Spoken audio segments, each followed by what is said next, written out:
Fantômas, Marcel Allain. Chapter 1 The Genius of Crime. Fantômas. What did you say? I said, Fantômas. And what does that mean? Nothing. Everything. But what is it? Nobody. And yet, yes, it is somebody. And what does the somebody do? Spreads terror. Dinner was just over, and the company were moving into the drawing room. Hurrying to the fireplace, the Marquis de Langrune took a large log from a basket and flung it onto the glowing embers on the hearth. The log crackled and shed a brilliant light over the whole room. The guests of the Marquis instinctively drew near to the fire. During the 10 consecutive months she spent every year at her chateau of Beaulieu, on the outskirts of Carise, that picturesque district bounded by the Dordogne, it had been the immemorial custom of the Marquis de Langrune to entertain a few of her personal friends in the neighborhood to dinner every Wednesday, thereby obtaining a little pleasant relief from her loneliness and keeping up some contact with the world. On this particular winter evening the good lady's guests included several habitués, President Bonnet, a retired magistrate who had withdrawn to his small property at Saint-Jory, in the suburbs of Brives, and the Abbé Sica, who was the parish priest. A more occasional friend was also there, the Baron de Vibray, a young and wealthy widow, a typical woman of the world who spent the greater part of her life either in motoring, or in the most exclusive drawing rooms of Paris, or at the most fashionable watering places. But when the Baron de Vibray put herself out to grass, as she racily phrased it, and spent a few weeks at Grils, her estate close to the chateau of Beaulieu, nothing pleased her better than to take her place again in the delightful company of the Marquis de Langrune and her friends. Finally, youth was represented by Charles Rambert, who had arrived at the chateau a couple of days before, a charming lad of about 18 who was treated with warm affection by the Marquis and by Therese Auvenois, the granddaughter of the Marquis, with whom since her parents' death she had lived as a daughter. The odd and even mysterious words spoken by President Bonnet as they were leaving the table, and the personality of this Fantômas about which he had said nothing definite in spite of all the questions put to him, had excited the curiosity of the company, and while Therese Auvenois was gracefully dispensing the coffee to her grandmother's guests the questions were renewed with greater insistence. Crowding round the fire, for the evening was very cold, de Langrune's friends showered fresh questions upon the old magistrate, who secretly enjoyed the interest he had inspired. He cast a solemn eye upon the circle of his audience and prolonged his silence, the more to capture their attention. At length he began to speak. Statistics tell us, ladies, that of all the deaths that are registered every day quite a third are due to crime. You are no doubt aware that the police discover about half of the crimes that are committed, and that barely half meet with the penalty of justice. This explains how it is that so many mysteries are never cleared up, and why there are so many mistakes and inconsistencies in judicial investigations. What is the conclusion you wish to draw? The Marquis de Langrune inquired with interest. This, the magistrate proceeded, although many crimes pass unsuspected it is none the less obvious that they have been committed. Now while some of them are due to ordinary criminals, others are the work of enigmatical beings who are difficult to trace and too clever or intelligent to let themselves be caught. History is full of stories of such mysterious characters, the Iron Mask, for instance, and Cagliostro. In every age there have been bands of dangerous creatures, led by such men as Cartouche and Vidocq and Rocambole. Now why should we suppose that in our time no one exists who emulates the deeds of those mighty criminals? The Abbé Sica raised a gentle voice from the depths of a comfortable armchair wherein he was peacefully digesting his dinner. The police do their work better in our time than ever they did before. That is perfectly true, the president admitted, but their work is also more difficult than ever it was before. Criminals who operate in the grand manner have all sorts of things at their disposal nowadays. Science has done much for modern progress, but unfortunately it can be of invaluable assistance to criminals at times. The hosts of evil have the telegraph and the motor car at their disposal just as authority has. And some day they will make use of the aeroplane. Young Charles Rambert had been listening to the president's dissertation with the utmost interest and now broke in, with a voice that quivered slightly. You were talking about Fantômas just now, sir. The president cast a cryptic look at the lad and did not reply directly to him. That is what I am coming to, for, of course, you have understood me, ladies. In these days we have been distressed by a steady access of criminality, and among the assets we shall henceforth have to count a mysterious and most dangerous creature, to whom the baffled authorities and public rumor generally have for some time now given the name of Fantômas.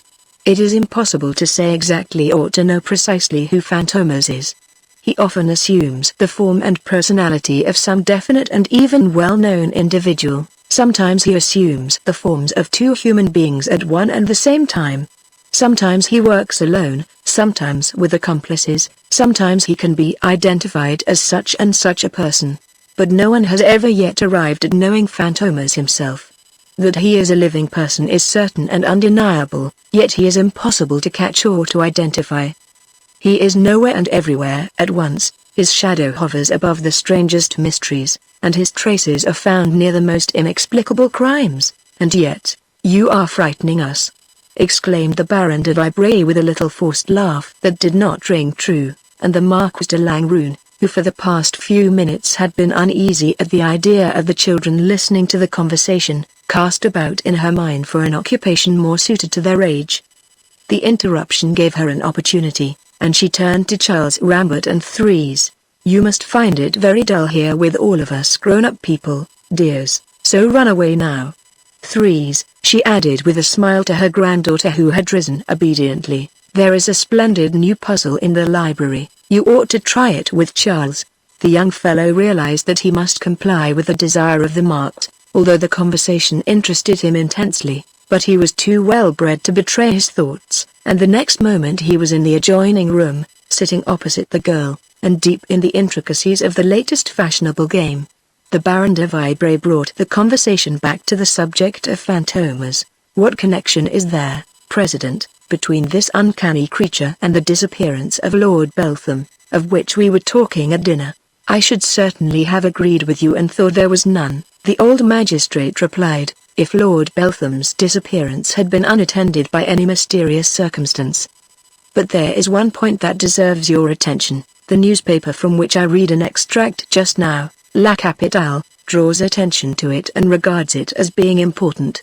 It is said that when Lady Beltham began to be uneasy about her husband's absence, on the morning of the day following his disappearance, she remembered noticing just as he was going out that he was reading a particular letter, the peculiar, square shape of which surprised her.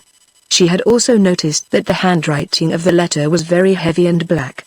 Now, she found the letter in question upon her husband's desk, but the whole of the writing had disappeared, and it was only the most minute examination that resulted in the discovery of a few almost imperceptible stains which proved that it really was the identical document that had been in her husband's hands. Lady Beltham would not have thought very much about it, if it had not occurred to the editor of La Capitale to interview Detective Juve about it. The famous inspector of the Criminal Investigation Department, you know, who has brought so many notorious criminals to justice. Now M. Juve manifested the greatest excitement over the discovery and the nature of this document, and he did not attempt to hide from his interviewer his belief that the strange nature of this unusual epistle was proof of the intervention of Fantômas. You very likely know that Juve has made it his special business to follow up Fantômas. He has sworn that he will take him, and he is after him body and soul. Let us hope he will succeed. But it is no good pretending that Juve's job is not as difficult a one as can be imagined. However, it is a fair inference that when Juve spoke as he did to the representative of La Capitale, he did not think he was going too far when he declared that a crime lay behind the disappearance of Lord Beltham, and that perhaps the crime must be laid at Fantômas' door, and we can only hope that at some not distant date, justice will not only throw full light upon this mysterious affair, but also rid us forever of this terrifying criminal. President Bonnet had convinced his audience completely, and his closing words cast a chill upon them all. The Marquis de Langrune deemed it time to create a diversion. Who are these people, Lord and Lady Beltham? She inquired. Oh, my dear. The Baron de Vibray answered, it is perfectly obvious that you lead the life of a hermit in this remote country home of yours, and that echoes from the world of Paris do not reach you often. Lord and Lady Beltham are among the best-known and most popular people in society. He was formerly attached to the English embassy, but left Paris to fight in the Transvaal, and his wife went with him and showed magnificent courage and compassion in charge of the ambulance and hospital work. They then went back to London, and a couple of years ago they settled once more in Paris. They lived, and still live, in the Boulevard Inkerman at Neuilly-sur-Seine, in a delightful house where they entertain a great deal. I have often been one of Lady Beltham's guests. She is a most fascinating woman, distinguished, tall, fair, and endowed with a charm that is peculiar to the women of the North. I am very distressed at the trouble that is hanging over her.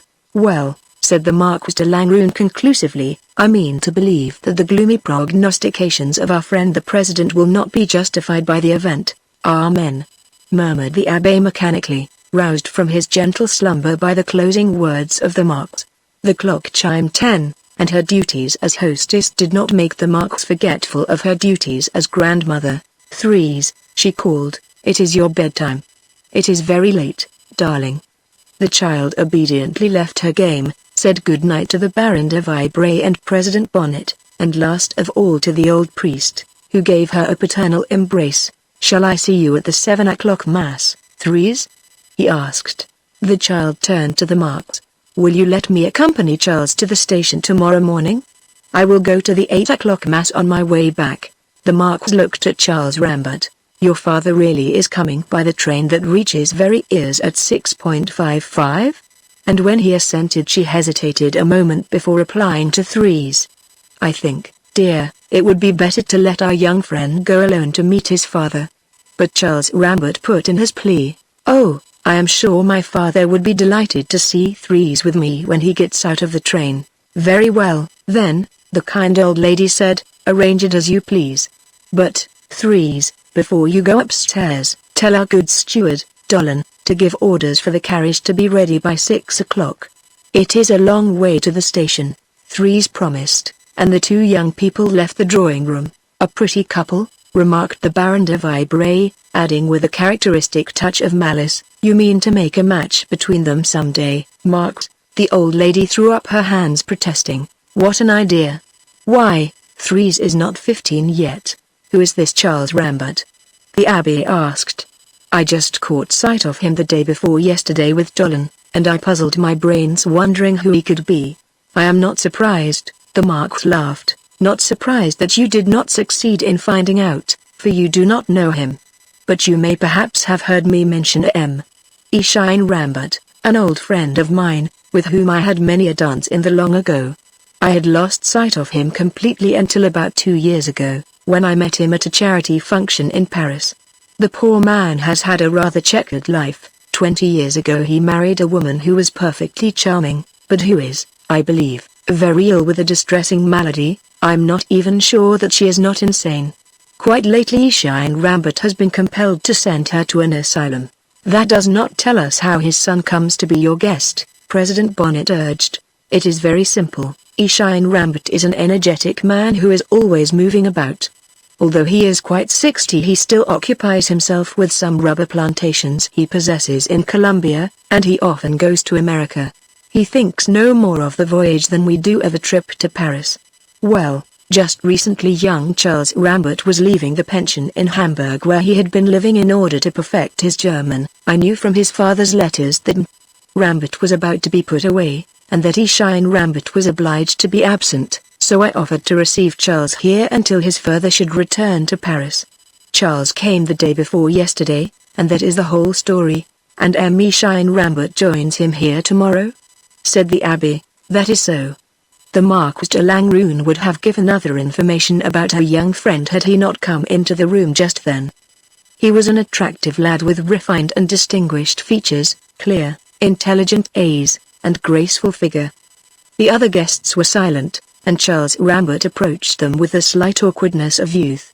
He went up to President Bonnet and plucked up sudden courage. And what then, sir? He asked in a low tone. I don't understand, my boy, said the magistrate. Oh, said Charles Rambert, have you finished talking about Fantômas? It was so amusing. For my part, the president answered dryly, I do not find these stories about criminals amusing. But the lad did not detect the shade of reproach in the words. But still it is very odd, very extraordinary that such mysterious characters as Fantômas can exist nowadays. Is it really possible that a single man can commit such a number of crimes, and that any human being can escape discovery? as they say Fantômas can, and be able to foil the cleverest devices of the police? I think it is. The president's manner grew steadily more chilly as the boy's curiosity waxed more enthusiastic, and he interrupted curtly. I fail to understand your attitude, young man. You appear to be hypnotized, fascinated. You speak of Fantômas as if he were something interesting.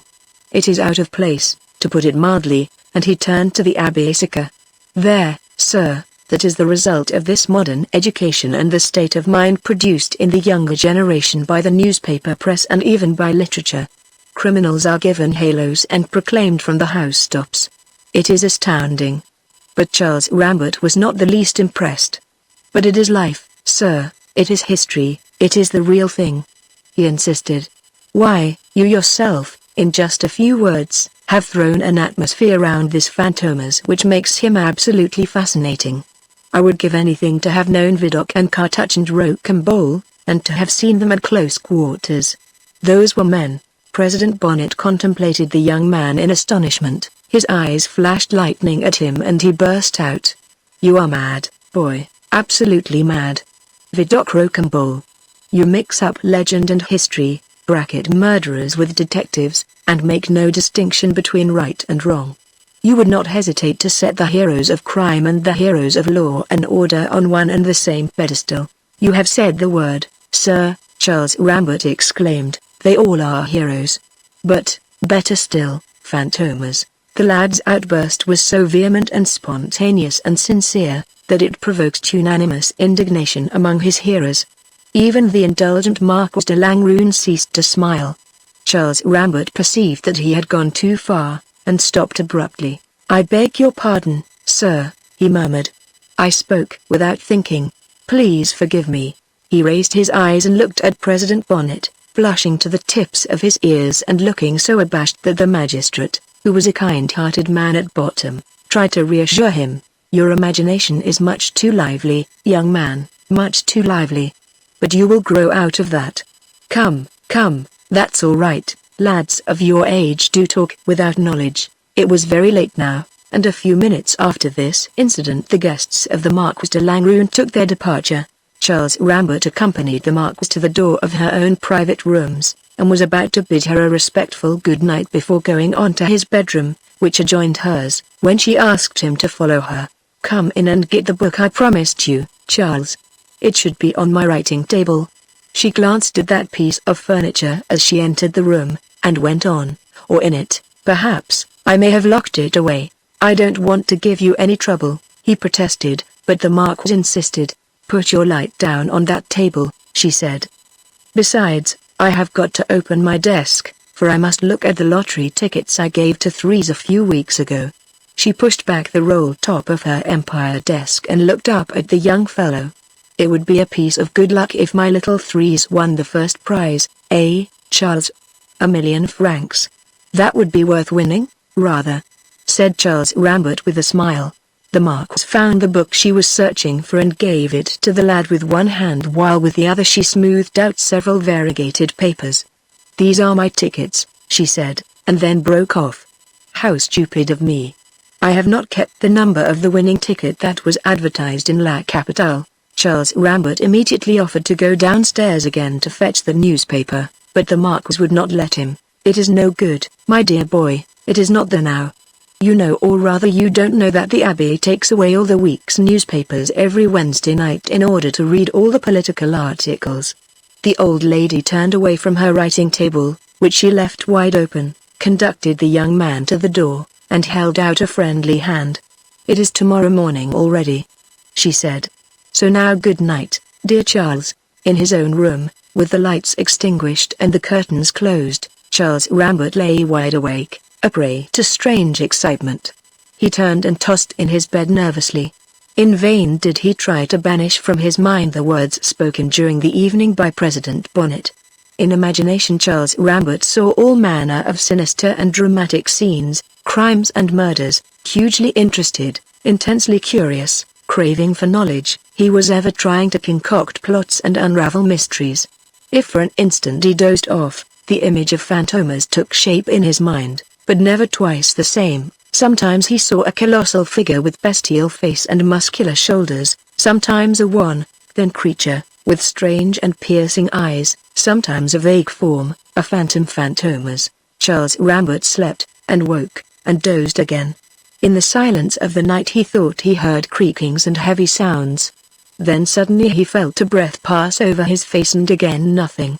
And suddenly again strange sounds were buzzing in his ears. Bathed in cold sweat, Charles Rambert started and sat upright in bed, every muscle tense, listening with all his ears. Was he dreaming, or had he really waked up? He did not know. And still he had a consciousness of Fantômas, of mystery of Fantômas. Charles Rambert heard the clock strike 4.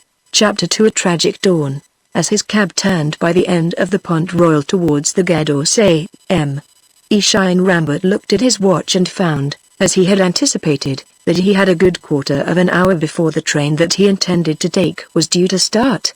He called a porter, and gave him the heavy valise and the bundle of rugs that formed the whole of his hand baggage. "Where is the office for forwarding luggage, my man?" he inquired. The porter led him through the famous panelled hall of the Gare d'Orsay, and Allain Rambert satisfied himself that his trunks had been properly registered for Verrières, the station at which he had to alight for the Chateau of Beaulieu. Still attended by the porter, who had conceived a respectful admiration for him in consequence of the authoritative tone in which he demanded information from the various railway servants, and who scented a probable munificent tip, Allain Rambert proceeded to the booking office and took a first-class ticket. He spent a few minutes more at the bookstall where he selected an imposing collection of illustrated papers, and then, his final preparations completed, he turned once more to the porter. "The Luton train," he said, "where is it?" And as the man only made a vague gesture and growled something wholly indistinct, he added, "Lead the way, and I will follow." It was now just 8:30, and the station showed all the animation inseparable from the departure of mainline trains. Allain Rambert hurried onwards, and reaching the platform from which all the lines begin, was stayed by the porter who was laden with his baggage. "You want the express, sir?" "No, the slow train, my man." The porter showed some surprise, but made no remark. "Do you like the front or the back of the train?" "The back by choice. First class, isn't it?" "Yes, first class." The porter, who had stopped a moment, picked up the heavy valise again. "Then there isn't any choice. There are only 2 first-class carriages on the slow train, and they are both in the middle. They are corridor carriages, I suppose?" said Allain Rambert. "Yes, sir, there are hardly any others on the mainline trains, especially first class." In the ever-increasing crowd, Allain Rambert had some difficulty in following the porter. The Gare d'Orsay has little or none of the attractiveness of the other stations, which cannot fail to have a certain fascination for any imaginative person, who thinks of the mystery attaching to all those iron rails reaching out into the distance of countries unknown to him. It is less noisy than the others also, for between Austerlitz and Orsay the traction is entirely electric. And further, there is no clearly defined separation between the main and the suburban lines. On the right of the platform was the train which was to take Allain Rambert beyond Brives to Verrières, the slow train to Luton, and on the left of the same platform was another train for Juvisy and all the small stations in the suburbs of Paris. Very few people were making for the train to Luton, but a large crowd was pressing into the suburban train. The porter who was piloting Allain Rambert set the baggage he was carrying down on the footboard of a first-class carriage. "There is no one for the slow train yet, sir. If you like to get in first you can choose your own compartment." Allain Rambert acted on the suggestion, but he had hardly set foot in the corridor before the guard, also scenting a generous tip, came to offer his services. "It really is the 8.50 you want, sir?" was his first inquiry. "You are sure you are not making a mistake?" "No," Allain Rambert replied. "Why? A great many first-class passengers do make a mistake," the man explained, "and confuse the 8.50 with the 8.45 express." As he spoke, the guard took the baggage from the porter who had remained on the platform, and the porter, after being generously remunerated for his trouble by Rambert, hurried away to look for other travelers. "The 8.45 is the express, isn't it?" Rambert inquired. "Yes, The guard answered. It runs right through without stopping at all the small stations as this train does. It goes in front of this one and gets to Luton 3 hours earlier. There it is on the side there, and he pointed through the window in the door on the far side to another train on the next trails, in which a number of travelers were already taking their seats. If you prefer to go by that one, sir, he went on, there is still time for you to change. You are entitled to take your choice since you have a first-class ticket. But Allain Rambert, after a moment's consideration, declined the suggestion. I would rather go by the slow train. If I take the express I should have to get out at Brives, and then I should be 12 or 13 miles from St. Jory, which is my destination, whereas the slow train stops at Verrières, where, by the way, I have already telegraphed to say I shall arrive tomorrow morning. He walked a little way along the corridor, assuring himself that the various compartments were still quite empty, and then turned to the guard. Look here, my man, he said, I am awfully tired, and I mean to get some sleep tonight, consequently I should like to be alone. Now where shall I be most quiet and undisturbed? The man understood. Allain Rambert's inquiry about the place where he would be most quiet, was an implicit promise of a handsome tip if nobody did disturb him. If you like to settle yourself here, sir, the man answered, you can draw down the blinds at once, and I dare say I shall be able to find room for any other passengers somewhere else. Good, said Rambert, moving towards the compartment indicated. I will smoke a cigar until the train starts, and immediately afterwards I will settle down to sleep. By the way, my man, since you seem so obliging, I wish you would undertake to call me tomorrow morning in time for me to get out at Verrières. I am desperately sleepy and I am quite capable of not waking up. The guard touched his cap. You can be perfectly easy, sir, and sleep without the least anxiety. I won't fail. Very well. When his baggage had been stowed away, and his rugs spread out to make the seat more comfortable still, Allain Rambert repeated his appeal, for he was an old traveler and knew that it does not do to rely too much upon the promises of chance attendants. I can rely upon you, can't I? I may sleep as sound as I like, and you will wake me at Verrières. And the more to assure himself that the guide would execute his orders, he slipped a franc into his hand. When he was left alone, Rambert continued his preparations for the night. He carefully drew down the blinds over the door and over the windows of the compartment that gave onto the corridor, and also lowered the shade over the electric light, and then, in order to enjoy the last puffs at his cigar in peace, he opened the window over the other door and leaned his elbows on it, watching the final preparations being made by the travelers by the express on the other line. The departure of a train is always a picturesque sight, and Rambert leant forward inquisitively to note how the passengers had installed themselves in the two compartments which he could see from his coign of vantage. There were not many people in the train. As a matter of fact, the Brives and Luton line is not much used at this time of year. If the number of passengers in the express were any criterion, Allain Rambert might reasonably expect that he would be the only one in the slow train. But there was not much time for observations and reflections of this kind. On the platform for the express, which he got a glimpse of through the compartments, people were hurrying up their farewells. The passengers had got into their carriages, and the friends who had come to see them off were standing alone upon the platform. There was the sound of safety locks being fastened by porters, and the noise of trolleys being wheeled along bearing articles for sale, pillows, rugs, sweets, papers. Then came the whistle of the guard, the shriller scream from the electric engine, and then, slowly at first but steadily, more rapidly as the engine got up speed, the express moved along the platform and plunged into the tunnel on the way to Austerlitz. Meanwhile the guard of the slow train was doing wonders. Shamelessly resolved to assure perfect quiet to his passenger, he managed, without unduly compromising himself but yet without leaving any doubt about it in any mind, to insinuate discreetly that Rambert's carriage was reserved, so that that gentleman might count upon an entirely undisturbed night. A few minutes after the express had gone, the slow train drew out in its turn, and disappeared into the darkness of the underground tunnel. At the chateau of Beaulieu, young Charles Rambert was just finishing dressing when a gentle tap sounded on the door of his room. "It is 5:15, Charles. Get up at once. I am awake already, Threes, Charles Rambert answered with some pride. I shall be ready in 2 minutes. What? Up already? The girl exclaimed from the other side of the door. Marvelous.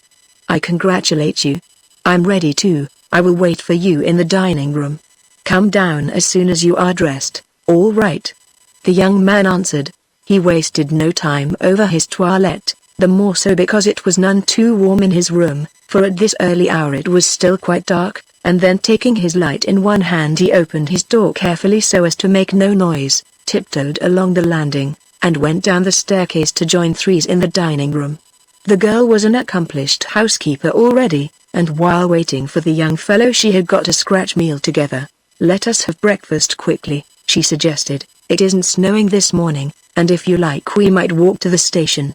We have plenty of time, and it will do us good to have a walk. It will warm us up anyhow, Charles Rambert replied. He was only half awake, but he sat beside Threes, and did justice to the preparations she had made. Do you know that it is very wonderful of you to get up so punctually? De Langrune's granddaughter remarked. How did you manage it? Last night you were afraid you would sleep on as usual. It was not much trouble for me to wake up, Charles Rambert answered. I hardly closed an eye all night, but I promised to come and knock at your door myself, so you might have slept without any anxiety. That's so, but to tell you the truth, Threes, I was regularly upset and excited by the thought of Papa arriving this morning. They had both finished breakfast, and Threes got up. Shall we start?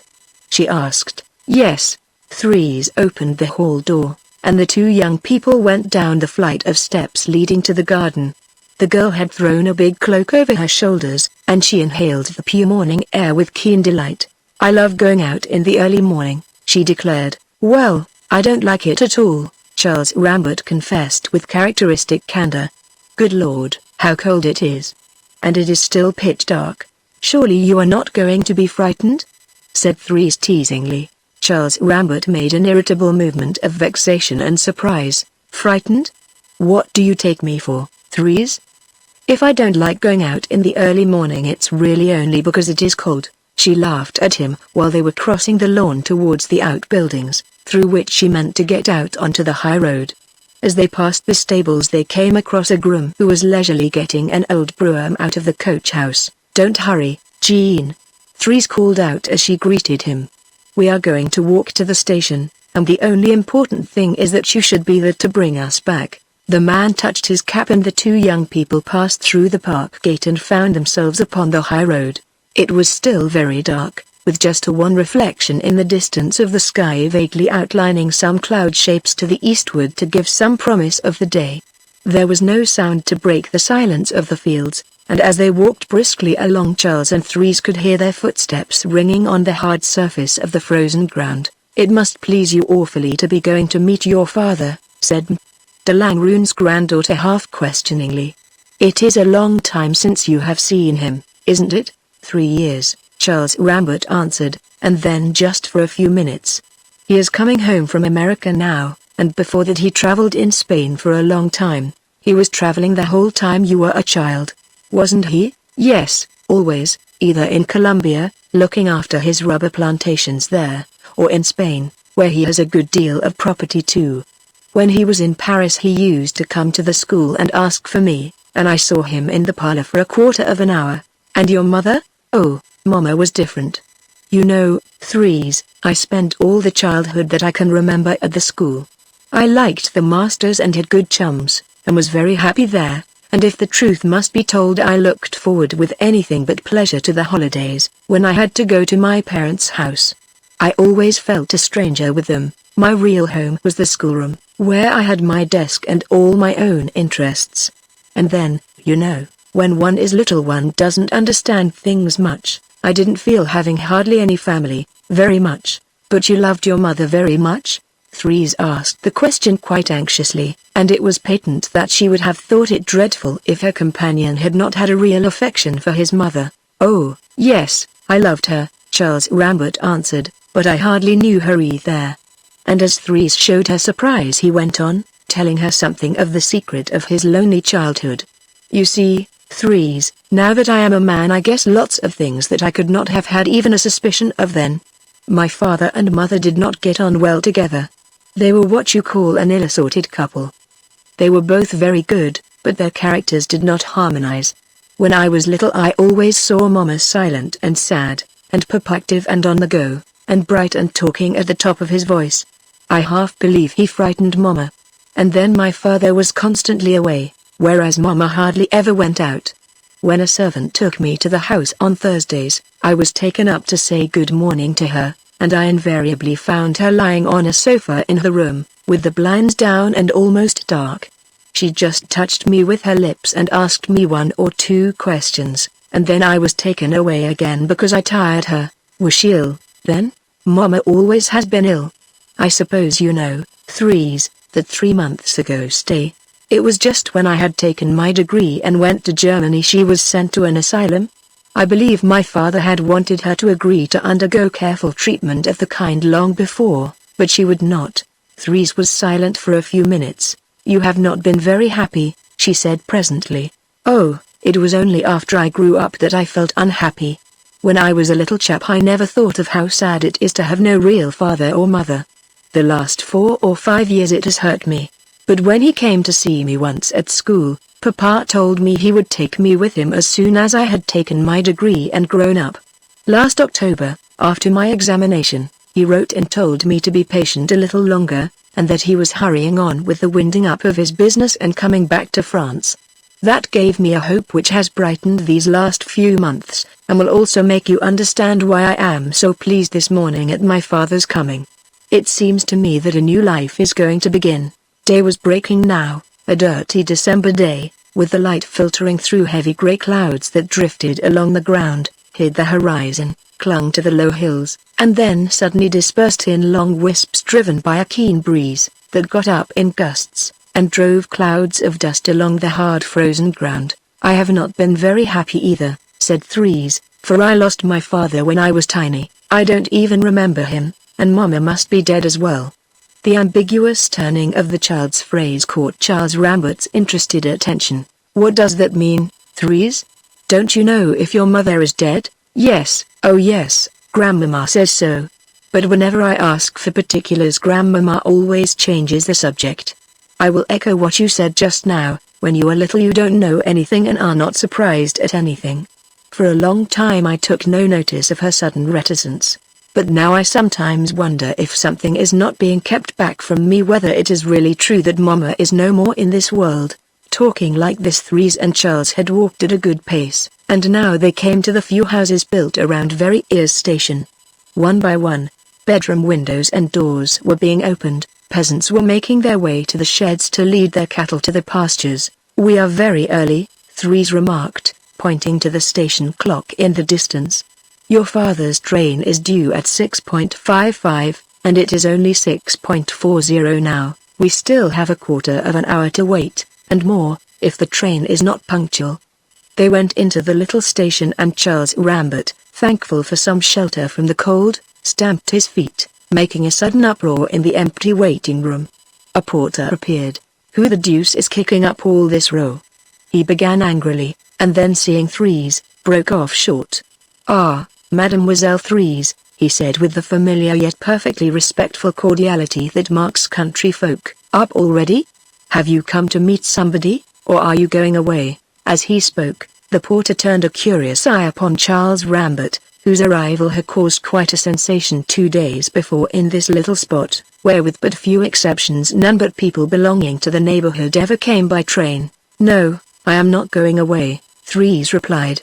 I have accompanied M. Rambert, who has come to meet his father. Aha, to meet your papa, sir. Is he coming from far? From Paris, Charles Rambert answered. Is the train signaled yet? The man drew out a watch like a turnip, and looked at the time. It won't be here for quite another 20 minutes. The work on the tunnel makes it necessary to be careful, and it's always late now. But you will hear when the bell rings. That will be when the train is coming over the level crossing. It will run into the station 3 minutes after that. Well, mademoiselle, I must get on with my work, and the man left them. Threes turned to Charles Rambert. Shall we go on to the platform? Then we shall see the train come in. So they left the waiting room and began to walk up and down the whole length of the platform. Threes watched the jerky movements of the hands of the clock, and smiled at her companion. 5 minutes more, and your father will be here. 4 minutes more. Ah! There it is. And she pointed to a slope in the distance where a slight trail of smoke rose white against the blue of the sky, now clear of cloud. Can't you see it? That is the steam from the engine coming out of the tunnel. Ere she finished speaking, the quivering whir of the bell echoed through the empty station. Ah! Said Charles Rambert, at last. The two porters who, with the station master, constituted the entire railway staff at very ears, came bustling along the platform, and while the bell continued its monotonous whirring ring, pulled forward trucks in readiness for any possible luggage. Puffing portentously, the engine slackened speed, and the heavy train slowed down and finally stopped, bringing a noisy atmosphere of life into the station of very ears that but a moment ago was so still. The first-class carriages had stopped immediately in front of Charles and Threes, and on the footboard Allain Rambert stood, a tall, elderly man of distinguished appearance, proud-bearing and energetic attitude, with extraordinarily keen eyes and an unusually high and intelligent forehead. Seeing Threes and Charles, he seized his baggage and in a twinkling had sprung onto the platform. He dropped his valise, tossed his bundle of rugs onto a seat, and gripped Charles by the two shoulders. "My boy!" he exclaimed, "my dear boy." Although he had hitherto shown so little affection for his child, it was obvious that the man was making a great effort to restrain his emotion, and was really moved when he now saw him again as a grown young man. Nor, on his part, did Charles Rambert remain unmoved. As if the sudden grip of this almost stranger, who yet was his father, had awakened a world of memories within him, he turned very pale and his voice faltered as he replied, "Papa. Dear Papa. I am so glad to see you." Threes had drawn tactfully aside. Rambert still held his son by the shoulders and stepped back a pace, the better to consider him. "Why, you are a man. How you have altered, my boy. You are just what I hoped you would be, tall and strong. Ah, you are my son all right. And you are quite well, hey? Yet you look tired." "I did not sleep well," Charles explained with a smile. "I was afraid I should not wake up." Turning his head, Rambert saw Threes and held out his hand. "How do you do, my little Threes?" he exclaimed. "You have altered too since I saw you last. I left a little chit of a child, and now I behold a grown-up young lady. Well, I must be off at once to pay my respects to my dear old friend, your grandmother. All well at the chateau, eh?" Threes shook hands warmly with Rambert and thanked him prettily. "Grandmama is very well. She told me to tell you to excuse her if she did not come to meet you, but her doctor says she must not get up very early." "Of course your grandmama is excused, my dear. Besides, I have to thank her for her kindness to Charles, and for the hospitality she is going to extend to me for a few days." Meanwhile the train had gone on again, and now a porter came up to Rambert. "Will you take your luggage with you, sir?" Recalled to material things, Allain Rambert contemplated his trunk which the porters had taken out of the luggage van. "Good Lord!" he began, but Threes interrupted him. "Grandmama said she would send for your heavy luggage during the morning, and that you could take your valise and any small parcels with us in the brougham." "What's that? Your grandmama has taken the trouble to send her carriage? It's a long way to Bewley, you know," Threes replied. "Ask Charles if it isn't. We came on foot and the walk would be too tiring for you after a whole night in the train." The three had reached the station yard, and Threes stopped in surprise. "Why, how's that?" she exclaimed. "The carriage is not here. And yet Jean was beginning to get it ready when we left the chateau." Allain Rambert was resting one hand on his son's shoulder, and contemplating him with an affectionate, all-embracing survey every now and then. He smiled at Threes. "He may have been delayed, dear. I tell you what we will do. Since your grandmama is going to send for my luggage, there is no need for me to take my valise. We can leave everything in the cloakroom and start for the chateau on foot. If my memory serves me right, and it is a very good memory, there is only one road, so we shall meet Jean and can get into the carriage on the way." A few minutes later all three set out on the road to Bewley. Rambert walked between the two young people, He had gallantly offered his arm to Threes, who was not a little proud of the attention, which proved to her mind that she was now regarded as a grown-up young lady. On the other side of his further Charles made answer to the incessant questions put to him. Shine Rambert enjoyed the walk in the quiet morning through the peaceful countryside. With a tender half-melancholy he recognized every turn in the road, every bit of scenery. Just fancy my coming back here at 60 years of age, with a great son of 18. He said with a laugh. And I remember as if it were yesterday the good times I have had at the Chateau of Beaulieu. De Langrune and I will have plenty of memories to talk over. Gad. It must be quite 40 years since I came this way, and yet I remember every bit of it. Say, Threes, isn't it the fact that we shall see the front of the chateau directly we have passed this little copse? Quite true, the girl answered with a laugh. You know the country very well, sir. Yes, said Shine Rambert, when one gets to my age, little Threes, one always does remember the happy days of one's youth. One remembers recent events much less distinctly. Most likely that means, my dear, that the human heart declines to grow old and refuses to preserve any but pictures of childhood. For a few minutes Rambert remained silent, as if absorbed in somewhat melancholy reflections. But he soon recovered himself and shook off the tender sadness evoked in his mind by memories of the past. Why, the park enclosure has been altered, he exclaimed. Here is a wall which used not to be here, there was only a hedge. Threes laughed. I never knew the hedge, she said. I have always seen the wall. Must we go on to the main gate? Rambert asked, or has your grandmamma had another gate made? We are going in by the outbuildings, the girl answered, then we shall hear why Jean did not come to meet us. She opened a little door half hidden among the moss and ivy that clothed the wall surrounding the park, and making Rambert and Charles pass in before her, cried, but Jean has gone with the broom, for the horses are not in the stable. How was it we did not meet him? Then she laughed. Poor Jean. He is so muddle-headed. I would not mind betting he went to meet us at St. Jory, as he does every morning to bring me home from church. The little company, Shine Rambert, Threes and Charles, were now approaching the chateau. Passing beneath de Langrune's windows, Threes called merrily up to them. Here we are, Grandmamma. There was no reply, but at the window of an adjoining room appeared the figure of the steward, Allain, making a gesture, as if asking for silence. Threes, in advance of her guests, had proceeded but a few yards when de Langrune's old servant rushed down the stone flight of steps in front of the chateau, towards Rambert. Allain seemed distraught. Usually so respectful and so deferential in manner, he now seized Rambert by the arm, and imperiously waving Threes and Charles away, drew him aside. It is awful, sir, he exclaimed. Horrible, a fearful thing has happened. We have just found Lamarck's dead, murdered in her room. Chapter 3. The Hunt for the Man. De Prezels, the examining magistrate in charge of the court at Brives, had just arrived at the Chateau of Beaulieu, having been notified of the tragedy by the police sergeant stationed at St. Jory. The magistrate was a young, fashionable, and rather aristocratic man of the world, whose grievance it was to be tied down to work that was mechanical rather than intellectual. He was essentially modern in his ideas, and his chief ambition was to get away as quickly as possible from the small provincial town to which he had been exiled by the changes and chances of promotion.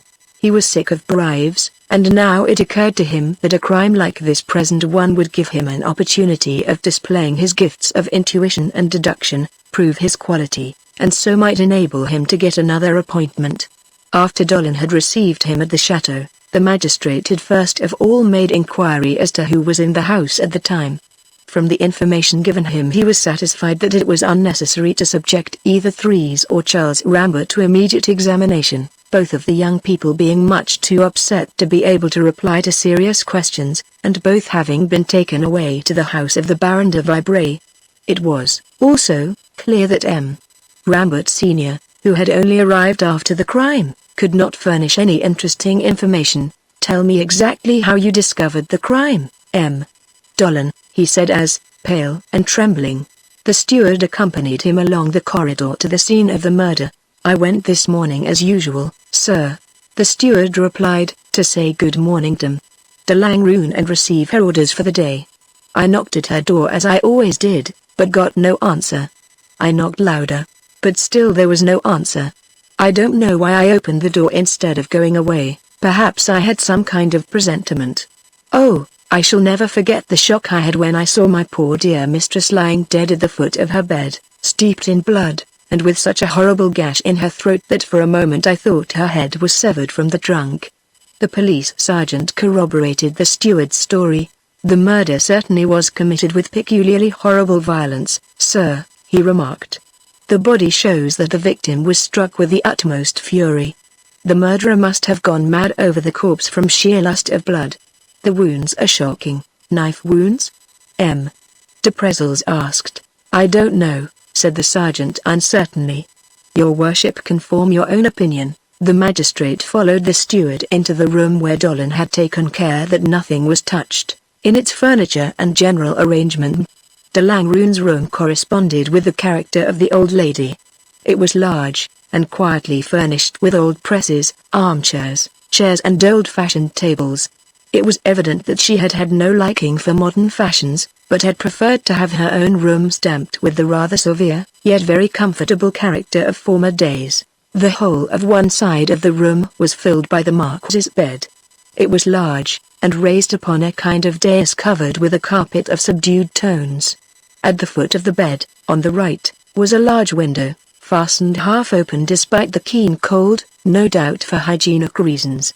In the middle of the room was a round mahogany table with a few small articles upon it, a blotting pad, books and so on. In one corner a large crucifix was suspended from the wall with a prie-dieu in front of it, the velvet of which had been worn white by the old lady's knees.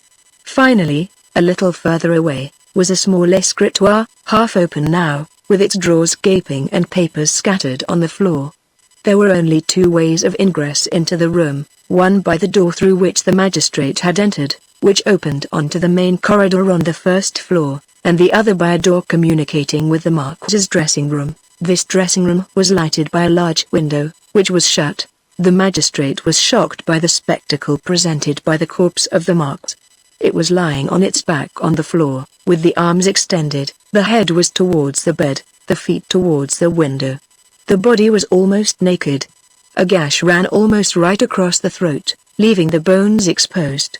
Torrents of blood had saturated the victim's clothes, and on the carpet round the body a wide stain was still slowly spreading wider. De Prezels stooped over the dead woman. What an appalling wound, he muttered.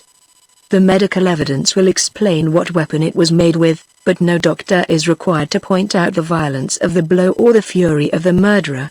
He turned to the old steward who, at sight of his mistress, could hardly restrain his tears. Nothing has been moved in the room, eh? Nothing, sir. The magistrate pointed to the escritoire with its soap and drawers. That has not been touched? No, sir. I suppose that is where de Langrune kept her valuables? The steward shook his head. The Marquis could not have had any large sum of money in the house, a few hundred francs perhaps for daily expenses, but certainly no more.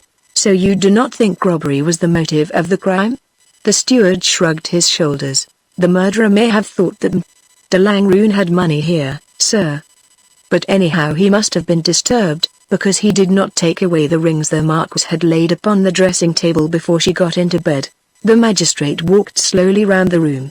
This window was open? He asked. The Marquis always left it like that. She liked all the fresh air she could get. Might not the murderer have got in that way? The steward shook his head. It is most unlikely, sir.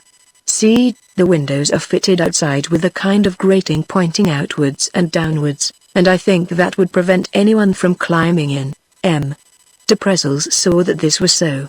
Continuing his investigation, he satisfied himself that there was nothing about the furniture in that room, or in the dressing room, to show that the murderer had been through them, except the disorder on and about the little escritoire. At last he came to the door which opened onto the corridor. Ah! He exclaimed, this is interesting.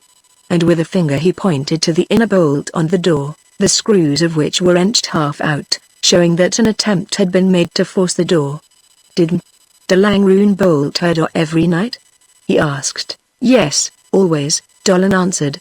She was very nervous, and if I was the first to come to bid her good morning I always heard her unfasten that bolt when I knocked. De Prezels made no reply. He made one more tour of the room, minutely considering the situation of each single article. Dollin, will you kindly take me where I can have the use of a table and inkstand, and anything else I may need to get on with my preliminary inquiry? Your clerk is waiting for you in the library, sir. The steward replied. He has everything ready for you there. Very well. If it is convenient to you we will join him now. De Prezels followed Dollin down to the library on the ground floor, where his enterprising clerk had already established himself. The magistrate took his seat behind a large table and called to the police sergeant. I shall ask you to be present during my inquiry, sergeant. The first investigations will devolve upon you, so it will be well for you to hear all the details the witnesses can furnish me with. I suppose you have taken no steps as yet? Beg pardon, sir. I have sent my men out in all directions, with orders to interrogate all tramps and to detain any who do not give a satisfactory account of their time last night. Good. By the way, while I think of it, have you sent off the telegram I gave you when I arrived? The telegram to the police headquarters in Paris, asking for a detective to be sent down? I took it to the telegraph office myself, sir. His mind made easy on this score, the young magistrate turned to Dollin. Will you please take a seat, sir? He said, and, disregarding the disapproving looks of his clerk, who had a particular predilection for all the long circumlocutions and red tape of the law, he pretermitted the usual questions as to name and age and occupation of the witnesses, and began his inquiry by questioning the old steward. What is the exact plan of the chateau? Was his first inquiry. You know it now, sir, almost as well as I do. The passage from the front door leads to the main staircase, which we went up just now, to the first floor where the bedroom of the Marquis is situated. The first floor contains a series of rooms separated by a corridor. On the right is M3's room, and then come guest chambers which are not occupied now. On the left is the bedroom of the Marquis, followed by her dressing room on the same side, and after that there is another dressing room and then a bedroom occupied by M. Charles Rambert. Good. And the floor above, how is that arranged? The second floor is exactly like the first floor, sir, except that there are only servants' rooms there. They are smaller, and there are more of them. What servants sleep in the house? As a general rule, sir, the two maid-servants, Marie the housemaid and Louise the cook, and also Herve the butler, but Herve did not sleep in the chateau last night. He had asked the mistress's permission to go into the village, and she had given it to him on condition that he did not come back that night. What do you mean? Inquired the magistrate, rather surprised. The Marquis was rather nervous, sir, and did not like the idea of anyone being able to get into the house at night, so she was always careful to double-lock the front door and the kitchen door herself every night. She went round all the rooms too every night, and made sure that all the iron shutters were properly fastened, and that it was impossible for anyone to get into the house. When Herve goes out in the evenings he either sleeps in the village and does not return till the following morning, which is what he did today, or else he asks the coachman to leave the yard door unlocked, and sleeps in a room above the stables which as a rule is not occupied. That is where the other servants sleep, I suppose? Yes, sir. The gardeners, the coachman, and the keepers all live in the outbuildings. With regard to myself, I have a small cottage a little further away in the park. De Prezels sat silent for a few moments, thinking deeply. The only sound in the room was the irritating squeak of the clerk's quill pen, as he industriously wrote down all the steward's replies. At last De Prezels looked up. So, on the night of the crime the only persons sleeping in the chateau were de Langrune, her granddaughter M3's, Charles Rambert and the two maids. Is that so? Yes, sir. Then it does not seem likely that the crime was committed by anyone living in the chateau. That is so, Sir Colon, and yet I do not believe that anybody got into the chateau. Only two people had a key of the front door, the Marquis and myself. When I got to the house this morning I found the door open, because M3's went out early with Charles Rambert to meet Rambert, Sr., at the station, and she opened the door with the keys that the Marquis had given into her care the night before. but she told me herself that when she started to meet the train at 5 o'clock the door was shut. Threes had put her keys under her pillow, and my bunch had never left my possession. Is it not possible, the magistrate suggested, that someone may have got in during the day, hidden himself, and have committed the crime when night came? Remember, M. Dolan, the bolt inside de Langroon's bedroom door has been wrenched away. That means that the murderer made his entrance by that door, and made it by force. But the steward shook his head. No, sir, nobody could have secreted himself in the chateau during the day. People are always coming to the kitchen, so the back door is under constant supervision, and all yesterday afternoon there were gardeners at work on the lawn in front of the main entrance. If any stranger had presented himself there he would certainly have been seen, and finally, de Langroon had given orders, which I always attended to myself, to keep the door locked through which one gets down to the cellars. So the murderer could not have hidden in the basement, and where else could he have hidden? Not in the rooms on the ground floor. There was company to dinner last night, and all the rooms were used more or less. The Marks, or some one of the guests, would certainly have discovered him. So he would have had to be upstairs, either on the first or second floor. That is most unlikely. It would have been very risky. Besides, the big house dog is fastened up at the foot of the staircase during the day, and he would not have let any stranger pass him. Either the dog must have known the man, or at all events some meat must have been thrown to him. But there are no traces to show that anything of the sort was done. The magistrate was much perplexed. Then the crime is inexplicable, M. Dolan.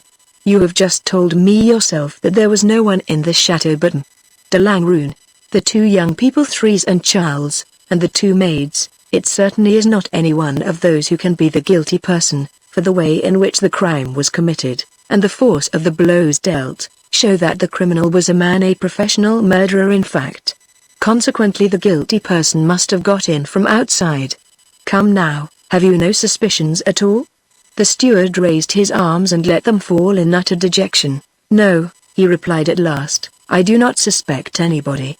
I cannot suspect anybody. But, sir, as far as I am concerned, I feel certain that although the murderer was not one of those who occupied the chateau last night, he nevertheless did not come in from outside. It was not possible. The doors were locked and the shutters were fastened. Nevertheless, M. de Prezels remarked, inasmuch as someone has committed a murder, it must necessarily be the fact, either that someone was hidden inside the chateau when de Langroon herself locked the front door, or else that he got in during the night. Do you not see yourself, M.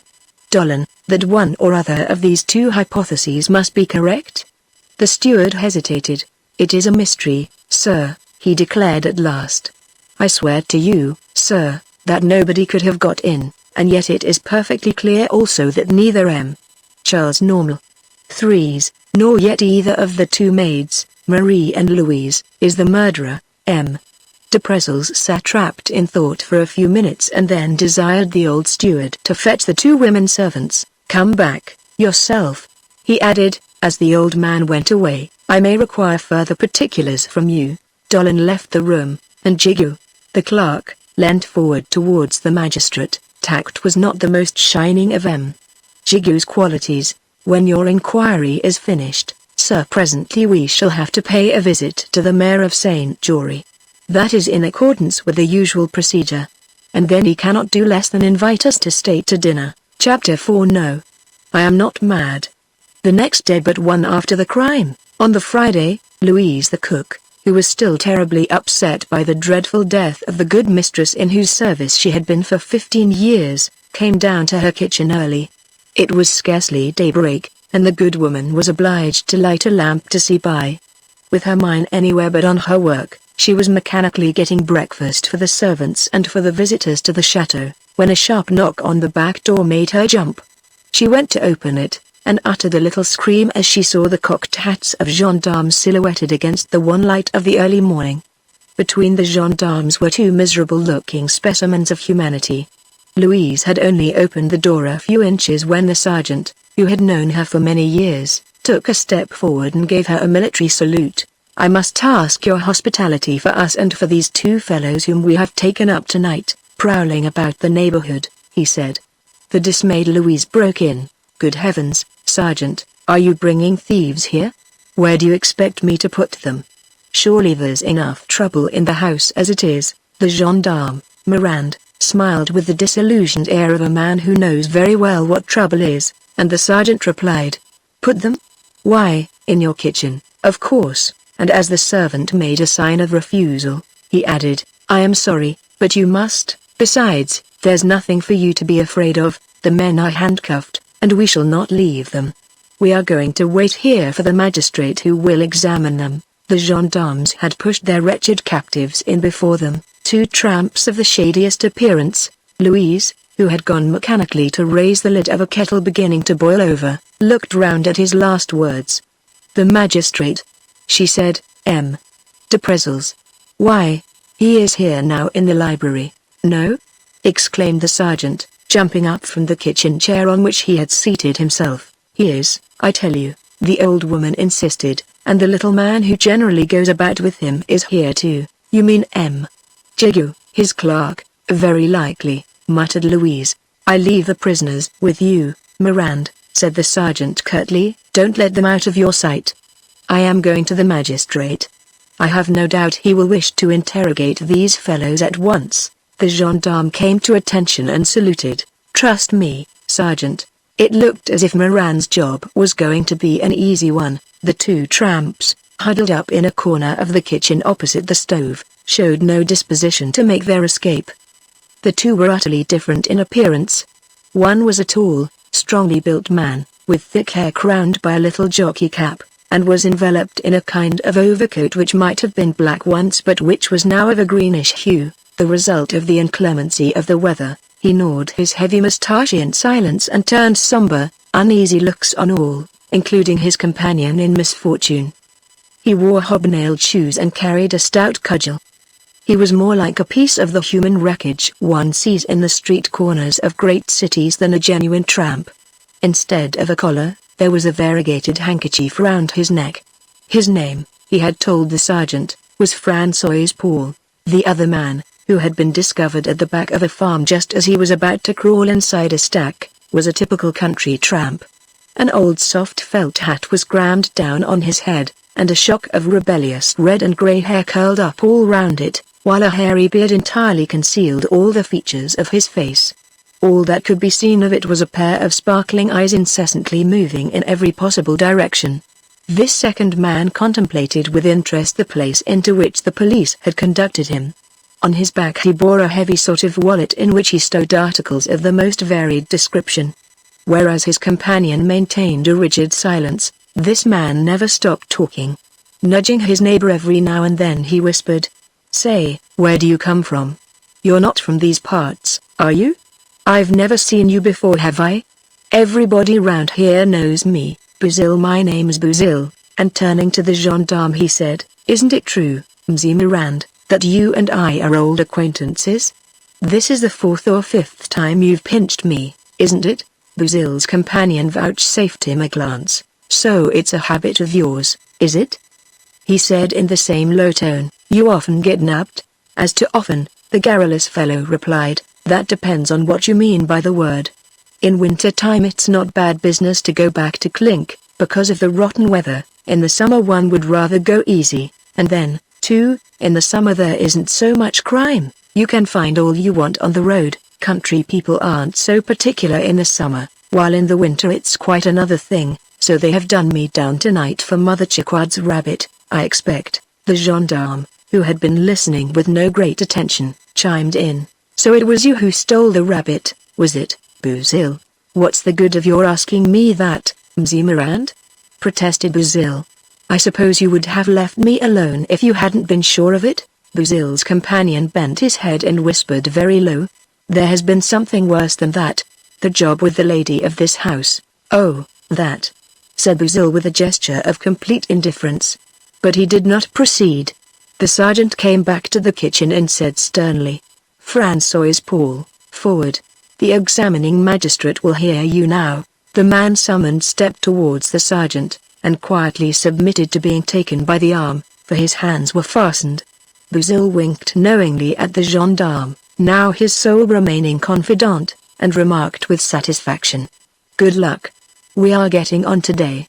Not too much reminded about it, and as the gendarme, severely keeping his proper distance, made no reply, the incorrigible chatterbox went on merrily. As a matter of fact, it suits me just as well to be committed for trial, since the government give you your board and lodging, and especially since there's a really beautiful prison at Brives now. He leaned familiarly against the gendarme's shoulder. Ah, Mzee Mirand, you didn't know it, you weren't old enough. Why, it was before you joined the force, but the lockup used to be in an old building just behind the law courts, dirty. I should think it was dirty. And damp. Why, once, when I did 3 months there, from January to April, I came out so ill with the rheumatics that I had to go back into the infirmary for another fortnight. Gad. He went on after a moment's pause, during which he snuffed the air around him. Something smells jolly good here. He unceremoniously addressed the cook, who was busy at her work. Mightn't there perhaps be a bit of a blowout for me, Louise? And as she turned round with a somewhat scandalized expression, he continued, you needn't be frightened, lady, you know me very well. Many a time I've come and asked you for any old thing, and you've always given me something. Mzee Dolan, too, whenever he has an old pair of shoes that are worn out, well, those are mine, and a crust of bread is what nobody ever refuses. The cook hesitated, touched by the recollections evoked by the poor tramp. She looked at the gendarme for a sign of encouragement. Mirand shrugged his shoulders and turned a patronizing gaze on Bouzille. Give him something, if you like, Louise. After all, he is well known. And for my own part, one don't believe he could have done it. The tramp interrupted him. Ah, Mzee Mirand, if it's a matter of picking up trifles here and there, a wandering rabbit, perhaps, or a fowl that's tired of being lonely, I don't say no. But as for anything else, thank ye kindly, lady. Louise had handed Bouzille a huge chunk of bread, which he immediately interned in the depths of his enormous bag. What do you suppose that other chap can have to tell Mr. Paul Pry? He did not look like a regular. Now when I get before the gentlemen in black, I don't want to contradict them, and so I always say, yes, my lord, and they are perfectly satisfied. Sometimes they laugh and the president of the court says, stand up, Bouzille, and then he gives me a fortnight, or 21 days, or a month, as the case may be. The sergeant came back, alone, and addressed the gendarme. The other man has been discharged, he said. As for Bouzille, M. de Prezels does not think there is any need to interrogate him. Am I to be punted out then? Inquired the tramp with some dismay, as he looked uneasily towards the window, against the glass of which rain was lashing. The sergeant could not restrain a smile. Well, no, Bouzille, he said kindly, we must take you to the lockup. There's the little matter of the rabbit to be cleared up, you know. Come now, quick march.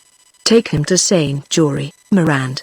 The sergeant went back to the library to hold himself at the magistrate's disposal. Through the torrential downpour of rain, Bouzille and the gendarme wended their way to the village, and left alone in her kitchen, Louise put out her lamp, for despite the shocking weather it was getting light now, and communed with herself. I've a kind of idea that they would have done better to keep that other man. He was a villainous-looking fellow. The sad, depressing day had passed without any notable incident.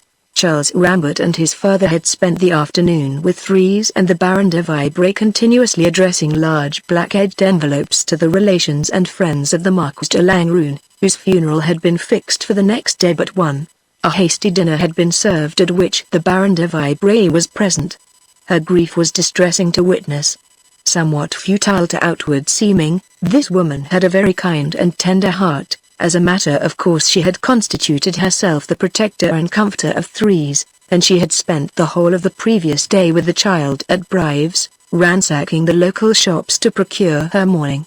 Threes was terribly shocked by the dreadful death of her grandmother, whom she adored, but she displayed unexpected strength of character and controlled her grief so that she might be able to look after the guests whom she was now entertaining for the first time as mistress of the house. The Baron de Vibray had failed in her attempt to persuade Threes to come with her to Crills to sleep. Threes was determined in her refusal to leave the chateau and what she termed her post of duty. Marie will stay with me, she assured the kind Baron, and I promise you I shall have sufficient courage to go to sleep tonight. So her friend got into her car alone at 9 o'clock and went back to her own house. and Threes went up at once to bed with Marie, the faithful servant who, like Louise the cook, had been with her ever since she was born. After having read all the newspapers, with their minute and often inaccurate account of the tragedy at Beaulieu, for everyone in the chateau had been besieged the previous day by reporters and representatives of various press agencies. Shine Rambert said to his son simply, but with a marked gravity, "Let us go upstairs, my son, it is time." At the door of his room Charles deferentially offered his cheek to his father, but Shine Rambert seemed to hesitate, then, as if taking a sudden resolution, he entered his son's room instead of going on to his own. Charles kept silence and refrained from asking any questions, for he had noticed how lost in sad thought his father had seemed to be since the day before. Charles Rambert was very tired. He began to undress at once. He had taken off his coat and waistcoat, and was turning towards a looking-glass to undo his tie, when his father came up to him, with an abrupt movement. Shine Rambert put both his hands on his son's shoulders and looked him straight in the eyes. Then in a stifled but peremptory tone he said, "Now confess, unhappy boy. Confess to your father." Charles went ghastly white. "What?" he muttered. Shine Rambert kept his eyes fixed upon him. "It was you who committed the murder." The ringing denial that the young man tried to utter was strangled in his throat. He threw out his arms and groped with his hands as if to find something to support him in his faintness. Then he pulled himself together. "Committed the murder? I? You accuse me of having killed the Marks? It is infamous, hateful, awful. Alas, yes. No, no. Good God, no, yes." Shine Rambert insisted. The two men faced each other, panting. Charles controlled the emotion which was sweeping over him once more, and looking steadily at his father, said in tones of bitter reproach, "And it is actually my own father who says that, who suspects me." Tears filled the young fellow's eyes and sobs choked him. He grew whiter still, and seemed so near collapse that his father had to support him to a chair, where he remained for several minutes utterly prostrated. Rambert paced up and down the room a few times, then took another chair and sat down in front of his son, passing a hand across his brow as if to sweep away the horrible nightmare that was haunting him. He spoke again, "Come now, my boy, my poor boy, let us talk it over quietly. I do not know how it was, but yesterday morning when I saw you at the station I had a presentiment of something. You were haggard, and tired, and your eyes were drawn. I told you before," Charles answered tonelessly, "that I had had a bad night. I was overexcited and did not sleep. I was awake the whole night." "By Jove, yes." His father rapped out, "I can believe that. But if you were not asleep, how do you account for your not hearing anything?" "Threes did not hear anything either," said Charles after a moment's reflection. "Threes's room was a long way off," Rambert replied, "while there was only a thin wall between yours and that of the Marks. You must have heard." "You did hear. More than that." "Oh, my boy, my unhappy boy." Charles was twisting and untwisting his hands, and great drops of cold perspiration beaded his brow. "You are the only single person who thinks I committed such an awful crime?" he said, half questioningly. "The only one?" Shine Rambert muttered. "Perhaps. As yet. But you ought to know that you made a very bad impression indeed upon the friends of the Marks during the evening before the crime, when President Bonnet was reading the particulars of a murder that had been committed in Paris by somebody, I forget whom." "Good heavens!" Charles exclaimed in indignation, "I did not say anything wrong." "Do you mean to say that just because I am interested in stories of great criminals like Rocambole and Fantômas, you created a deplorable impression?" his father repeated. "So they suspect me too, do they?" Charles inquired. "But you can't make accusations like that," he said, warming up. "You've got to have facts, and proofs." He looked at his father for the sympathy and encouragement of affection. "Listen, Papa, I know you will believe me when I swear that I am innocent, but do you think other people?" Shine Rambert sat with his head between his hands, wrapped in thought. There was a short silence before the unhappy father replied. "Unfortunately there is evidence against you," he said at last, "and damning evidence, too." He added with a glance at his son that seemed to pulverize him. "Terrible evidence. Consider, Charles, the magistrates have decided, as a result of their investigations, that no one got into the chateau on the fatal night. You were the only man who slept there, and none but a man could possibly have committed such a horrible crime, such a monstrous piece of butchery. Someone might have got in from outside, the unhappy lad urged, as if trying to escape from the network in which he was being entangled. No one did, Shine Rambit insisted. Besides, how could you prove it? Charles was silent. He stood in the middle of the room, with trembling legs and haggard eyes, seemingly stupefied and incapable of coherent thought, vacantly watching his father. With bent head and shoulders bowed as though beneath a too heavy load, Shine Rambit moved towards the dressing room attached to the bedroom. "Come here," he said in an almost inaudible voice, "follow me." He went into the dressing room, and picking up the towels that were heaped anyhow on the lower rail of the washstand, he selected a very crumpled one and held it out in front of his son. "Look at that," he said in a low, curt tone. And on the towel, thus held in the light, Charles Rambit saw red stains of blood. The lad started, and was about to burst into some protestation, but Shine Rambit imperiously checked him. "Do you still deny it? Unhappy, wretched boy, there is the convincing, irrefutable evidence of your guilt. These stains of blood proclaim it. Something always is overlooked. How are you to explain the presence of this blood-stained linen in your room? Can you still deny that it is proof positive of your guilt?" "But I do deny it, I do deny it. I don't understand. I know nothing about it." And once more Charles Rambit collapsed into the armchair.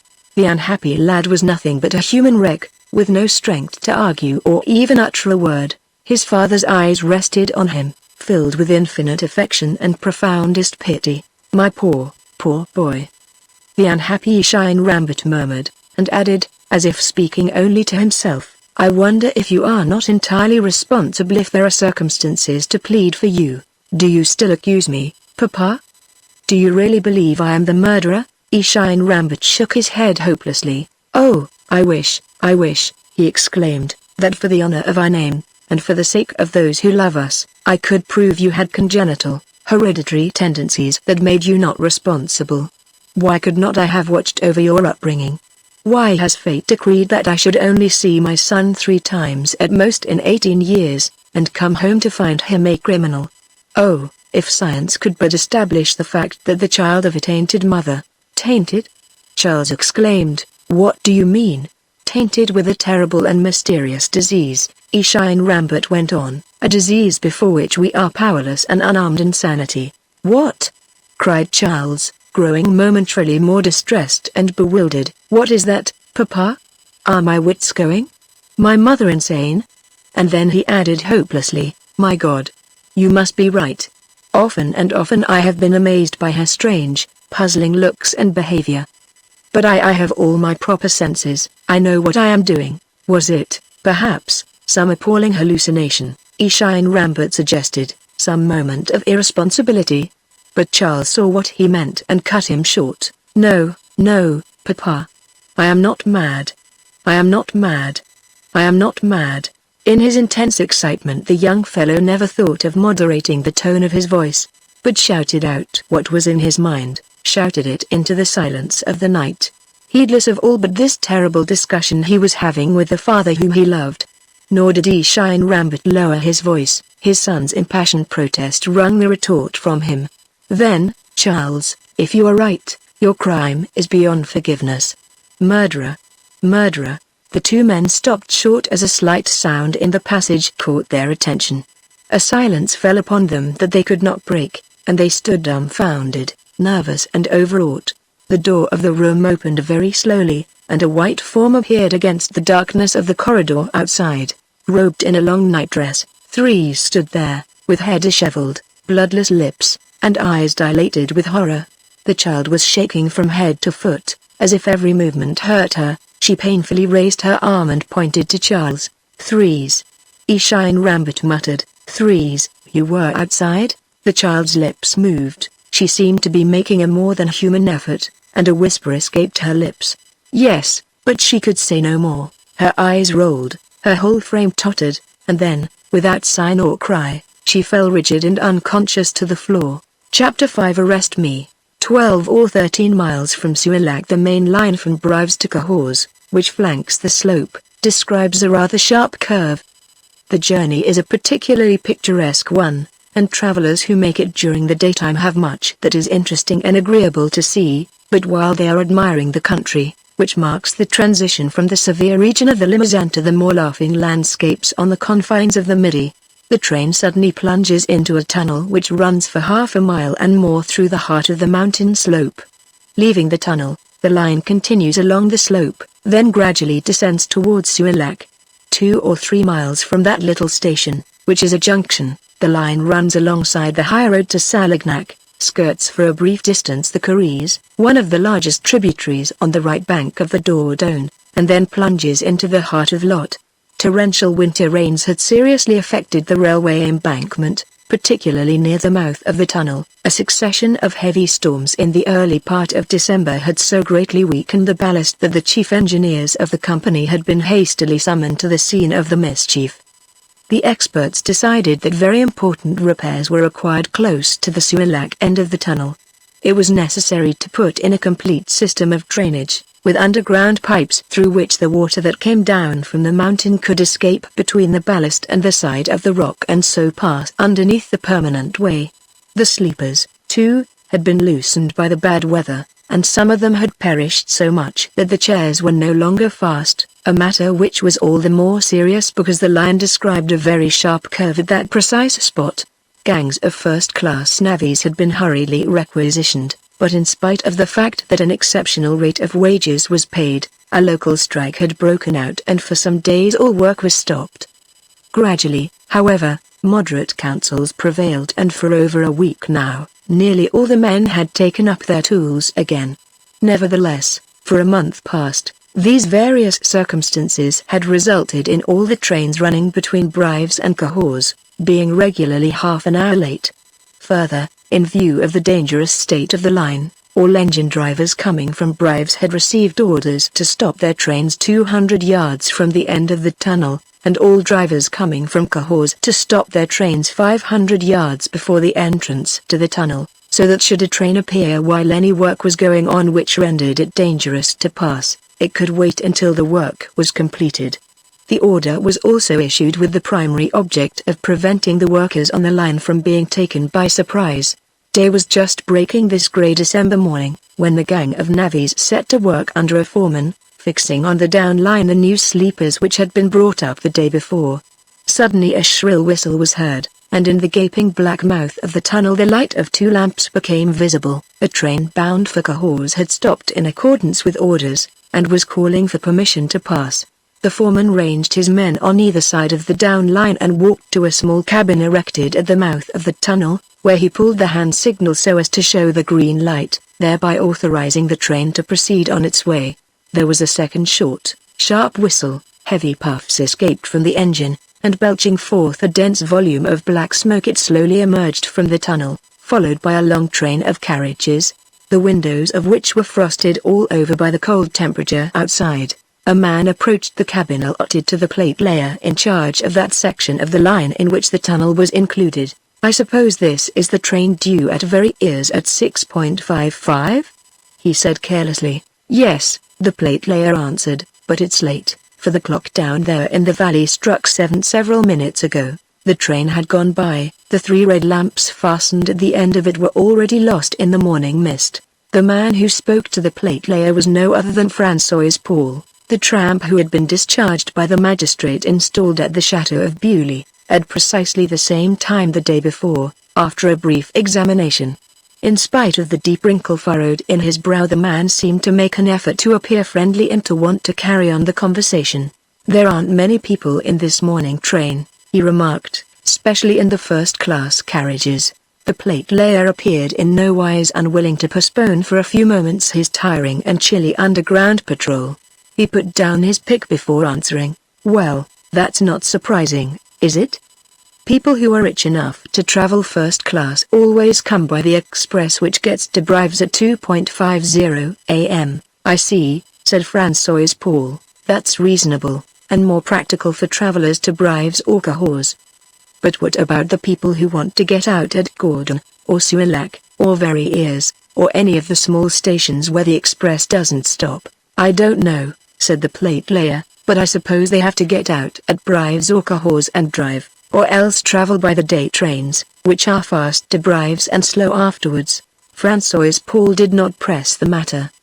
He lit a pipe and breathed upon his benumbed fingers. Hard times, these, and no mistake. The plate layer seemed sorry for him. I don't suppose you're an independent gentleman, but why don't you try to get taken on here? He suggested. They want hands here. Oh, do they? That's the fact. This is the foreman coming along now. Would you like me to speak to him for you? No hurry, replied Francois Paul. Course, I'm not saying no, but I should like to see what sort of work it is they're doing here. It might not suit me. I shall still have time to get a couple of words with him. And with his eyes on the ground the tramp slowly walked along the embankment away from the plate layer. The foreman met and passed him, and came up to the plate layer at the mouth of the tunnel. Well, monsieur, how goes it with you? Still got the old complaint? Middling, boss, the worthy fellow answered, just keeping up, you know. And how's yourself? And the work? When shall you finish? I don't know if you know it, but these trains stopping regularly in my section give me an extra lot of work. How's that? The foreman inquired in surprise. The engine drivers take advantage of the stop to empty their ash pans, and they leave a great heap of mess there in my tunnel, which I'm obliged to clear away. In the ordinary way they dump it somewhere else, where, I don't know, but not in my tunnel, and that's all I care about. The foreman laughed. You're a good un, monsieur. If I were you I would ask the company to give me another man or two. And do you suppose the company would? Monsieur retorted. By the way, that poor devil who is going along there, shivering with cold and hunger, was grumbling to me just now, and I advised him to ask you to take him on. What do you think he said?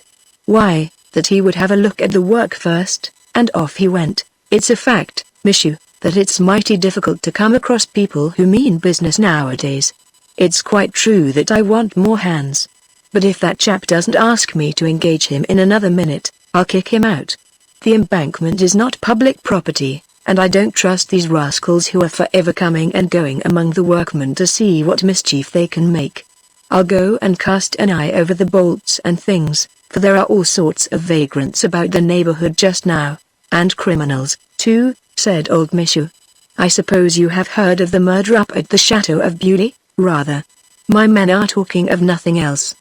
But you are right, monsieur, I will get a closer look at all strangers, and at your friend in particular. The foreman stopped abruptly. He had been examining the foot of the embankment, and was standing quite still, watching. The plate layer followed his glance, and also stood fixed. After a few moments' silence the two men looked at each other and smiled. In the half-light of the valley they had seen the outline of a gendarme. He was on foot and appeared to be looking for somebody, while making no attempt to remain unseen himself. Good, whispered monsieur, that's Sergeant Doucet, I know him by his stripes. They say the murder was not committed by anyone belonging to this part of the country. Everybody was fond of the Marquis de Langrune. Look. Look. The foreman broke in, pointing to the gendarme who was slowly climbing up the embankment. It looks as if the sergeant were making for the gentleman who was looking for work just now and hoped he would not find it. The sergeant's got a word for him. What? That might be, said monsieur after a moment's further watching. That chap has a villainous, ugly face. One can tell from the way he's dressed that he don't belong to our parts. The two men waited with utmost interest to see what was going to happen. Sergeant Doucet reached the top of the embankment at last and hurried past the navvies, who stopped their work to stare inquisitively after the representative of authority. 50 yards beyond them, Francois Paul, wrapped in thought, was walking slowly down towards the station of Verrières. Hearing the sound of steps behind him, he turned. When he saw the sergeant he frowned. He glanced rapidly about him and saw that while he was alone with the gendarme, so that no one could overhear what they said, however loudly they might speak, they were yet in such a position that every sign and movement they made would be perfectly visible to whoever might watch them. And as the gendarme paused a few paces from him and remarkable fact seemed to be on the point of bringing his hand to his cap in salute, the mysterious tramp rapped out. I thought I said no one was to disturb me, Sergeant? The sergeant took a pace forward. I beg your pardon, Inspector, but I have important news for you, for this Francois Paul, whom the sergeant thus respectfully addressed as Inspector, was no other than an officer of the secret police who had been sent down to Bewley the day before from headquarters in Paris. He was no ordinary officer. As if M.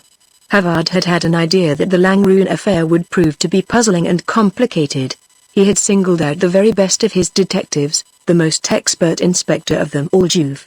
It was Juve who for the last 48 hours had been prowling about the chateau of Bewley disguised as a tramp, and had himself arrested with Bouzille that he might prosecute his own investigations without raising the slightest suspicion as to his real identity. Juve made a face expressive of his vexation at the over-deferential attitude of the sergeant. "Do pay attention," he said low. "We are being watched. If I must go back with you, pretend to arrest me. Slip the handcuffs on me." "I beg your pardon, Inspector, I don't like to," the gendarme answered. For all reply, Juve turned his back on him. "Look here," he said, "I will take a step or two forward as if I meant to run away, then you must put your hand on my shoulder roughly, and I will stumble. When I do, slip the bracelets on." From the mouth of the tunnel the plate layer, the foreman and the navvies all followed with their eyes the unintelligible conversation passing between the gendarme and the tramp 100 yards away. Suddenly they saw the man try to get off and the sergeant seize him almost simultaneously. A few minutes later the individual, with his hands linked together in front of him, was obediently descending the steep slope of the embankment, by the gendarme's side, and then the two men disappeared behind a clump of trees. "I understand why that chap was not very keen on getting taken on here," said the foreman. His conscience was none too easy. As they walked briskly in the direction of Bewley, Juve asked the sergeant, "What has happened at the chateau, then?" "They know who the murderer is, Inspector," the sergeant answered. Little 3's, Chapter 6 Fantômas, It is Death. Hurrying back towards the chateau with the sergeant, Juve ran into M. de Prezel's outside the park gate. The magistrate had just arrived from Brives in a motor car which he had commandeered for his personal use during the last few days. "Well," said Juve in his quiet, measured tones, "have you heard the news?" And as the magistrate looked at him in surprise he went on, "I gather from your expression that you have not. Well, sir, if you will kindly fill up a warrant we will arrest M. Charles Rambert." Juve briefly repeated to the magistrate what the sergeant had reported to him, and the sergeant added a few further details. The three men had now reached the foot of the steps before the house and were about to go up when the door of the chateau was opened and Allain appeared. He hurried towards them, with unkempt hair and haggard face, and excitedly exclaimed, "Didn't you meet the Ramberts? Where are they? Where are they?" The magistrate, who was bewildered by what Juve had told him, was trying to form a coherent idea of the whole sequence of events, but the detective realized the situation at once, and turned to the sergeant. "The bird has flown," he said. The sergeant threw up his hands in dismay. Inside the hall Juve and M. de Prezels ordered Allain to give them an exact account of the discovery made by 3's in the course of the previous night. "Well, gentlemen," said the old fellow, who was greatly upset by the discovery of the murderer of the Marquis de Langrune, "when I got to the chateau early this morning I found the two old servants, Marie and Louise, entirely occupied attending to the young mistress. Marie slept in an adjoining room to hers last night, and was awakened about 5 o'clock by the poor child's inarticulate cries. 3's was bathed in perspiration, her face was all drawn and there were dark rings under her eyes. She was sleeping badly and evidently having a dreadful nightmare. She half woke up several times and muttered some unintelligible words to Marie, who thought that it was the result of overexcitement. But about 6 o'clock, just as I arrived, 3's really woke up, and bursting into a fit of sobbing and crying, repeated the names of her grandmother and the Ramberts and the Baron de Vibray. She kept on saying, the murderer, and making all sorts of signs of terror, but we were not able to get from her a clear statement of what it was all about. I felt her pulse and found she was very feverish, and Louise prepared a cooling drink, which she persuaded her to take. In about 20 minutes it was then nearly 6:30. 3's quietened down, and managed to tell us what she had heard during the night, and the dreadful interview and conversation between M. Rambert and his son which she had seen and overheard. "What did you do then?" inquired M. de Prezels. "I was dreadfully upset myself, sir, and I sent Jean, the coachman, to St. Jory to fetch the doctor and also to let Sergeant Doucet know. Sergeant Doucet got here first. I told him all I knew, and then I went upstairs with the doctor to see M. Threes." The magistrate turned to the police sergeant and questioned him. Directly M. Dolan told me his story, the sergeant replied, "I thought it my duty to report to M. Juve, who I knew was not far from the chateau, on his way to Very Ears. M. Juve told me last night that he meant to explore that part in the early morning.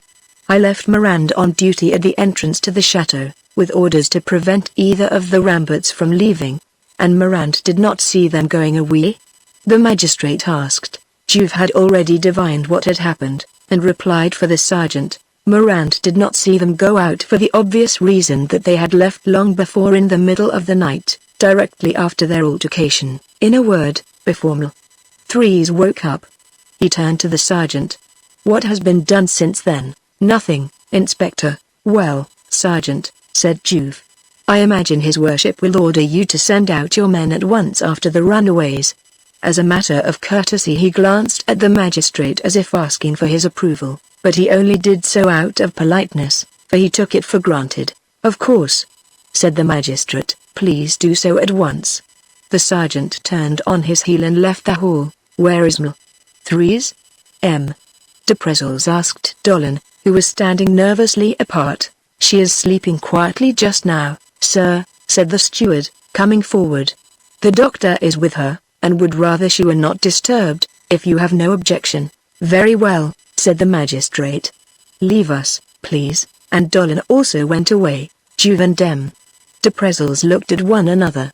The magistrate was the first to break the silence. "So it is finished?" he remarked. "So this Charles Rambert is the culprit?" Juve shook his head. "Charles Rambert? Well, he ought to be the culprit. Why that reservation?" inquired the magistrate. "I say ought to be, for all the circumstances point to that conclusion, and yet in my bones I don't believe he is. Surely the presumptions of his guilt, his pseudo-confession, or at least his silence in face of his father's formal accusation, may make us sure he is," said M. de Prezels. "There are some presumptions in favor of his innocence too," Juve replied, but with a slight hesitation. The magistrate pressed his point. "Your investigations formally demonstrated the fact that the crime was committed by some person who was inside the house." "Possibly," said Juve, "but not certainly. The probabilities do not allow us to assert it as a fact." "Explain yourself." "Not so fast, sir," Juve replied, and getting up he added, "There is nothing for us to do here, sir. Shall we go up to the room Charles Rambert occupied?" M.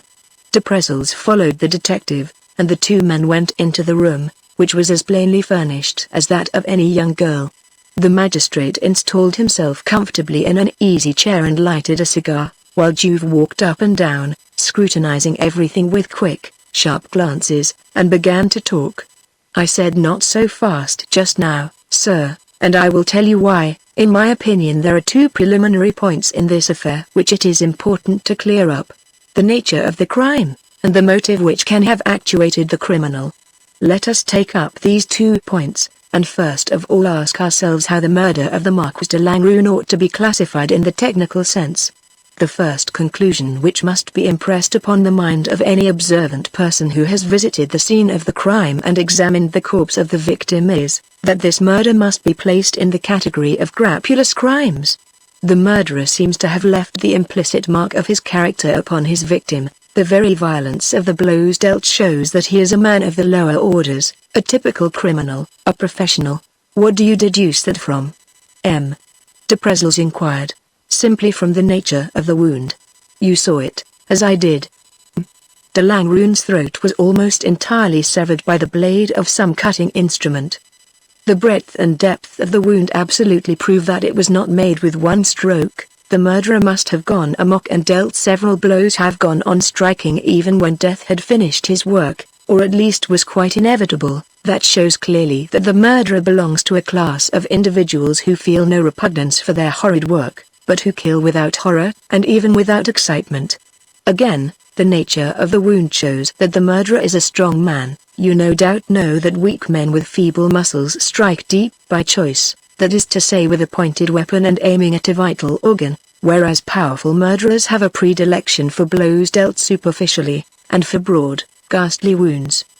Besides, that is only following a natural law. A weak man finesses with death, tries to make sure of it at some precise point, penetrating the heart or severing an artery. A brutal man does not care where he hits, but trusts to his own brute strength to achieve his purpose. We have next to determine the sort of weapon with which the murder was committed. We have not got it, at any rate up to the present. I have given orders for the drains to be emptied, and the pond to be dragged and the shrubberies to be searched, but, whether our search is crowned with success or not, I am convinced that the instrument was a knife, one of those common knives with a catch-lock that Apaches always carry. If the murderer had had a weapon whose point was its principal danger, he would have stabbed, and stabbed to the heart, instead of cutting, but he used the edge, the part of a knife that is most habitually used, and he actually cut. When the first wound was made he did not strike anywhere else, but continued working away at the wound and enlarging it. It is a point of capital importance that this murder was committed with a knife, not with a dagger or stiletto, and therefore this is a crapulous crime. And what conclusion do you draw from the fact that the crime is a crapulous one? The magistrate proceeded to inquire. Merely that it cannot have been committed by Charles Rambert, Juve answered very gravely. He is a young man who has been well brought up, he comes of very good stock, and his age makes it most improbable that he can be a professional criminal. Obviously, murmured the magistrate, not a little embarrassed by the keen logic of the detective. And now let us consider the motive or motives of the crime, Juve continued. Why did the man commit this murder? Doubtless for purposes of robbery, said the magistrate. What did he want to steal? Juve retorted. As a matter of fact, de Langrune's diamond rings and watch and purse were all found on her table, in full view of everybody. In the drawers that had been broken open I found other jewels, over £20 in gold and silver, and 3 bank notes in a card case. What is your view, sir, of a crapulous robber who sees valuables like that within his reach, and who does not take them? It is certainly surprising, the magistrate admitted, very surprising, and goes to show that although the crime in itself is a common, sordid one, the criminal may have had higher, or at any rate different, aspirations from those which would lead an ordinary ruffian to commit murder for the sake of robbery. The age and social position and personality of de Langrune make it very unlikely that she had enemies, or was the object of vengeance, and therefore if she was got rid of, it was very likely that she might be robbed. But robbed of what?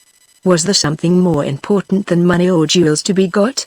I frankly admit that although I put the question I am at a loss how to answer it. Obviously, murmured the magistrate again, still more puzzled by all these logical deductions. Juve proceeded with the development of his ideas, and now suppose we are face to face with a crime committed without any motive, as a result of some morbid impulse, a by no means uncommon occurrence, monomania or temporary insanity.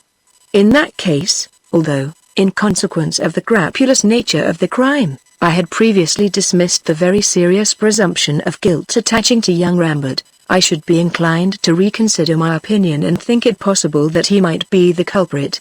We know very little about the young fellow from the physiological point of view, in fact we don't know him at all, but it seems that his family is not altogether normal, and I understand that his mother's mental condition is precarious. If for a moment we regard Charles Rambert as a hysterical subject, we can associate him with the murder of the Marquis de Langrune without thereby destroying our case that the crime is a crapulous one, for a man of only medium physical strength, when suffering from an attack of mental alienation, has his muscular power increased at least tenfold during his paroxysms. Under such influence as that Charles Rambert might have committed murder with all the fierce brutality of a giant. But I shall soon be in possession of absolutely accurate knowledge as to the muscular strength of the murderer, Juve proceeded. Quite lately Bertillon invented a marvelous dynamometer which enables us not only to ascertain what kind of lever has been used to force a lock or a piece of furniture, but also to determine the exact strength of the individual who used the tools. I have taken samples of the wood from the broken drawer, and I shall soon have exact information. That will be immensely important, M. De Prezels agreed. Even if it does away with our present certainty of Charles Rambert's guilt, we shall be able to find out whether the murder was committed by any other occupant of the house, still assuming that it was committed by some member of the household. With regard to that, said Juve, we can proceed with our method of deduction and eliminate from our field of observation everybody who has a good alibi or other defense. It will be so much ground cleared. For my own part, one find it impossible to suspect the two old maidservants, Louise and Marie, the tramps whom we have detained and subsequently released, are too simple-minded, elementary people to have been capable of devising the minute precautions which demonstrate the subtle cleverness of the man who murdered the Marks. Then there is Dolan, but I imagine you will agree with me in thinking that his alibi removes him from suspicion, more especially as the medical evidence proves that the murder was committed during the night, between 2 and 3 o'clock. Only Shine Rambert is left, the magistrate put in, and about 9 o'clock that evening he left the D'Orsay station in the slow train which reaches Verrières at 6:55 a.m. He spent the whole night in the train, for he certainly arrived by that one. He could not have a better alibi. Not possibly, Juve replied. So we need only trouble ourselves with Charles Rambert, and warming up to the subject the detective proceeded to pile up a crushing indictment against the young man.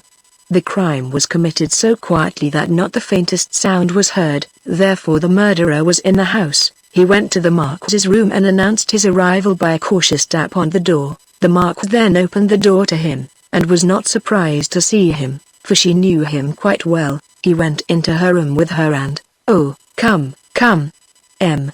De Prezels broke in, "You are romancing now, M. Juve, you forget that the bedroom door was forced, the best proof of that being the bolt, which was found wrenched away and hanging literally at the end of the screws." "I was expecting you to say that, sir," said Juve with a smile. "But before I reply I should like to show you something rather quaint."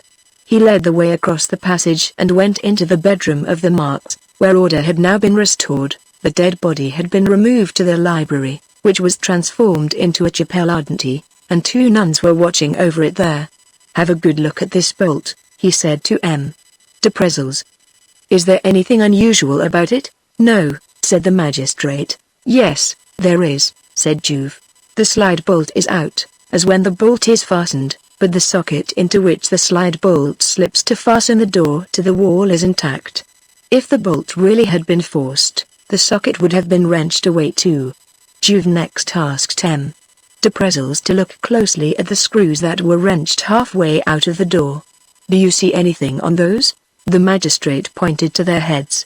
"There are tiny scratches on them," he said, rather hesitatingly, for in his inmost heart he knew the detective's real superiority over himself, and from those I must infer that the screws have not been wrenched out by the pressure exerted on the bolt, but really unscrewed, and therefore, Juve broke in, "this is a mere blind, from which we may certainly draw the conclusion that the murderer wished to make us believe that the door was forced, whereas in reality it was opened to him by the Marks. Therefore the murderer was personally known to her.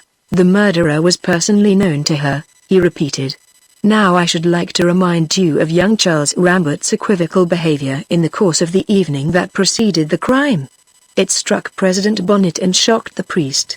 I also recall his hereditary antecedents, his mother's insanity, and finally." Juve broke off abruptly and unceremoniously dragged the magistrate out of the room and into Charles Rambert's bedroom.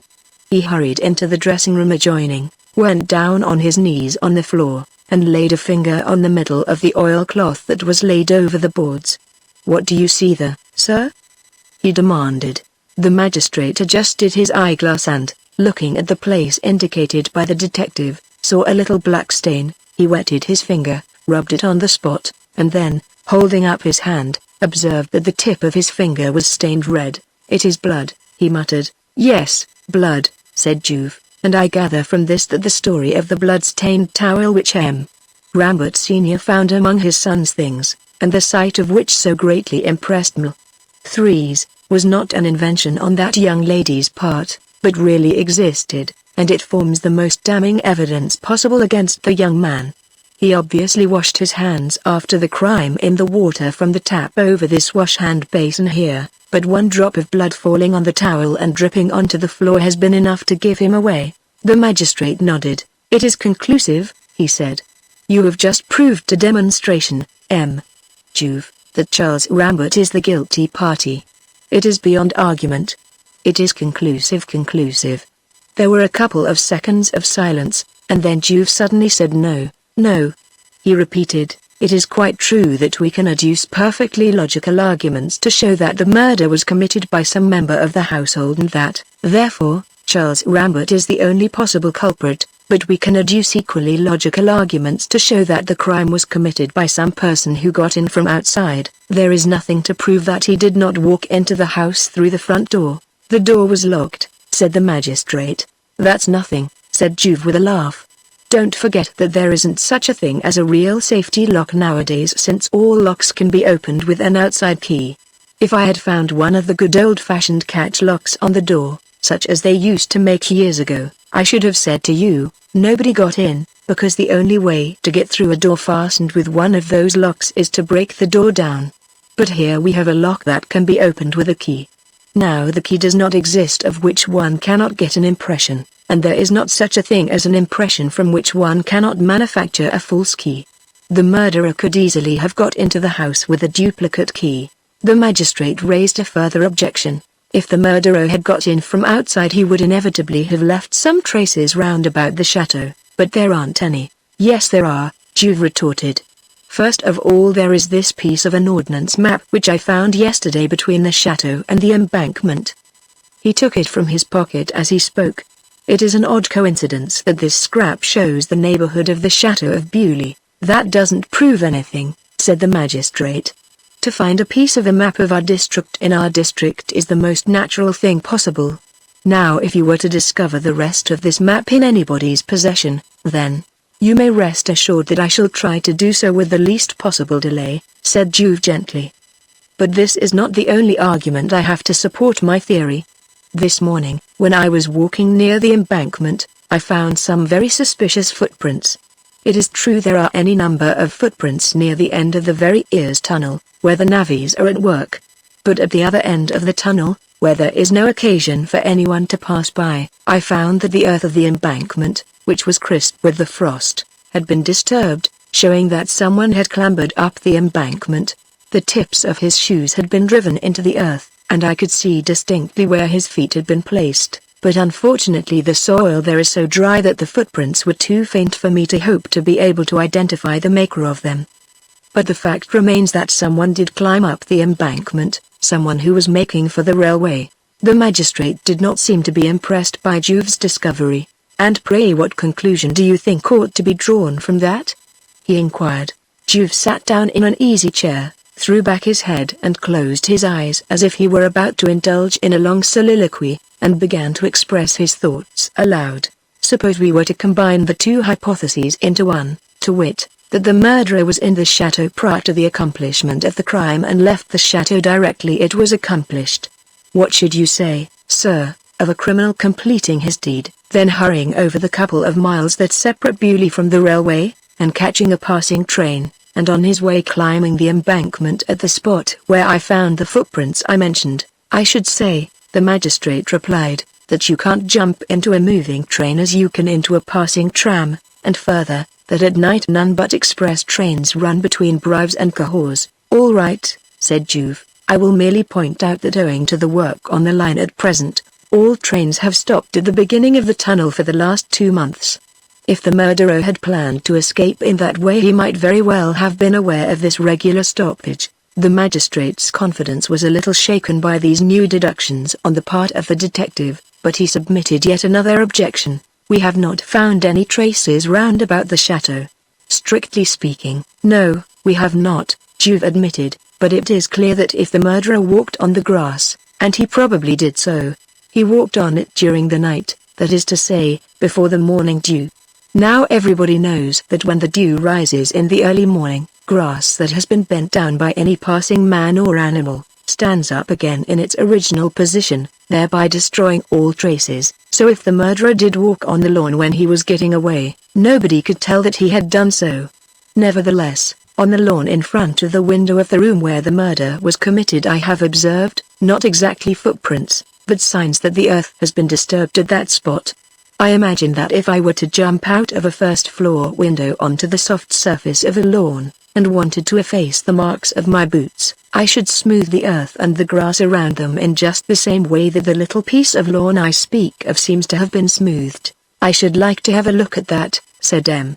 de Prezels. Well, there's no difficulty about it, Juve replied. Come along. The two men hurried down the staircase and out of the house.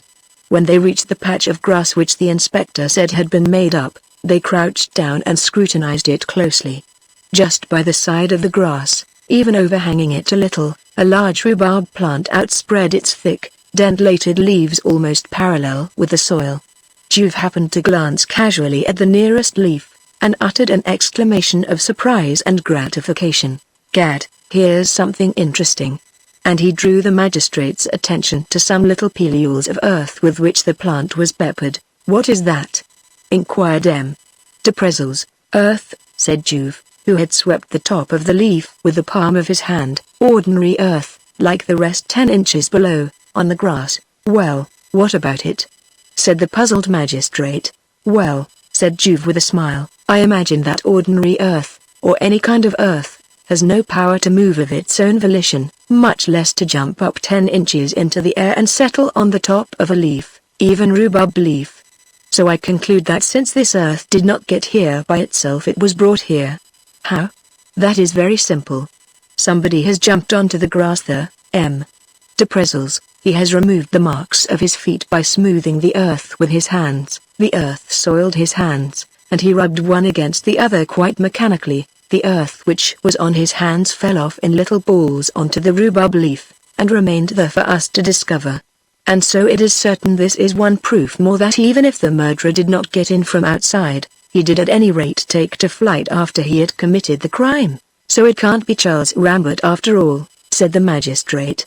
It ought to be Charles Rambert, was Juve's baffling reply. The magistrate waxed irritable. My dear sir, your everlasting contradictions end by being rather absurd. You have hardly finished building up one laborious theory before you start knocking it down again. I fail to understand you. Juve smiled at M. de Prezels' sudden irritability, but quickly became grave again. I am anxious not to be led away by any preconceived opinion. I put the hypothesis that so-and-so is guilty, and examine all the arguments in support of that theory. Then I submit that the crime was committed by somebody else, and proceed in the same way. My method certainly has the objection that it confronts every argument with a diametrically opposite one, but we are not concerned with establishing any one case in preference to another. It is the truth, and nothing else, that we have to discover, and that is tantamount to saying that in spite of the overwhelming circumstantial evidence, and in spite of the fact that he has run away, Charles Rambert is innocent. Charles Rambert is the culprit, sir, Juve replied brightly. If he were not, whom else could we possibly suspect? The detective's placidity and his perpetual self-contradictions exasperated M. de Prezels. He held his tongue, and was silently revolving the case in his mind when Juve made yet one more suggestion. There is one final hypothesis which I feel obliged to put before you. Do you realize, sir, that this is a typical Fantômas crime? M. de Prezels shrugged his shoulders as the detective pronounced this half-mythical name. Upon my word, M. Juve, I should never have expected you to invoke Fantômas. Why, Fantômas is the too obvious subterfuge, the cheapest device for investing a case with mock honors. Between you and me, you know perfectly well that Fantômas is merely a legal fiction, a lawyer's joke. Fantômas has no existence in fact. Juve stopped in his stride. He paused a moment before replying, then spoke in a restrained voice, but with an emphasis on his words that always marked him when he spoke in all seriousness. You are wrong to laugh, sir, very wrong. You are a magistrate and I am only a humble detective inspector. But you have 3 or 4 years' experience, perhaps less, while I have 15 years' work behind me. I know that Fantômas does exist, and I do anything but laugh when I suspect his intervention in a case. M. de Prezels could hardly conceal his surprise, and Juve went on. No one has ever said of me, sir, that I was a coward. I have looked death in the eyes. I have often hunted and arrested criminals who would not have had the least hesitation in doing away with me. There are whole gangs of rascals who have vowed my death. All manner of horrible revenges threaten me today. For all that I have the most complete indifference. But when people talk to me of Fantômas, when I fancy that I can detect the intervention of that genius of crime in any case, then, Depressels, I am in a funk. I tell you frankly, I am in a funk. I am frightened, because Fantômas is a being against whom it is idle to use ordinary weapons, because he has been able to hide his identity and elude all pursuit for years, because his daring is boundless and his power unmeasurable, because he is everywhere and nowhere at once, and, if he has had a hand in this affair, I'm not even sure that he is not listening to me now. And finally, Depressels, because everyone whom I have known to attack Fantômas, my friends, my colleagues, my superior officers, have one and all, sir, been beaten in the fight. Fantômas does exist, I know. But who is he? A man can brave a danger he can measure, but he trembles when confronted with a peril he suspects but cannot see. But this Fantômas is not a devil, the magistrate broke in testily, he is a man like you and me. You are right, sir, in saying he is a man, but I repeat, the man is a genius. I don't know whether he works alone or whether he is the head of a gang of criminals. I know nothing of his life, I know nothing of his object.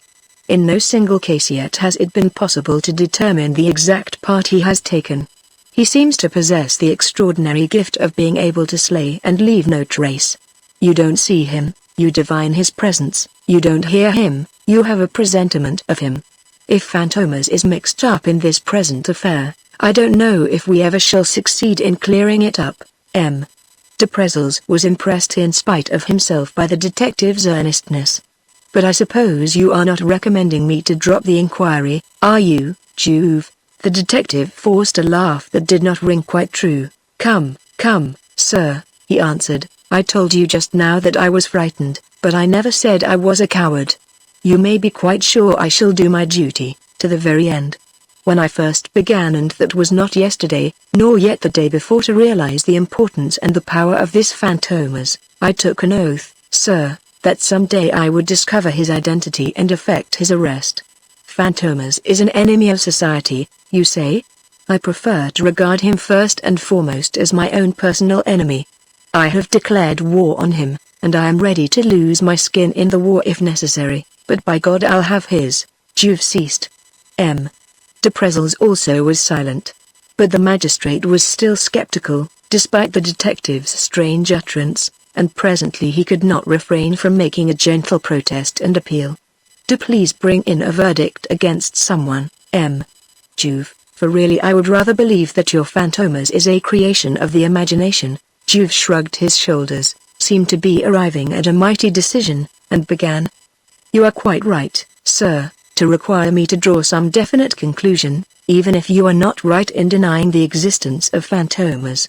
So I make the assertion that the murderer is. The sound of hurrying steps behind them made both men turn round. A postman, hot and perspiring, was hurrying to the chateau. He had a telegram in his hand. Does either of you gentlemen know Juve? He asked. My name is Juve, said the detective, and he took the telegram and tore the envelope open. He glanced through it and then handed it to the magistrate. Please read that, sir, he said. The telegram was from the Criminal Investigation Department, and ran as follows. Return immediately to Paris. Are convinced that extraordinary crime lies behind disappearance of Lord Beltham. Privately, suspect Fantômas work. Chapter 7 The Criminal Investigation Department. Does Gurn live here, please? Delenx. The concierge at number 147 Rue Le Vert, looked at the inquirer and saw a tall, dark man with a heavy moustache, wearing a soft hat and a tightly buttoned overcoat, the collar of which was turned up to his ears. Gurn is away, sir, she answered. He has been away for some little time. I know, said the stranger, but still I want to go up to his rooms if you will kindly go with me. You want? The concierge began in surprise and doubt. Oh, I know, of course you are the man from the What's Its Name company, come for his luggage? Wait a bit, what is the name of that company? Something funny in English name, I fancy. The woman left the door, which she had been holding just ajar, and went to the back of her lodge. She looked through the pigeonholes where she kept the tenants' letters ready sorted, and picked out a soiled printed circular addressed to M. Gurn. She was busy putting on her spectacles when the stranger drew near and from over her shoulder got a glimpse of the name for which she was looking.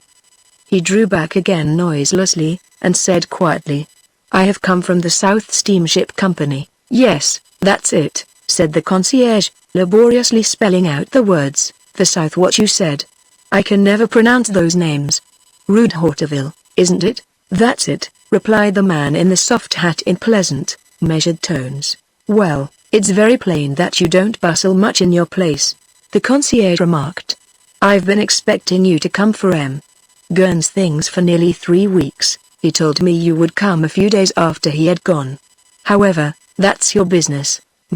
Delenx cast a mechanical glance through the window that looked onto the street, and then surveyed the stranger from top to toe. He seemed to be much too well dressed to be a mere porter. "But you haven't got any handcart or truck," she exclaimed. "You're not thinking of carrying the trunks on your shoulder, are you?" "Why, there are at least 3 or 4 of them and heavy."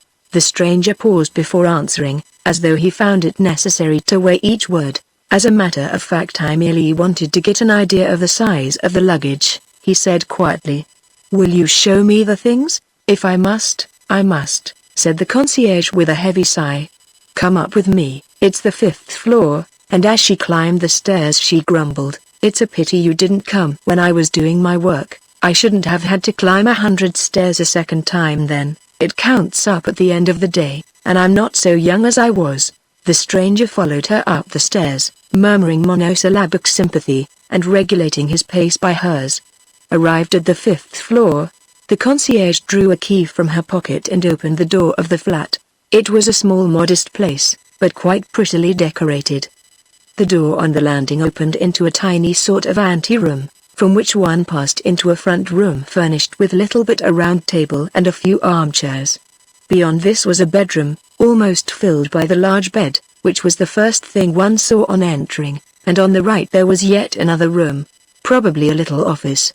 Both the first room, which was a kind of general living room, and the bedroom had wide windows overlooking gardens as far as one could see. An advantage of the flat was that it had nothing opposite, so that the occupant could move about with the windows open if he liked, and yet have nothing to fear from the inquisitiveness of neighbors.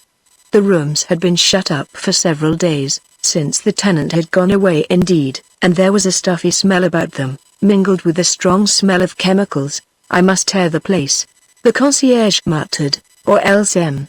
Gurn won't be pleased when he comes back. He always says he is too hot and can't breathe in Paris, so he does not live here regularly?" said the stranger, scanning the place curiously as he spoke. "Oh, no, sir," the concierge answered.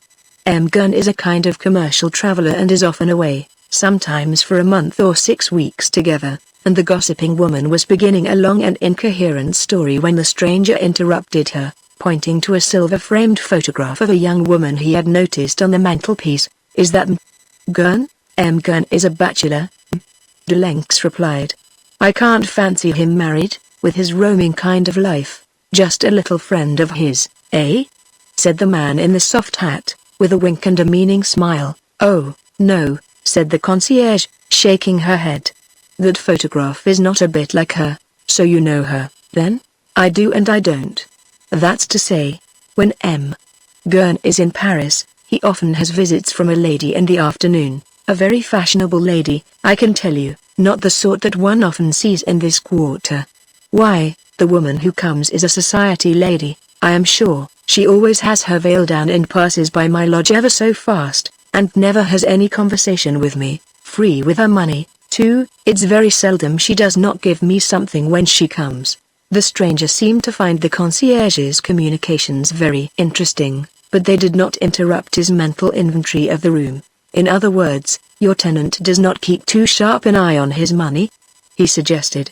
"No, indeed. The rent is always paid in advance, and sometimes M. Gurn even pays 2 terms in advance because he says he never can tell if his business won't be keeping him away when the rent falls due. Just then a deep voice called up the staircase. Concierge, M. Gurn, have you anyone of that name in the house? Come up to the 5th floor. The concierge called back to the man. I am in his rooms now, and she went back into the flat. Here's somebody else for M.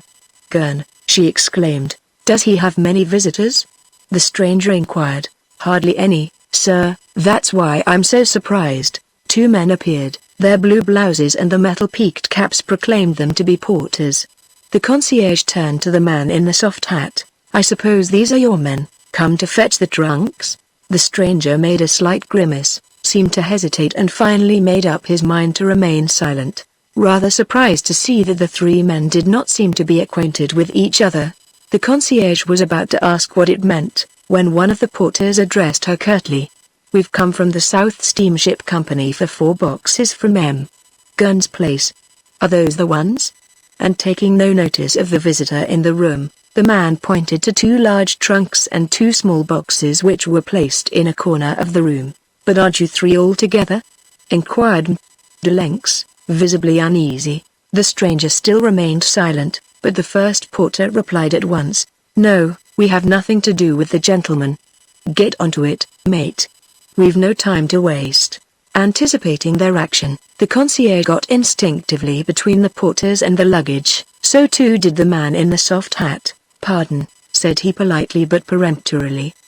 Please take nothing away. One of the porters drew a crumpled and dirty memorandum book from his pocket and turned over the pages, wetting his thumb every time.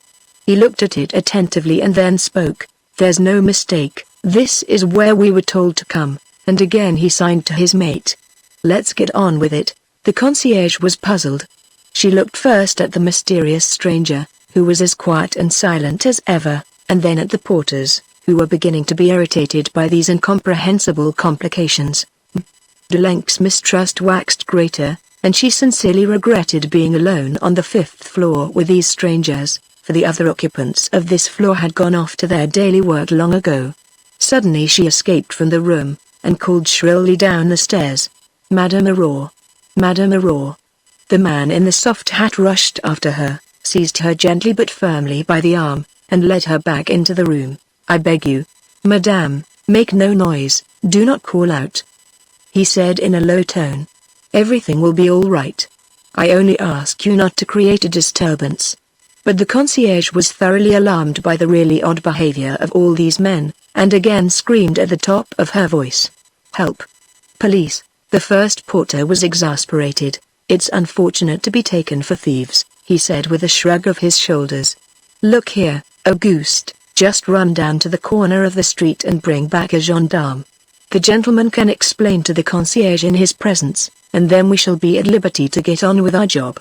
Auguste hastened to obey, and several tense moments passed, during which not a single word was exchanged between the 3 people who were left together. Then heavy steps were heard, and Auguste reappeared with a gendarme.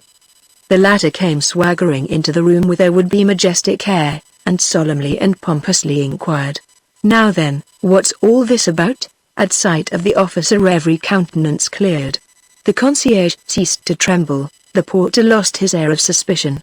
Both were beginning to explain to the representative of authority, when the man in the soft hat waved them aside, stepped up to the guardian of the peace and looking him straight in the eyes, said, "Criminal Investigation Department." Inspector Juve, the gendarme, who was quite unprepared for this announcement, stepped back a pace and raised his eyes towards the man who addressed him, then suddenly raised his hand to his kepi and came to attention. "Beg pardon, Inspector, I didn't recognize you. M. Juve. And you have been in this division a long time too." He turned angrily to the foremost porter. "Step forward, please, and let's have no nonsense." Juve, who had thus disclosed his identity as a detective, smiled, seeing that the gendarme assumed that the South Steamship Company's porter was a thief. "That's all right," he said. "Leave the man alone. He's done no harm." "Then who am I to arrest?" the puzzled gendarme asked. The concierge broke in to explain. She had been much impressed by the style and title of the stranger. "If the gentleman had told me where he came from I would certainly never have allowed anyone to go for a gendarme." Inspector Juve smiled. "If I had told you who I was just now, madame, When you were, quite naturally, so upset, you would not have believed me. You would have continued to call out. Now, I'm particularly anxious to avoid any scandal or noise at the present moment. I rely on your discretion." He turned to the two porters, who were dumb with amazement and could make nothing of the affair. "As for you, my good fellows, I must ask you to leave your other work and go back at once to your office in the Rue d'Hauteville and tell your manager what is his name?" M. Wooland, one of the men replied. "Good, tell M. Wooland that I want to see him here at the earliest possible moment, and tell him to bring with him all the papers he has that refer to M. Gurn. And not a word to anyone about all this, please, especially in this neighborhood. Take my message to your manager, and that's all." The porters had left hurriedly for the Rue d'Hauteville and a quarter of an hour went by. The detective had requested the concierge to ask the Madame Aurore to whom she had previously appealed so loudly for help, to take her place temporarily in the lodge. Juve kept Delenx upstairs with him partly to get information from her, and partly to prevent her from gossiping downstairs. While he was opening drawers and ransacking furniture, and plunging his hand into presses and cupboards, Juve asked the concierge to describe this tenant of hers, M. Gurn, in whom he appeared to be so deeply interested. "He is a rather fair man," the concierge told him, "medium height, stout build, and clean-shaven like an Englishman. There is nothing particular about him, he is like lots of other people." This very vague description was hardly satisfactory. The detective told the policeman to unscrew the lock on a locked trunk, and gave him a small screwdriver which he had found in the kitchen. Then he turned again to Delenx, who was standing stiffly against the wall, severely silent. "You told me that M. Gurn had a lady friend. When used he to see her?" "Pretty often, when he was in Paris, and always in the afternoon. Sometimes they were together till 6 or 7 o'clock, and once or twice the lady did not come down before 7:30. Used they to leave the house together?" "No, sir." "Did the lady ever stay the night here?" "Never, sir." "Yes, evidently a married woman," murmured the detective as if speaking to himself. Delenx made a vague gesture to show her ignorance on the point. "I can't tell you anything about that, sir." "Very well," said the detective, "kindly pass me that coat behind you." The concierge obediently took down a coat from a hook and handed it to Juve, who searched it quickly, looked it all over and then found a label sewn on the inside of the collar. It bore the one word Pretoria. "Good," said he, in an undertone. "I thought as much." Then he looked at the buttons. These were stamped on the underside with the name Smith. The gendarme understood what the detective was about, and he too examined the clothes in the first trunk which he had just opened. "There is nothing to show where these things came from, sir," he remarked. "The name of the maker is not on them." "That's all right," said Juve. "Open the other trunk." While the gendarme was busy forcing this second lock, Juve went for a moment into the kitchen and came back holding a rather heavy copper mallet with an iron handle, which he had found there. He was looking at this mallet with some curiosity, balancing and weighing it in his hands, when a sudden exclamation of fright from the gendarme drew his eyes to the trunk, the lid of which had just been thrown back. Juve did not lose all his professional impassivity, but even he leapt forward like a flash, swept the gendarme to one side, and dropped on his knees beside the open box. A horrid spectacle met his eyes, for the trunk contained a corpse.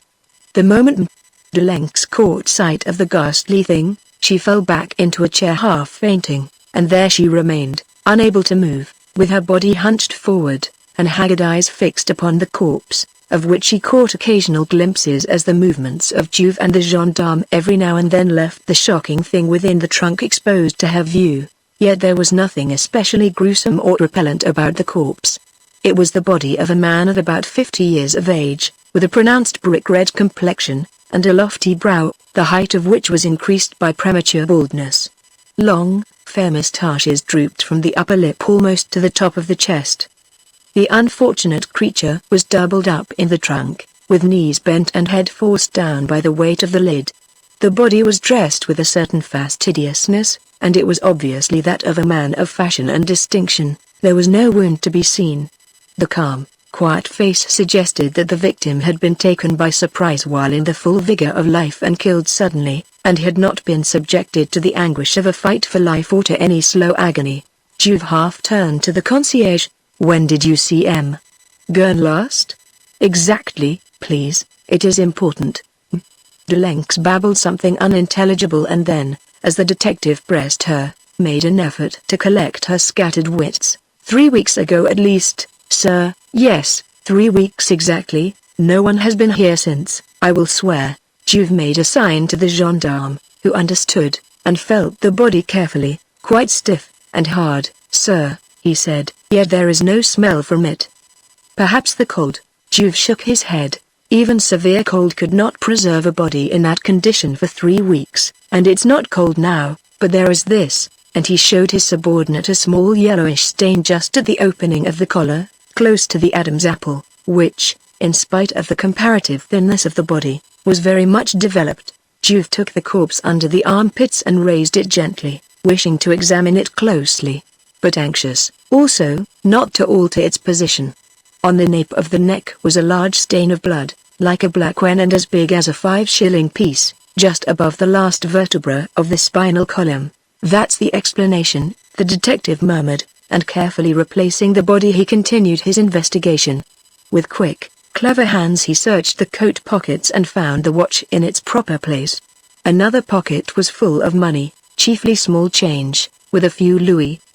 But Juve looked in vain for the pocketbook which the man had doubtless been in the habit of carrying about with him, the pocketbook probably containing some means of identification.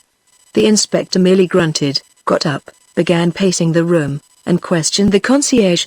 Did M. Gurn have a motor car? No, sir, she replied, looking surprised.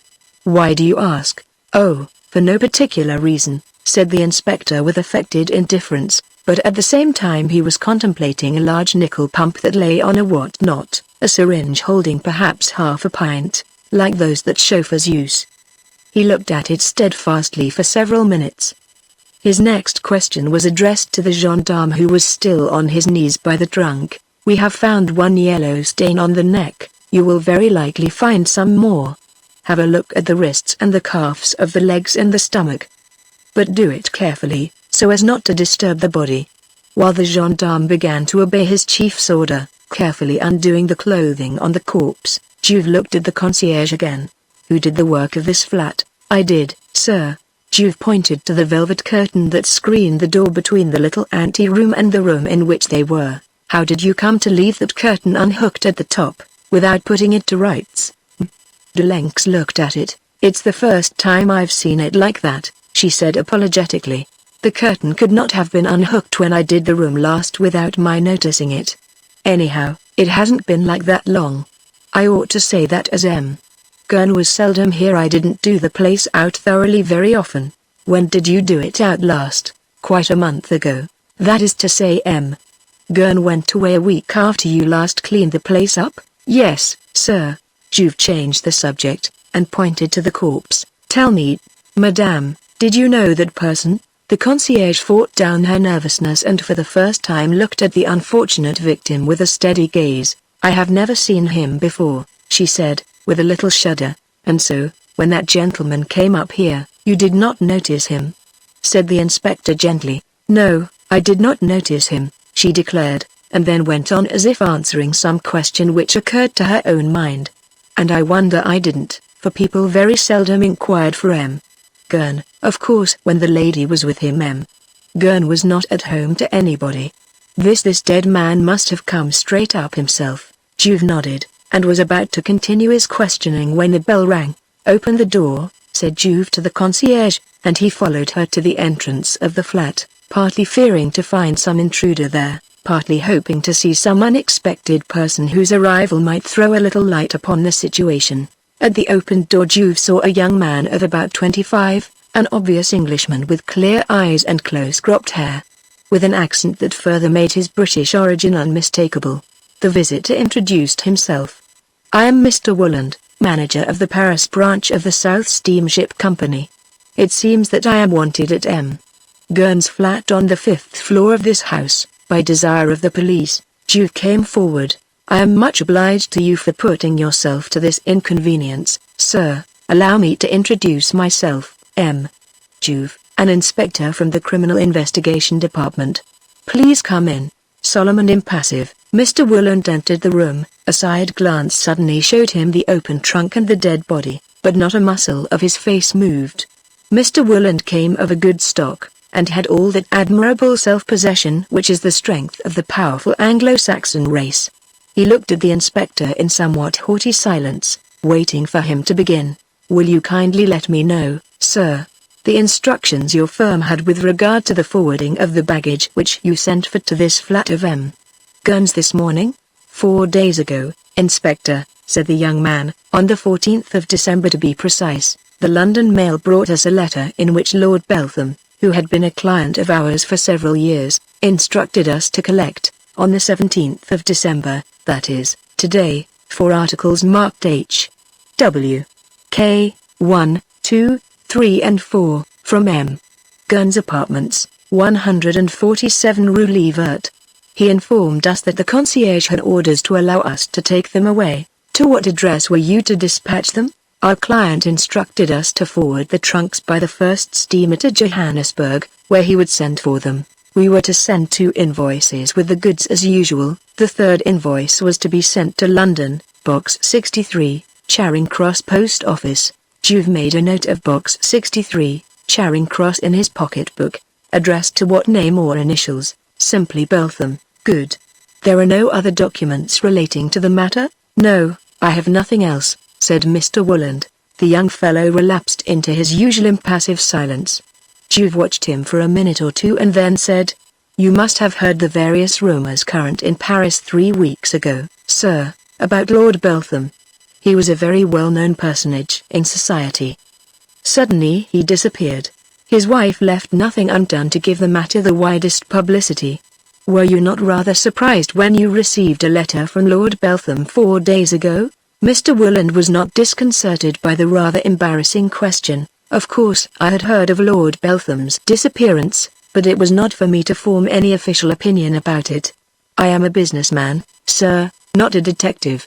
Lord Beltham might have disappeared voluntarily or the reverse, I was not tasked to say which. When I got his letter I simply decided to carry out the orders it contained. I should do the same again in similar circumstances. Are you satisfied that the order was sent by Lord Beltham? I have already told you, sir, that Lord Beltham had been a client of ours for several years. We have had many similar dealings with him. This last order which we received from him appeared to be entirely above suspicion, identical in form and in terms with the previous letters we had had from him. He took a letter out of his pocketbook, and handed it to Juve. Here is the order, sir. If you think proper you can compare it with similar documents filed in our office in the Rue d'Hauteville. And as Juve was silent, Mr. Willand, with the utmost dignity, inquired, Is there any further occasion for me to remain here? Thank you, sir, no, Juve replied. Mr. Willand made an almost imperceptible bow and was on the point of withdrawing when the detective stayed him once more.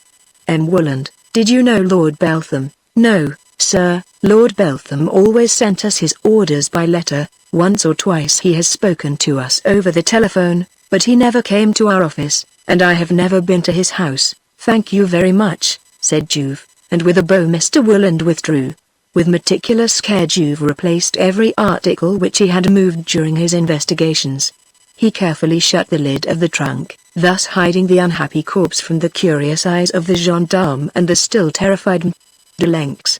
Then he leisurely buttoned his overcoat and spoke to the gendarme. Stay here until I send a man to relieve you. I am going to your superintendent now. At the door he called the concierge. Will you kindly go down before me, madam?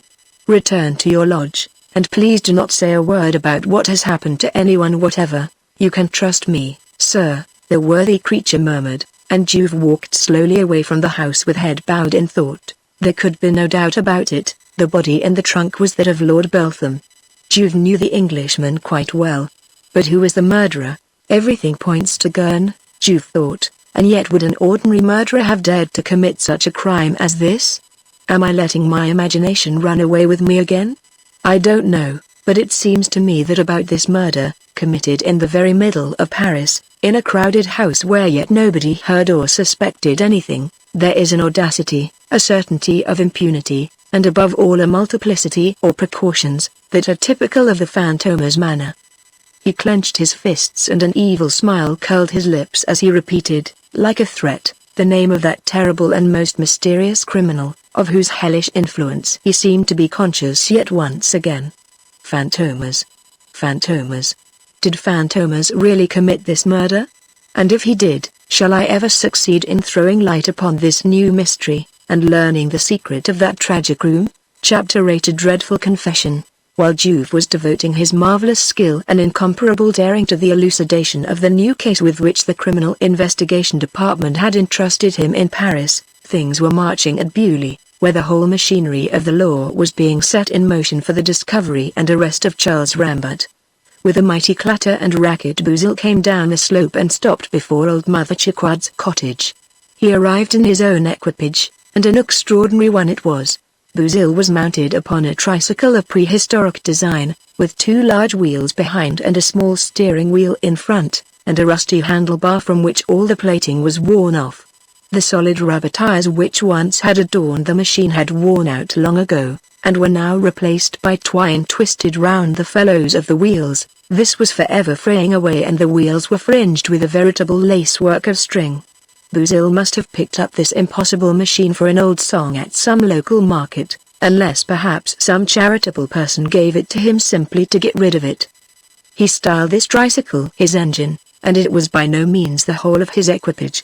Attached to the tricycle by a stout rope was a kind of wicker perambulator on four wheels, which he called his sleeping car, because he stored away in it all the bits of rag he picked up on his journeys, and also his very primitive bedding and the little piece of waterproof canvas under which he often slept in the open air. Behind the sleeping car was a third vehicle, the restaurant car, consisting of an old soap-box mounted on four solid wooden wheels, which were fastened to the axles by huge conical bolts. In this he kept his provisions, lumps of bread and fat, bottles and vegetables, all mixed up in agreeable confusion. Bouzille made quite long journeys in this train of his, and was well known throughout the southwest of France. Often did the astonished population see him bend over his tricycle, with his pack on his back, pedaling with extraordinary rapidity down the hills, while the carriages behind him bumped and jumped over the inequalities in the surface of the road until it seemed impossible that they could retain their equilibrium. Old Mother Chiquard had recognized the cause of the racket. The healthy life of the country had kept the old woman strong and active in spite of the 83 years that had passed over her head, and now she came to her door, armed with a broom, and hailed the tramp in angry, threatening tones. "So it's you, is it, you thief, you robber of the poor? It's shocking, the way you spend your time in evil doing. What do you want now, pray?" Slowly and sheepishly and with head bowed, Bouzille approached Mother Chiquard, nervously looking out for a whack over the head with the broom the old lady held. "Don't be cross," he pleaded when he could get in a word. "I want to come to an arrangement with you, Mother Chiquard, if it can be done." "That's all according," said the old woman, eyeing the tramp with great mistrust. "I haven't much faith in arrangements with you. Rascals like you always manage to do honest folk." Mother Chiquard turned back into her cottage. It was no weather for her to stop out of doors, for a strong north wind was blowing, and that was bad for her rheumatism. Bouzille deliberately followed her inside and closed the door carefully behind him. Without ceremony he walked up to the hearth, where a scanty wood fire was burning, and put down his pack so as to be able to rub his hands more freely. Miserable weather, Mother Chiquard. The obstinate old lady stuck to her one idea. "If it isn't miserable to steal my rabbit, this is the finest weather that ever I saw. You make a lot of fuss about a trifle." The tramp protested, "especially since you will be a lot the better by the arrangement I'm going to suggest."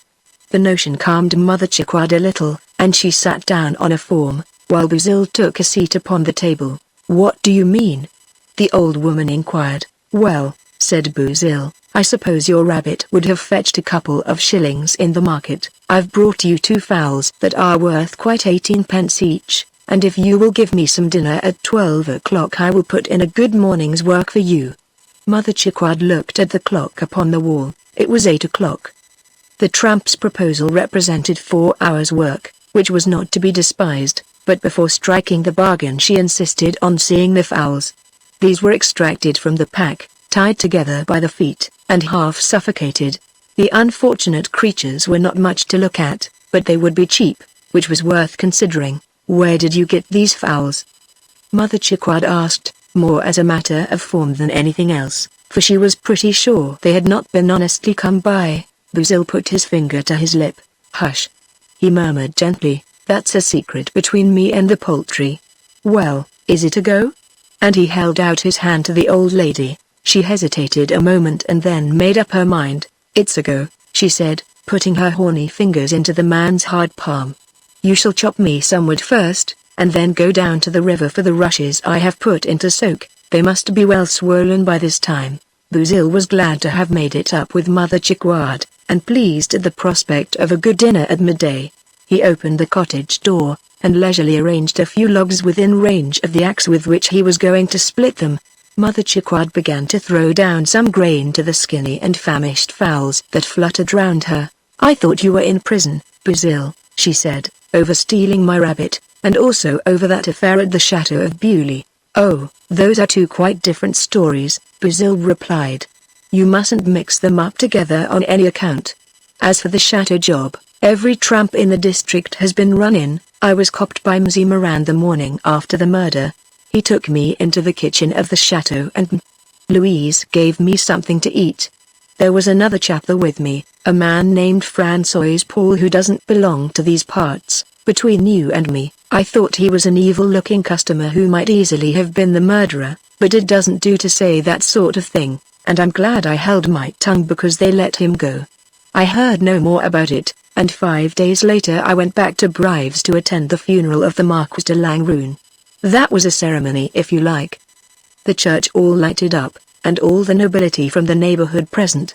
I didn't lose my time, for I knew all the gentlemen and ladies and took the best part of 16 shillings, and the blind beggar who sits on the steps of the church called me all the names he could put his tongue to. The tramp's story interested Mother Chiquard mightily, but her former idea still dominated her mind. "So they didn't punish you for stealing my rabbit?" "Well, they didn't," said Buzil, scratching his head. "Mzee Mirand, who is an old friend of mine, took me to the lock-up at St. Jory, and I was to have gone next morning to the court at Brives, where I know the sentence for stealing domestic animals is 3 weeks. That would have suited me all right just now, for the prison at Brives is quite new and very comfortable, but that same night Sergeant Doucet shoved another man into the clink with me at St. Jory, a raving lunatic who started smashing everything up, and tried to tear my eyes out. Naturally, I gave him as good as I got, and the infernal row we made brought in the sergeant. I told him the chap wanted to throttle me, and he was nonplussed, for he couldn't do anything with the man, who was fairly mad, and couldn't leave me alone there with him. So at last the sergeant took me to one side and told me to hook it and not let him see me again. So there it is." While he was chattering like this, Buzil had finished the job set him by Mother Chiquard, who meanwhile had peeled some potatoes and poured the soup on the bread. He wiped his brow, and seeing the brimming pot, gave a meaning wink and licked his tongue. "I'll make the fire up, Mother Chiquard. I'm getting jolly hungry." "So you ought to be, at 11:30, the old woman replied. "Yes, we'll have dinner, and you can get the rushes out afterwards." Mother Chiquard was the proud freeholder of a little cottage that was separated from the bank of the Dordogne by the high road between Martel and Montvalent.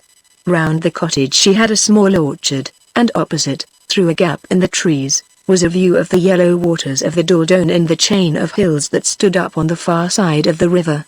Living here summer and winter, with her rabbits and her fowls, Mother Chiquard earned a little money by making baskets, but she was crippled with rheumatism, and was miserable every time she had to go down to the river to pull out the bundles of rushes that she put there to soak. The work meant not merely an hour's paddling in mud up to the knees, but also a fortnight's acute agony and at least a shilling for medicine. So whoever wanted to make a friend of the old woman only had to volunteer to get the rushes out for her. As he ate, Buzil told Mother Chiquard of his plans for the coming spring. "Yes," he said, "since I'm not doing any time this winter I'm going to undertake a long journey." He stopped munching for a second and paused for greater effect. "I am going to Paris, Mother Chiquard." Then, seeing that the old lady was utterly dumbfounded by the announcement, He leant his elbows on the table and looked at her over his empty plate. I've always had one great desire to see the Eiffel Tower. That idea has been running in my head for the last 15 years. Well, now I'm going to gratify the wish. I hear you can get a room in Paris for twopence halfpenny a night, and I can manage that. How long will it take you to get there? Inquired the old woman, immensely impressed by Basil's venturesome plan. That depends, said the tramp. I must allow quite 3 months with my train. Of course, if I got run in on the way for stealing, or as a rogue and vagabond, I couldn't say how long it would take. The meal was over, and the old woman was quietly washing up her few plates and dishes, when Basil, who had gone down to the river to fetch the rushes, suddenly called shrilly to Mother Chickwad, Mother Chickwad, Mother Chickwad, come and look. Just fancy, I've earned 25 francs. The summons was so urgent, and the news so amazing, that the old lady left her house and hurried across the road to the river bank. She saw the tramp up to his waist in the water, trying, with a long stick, to drag out of the current a large object which was not identifiable at a first glance. To all her inquiries Basil answered with the same delighted cry, I have earned 25 francs, too intent on bringing his fishing job to a successful issue even to turn round. A few minutes later he emerged dripping from the water, towing a large bundle to the safety of the bank. Mother Chickwad drew nearer, greatly interested, and then recoiled with a shriek of horror. Basil had fished out a corpse. It was a ghastly sight. The body of a very young man, almost a boy, with long, slender limbs. The face was so horribly swollen and torn as to be shapeless. One leg was almost entirely torn from the trunk. Through rents in the clothing strips of flesh were trailing, blue and discolored by their long immersion in the water. On the shoulders and back of the neck were bruises and stains of blood. Basil, who was quite unaffected by the ghastliness of the object and still kept up his gay chant I have fished up a body, I've earned 25 francs, observed that there were large splinters of wood, rotten from long immersion, sticking in some of the wounds. He stood up and addressed Mother Chickwad who, white as a sheet, was watching him in silence. I see what it is.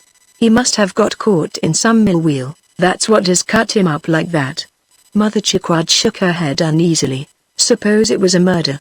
That would be an ugly business. It's no good my looking at him anymore, said Basil. I don't recognize him. He's not from the country, that's sure, the old woman agreed. He's dressed like a gentleman. The two looked at each other in silence. Basil was not nearly so complacent as he had been a few minutes before. The reward of 25 francs prompted him to go at once to inform the police. The idea of a crime, suggested by the worthy woman, disturbed him greatly, and all the more because he thought it was well-founded. Another murder in the neighborhood would certainly vex the authorities, and put the police in a bad temper. Basil knew from experience that the first thing people do after a tragedy is to arrest all the tramps, and that if the police are at all crotchety they always contrive to get the tramps sentenced for something else. He had had a momentary inclination to establish his winter quarters in prison, but since then he had formed the plan of going to Paris, and liberty appealed to him more. He reached a sudden decision. I'll punt him back into the water. But Mother Chickwad stayed him, just as he was putting his idea into execution. You mustn't. Suppose somebody has seen us already? It would land us in no end of trouble. Half an hour later, convinced that it was his melancholy duty, Basil left 2/3 of his train in Mother Chickwad's custody, got astride his prehistoric tricycle and slowly pedaled off towards St. Jory. New Year's Day is a melancholy and a tedious one for everybody whose public or private relations do not make it an exceptionally interesting one. There is the alteration in the date, for one thing, which is provocative of thought, and there is the enforced idleness for another, coming upon energetic folk like a temporary paralysis and leaving them nothing but meditation wherewith to employ themselves. Juve, comfortably installed in his own private study, was realizing this just as evening was falling on this 1st of January. He was a confirmed bachelor, and for several years had lived in a little flat on the 5th floor of an old house in the Rue Bonaparte. He had not gone out today, but though he was resting he was not idle. For a whole month past he had been wholly engrossed in his attempt to solve the mystery surrounding the two cases on which he was engaged, the Beltham case, and the Langroon case, and his mind was leisurely revolving round them now as he sat in his warm room before a blazing wood fire, and watched the blue smoke curl up in rings towards the ceiling. The two cases were very dissimilar, and yet his detective instinct persuaded him that although they differed in details, their conception and execution emanated not only from one single brain but also from one hand.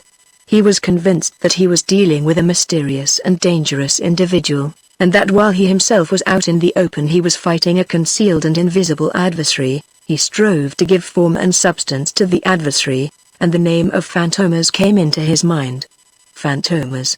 What might Fantômas be doing now, and, if he had a real existence, as the detective most firmly believed, how was he spending New Year's Day? A sharp ring at the bell startled him from his chair, and not giving his manservant time to answer it, he went himself to the door and took from a messenger a telegram which he hastily tore open and read. Have found in the door drowned body of young man, face unrecognizable, from description possibly Charles Rambert.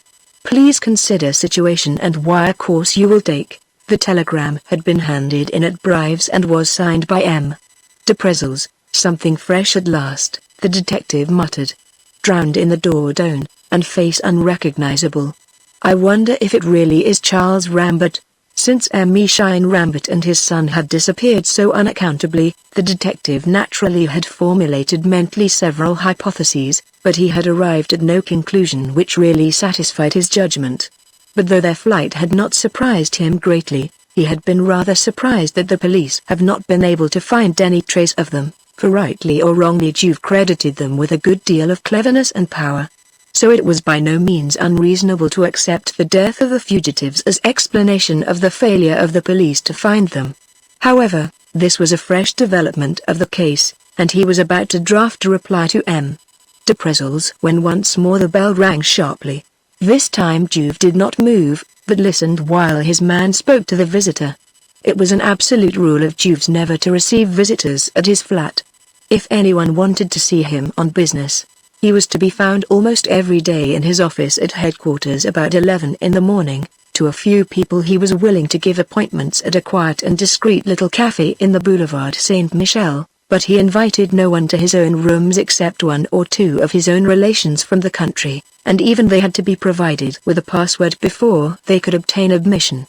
So now, to all the entreaties of the caller, Juve's servant stolidly replied with the assurance that his master would see no one. Yet the visitor's insistence was so great that at last the servant was prevailed upon to bring in his card, albeit with some fear as to the consequences for himself.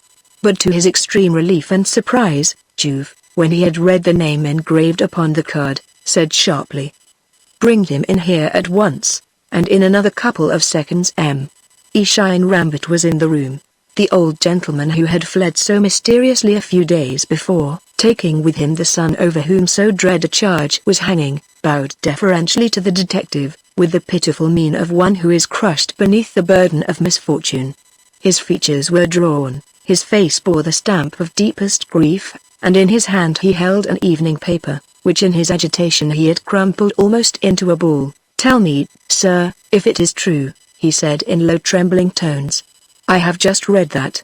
Juve pointed to a chair, took the paper mechanically, and smoothing it out, read, below a large headline, "Is this a sequel to the Bewley crime?"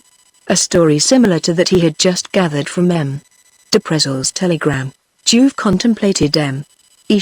Rambert in silence for a few minutes, and then, without replying directly to his visitor's first question, asked him a question in that quiet voice of his, the wonderful indifferent tonelessness of which concealed the least clue to his inmost thoughts. "Why do you come to me, sir?" "To find out, sir," the old man answered. "To find out what? If that poor drowned corpse is my son's, is my poor Charles, it is rather you who can tell me, sir," said Juve, impassive as ever. There was a pause. Despite his emotion, M. Rambert seemed to be thinking deeply. Suddenly he appeared to make an important decision, and raising his eyes to the detective he spoke very slowly. "Have pity, sir, on a broken-hearted father. Listen to me, I have a dreadful confession to make." Juve drew his chair close to M.E. Rambert. "I am listening," he said gently, and M.E. Rambert began his dreadful confession. Chapter 9 All for Honor. Society had mustered in force at the Cahors law courts, where the assizes were about to be held. Hooting motorcars and antiquated coaches drawn by pursy horses were arriving every minute, bringing gentry from the great houses in the neighborhood, squireens and well-to-do country people, prosperous farmers and jolly wine growers, all of them determined not to miss the trial that was causing such immense excitement because the principal figure in it was well known as a friend of one of the oldest families in those parts, and because he was not merely a witness, nor even the victim, but actually the defendant in the case, although he had been admitted to bail in the interval by order of the court. Compared with those of largest towns, this courtroom at Cahors was small, but it was filled by a considerable and the most select crowd. Quiet greetings and low-toned conversation were freely exchanged, but there was an air of melancholy about every person present, and it was obvious that they were drawn there by no mere curiosity or desire for horrid details, but by legitimate interest in the development of great drama. One of the leading heroines in the case was pointed out with particular sympathy. "That's Therese Auvenois, over there in the first row." The president of the court gave her that seat. "The officer who took the card of admission over to Krill's told me so. That's where de Vibre lives, isn't it?" "Yes, she is sitting next to Therese now, that pretty woman in grey. Since de Langrune's death she has kept the child with her, thinking, very rightly, that it would be too painful for her to be at Bewley. The family council have appointed President Bonnet temporary guardian of Therese. He is that tall, thin man over there, talking to the steward, Allain." The Baron de Vibre turned affectionately to Therese, who was looking dreadfully pale in her long mourning veil. "Are you sure this won't tire you too much, dear? Shall we go outside for a little while?" "Oh, no. Please do not worry about me," Therese replied. "Indeed I shall be all right." President Bonnet sat by the two ladies.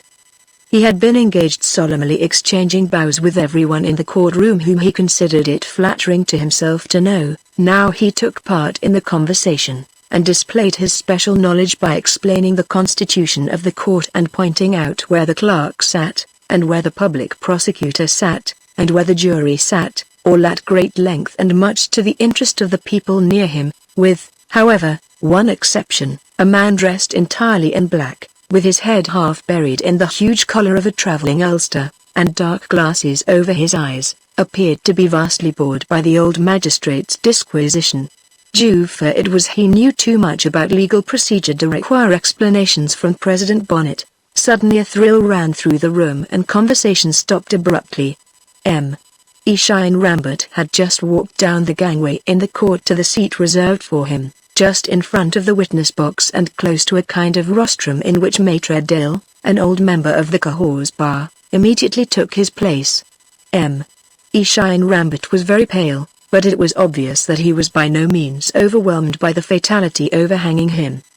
He was, indeed, a fine figure as he took his seat and mechanically passed his hand through his long white curls, flinging them back and raising his head almost as if in defiance of the inquisitive crowd that was gazing at him. Almost immediately after he had taken his seat a door was thrown open and the jury filed in, and then a black-gowned usher came forward and shrilly called for silence.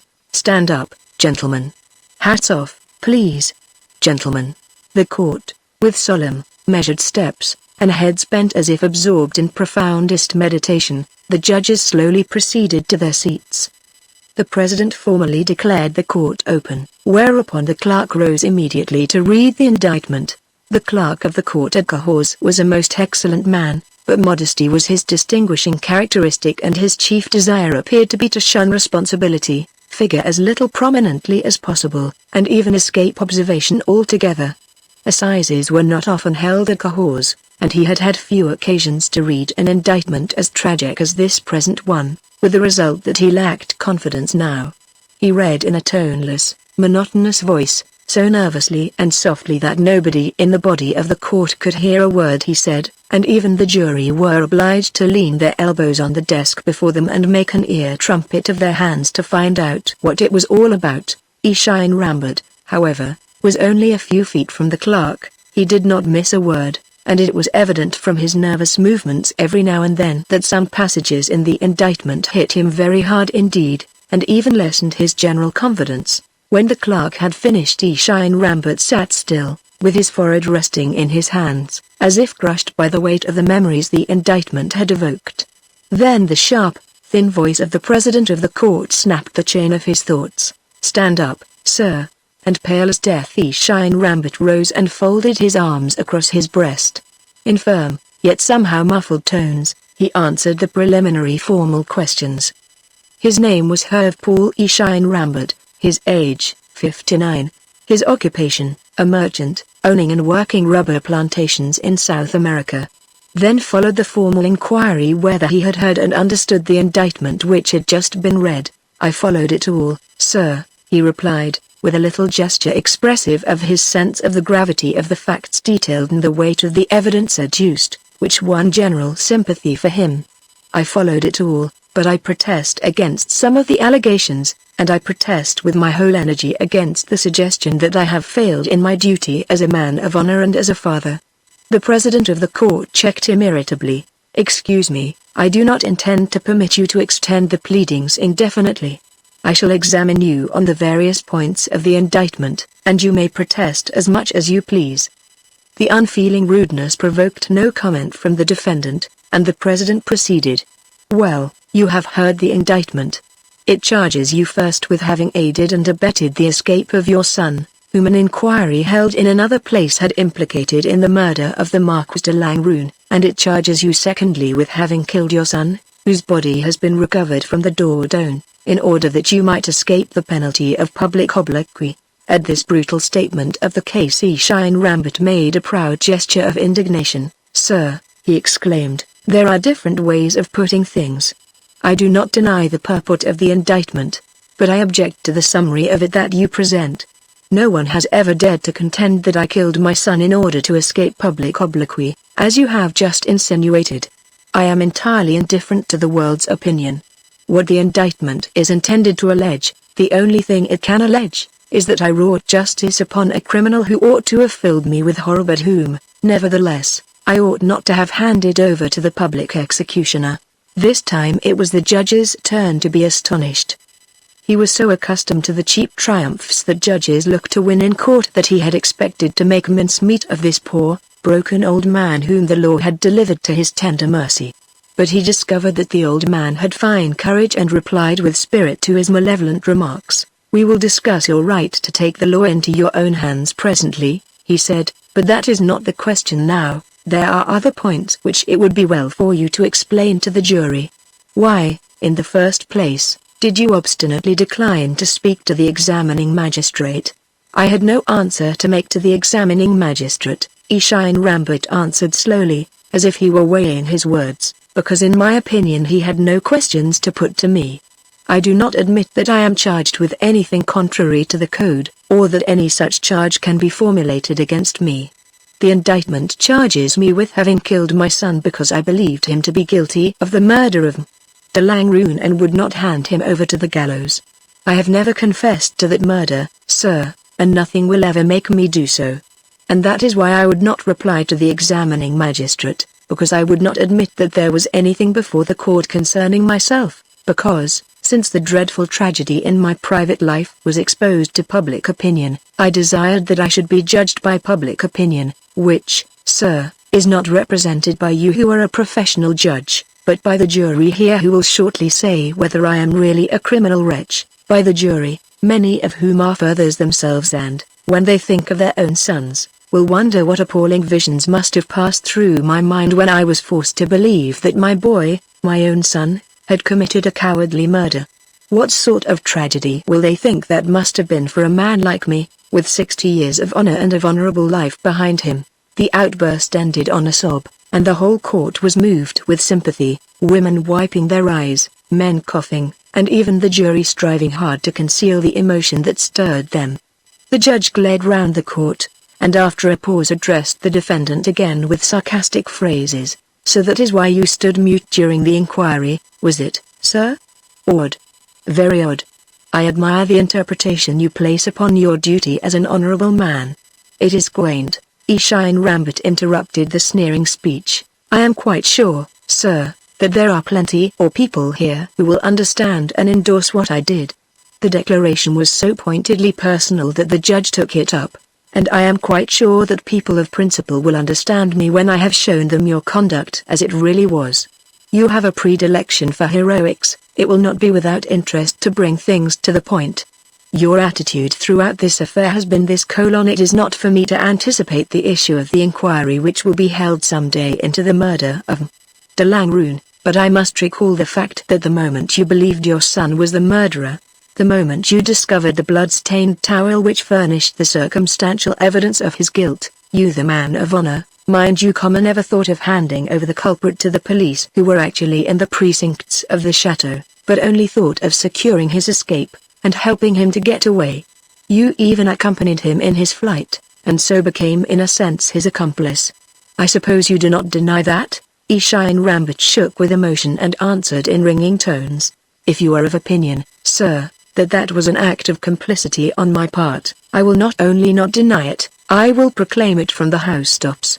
I became the accomplice of a murderer by inducing him to run away. Did I? You forget, sir, that at the moment when I first believed my son was the culprit I was not his accomplice then. I suppose ? There was a bond between him and me already that I could not possibly break. He was my son. Sir, the duty of a father, and I attach the very loftiest meaning to the word duty, can never entail his giving up his son. A fresh murmur of sympathy through the court annoyed the judge, who shrugged his shoulders. Let us leave empty rhetoric alone, he said. You have plenty of fine phrases with which to defend your action. That, indeed, is your concern, as the jury will doubtless appreciate, but I think it will be more advantageous to clear up the facts a little. Not more advantageous to you, perhaps, but that is what I am here to do. So will you please tell me whether your son confessed to having murdered de Langrune, either during that night when you persuaded him to run away, or afterwards? Yes or no, please. I can't answer, sir. My son was mad. I will not believe my son was a criminal. There was absolutely no motive to prompt him to the deed, and his mother is in an asylum. That is the whole explanation of the crime. If he committed murder, it was in a fit of temporary insanity. He is dead. I refuse to cover his memory with the stain of infamy. In other words, according to you, Charles Rambert did confess, but you don't want to say so. I do not say he did confess. You leave it to be inferred. Allain Rambert made no reply, and the judge passed on to another point. What exactly did you do after you left the chateau? What anyone does, I suppose, when he runs away. We wandered miserably about, going through fields and woods, I accusing him and he defending himself. We avoided the villages, scarcely venturing even in the early morning to go and buy food, and walked quickly, wishing to get as far away as possible. We spent the most frightful time it is possible to conceive. How long was all this? I was with my son for 4 days, sir. So it was on the 4th day that you killed him? Have pity, sir. I did not kill my son. It was a murderer that I had with me, a murderer for whom the police were hunting and for whom the guillotine was waiting. A murderer, if you prefer it so, said the judge, entirely heedless of the unhappy man's protests. But you had no right to assume the functions of executioner. Come, you admit you did kill him? I do not admit it. Do you deny that you killed him? I did what my duty told me to do. Still the same story, said the judge, angrily drumming his fingers on the desk. You refuse to answer. But even in your own interests you must have the courage to adopt some definite theory. Well, would you have been glad if your son had taken his own life? May I entreat you to remember that my son is dead? Allain Rambert said once more. I can only remember the one fact that he was my son. I can't say that I desired his death. I don't even know now if he was guilty. Whatever horror I may feel for a crime, I can only remember now that Charles was not in his right mind, and that he was the son of my loins. Again a tremor of emotion passed through the court, and again the judge made an angry gesture ordering silence. So you decline to answer any of the principal points of the indictment? The jury will no doubt appreciate the reason. Well, can you let us know any of the advice you gave your son? If you did not desire him to take his own life, and if you had no intention of killing him, what did you want? Oblivion, said Allain Rambert, more calmly this time. It was not for me to give my son up, and I could only desire for him oblivion, and if that was impossible, then death. I implored him to think of the life that was before him, and the future of shame, and I urged him to disappear forever. Ah, you admit you did recommend him to commit suicide. I mean, I wanted him to go abroad. The president feigned to be occupied with his notes, purposely giving time for the importance of the last admission he had wrung from Allain Rambert to sink into the minds of the jury. Then, without raising his head, he asked abruptly, "You were very surprised to hear of his death?" "No," said Rambert dully. "How did you part from each other?" "The last night we slept out of doors, under a stack. We were both worn out and heart-sick. I prayed God of his mercy to have pity on us. It was by the bank of the Dordogne. Next morning when I woke up I was alone. My son had disappeared. I know no more." The judge quelled the emotion in the court by a threatening glance, and sprang a question on the defendant which was like a trap to catch him lying. "If at that time you knew no more, how was it that a few days later you called on Inspector Juve and asked him at once what was known about the dead body of your son?" The body had only been recovered within the previous hour or two, and had not been absolutely identified. The newspapers, at any rate, only suggested the identity, with the utmost reserve. "But you, sir, had no doubt on the subject. You knew that the corpse was that of your son." "Why? How?" It was one of the strongest points that could be made in support of the theory that Allain Rambert had murdered his son, and the defendant immediately saw the difficulty he would have in giving an adequate answer without compromising himself. He turned to the jury, as though he had more hope in them than in the court. "Gentlemen," he cried, "this is torture. I can bear no more. I cannot answer any more. You know quite enough to form your judgment of me. Form it now. Say if I failed in my duty as a man of honor and a father. I, at least, can answer no more questions." And he sank back in his place like a beaten man, crushed by the distress evoked by all these painful memories. The judge nodded to the jury with the grim complacency of a man who has run down his game. "This refusal to answer my questions is in itself tantamount to a confession," he said acidly. "Well, we will proceed to call the witnesses. I should like to say that the most interesting witness would undoubtedly be Bouzille, the tramp who recovered the body of Charles Rambert, but unfortunately that individual has no fixed abode and it has not been possible to serve him with a subpoena." A number of witnesses succeeded one another in the box, without, however, throwing any fresh light upon the matter. They were peasants who had met the two Ramberts when they were flying from the chateau, village bakers who had sold them bread, and lockkeepers who had seen, but been unable to recover, the floating corpse. The people in the court began to weary of the proceedings, the more so as it was confidently rumored that Allain Rambert had proudly declined to call any witnesses on his behalf, and even to allow his counsel to make any rhetorical appeal to the jury. It might be imprudent, but there was something fine in his defiance. There was, however, one more thrill of interest for the public. The judge had explained that he deemed it unnecessary to call the detective Juve, inasmuch as all the information he had to give was already detailed in the long indictment, but as de Langrune's granddaughter was present in court, he would exercise his discretion and request her to answer one or two questions. And, much taken aback by this unexpected publicity, Thérèse Auverneuil followed the usher to the witness box. "Mademoiselle Thérèse Auverneuil, I need hardly ask if you recognize M. Rambert, but do you identify him as the person whose conversation with young Charles Rambert you overheard on that fatal night at the Chateau of Beaulieu?" "Yes, sir, that is M. Allain Rambert," she replied in low tones, and with a long and tender look of pity at the defendant. "Will you please tell us anything you know that has any bearing upon the charge brought against the defendant?" "The charge of having killed his son?" Thérèse made a visible effort to restrain her distress. "I can only say one thing, sir, that M. Rambert was talking to his son in tones of such terrible distress that I knew his heart was broken by the tragedy. I have heard so much from my dear grandmother about M. Allain Rambert that I can only remember that she always declared him to be a man of the very highest principle, and I can only tell him here how dreadfully sorry I am for him, and that everybody pities him as much as I do." The judge had expected that Thérèse would be a witness hostile to the defendant, whereas anything she was going to say would obviously be much to his advantage. He cut her short. "That is enough, mademoiselle. Thank you." And while Thérèse was going back to her seat, wiping away the tears that would come to her eyes despite her bravest efforts to keep her self-control in the presence of so many strangers. The judge announced that there were no other witnesses to be heard, and called upon the public prosecutor to address the court. That personage rose at once and made a harangue that was eloquent enough, no doubt, but introduced no new features into the case.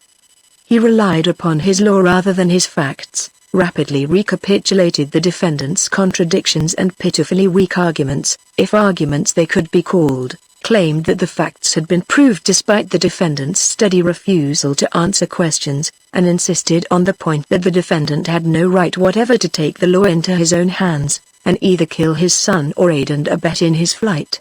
He concluded by asking for a verdict of guilty, and a sentence of penal servitude for life. To him succeeded counsel for the defendant, whose speech was brevity itself.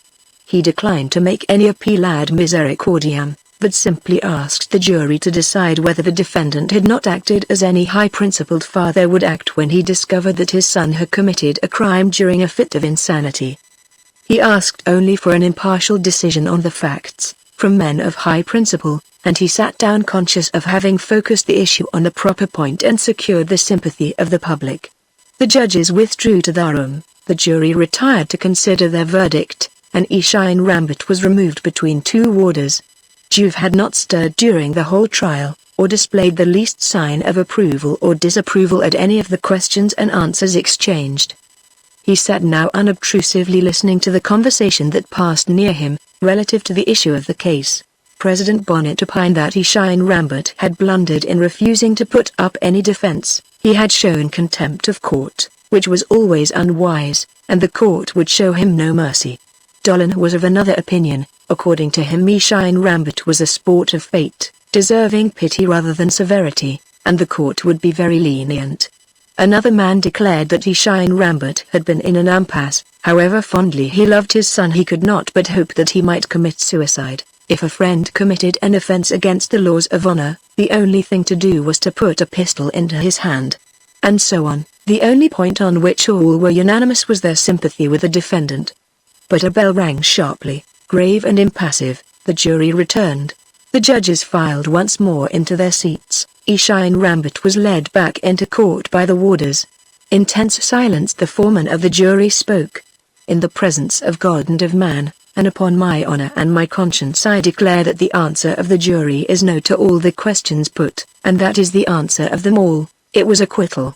There was no applause, but yet it seemed as if the words that set the defendant free had relieved every bosom of an overwhelming dread. The air seemed easier to breathe, and there was no one there but seemed physically better and also happier, for hearing a verdict which gave sanction for the general pity they had felt for the unhappy defendant, a man of honor and a most unhappy father. By their verdict the jury had implicitly applauded and commiserated Allain Rambert, but he still sat in the dock, broken and prostrated by terrible distress, sobbing unreservedly and making no effort to restrain his immeasurable grief. Chapter 10 Princess Sonia's Bath. 4 months had passed since Allain Rambert had been acquitted at the Cahors Assizes, and the world was beginning to forget the Bewley tragedy as it had already almost forgotten the mysterious murder of Lord Beltham.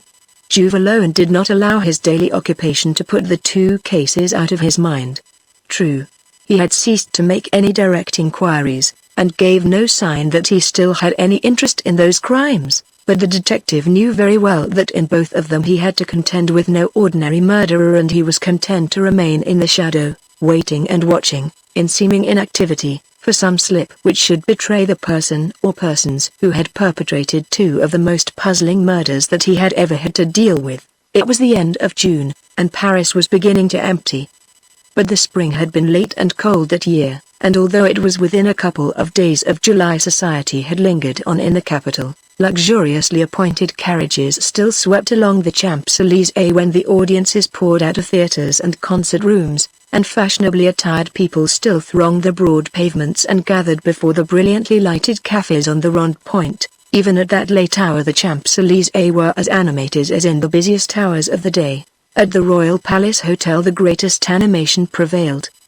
The entire staff was hurrying about the vast entrance halls and the palatial rooms on the ground floor. for it was the hour when the guests of the Royal Palace Hotel were returning from their evening's amusements, and the spacious vestibules of the immense hotel were crowded with men in evening dress, young fellows in dinner jackets, and women in low-cut gowns. A young and fashionable woman got out of a perfectly appointed Victoria, and Louis, the manager of the staff, came forward and bowed low, as he only did to clients of the very highest distinction. The lady responded with a gracious smile, and the manager called a servant, the lift form, La Princess Sonia Danidov, and the next moment the beautiful vision, who had created quite a sensation merely in passing through the hall, had disappeared within the lift and was borne up to her apartments. Princess Sonia was one of the most important clients that the Royal Palace Hotel possessed. She belonged to one of the greatest families in the world, being, by her marriage with Prince Danidov, cousin to the Emperor of Russia and, so, connected with many royal personages. Still barely 30 years of age, she was not pretty but remarkably lovely, with wonderful blue eyes which formed a strange and most bewitching contrast to the heavy masses of black hair that framed her face. A woman of immense wealth, and typically a woman of the world, the princess spent 6 months of the year in Paris, where she was a well-known and much-liked figure in the most exclusive circles. She was clever and cultivated, a first-rate musician, and her reputation was spotless, although it was very seldom that she was accompanied by her husband, whose duties as Grand Chamberlain to the Tsar kept him almost continuously in Russia. When in Paris she occupied a suite of 4 rooms on the 3rd floor of the Royal Palace Hotel, a suite identical in plan and in luxury with that reserved for sovereigns who came there incognito. The princess passed through her drawing room, a vast, round room, with a superb view over the Arc de Triomphe, and went into her bedroom where she switched on the electric light. "Nadine," she called, in her grave, melodious voice, and a young girl, almost a child, sprang from a low divan hidden in a corner. "Nadine, take off my cloak and unfasten my hair. Then you can leave me, it is late, and I am tired." The little maid obeyed, helped her mistress to put on a silken dressing gown, and loosened the masses of her hair. The princess passed a hand across her brow, as if to brush away a headache. "Before you go, get a bath ready for me, I think that would rest me." 10 minutes later Nadine crept back like a shadow, and found the princess standing dreamily on the balcony, inhaling deep breaths of the pure night air. The child kissed the tips of her mistress's fingers. "Your bath is quite ready," she said, and then withdrew. A few more minutes passed, and Princess Sonia, half undressed, was just going into her dressing room when suddenly she turned and went back to the middle of the bedroom which she had been on the point of leaving. "Nadine," she called, "are you still there?" No answer came. "I must have been dreaming," the princess murmured, "but I thought I heard someone moving about." Sonia Danidov was not unduly nervous, but like most people who live much alone and in large hotels, she was wont to be careful, and wished to make sure that no suspicious person had made his way into her rooms. She made a rapid survey of her bedroom, glanced into the brilliantly lighted drawing room, and then moved to her bed and saw that the electric bell board, which enabled her to summon any of her own or of the hotel's servants, was in perfect order. Then, satisfied, she went into her dressing room, quickly slipped off the rest of her clothes, and plunged into the perfumed water in her bath. She thrilled with pleasure as her limbs, so tired after a long evening, relaxed in the warm water. On a table close to the bath she had placed a volume of old Muscovite folk tales, and she was glancing through these by the shaded light from a lamp above her, when a fresh sound made her start. She sat up quickly in the water and looked around her. There was nothing there. Then a little shiver shook her and she sank down again in the warm bath with a laugh at her own nervousness. And she was just beginning to read once more, when suddenly a strange voice, with a ring of malice in it, sounded in her ear. Someone was looking over her shoulder, and reading aloud the words she had just begun. Before Sonia Danidov had time to utter a cry or make a movement, a strong hand was over her lips, and another gripped her wrist, preventing her from reaching the button of the electric bell that was fixed among the taps. The princess was almost fainting. She was expecting some horrible shock, expecting to feel some horrible weapon that would take her life, when the pressure on her lips and the grip upon her wrist gradually relaxed, and at the same moment, The mysterious individual who had thus taken her by surprise, moved round the bath and stood in front of her. He was a man of about 40 years of age, and extremely well dressed. A perfectly cut dinner jacket proved that the strange visitor was no unclean dweller in the Paris slums, no Apache such as the princess had read terrifying descriptions of in luridly illustrated newspapers. The hands which had held her motionless, and which now restored her liberty of movement to her, were white and well manicured and adorned with a few plain rings. The man's face was a distinguished one, and he wore a very fine black beard, slight baldness added to the height of a forehead naturally large. But what struck the princess most, although she had little heart to observe the man very closely, was the abnormal size of his head and the number of wrinkles that ran right across his temples, following the line of the eyebrows. In silence and with trembling lips Sonia Danilov made an instinctive effort again to reach the electric bell, but with a quick movement the man caught her shoulder and prevented her from doing so. There was a cryptic smile upon the stranger's lips, and with a furious blush Sonia Danilov dived back again into the milky water in the bath. The man still stood in perfect silence, and at length the princess mastered her emotion and spoke to him. "Who are you? What do you want? Go at once or I will call for help. Above all things, do not call out, or you are a dead woman," said the stranger harshly. Then he gave a little ironical shrug of his shoulders. "As for ringing, that would not be easy, you would have to leave the water to do so. And, besides, I object, if it is money, or rings you want," said the princess between clenched teeth, "take them.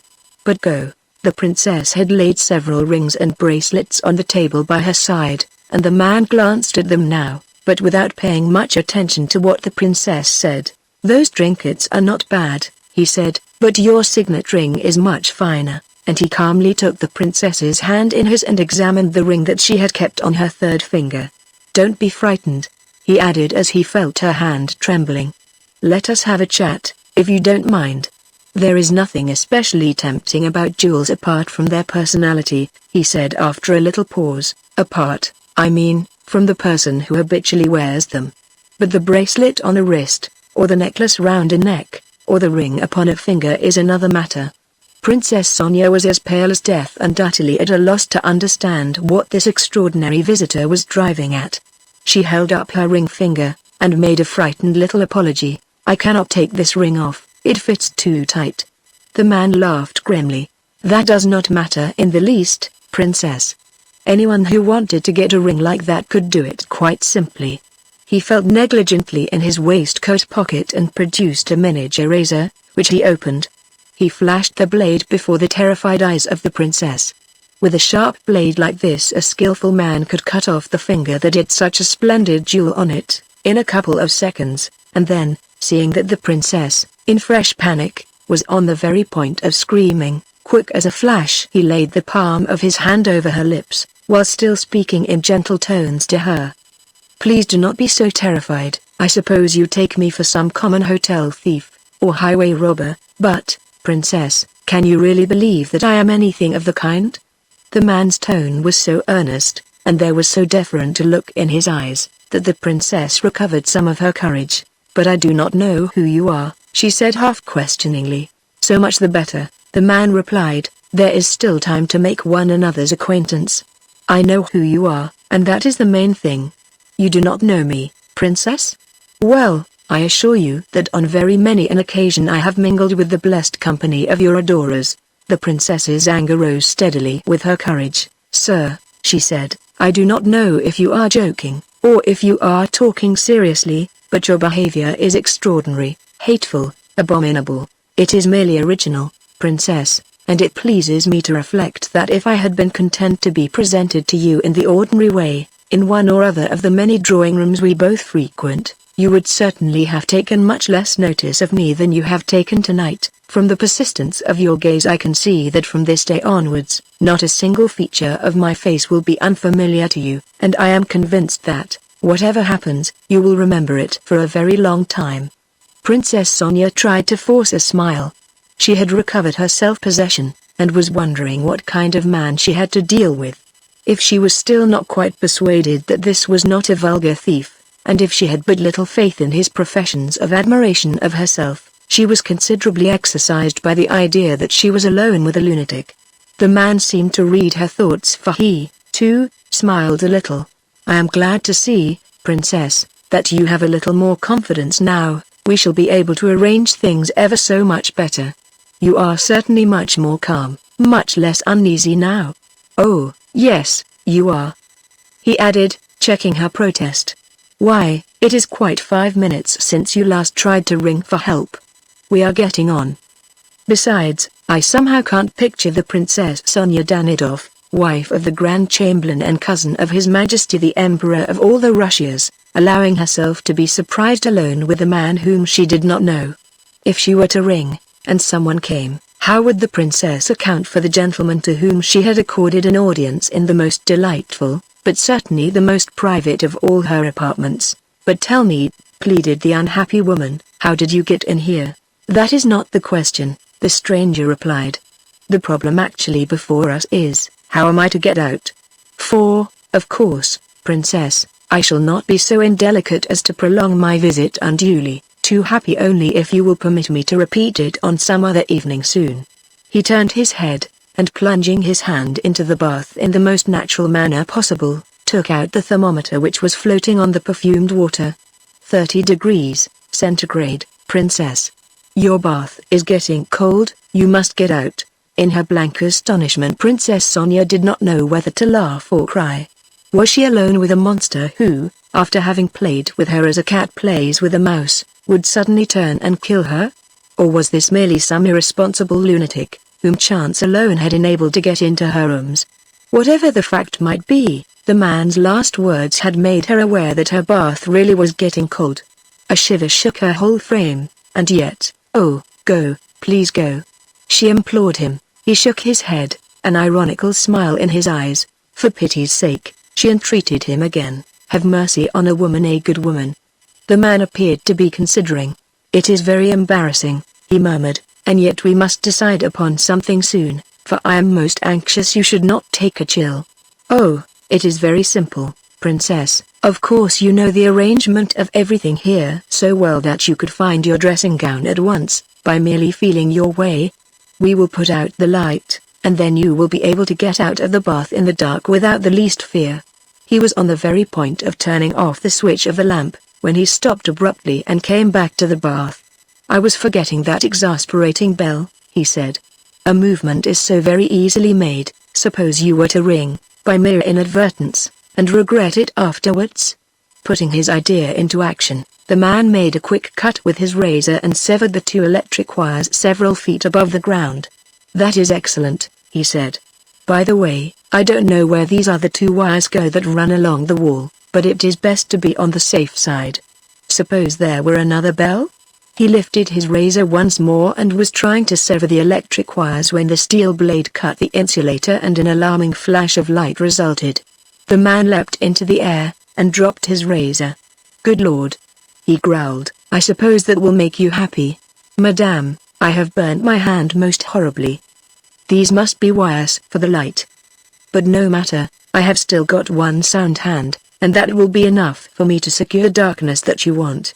And anyhow, you can press the button of your bell as much as you like, it won't ring.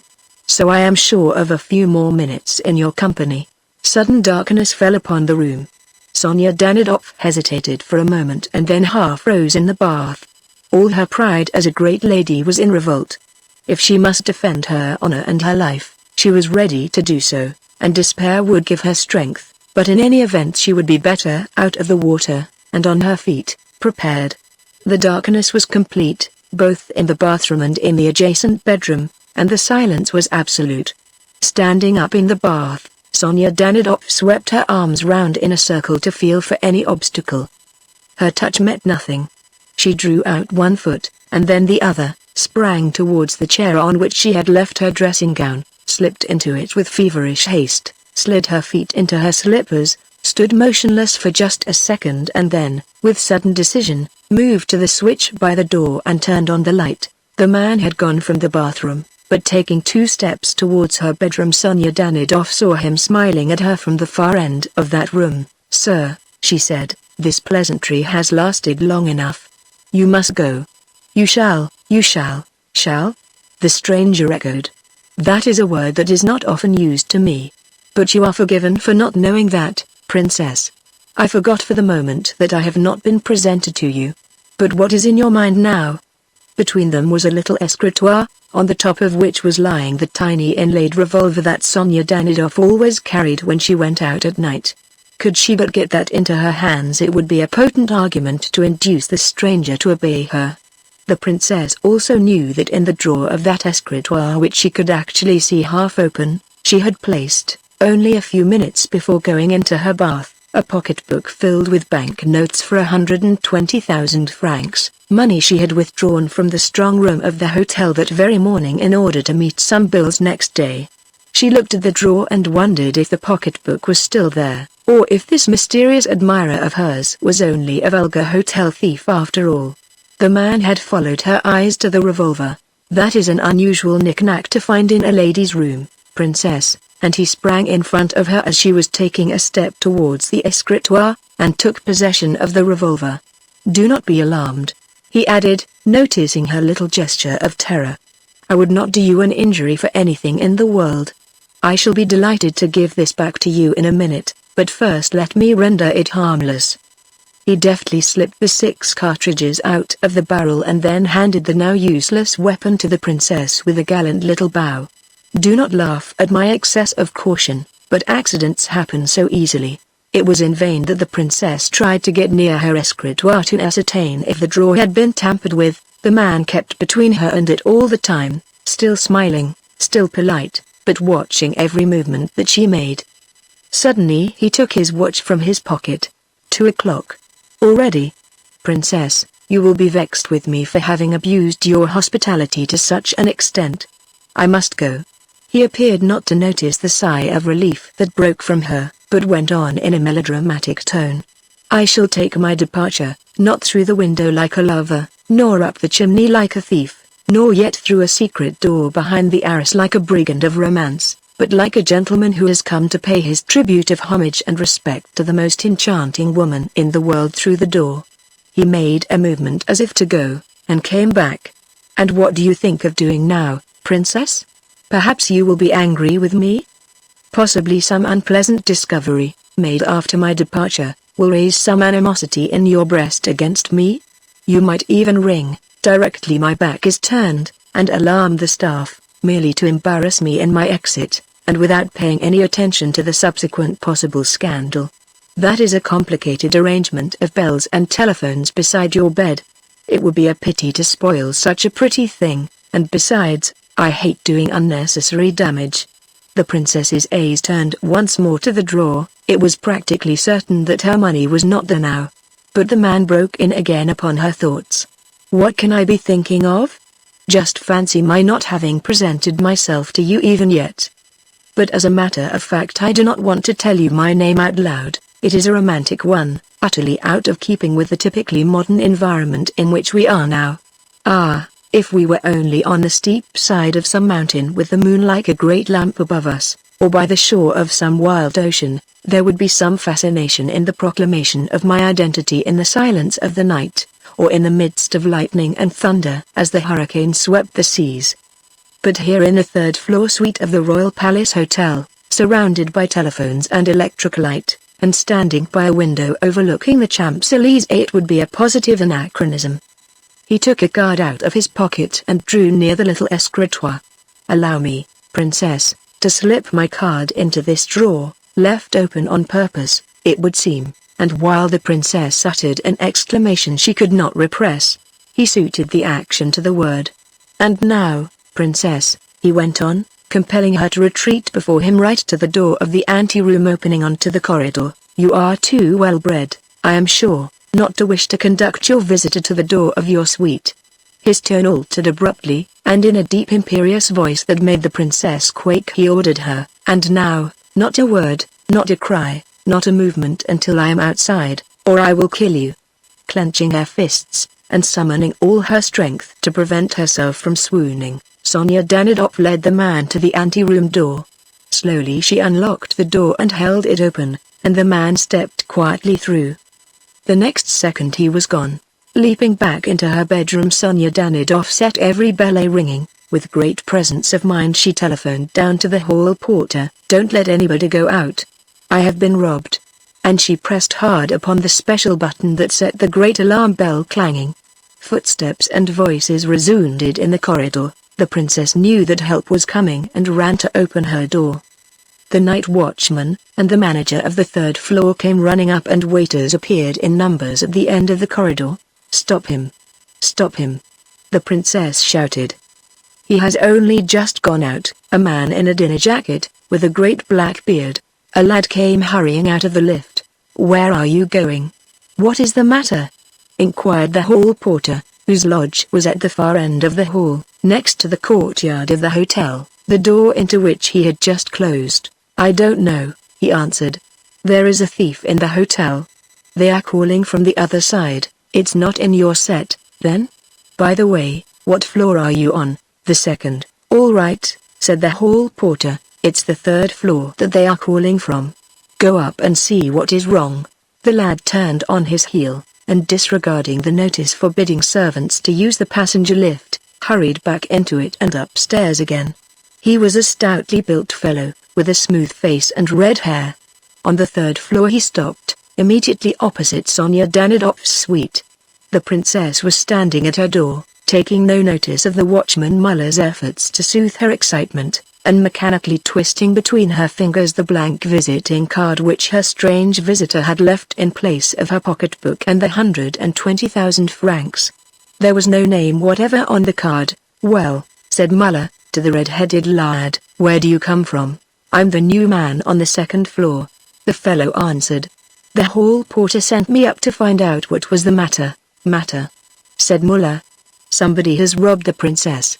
Here, send someone for the police at once." "I'll run, sir." And as the lift, instead of being sent down, had carelessly been sent up to the top floor, the young fellow ran down the staircase at full speed. Through the telephone, Muller was just ordering the hall porter to send for the police, when the second-floor servant rushed up and caught him by the arm, dragging him away from the instrument. "Open the door for the Lord's sake. I'm off to the police station," and the hall porter made haste to facilitate his departure. On the top floor cries of astonishment re-echoed. The servants had been alarmed by the uproar and, surprised to see the lift stop and nobody get out of it, they opened the door and found a heap of clothing, a false beard, and a wig. Two housemaids and a valet gazed in amazement at these extraordinary properties, and never thought of informing the manager, M. Louis.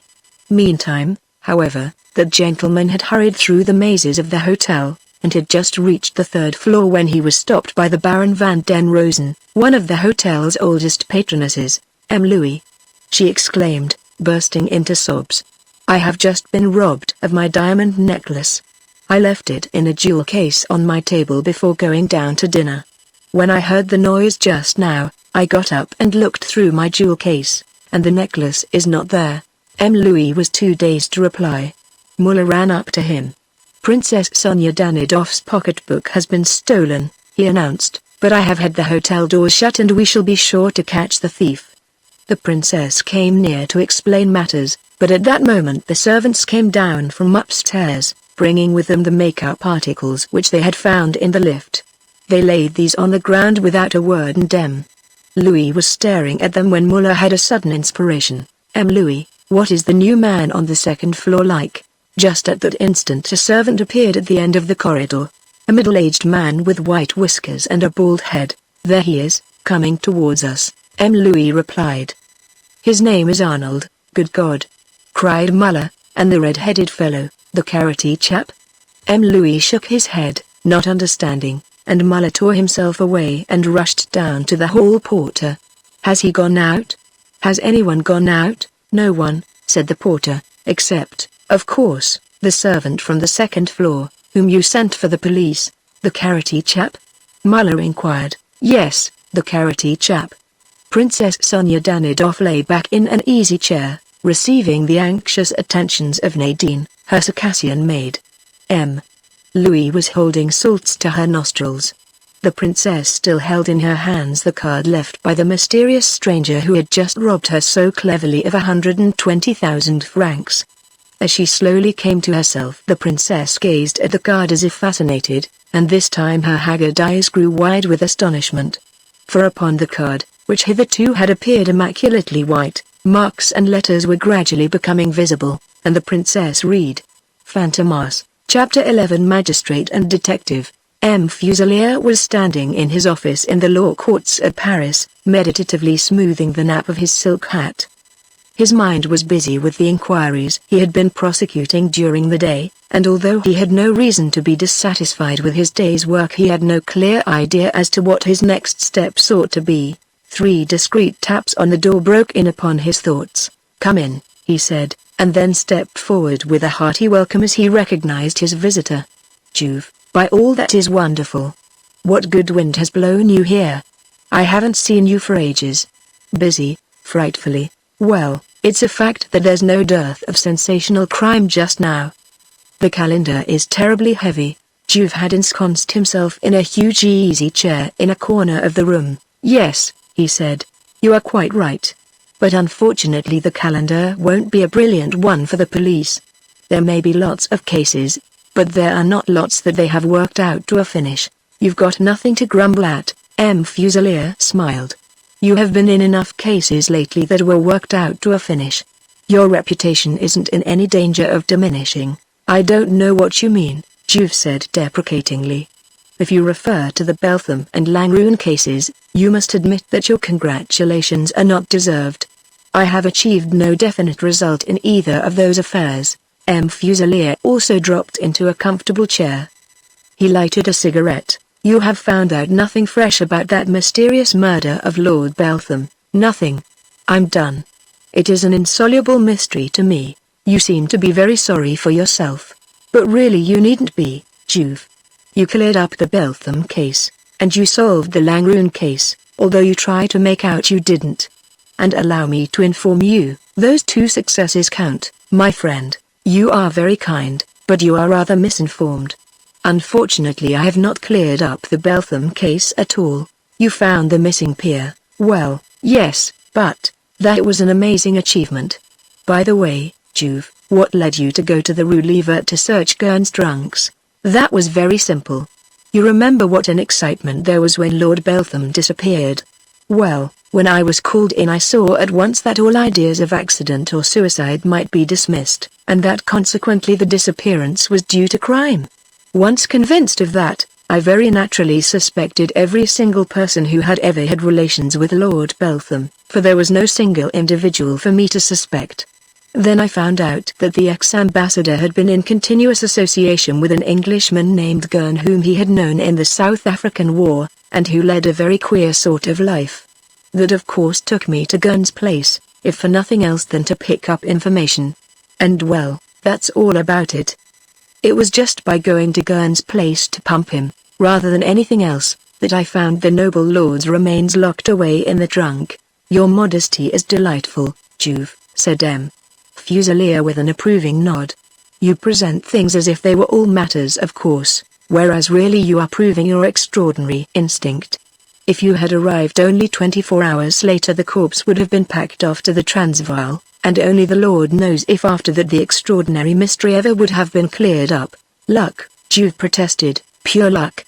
"And were your other remarkable discoveries luck too?" inquired M. Fuselier with a smile. "There was your discovery that sulfate of zinc had been injected into the body to prevent it from smelling offensively.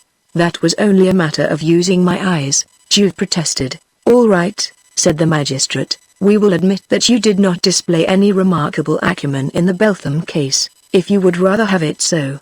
That does not alter the fact that you have solved the Langrune case." "Solved it?" M. Fuselier flicked the ash off his cigarette, and leant forward towards the detective. "Of course you know that I know you were at the Cahors Assizes, Juve.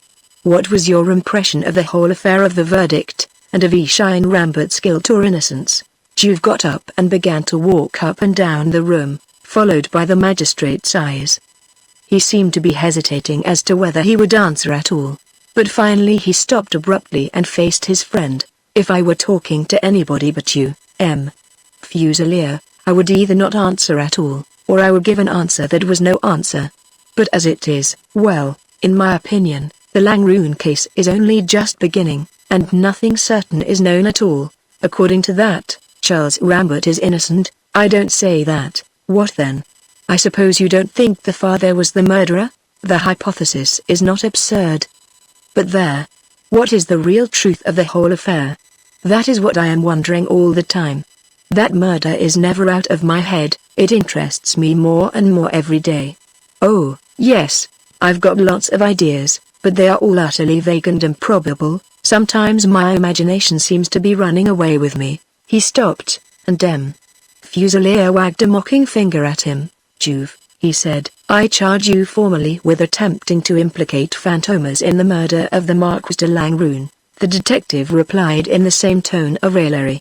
Guilty, my lord. Good lord, man. The magistrate exclaimed, Fantômas is a perfect obsession with you, and as Juve acquiesced with a laugh, the magistrate dropped his bantering tone. Shall I tell you something, Juve? I too am beginning to have an obsession for that fantastic miscreant.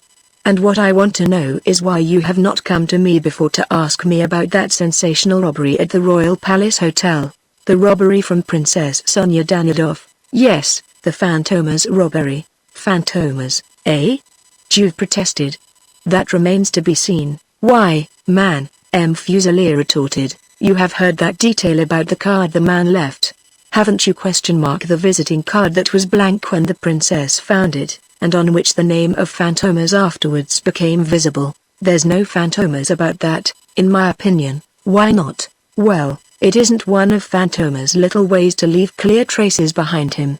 One might as well picture him committing robbery or murder in a cap with a neat little band round it, Fantômas and Co. He might even add discretion and dispatch.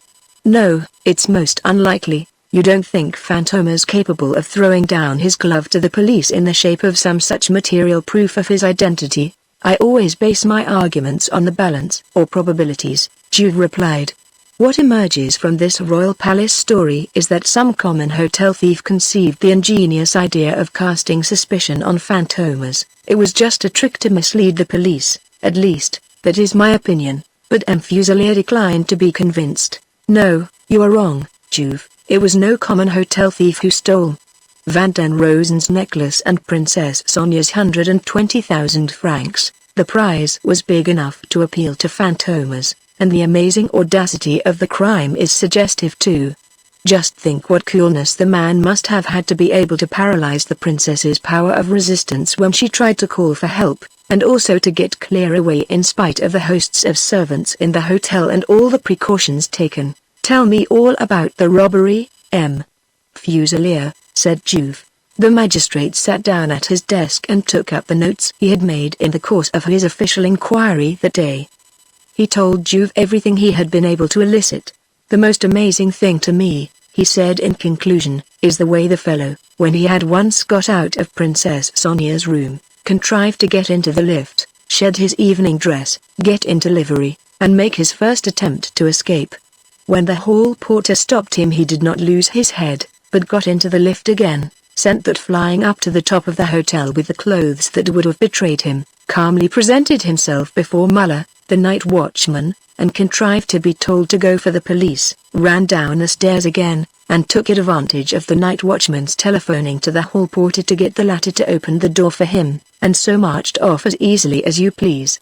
A man who kept his nerve like that and could make such amazing use of every circumstance, who was so quick and daring, and who was capable of carrying through such a difficult comedy in the middle of the general uproar, richly deserves to be taken for Fantômas. Juve sat in deep consideration of the whole story. That isn't what interests me most, he said at last. His escape from the hotel might have been effected by any clever thief. What I think more remarkable is the means he took to prevent the princess from screaming when he was just leaving the rooms. That really was masterly. Instead of trying to get her as far away as possible and shut her up in her bedroom, to take her with him to the very door opening onto the corridor, where the faintest cry might have involved the worst possible consequences, and to be sure that the terror he had inspired would prevent her from uttering that cry. To be able to assume that the victim was so overawed that she would make no effort at all and could do nothing, that is really very good indeed, quite admirable psychology. Fine work. So you see there are some unusual features in the case, said Fusilier complacently. This, for instance. Why do you suppose the fellow stayed such a long time with the princess and went through all that comedy business in the bathroom? Don't forget that she came in late, and it is extremely probable that he might have finished his job before she returned. Juve passed his hand through his hair, a characteristic trick when his mind was working. I can imagine only one answer to that question, M. Fusilier. But you have inspected the scene of the crime. Tell me first, where do you think the rascal was hidden? Oh, I can answer that definitely. The princess's suite of rooms ends in the bathroom, you know, and the chief things there are the famous bath, some cupboards, and a shower bath. The shower bath is one of those large model niches with lateral as well as vertical sprays, and a waterproof curtain hanging from rings at the top right down to the tub at the bottom. There were footmarks on the enamel of the tub, so it is clear that the thief hid there, behind the curtain, until the princess got into her bath. And I suppose the shower bath is in the corner of the room near the window? Juve went on. And the window was partly open, or had been until the maid went in to prepare her mistress's bath. It's quite interesting.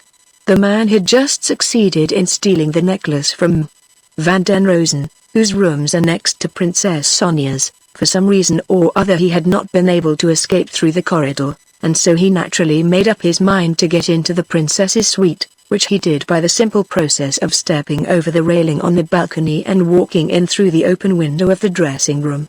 And then Nadine came in, and he had to hide? No, no, said Juve, you are getting on too fast.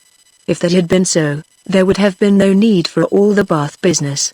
Besides, the princess was robbed, too, you know. That was not just chance, it was planned, and so if the thief hid in the shower bath he did so on purpose to wait for the princess, but he did not want her. Fusilier retorted, very much the reverse. If he was in the room before anybody else, all he had to do was take the pocketbook and go. Not a bit of it, said Juve. This robbery took place at the end of the month, when the princess would have big monthly bills to meet, as the thief must have known. He must have found out that she had withdrawn her portfolio and money from the custody of the hotel. But he must have been ignorant of where she had placed the portfolio, and he waited for her to ask her and she told him. That's a pretty tall yarn. M. Fusilier protested. What on earth do you base it all upon? The princess would never have shown the man the drawer where the money was taken from. Yes, she did, said Juve. Look here, this is what happened. The fellow wanted to steal this pocketbook, and did not know where it was. He hid in the shower bath and waited, either for the princess to go to bed or take a bath, either of which would place her at his mercy. When the lady was in the bath he appeared, threatened her, until she was terrified, and then bucked her up a bit again and hit on the dodge of putting out the electric light, not out of respect for her wounded feelings, but simply in order to get a chance to search through her clothes and make sure that the pocketbook was not there. I am convinced that if he had found it then he would have bolted at once. But he didn't find it. So he went to the end of the next room and waited for the princess to come to him there, which is precisely what she did. He did not know where the money was, so he watched every movement of her eyes and saw them go automatically towards the drawer and stay there. Then he slipped his card into the drawer, abstracted the pocketbook, and took his leave, driving his impudence and skill to the length of making her see him to the door. Upon my word, Juve, you're a wonder, M. Fusilier said admiringly. I've spent the entire day cross-examining everybody in the hotel, and came to no definite conclusion, and you, who have not seen anything or anybody connected with it, sit in that chair and in 5 minutes clear up the entire mystery. What a pity you won't believe that Fantômas had a finger in this pie. What a pity you won't take up the search. Juve paid no heed to the compliments to his skill. He took out his watch and looked at the time. I must go, he said, it's quite time I was at my own work. Well, we may not have been wasting our time, M. Fusilier. I admit I had not paid much attention to the Royal Palace Hotel robbery. You have really interested me in it. I won't make any promises, but I think I shall very likely come again in a day or two for another talk with you about the case. It really interests me now. And when once I'm quit of 1 or 2 pressing jobs, I don't say I shan't ask leave to go thoroughly into it with you. Chapter 12 A Knockout Blow. The staff of the Royal Palace Hotel were just finishing dinner, and the greatest animation prevailed in the vast white-tiled servants' hall. The tone of the conversation varied at different tables, for the servants jealously observed a strict order of precedence among themselves, but the present topic was the same at all. The recent sensational robbery from Van den Rosen and the Princess Sonia Danidoff. At one table, smaller than the rest, a party of upper servants sat, under managers or heads of departments. M. Louis was here, the general manager. M. Muller, the superintendent of the second floor. M. Ludovic, chief valet. M. Morris, head footman. M. Nord, chief cashier, and last but not least M. Jean, the young lady cashier whose special duty it was to take charge of all the monies and valuables deposited in the custody of the hotel by guests who wished to relieve themselves of the responsibility of keeping these in their own rooms. This small and select company was increased tonight by the addition of M. Henri Verbier, a man of about 40 years of age, who had left the branch hotel at Cairo belonging to the same company to join the staff at the Royal Palace Hotel in Paris. I am afraid, M. Verbier, you will form a very bad opinion of our establishment, said M. Muller to him. It is really a pity that you should have left the Cairo branch and come here just when these robberies have put the Royal Palace under a cloud. Henri Verbier smiled. You need not be afraid of my attaching too much importance to that, he said. I've been in hotel life for 15 years now, in one capacity or another, and, as you may suppose, I've known similar cases before, so they don't surprise me much. But one thing does surprise me, M. Muller, and that is that no clue has yet been found. I suppose the board have done everything that can be done to trace the culprit? The reputation of the hotel is at stake. I should think they have looked for him, said M. Louis, with a pathetic shrug of his shoulders. Why, they even upbraided me for having had the door opened for the thief. Luckily I had a good friend in Muller, who admitted that he had been completely imposed upon and that he had given the order for the fellow, whom he supposed to be the second-floor waiter, to be allowed to go out. I knew nothing about it. And how was I to guess that the man was an impostor? Muller protested. All the same, Henri Verbier retorted, it is uncommonly annoying for everybody when things like that happen, so long as one has not committed any breach of orders, and so can't be made a scapegoat of, one mustn't grumble, M. Muller said. Louis and I did exactly what our duty required and no one can say anything to us. The magistrate acknowledged that a week ago. He does not suspect anybody? Henri Verbier asked. Nobody, Muller answered. M. Louis smiled. Yes, he did suspect somebody, Verbier, he said, and that was your charming neighbor Jean there. Verbier turned towards the young cashier. What? The magistrate tried to make out that you were implicated in it. The girl had only spoken a few words during the whole of dinner, although Henri Verbier had made several gallant attempts to draw her into the general conversation. Now she laughingly protested. Louis only says that to tease me. But Louis stuck to his guns.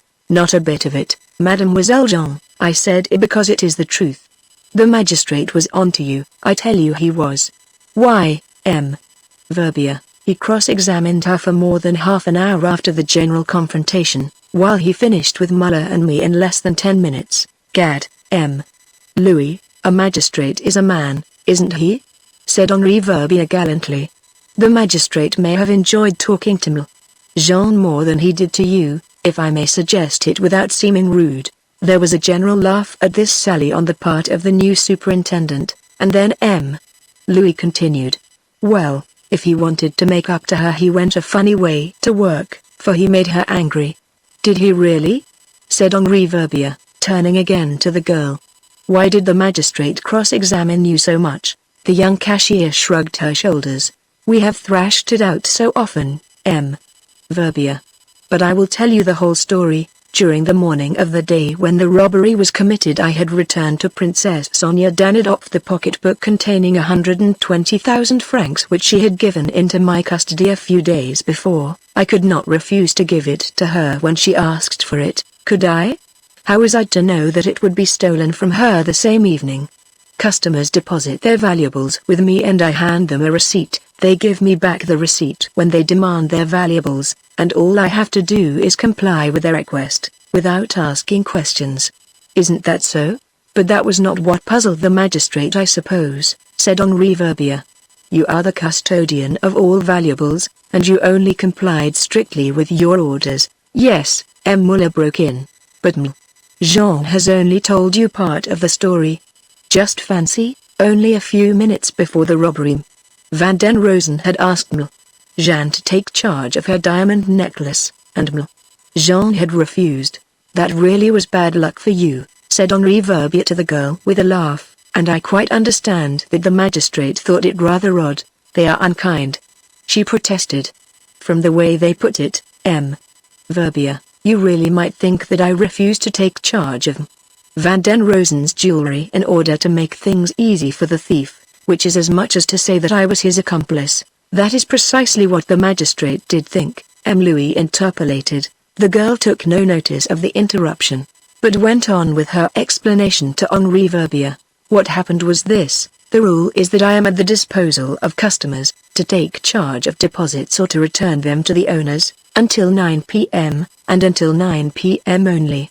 After that, my time is up, and all I have to do is lock my safe and go. I am free until 9 o'clock next morning. You know that it does not do to take liberties in a position like mine. So when, on the day of the robbery, Van den Rosen came with her diamond necklace at 9:30, I was perfectly within my rights in refusing to accept the deposit. That's right enough, said M. Muller, who, having finished his dessert, was now sipping coffee into which he had tipped sugar until it was as thick as syrup. But you were disobliging, my dear young lady, and that was what struck the magistrate, for really it would not have been much trouble to register the new deposit and take charge of Van den Rosen's necklace for her. No, it wouldn't, the girl replied, but when there is a rule it seems to me that it ought to be obeyed. My time is up at 9 o'clock, and I am forbidden to accept any deposits after 9 o'clock, and that's why I refused that lady's. I was perfectly right, and I should do the same again, if the same thing happened. Henri Verbier was manifestly anxious to conciliate the young cashier. He expressed his approval of her conduct now. I quite agree with you, it never does to put interpretations upon orders. It was your duty to close your safe at 9 o'clock, and you did close it then, and no one can say anything to you. But, joking apart, what did the magistrate want? The girl shrugged her shoulders with a gesture of indifference. You see, I was right just now, M. Louis is only trying to tease me by saying that the magistrate cross-examined me severely. As a matter of fact, I was simply asked what I have just told you, and when I gave all this explanation, no fault at all was found with me. As she spoke, Jean folded her napkin carefully, pushed back her chair and shook hands with her two neighbors at table. Good night, she said. I am going up to bed. Jean had hardly left the room before Henri Verbier also rose from the table and prepared to follow her example. M. Louis gave M. Muller a friendly dig in his comfortable paunch. A pound to a penny, he said, that friend Verbier means to make up to Jean. Well, I wish him luck. But that young lady is not very easy to tame. You didn't succeed, M. Muller replied unkindly, but it doesn't follow that nobody else will. M. Louis was not deceived. Henri Verbier evidently did think his neighbor at table a very charming young woman. Jean had hardly reached her room on the 5th floor of the hotel, and flung open her window to gaze over the magnificent panorama spread out below her and inhaled the still night air, when a gentle tap fell upon the door and, complying with her summons to come in, Henri Verbier entered the room. My room is next to yours, he said, and as I saw you were standing dreaming at your window I thought perhaps you would condescend to smoke an Egyptian cigarette. I have brought some back from Cairo. It is very mild tobacco, real ladies' tobacco. The girl laughed and took a dainty cigarette from the case that Henri Verbier offered her. It's very kind of you to think of me, she said. I don't make a habit of smoking, but I let myself be tempted sometimes. If I have been kind, you can show your gratitude very easily, Henri Verbier replied, by allowing me to stay here a few minutes and smoke a cigarette with you. By all means, said Jean. I love to spend a little time at my window at night, to get the air before going to bed. You will prevent me from getting tired of my own company, and can tell me all about Cairo. I'm afraid I know very little about Cairo. Henri Verbier replied. You see, I spent almost the whole of my time in the hotel. But as you seem so kind and so friendly disposed, I wish you would tell me things. But I am a very ignorant young woman. You are a woman, and that's enough. Listen, I am a newcomer here, and I am quite aware that my arrival, and my position, will make me some enemies. Now, whom ought I to be on my guard against? Who is there, among the staff, of whom I ought to be careful as doubtful associates? I ask with all the more concern because I will tell you frankly that I had no personal introduction to the board. I have not got the same chance that you have. How do you know I had any introduction?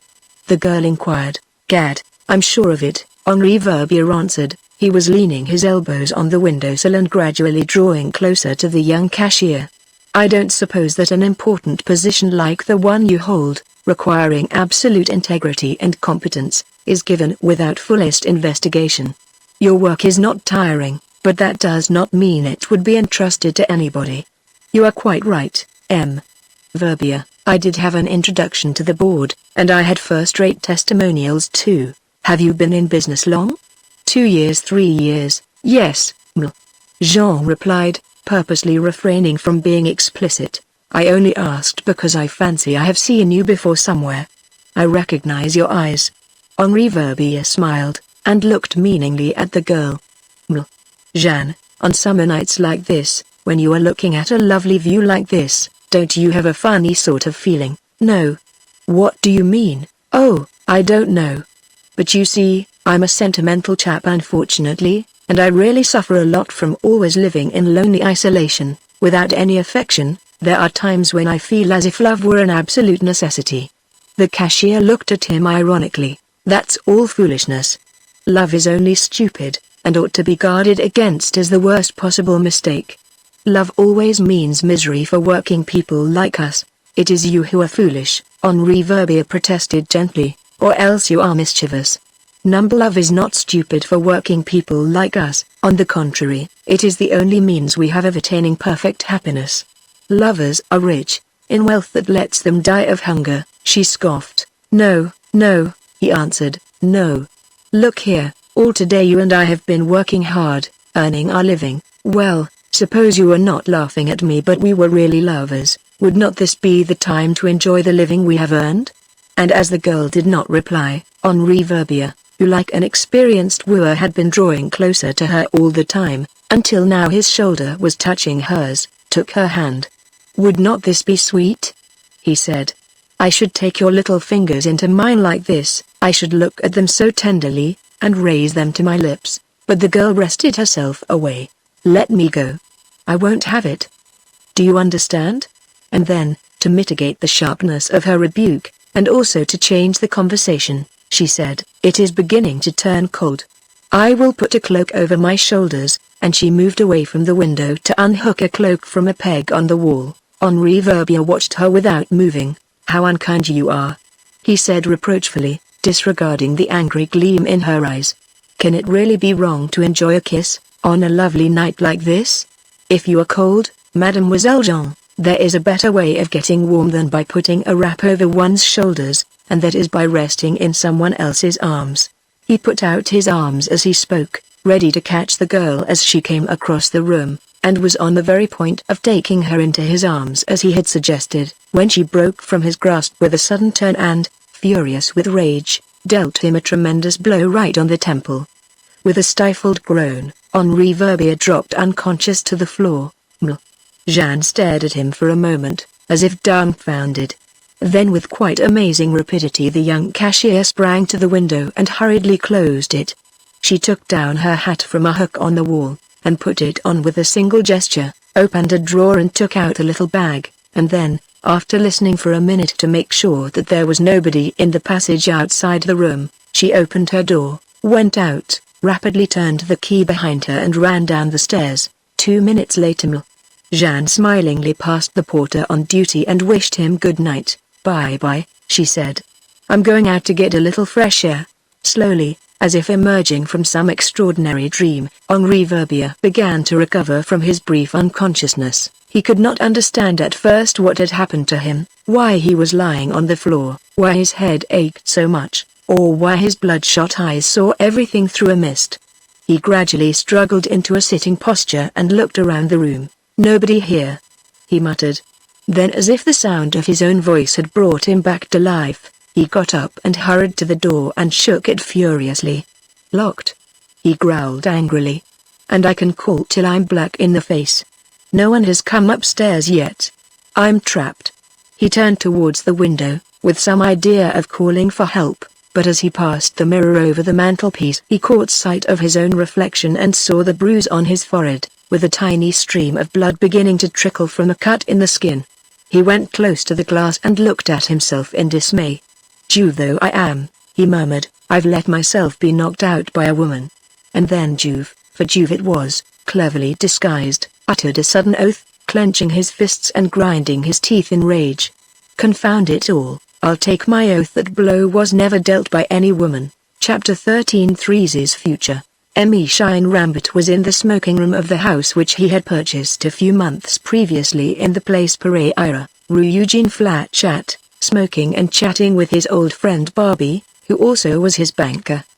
The two had been discussing investments, and the wealthy merchant had displayed considerable indifference to the banker's recommendation of various gilt-edged securities.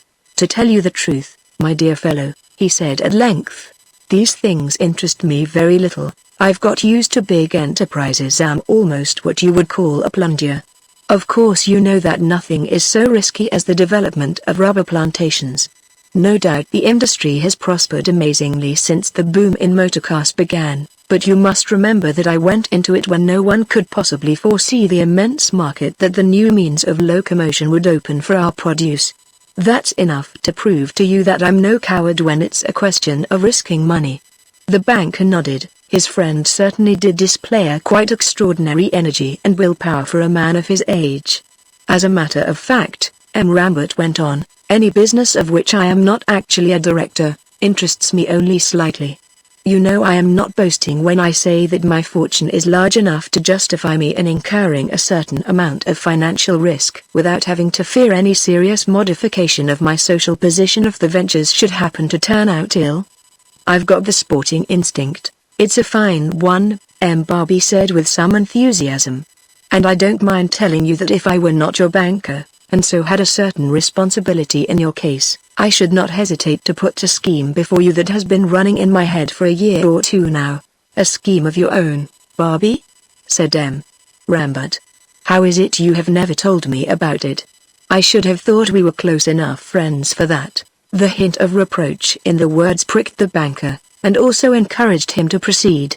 "It's rather a delicate matter, and you will understand my hesitation when I tell you, for I'll burn my boats now, that it isn't any ordinary speculation, such as I am in the habit of recommending to my customers. It is a speculation in which I am interested personally. In short, I want to increase the capital of my bank, and convert my house into a really large concern." "Oh ho," said Shine Rambert, half to himself. "Well, you are quite right, Barbie. But if you want to suggest that I shall help to finance it, you had better put all the cards on the table and let me know exactly what the position is. I need not say that if nothing comes of it, I shall regard any information you give me as absolutely confidential." The two men plunged into the subject, and for a good half-hour discussed it in all its bearings, making endless calculations and contemplating all contingencies. At last Rambert threw down his pen and looked up. "I'm accustomed to the American method of hustle, Barbie. In principle I like your proposition quite well, but I won't be one of your financial partners. If the thing goes through I'll be the only one, or not one at all. I know what is in your mind," he went on with a smile, as he noticed the banker's surprise. "You know what my fortune is, or rather you think you do, and you are wondering where I shall get the £1,000,000, or thereabouts, that you want. Well, make your mind easy about that. If I talk like this, it's because I've got it." The banker's bow was very deferent, and Rambert continued, "Yes, the last year or two have been good, even very good, for me. I've made some lucky speculations and my capital has further been increased by some lotteries which have turned out right quite lately. Well," he broke off with a sigh, "I suppose one can't always be unlucky in everything, though money can't cure, or even touch, the wounds in one's heart. The banker made no answer. He shrank from waking by untimely words. The sad memories which were hardly dormant yet in the old man's mind. But Rambert soon reverted to his business tone. I'm quite disposed to be interested in a financial venture like yours, Barbie.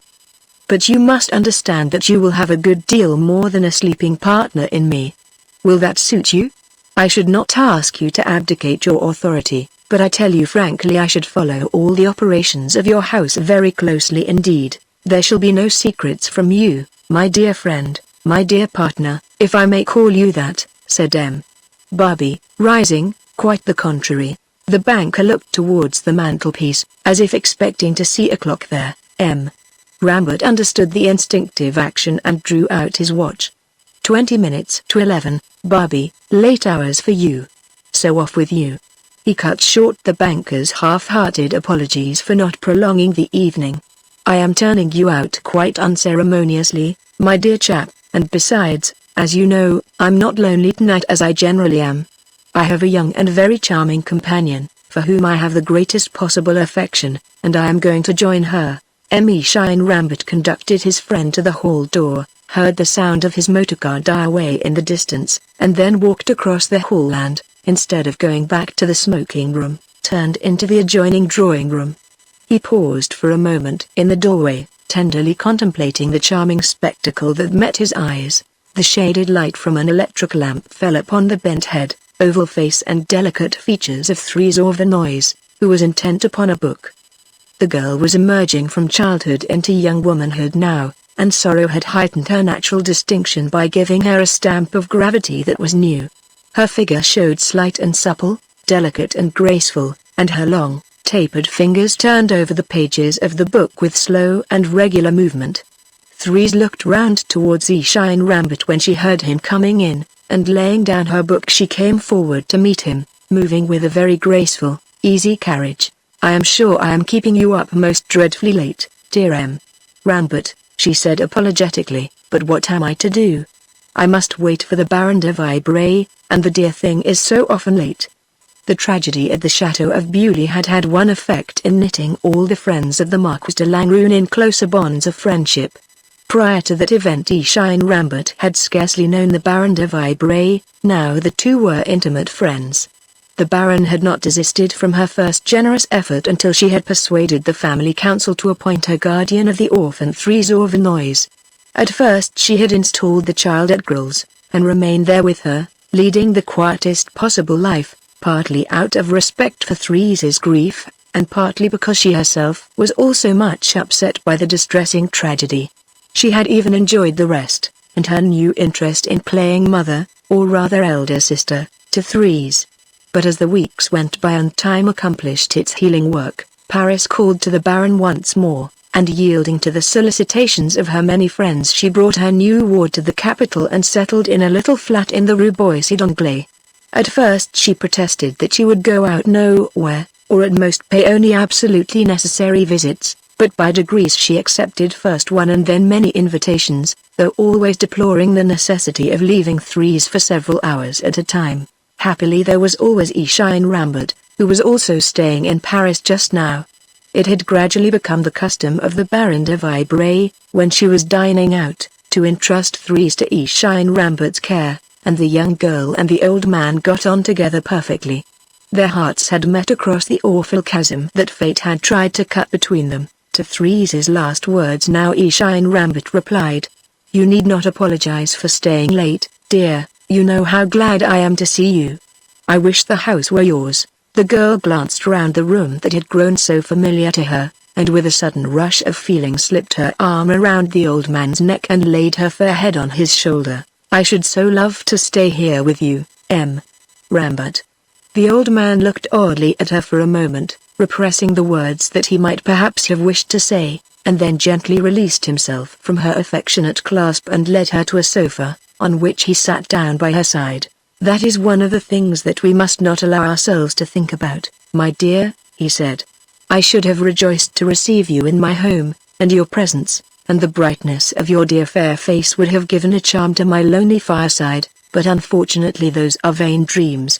We have to reckon with the world, and the world would not approve of a young girl like you living in the home of a lonely man. Why not? Threes inquired in surprise.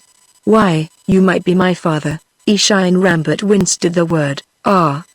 He said, you must not forget, Threes, that I am not your father, but his, the father of him who. But Threes's soft hand laid upon his lips prevented him from finishing what he would have said. To change the conversation, Threes feigned concern about her own future. When we left Grills, she said, President Bonnet told me that you would tell me something about my affairs. I gather that my fortune is not a very brilliant one. It was indeed the fact that after the murder of the Marquis the unpleasant discovery had been made that her fortune was by no means so considerable as had generally been supposed. The estate was mortgaged, and President Bonnet and Allain Rambert had had long and anxious debates as to whether it might not be well for Threes to renounce her inheritance to Bewley. So doubtful did it seem whether the assets would exceed the liabilities. Allain Rambert made a vague, but significant gesture when he heard the girl raise the point now, but Threes had all the carelessness of youth. Oh, I shall not be downhearted, she exclaimed. My poor granny always gave me an example of energy and hard work. I've got plenty of pluck, and I will work too. Suppose I turn governess? Rambert looked at her thoughtfully. My dear child, I know how brave and earnest you are, and that gives me confidence. I have thought about your future a great deal already. Someday, of course, some nice and wealthy young fellow will come along and marry you. Oh, yes, he will, you'll see. But in the meantime it will be necessary for you to have some occupation. I am wondering whether it will not be necessary to let, or even to sell Bewley. And, on the other hand, you can't always stay with the Baron de Vibray. No, I realize that, said Threes, who, with the native tact that was one of her best qualities, had quickly seen that it would not be long before she would become a difficulty in the way of the independence of the kind Baron. That is what troubles me most. Your birth and your upbringing have been such that you would certainly suffer much in taking up the difficult and delicate, and sometimes painful, position of governess in a family, and, without wishing to be offensive, I must remind you that you need to have studied very hard to be a governess nowadays, and I am not aware that you are exactly a blue stocking. But I have an idea, and this is it. For a great many years now I have been on the very friendliest terms with a lady who belongs to the very best English society, Lady Beltham. You may perhaps have heard me speak of her. Threes opened wide eyes of astonishment, and Rambert went on. A few months ago Lady Beltham lost her husband in strange circumstances, and since then she has been good enough to give me more of her confidence than previously. She is immensely rich, and very charitable, and I have frequently been asked by her to look after some of her many financial interests. Now I have often noticed that she is with her several young English ladies who live with her, not as companions, but, shall I say, secretaries? Do you understand the difference? She treats them like friends or relatives, and they all belong to the very best social class, some of them indeed being daughters of English peers. If Lady Beltham, to whom I could speak about it, would admit you into her little company, I am sure you would be in a most delightful milieu, and Lady Beltham, whom, I know, you would please, would almost certainly interest herself in your future. She knows what unhappiness is as well as you do, my dear, he added, bending fondly over the girl, and she would understand you, dear Rambert, murmured Threes, much moved. Do that, speak to Lady Beltham about me, I should be so glad. Threes did not finish all she would have said. A loud ring at the front door bell broke in upon her words, and Allain Rambert rose and walked across the room. That must be the good Baron de Vibray come for you, he said. Chapter 14 Mademoiselle Jean, after she had so roughly disposed of the enterprising Henri Verbier, whose most unseemly advances had so greatly scandalized her, Jeanne took to her heels, directly she was out of sight of the Royal Palace Hotel, and ran like one possessed. She stood for a moment in the brilliantly lighted, traffic-crowded Avenue Wagram, shaking with excitement and with palpitating heart, and then mechanically hailed a passing cab and told the driver to take her towards the Bois. She gave another heedless order to go to the Boulevard Saint-Denis, but as the cab approached the Place de l'Etoile she realized that she was once more near the Royal Palace Hotel, and stopping the driver by the tram lines she dismissed him and got into a tram that was going to the station of Hauteville. It was just 11:30 when she reached the station. "When is the next train for Saint Lazare?" she asked. She learned that one was starting almost at once, and hurriedly taking a second-class ticket she jumped into a lady's carriage and went as far as Courcelles. She alighted, went out of the station, looked around her for a minute or two to get her bearings, and then walked slowly towards the Rue Eugene Flachat. She hesitated a second, and then walked firmly towards a particular house, and rang the bell. "A lady to see you, sir," the footman said to M. Rambert. "Bring her in here at once," said M. Rambert, supposing that the man had kept the Baron de Vibray waiting in the ante-room. The drawing-room door was opened a little way, and someone came in and stepped quickly into the shadow by the door. Therese, who had risen to hurry towards the visitor, stopped short when she perceived that it was a stranger and not her guardian. Noticing her action, M. Rambert turned and looked at the person who had entered. It was a lady. "To what am I indebted?" he began with a bow, and then, having approached the visitor, he broke off short.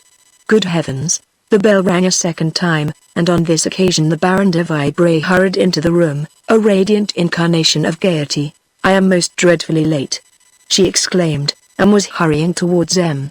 Rambert with outstretched hands, full of some amusing story she had to tell him, when she too caught sight of the strange lady standing stiffly in the corner of the room, with downcast eyes. Rambert repressed his first emotion, smiled to the Baron, and then went towards the mysterious lady.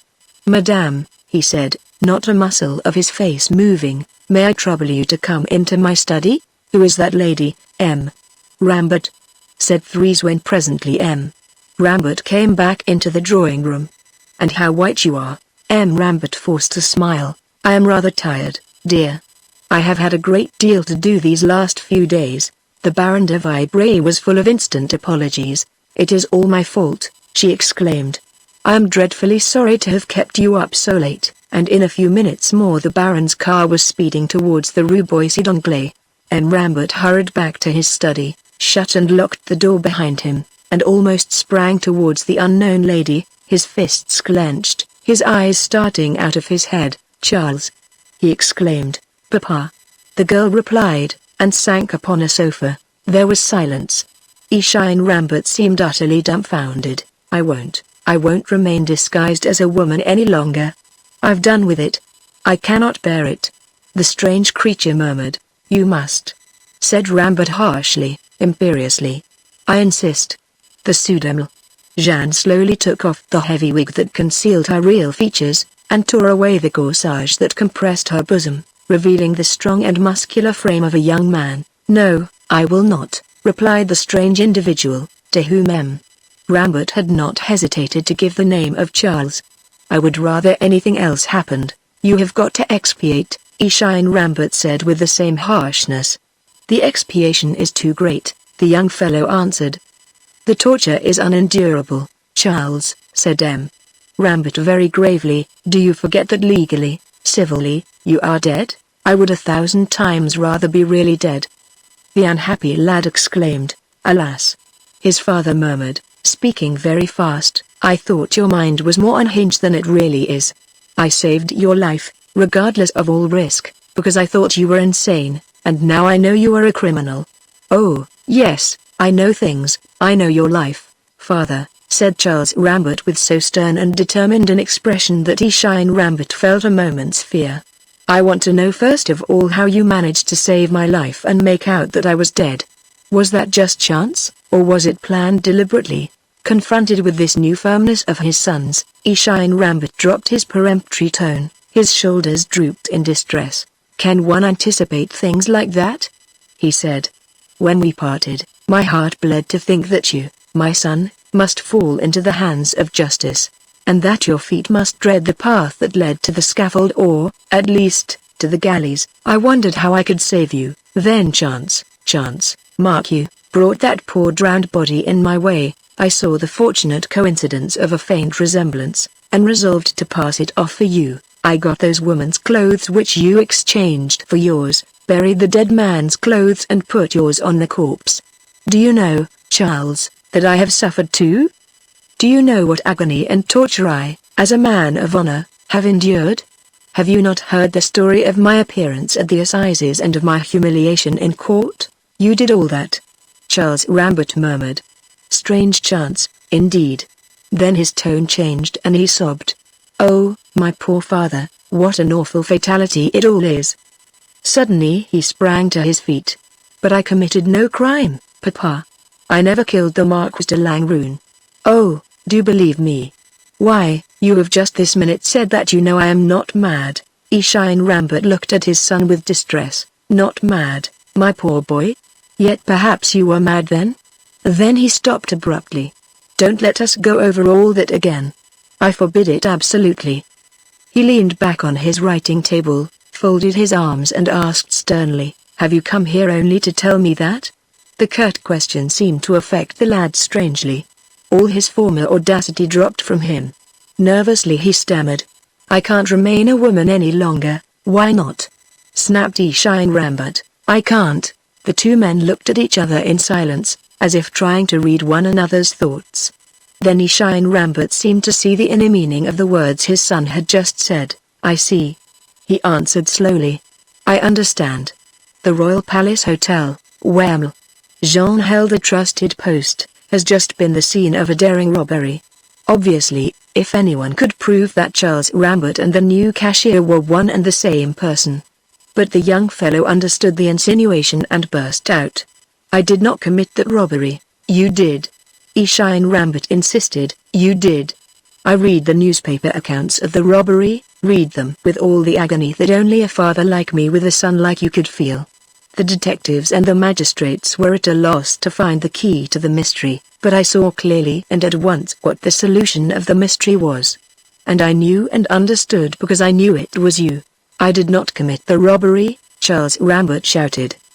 Do you mean to begin all your horrible insinuations again, as you did at Beaulieu? He demanded in almost threatening tones. What evil spirit obsesses you? Why will you insist that your unhappy son is a criminal? I had nothing to do with those robberies at the hotel. I swear I had not, Father. Rambert shrugged his shoulders and clasped his hands. What have I done, he muttered, to have so heavy a cross laid on me? He turned again to his son. Your defense is childish. What is the use of mere denials? Words don't mean anything without proofs to support them. The lad was silent, seeming to think it useless to attempt to convince a father who appeared so certain of his guilt, and also crushed by the thought of all that had happened at the hotel. His father betrayed some uneasiness at a new thought that had come into his mind. I told you not to come to me again except as a last resource, when punishment was actually overtaking you, or when you had proved your innocence. Why are you here now? Has something happened that I do not know about? What has happened? What else have you done? Speak, Charles Rambert answered in a toneless voice, as if hypnotized. There has been a detective in the hotel for the last few days. He called himself Henri Verbier, and was disguised, but I knew him, for I had seen him too lately, and in circumstances too deeply impressed upon my mind for me to be able to forget him, although I only saw him then for a few minutes. What do you mean? Said the elder man uneasily. I mean that Juve was at the Royal Palace Hotel. Juve! Exclaimed Allain Rambert. And then go on. Juve, disguised as Henri Verbier, subjected me to a kind of examination, and I don't know what conclusion he came to. Then, this evening, barely 2 hours ago, he came up to my room and had a long talk, and while he was trying to get some information from me about a matter that I know nothing about, for I swear, Papa, that I had nothing whatever to do with the robbery, he came up to me and took hold of me as a man does when he wants to make up to a woman. And I lost my head. I felt that in another minute all would be up with me, that he would establish my identity, which he perhaps suspected already, and I thought of all you had done to save my life by representing that I was dead, and... Charles paused for breath. His father's fists were clenched and his face contracted. Go on.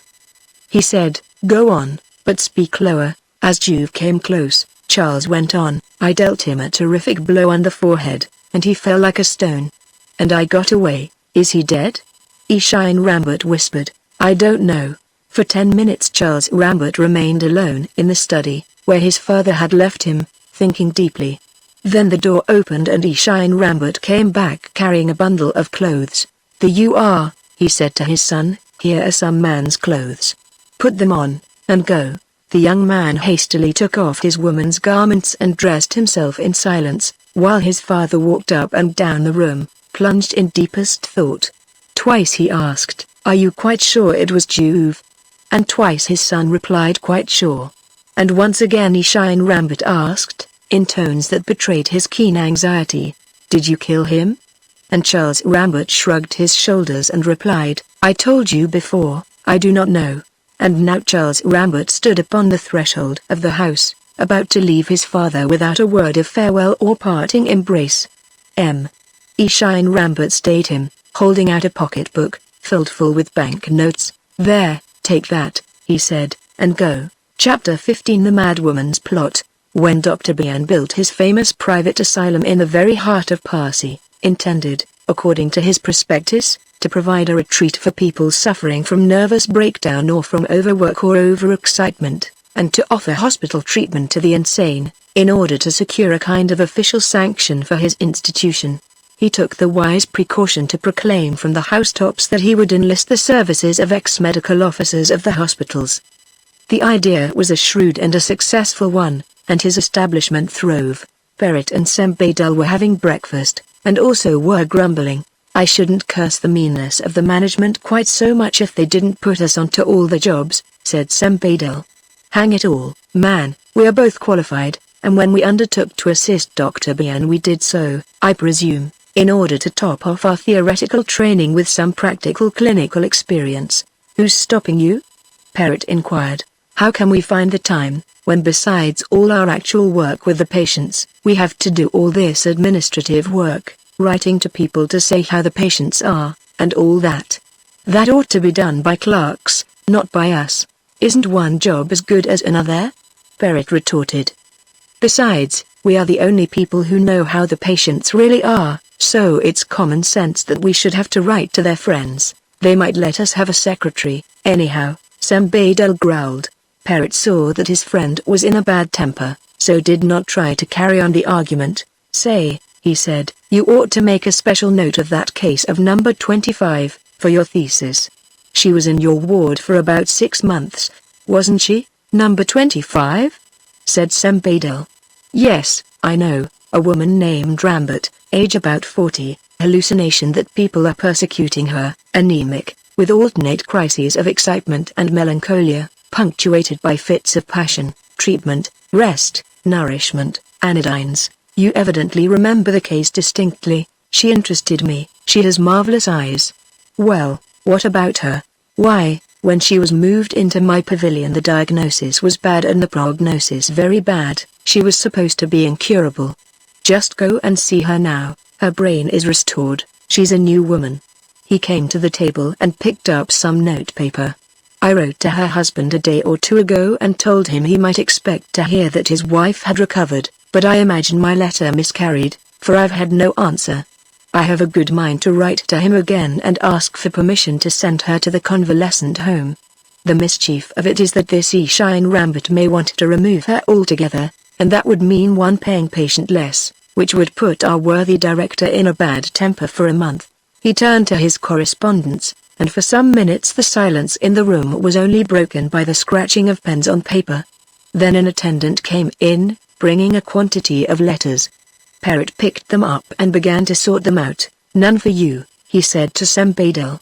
"Not one of those little mauve envelopes which you look for every day and which decide what your temper will be. I must look out for storms. Shan't even have time to grouse today," Sembadel growled again. "You forget that Svelding pays us an official visit today. The Danish professor? Is it this morning that he is coming?" "So it seems. Who is the fellow?" "Just one of those foreign savants who haven't succeeded in becoming famous at home and so go abroad to worry other people under a pretext of investigations. That's why he wants to come here. Wrote some beastly little pamphlet on the ideontology of the hyper-imaginative. Never heard of it myself." The conversation dropped, and presently the 2 men went off to their wards to see their patients, and warned the attendants to have everything in apple pie order for the official inspection. Meantime, in the great drawing room, Elaborate courtesies were being exchanged between Dr. Bien and Professor Swelding. Dr. Bien was a man of about 40, with a high-colored face and an active, vigorous frame. He gesticulated freely and spoke in an unctuous, fawning tone. "I am delighted at the great compliment you pay me by coming here, sir," he said. "When I started this institution 5 years ago, I certainly did not dare to hope that it would so soon win sufficient reputation to entitle it to the honor of inspection by men so eminent in the scientific world as yourself." The professor listened with a courteous smile but evinced no hurry in replying. Professor Swelding was certainly a remarkable figure. He might have been 60, but he bore very lightly the weight of the years that laid their snows upon his thick and curly but startlingly white hair. It was this hair that attracted attention first. It was of extraordinary thickness and was joined on to a heavy moustache and a long and massive beard. He was like a man who might have taken a vow never to cut his hair. It covered his ears and grew low upon his forehead, so that hardly a vestige of the face could be seen, while, further, all the expression of the eyes was concealed behind large blue spectacles. The professor was enveloped in a heavy cloak, in spite of the bright sunshine. Evidently he was one of those men from the cold north who do not know what real warmth is and have no idea of what it means to be too thickly clothed. He spoke French correctly, but with a slight accent and a slow enunciation that betrayed a foreign origin. "I was really anxious, sir, to observe for myself the measures you have taken which have set your institution in the forefront of establishments of the kind," he replied. "I have read with the very greatest interest your various communications to the transactions of learned societies. It is a great advantage for a practitioner like myself to be able to profit by the experience of a servant of your high standing." A few further compliments were exchanged and then Dr. Bien suggested a visit to the various wards, and led his guest out into the grounds of the institution. If Dr. Bien did not possess that theoretical knowledge of insanity which has made French alienists famous throughout the world, he was certainly a first-rate organizer. His sanatorium was a model one. It was situated in one of the wealthiest, quietest and airiest quarters of Paris, and stood in a vast enclosure behind high walls. Within this enclosure a number of small pavilions were built, all attractive in design, and communicating by broad flights of steps with a beautiful garden studded with trees and shrubs, but further subdivided into a series of little gardens separated from one another by white latticed palings. "You see, Professor, I rely entirely on the isolation principle. A single block would have involved a deleterious collocation of various types of insanity, so I built this series of small pavilions, where my patients can be segregated according to their type of alienation. The system has great therapeutic advantages, and I am sure it is the explanation of my high percentage of cures." Professor Swelding nodded approval. "We apply the system of segregation in Denmark," he said, "but we have never carried it so far as to divide the general grounds. I see that each of your pavilions has its own private garden. I regard that as indispensable," Dr. Bien declared. He led his visitor to one of the little gardens, where a man of about 50 was walking about between two attendants. "This man is a megalomaniac," he said. "He believes that he is the Almighty. What is your treatment here?" Professor Swelding inquired. "I am aware that the books prescribe isolation, but that is not sufficient by itself. I nurse the brain by nursing the body," Dr. Bien replied. "I build up my patient's system by careful attention to hygiene, diet, and rest, and I pretend to ignore his mental alienation. There is always a spark of sound sense in a diseased brain. This man imagines he is the Almighty, but when he is hungry he has to ask for something to eat, and then we pretend to wonder why he has any need to eat if he is the Almighty. He has to concoct some explanation, and very gradually his reasoning power is restored. A man ceases to be insane the moment he begins to comprehend that he is insane." The professor followed the doctor, casting curious eyes at the various patients who were walking in their gardens. "Have you many cures?" "That is a difficult question to answer," said Dr. Bien. "The statistics are so very different in the different categories of insanity." "Of course," said Professor Swelding, "but take some particular type of dementia, say, hallucination of persecution. What percentage of cures can you show there?" 20% absolute recoveries, and 40% definite improvements," the doctor replied promptly. and as the professor evinced unmistakable astonishment at so high a percentage, Dr. Bien took him familiarly by the arm and drew him along. "I will show you a patient who actually is to be sent home in a day or two. I believe that she is completely cured, or on the very point of being completely cured." A woman of about 40 was sitting in one of the gardens by the side of an attendant, quietly sewing. Dr. Bien paused to draw his visitor's particular attention to her. "That lady belongs to one of the best of our great merchant families. She is Alice Rambert, wife of Shine Rambert, the rubber merchant. She has been under my care for nearly 10 months. When she came here she was in the last stage of debility and anemia and suffered from the most characteristic hallucination of all. She thought that assassins were all round her. I have built up her physical system, and now I have cured her mind. At the present moment that lady is not mad at all, in the proper sense of the term. She never shows any symptoms of reverting to her morbid condition?" Professor Swelding inquired with interest. "Never, and would not, even if violently upset. I do not think so. May I talk to her?" "Certainly," and Dr. Bien led the visitor towards the seat on which the patient was sitting. "Madame Rambert," he said, "may I present Professor Swelding to you? He has heard that you are here and would like to pay his respects." Rambert put down her needlework and rose and looked at the Danish professor. "I am delighted to make the gentleman's acquaintance," she said, "but I should like to know how he was aware of my existence. My dear doctor, I regret that I cannot claim to know you." "Madame," said Professor Swelding, replying for Dr. Bien, "but I know that in addressing you I shall be speaking to the inmate of this institution who will testify most warmly to the scientific skill and the devotion of Dr. Bien. At all events," Rambert replied coldly, "he carries his kindness to the extent of wishing his patients never to be dull, since he brings unexpected visitors to see them."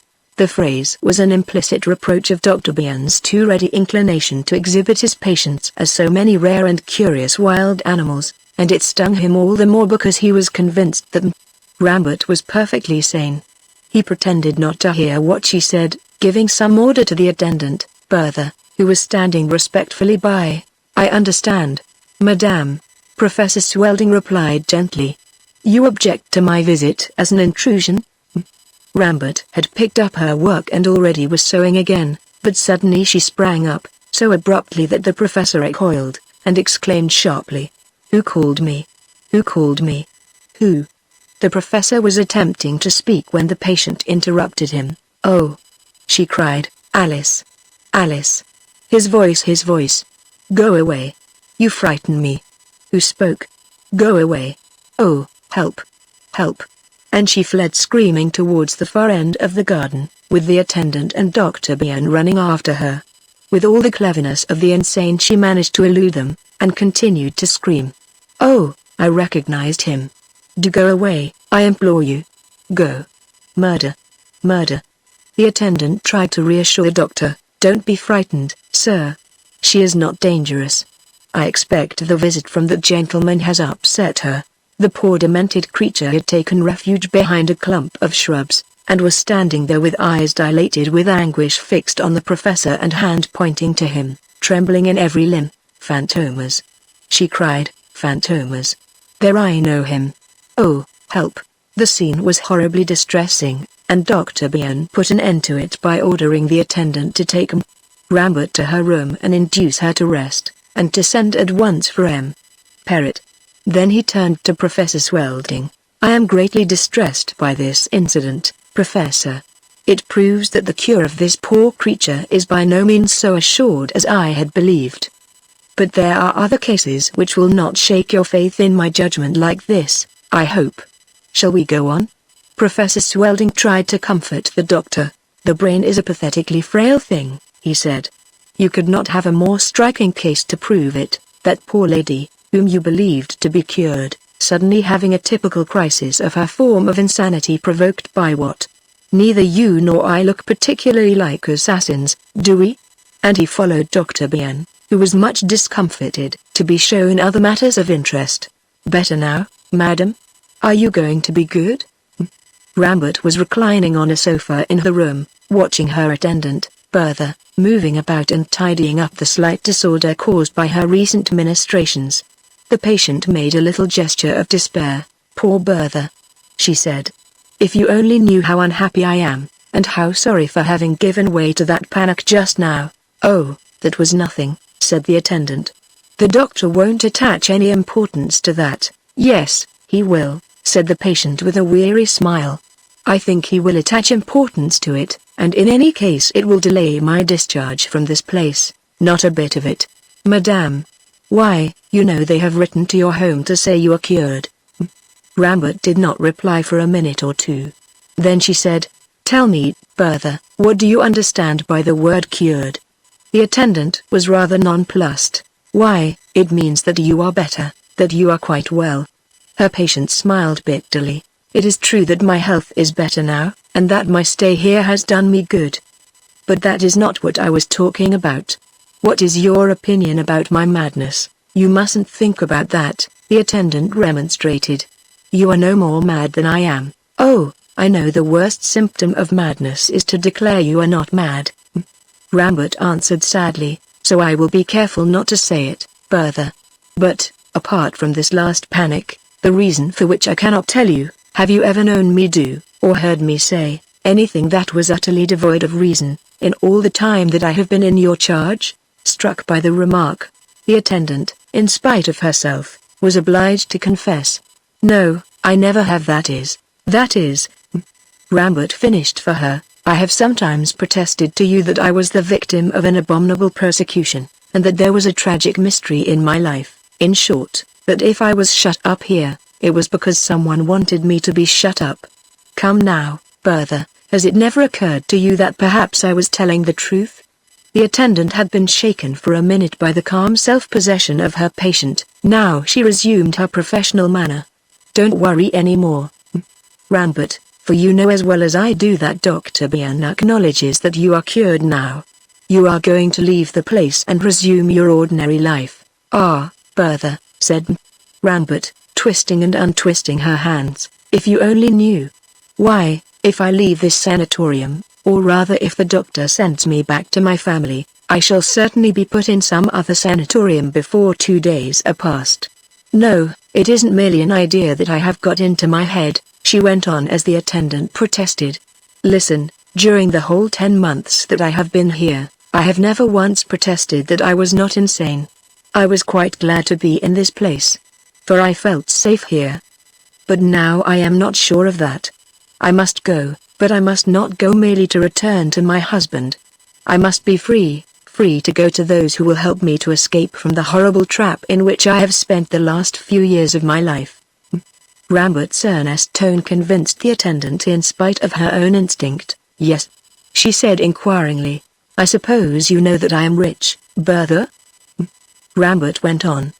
"I have always been generous to you, and higher fees are paid for me here than are paid for any other patient. Would you like to make sure of your future forever, and quite easily?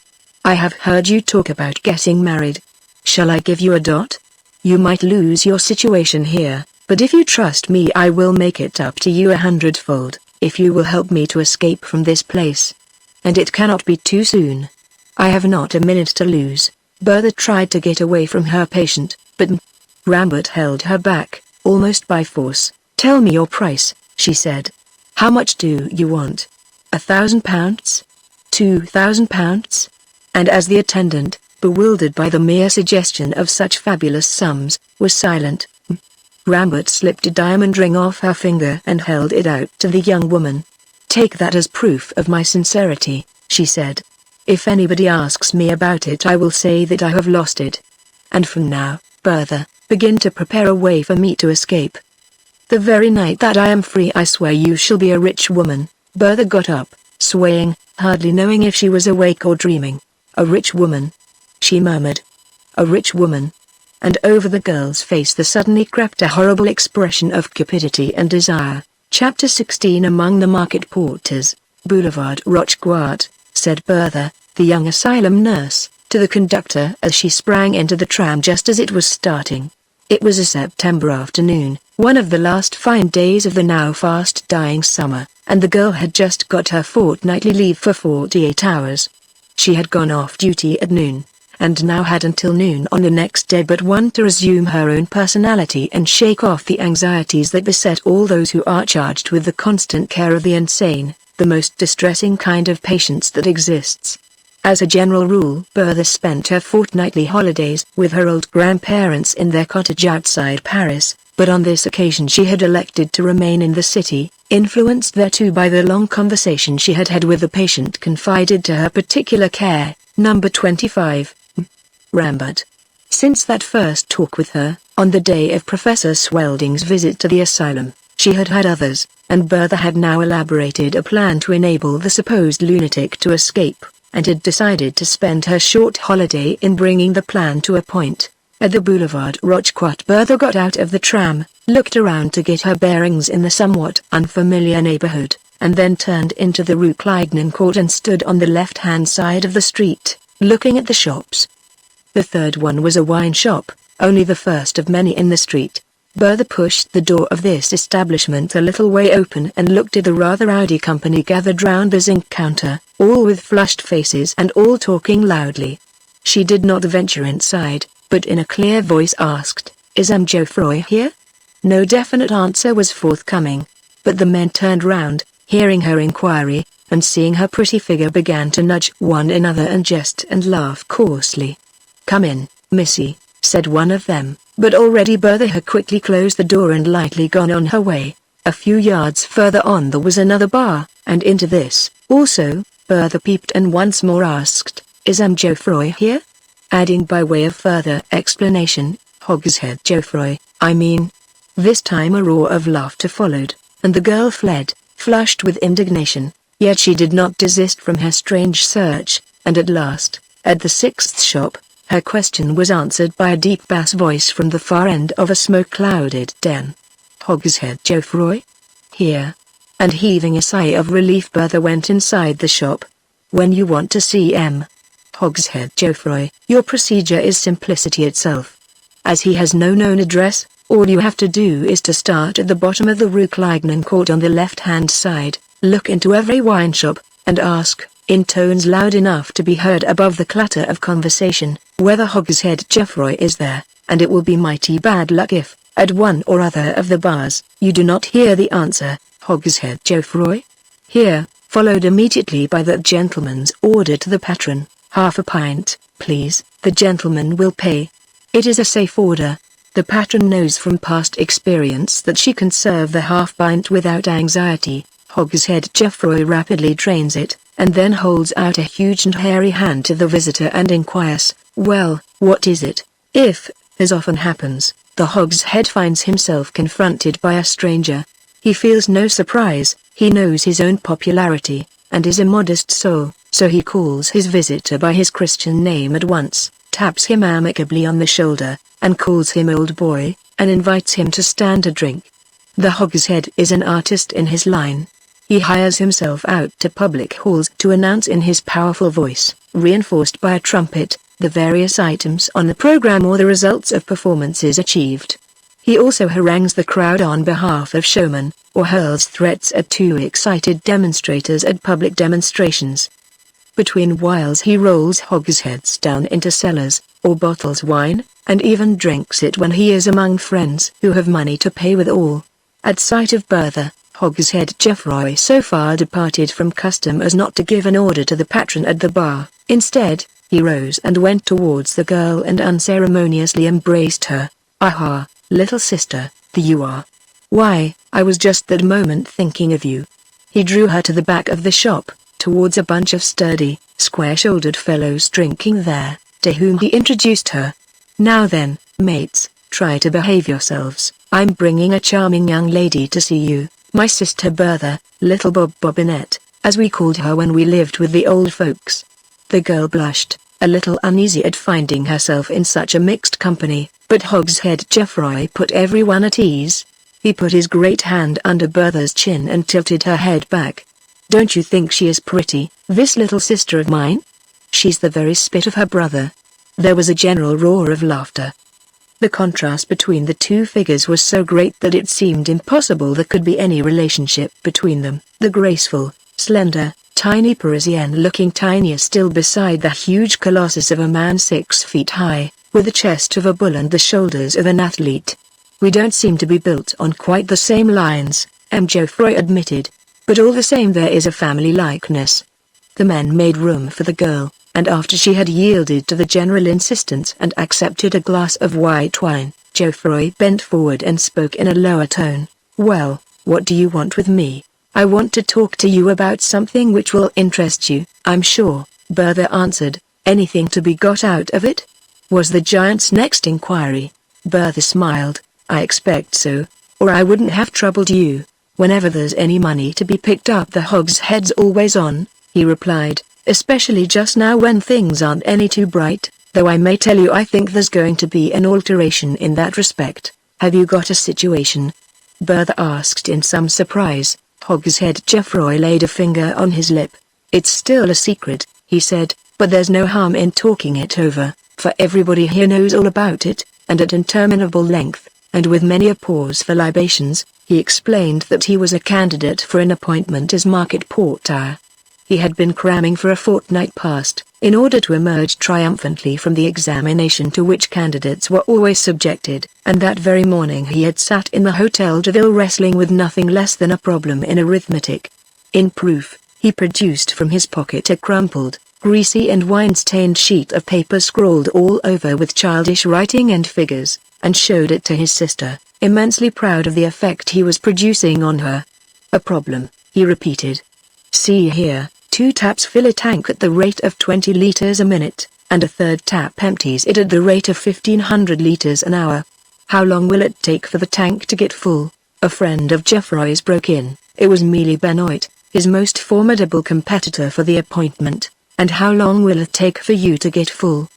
he asked with a great laugh. Hogshead Geoffroy banged his fist on the table. "This is a serious conversation," he said, and turned again to his sister, who wanted to know if he had succeeded in finding the answer to the problem. "Maybe," he replied. "I worked by rule of thumb, for, as you know, arithmetic and all those devil's fundaments aren't in my line. To sit for an hour, writing at a table in the great hall of the Hotel de Ville, not much. It made me sweat more than carrying 400 weight." But the company was preparing to make a move. Time was getting on, and at 6 o'clock the second part of the examination, the physical test, was to be held in the fish market. Mealy Benoit had paid his score already, and Hogshead Geoffroy's deferent escort of friends was getting restless. Bertha won fresh favor in her brother's eyes by paying for their refreshments with a 10-franc piece and leaving the change to be placed to his credit, and then with him she left the wine shop.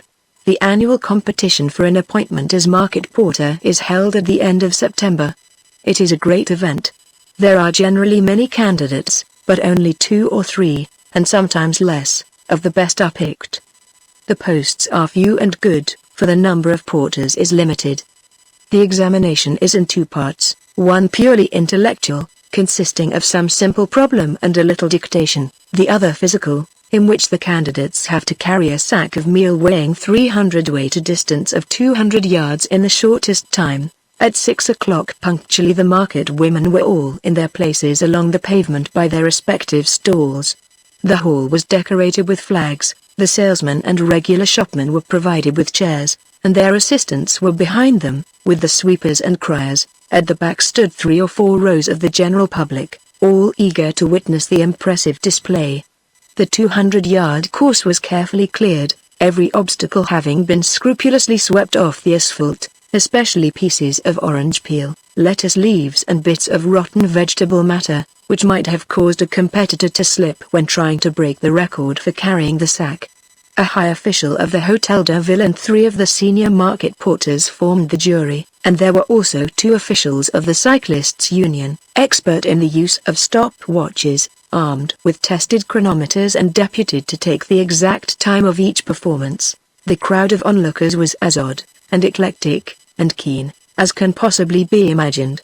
Bertha, who knew that false modesty is quite out of place in popular gatherings, mingled freely in the general conversation. Among other picturesque types she had noticed one particularly extraordinary individual who, although he was in the last row of all, overtopped the rest by quite half of his body. being perched on an antiquated tricycle, which provoked the hilarity of the mob. "What ho, Brazil!" somebody called out, for the man was a well-known and popular figure, and everybody knew his name. "Is that Methuselah's tricycle that you have pinched?" And to some of the sallies the fellow replied with a smile that was almost lost in his matted beard, and to others with a jest uttered in the purest dialect of Aven. Someone spoke softly in Bertha's ear, and she turned and saw a sturdy fellow of about 25, wearing a blue blouse, a red handkerchief round his neck, and a drover's cap. He was a well-built, powerful man, and in spite of his humble dress, had an intelligent face and an almost distinguished manner.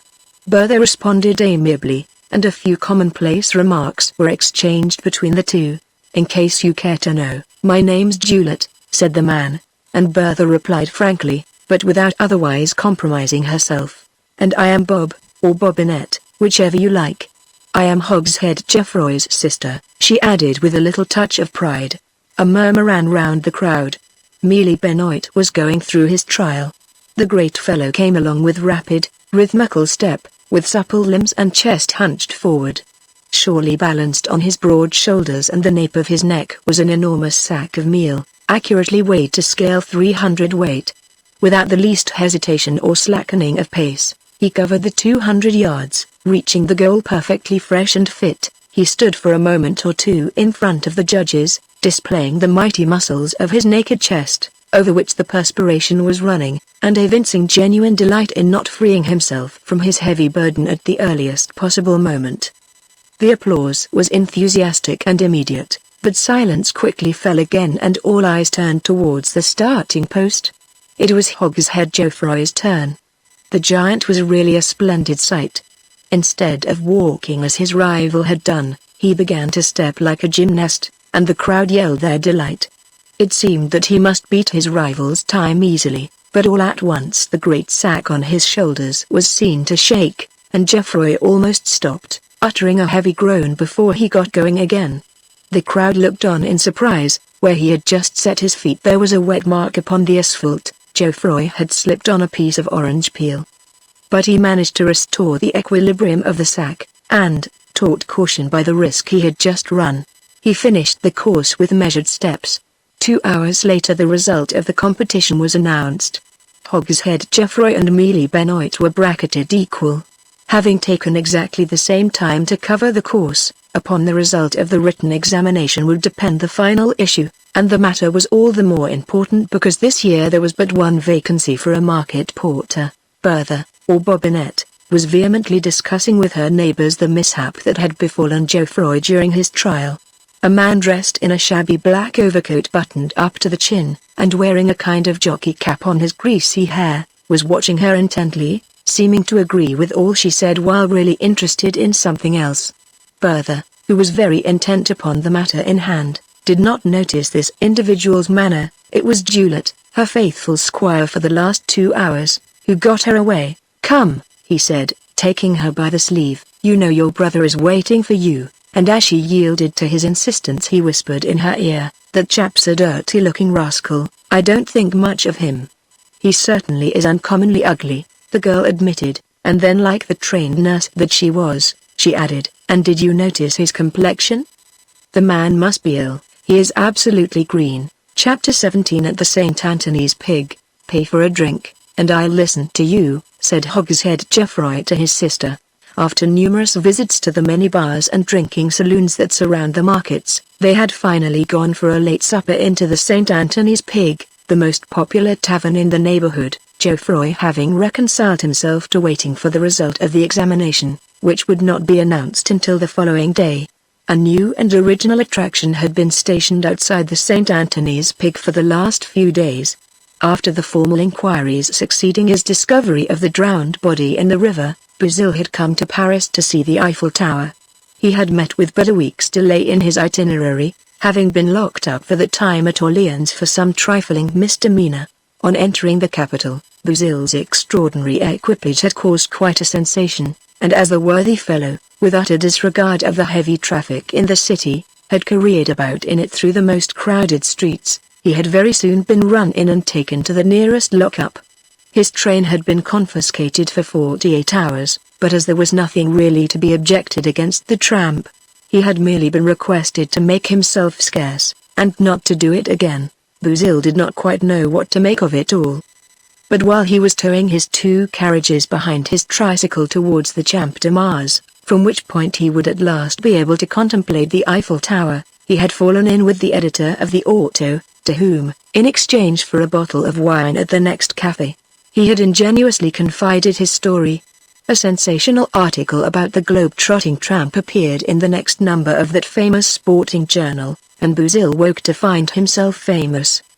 The next thing that happened was that François Bonbon, the proprietor of the St. Anthony's Pig, shrewdly foreseeing that this original character with his remarkable equipage would furnish a singular attraction, engaged him to station himself outside the establishment from 11 to 3 every night, in return for his board and lodging and a salary of 5 francs a day. It need not be said that Boozil had closed with the offer.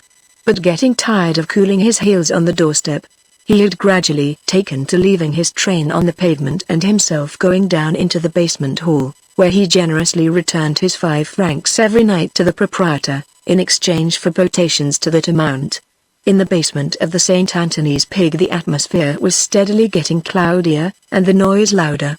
The time was about 1:45. The swells, and the young men about town who went to have a bowl of onion soup at the popular cafe because that was the latest correct thing to do, had withdrawn. The few pale and shabby dancers had given their show, and in another 10 minutes, when the wealthy customers had departed, the supper room would resume its natural appearance and everybody would be at home. François Bonbon had just escorted the last toffs up the narrow corkscrew staircase that led from the basement to the ground floor, and now he stood, his stout person entirely filling the only exit, unctuously suggesting that perhaps somebody would like to give an order for a hot wine salad. Bertha was sitting in a corner beside her brother, whom the warmth of the room and his numerous potations had rendered drowsy, and thinking it an opportune moment to tell him of her scheme, before he became talkative or quarrelsome, she began to explain. "There's nothing much to do, but I want a strong man like you. Any barrels to roll anywhere?" he inquired in a thick voice. Bertha shook her head, her glance meanwhile resting mechanically on a small young man with a budding beard and a pale face, who had just taken a seat opposite her and was timidly ordering a portion of sauerkraut. "I want some bars removed from a window.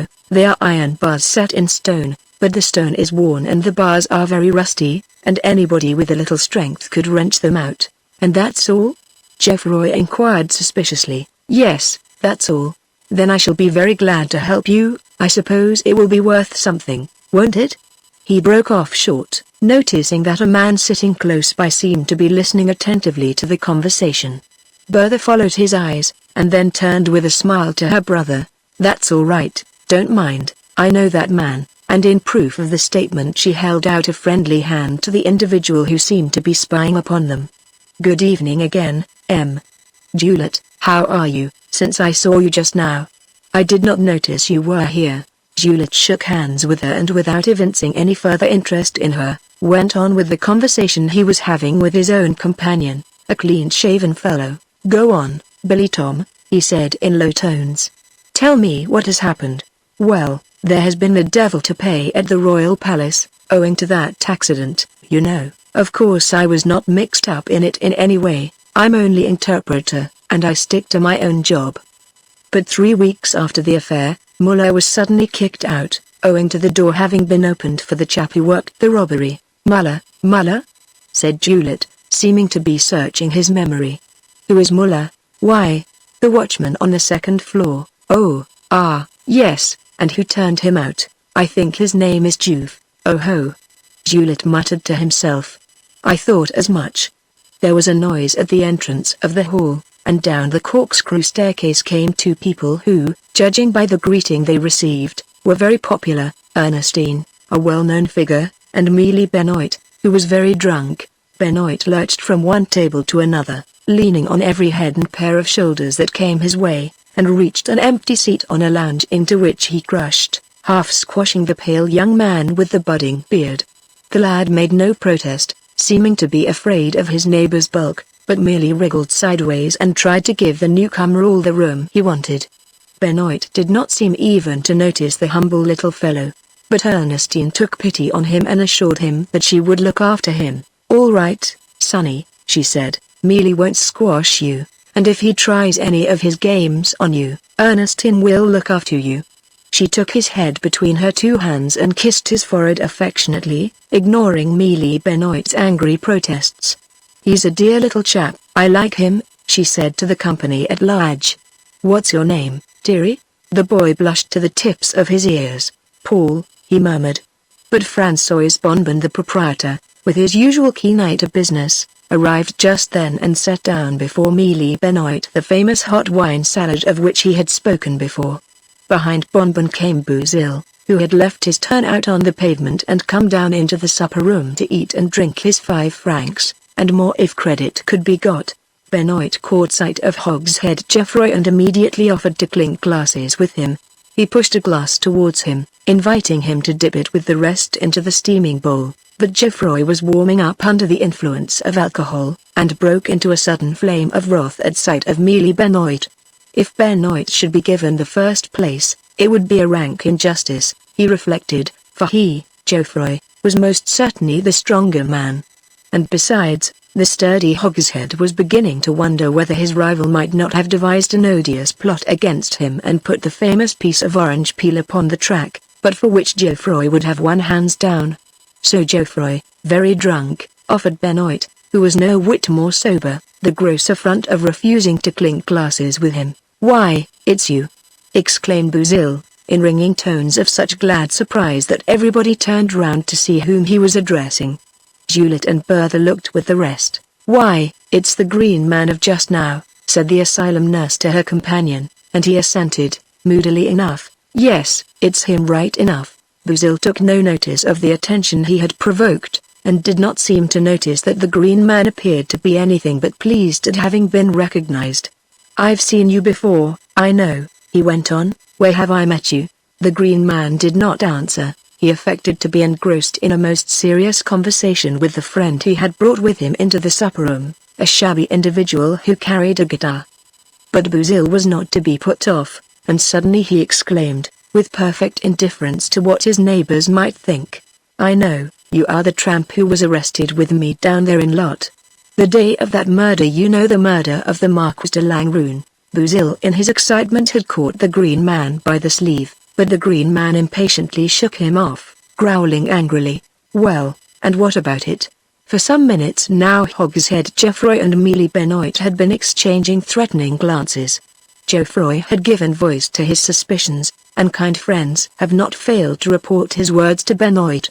Inflamed with drink as they were, the two men were bound to come to blows before long, and a dull murmur ran through the room heralding the approaching altercation.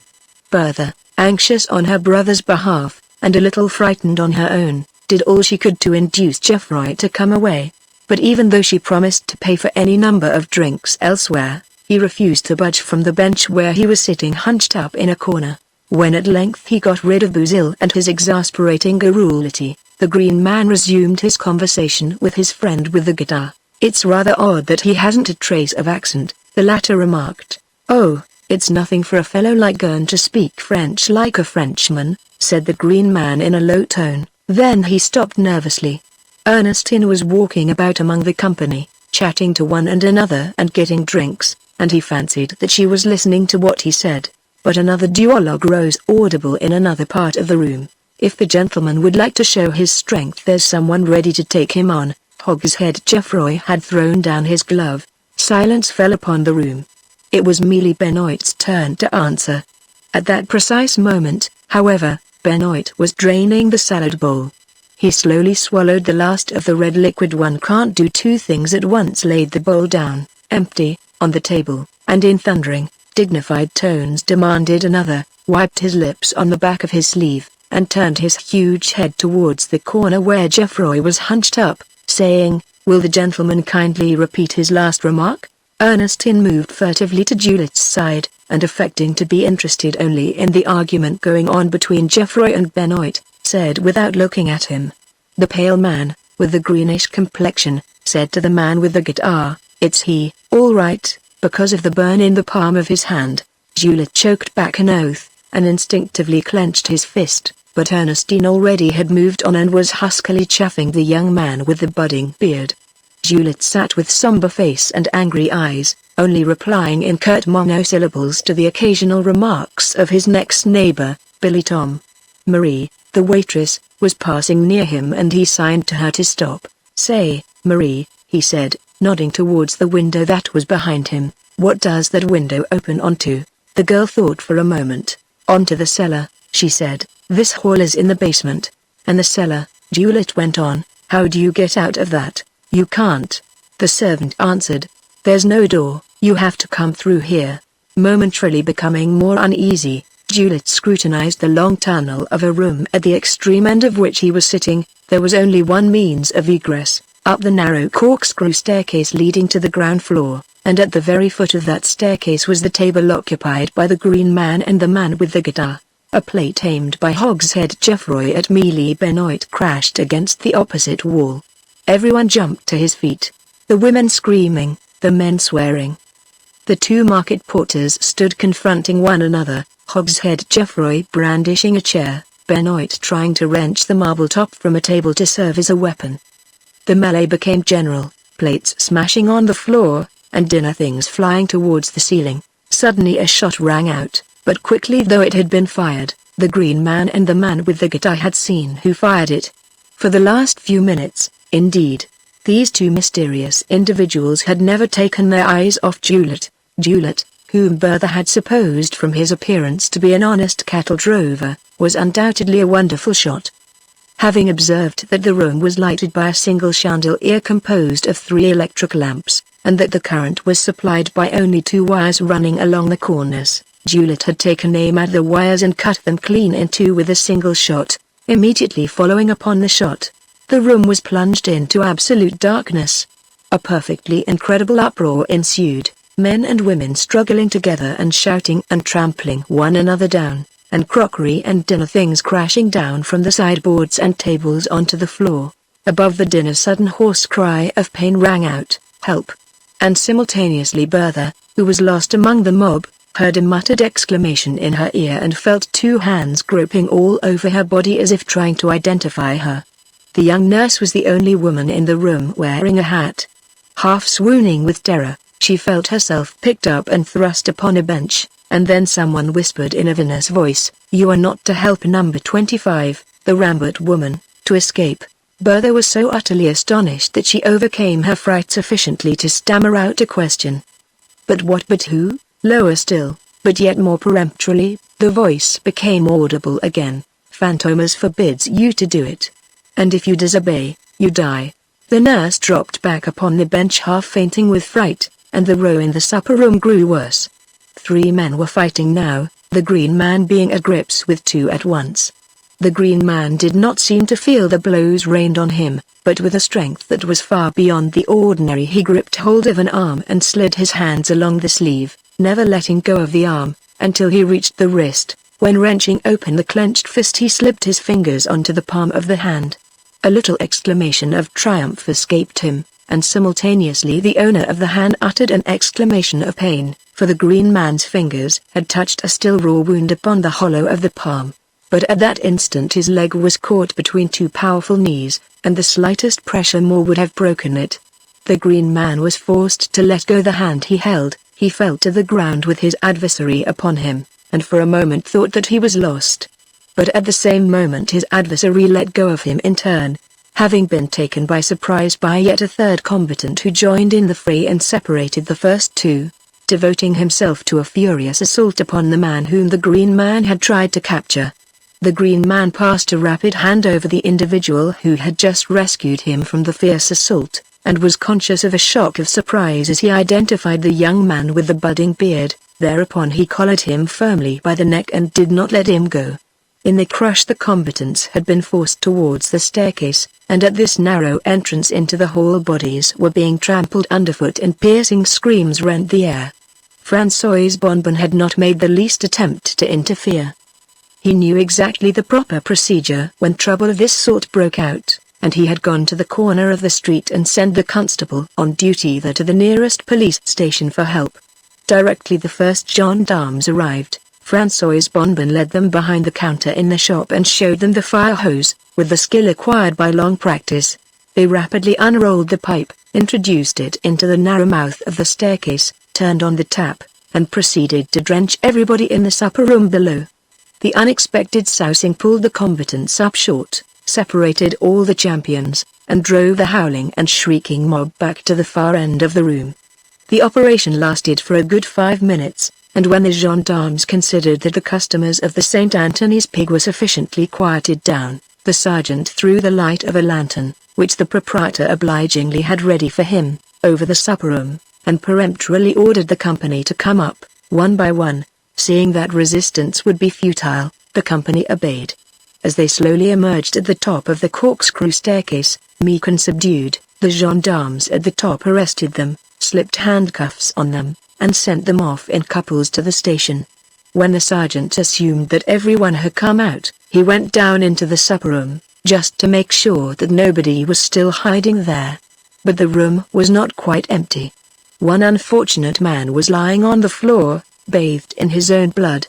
It was the man with the guitar, and a knife had been driven through his breast. The couple consisting of the green man and the young man with the budding beard, of whom his companion had never once let go since identifying him during the fight in the supper room, were taken to the station. The clerk, who was taking down the names of the prisoners, with difficulty repressed an exclamation of surprise when the green man produced an identification card, and whispered a few words in his ear. "Release the gentleman at once," said the clerk. With regard to the other, the green man broke in, "Kindly release him too.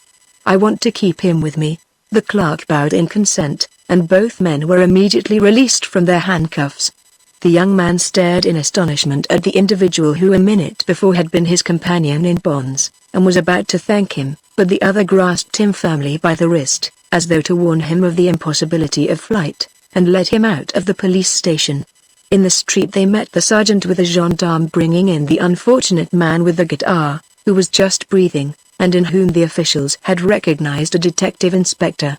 Without letting go of the youth, the green man bent forward to the sergeant and had a brief but animated conversation with him. "Yes, sir, that's all," the sergeant said respectfully. "I haven't anyone else." The green man stamped his foot in wrath. "Good Lord.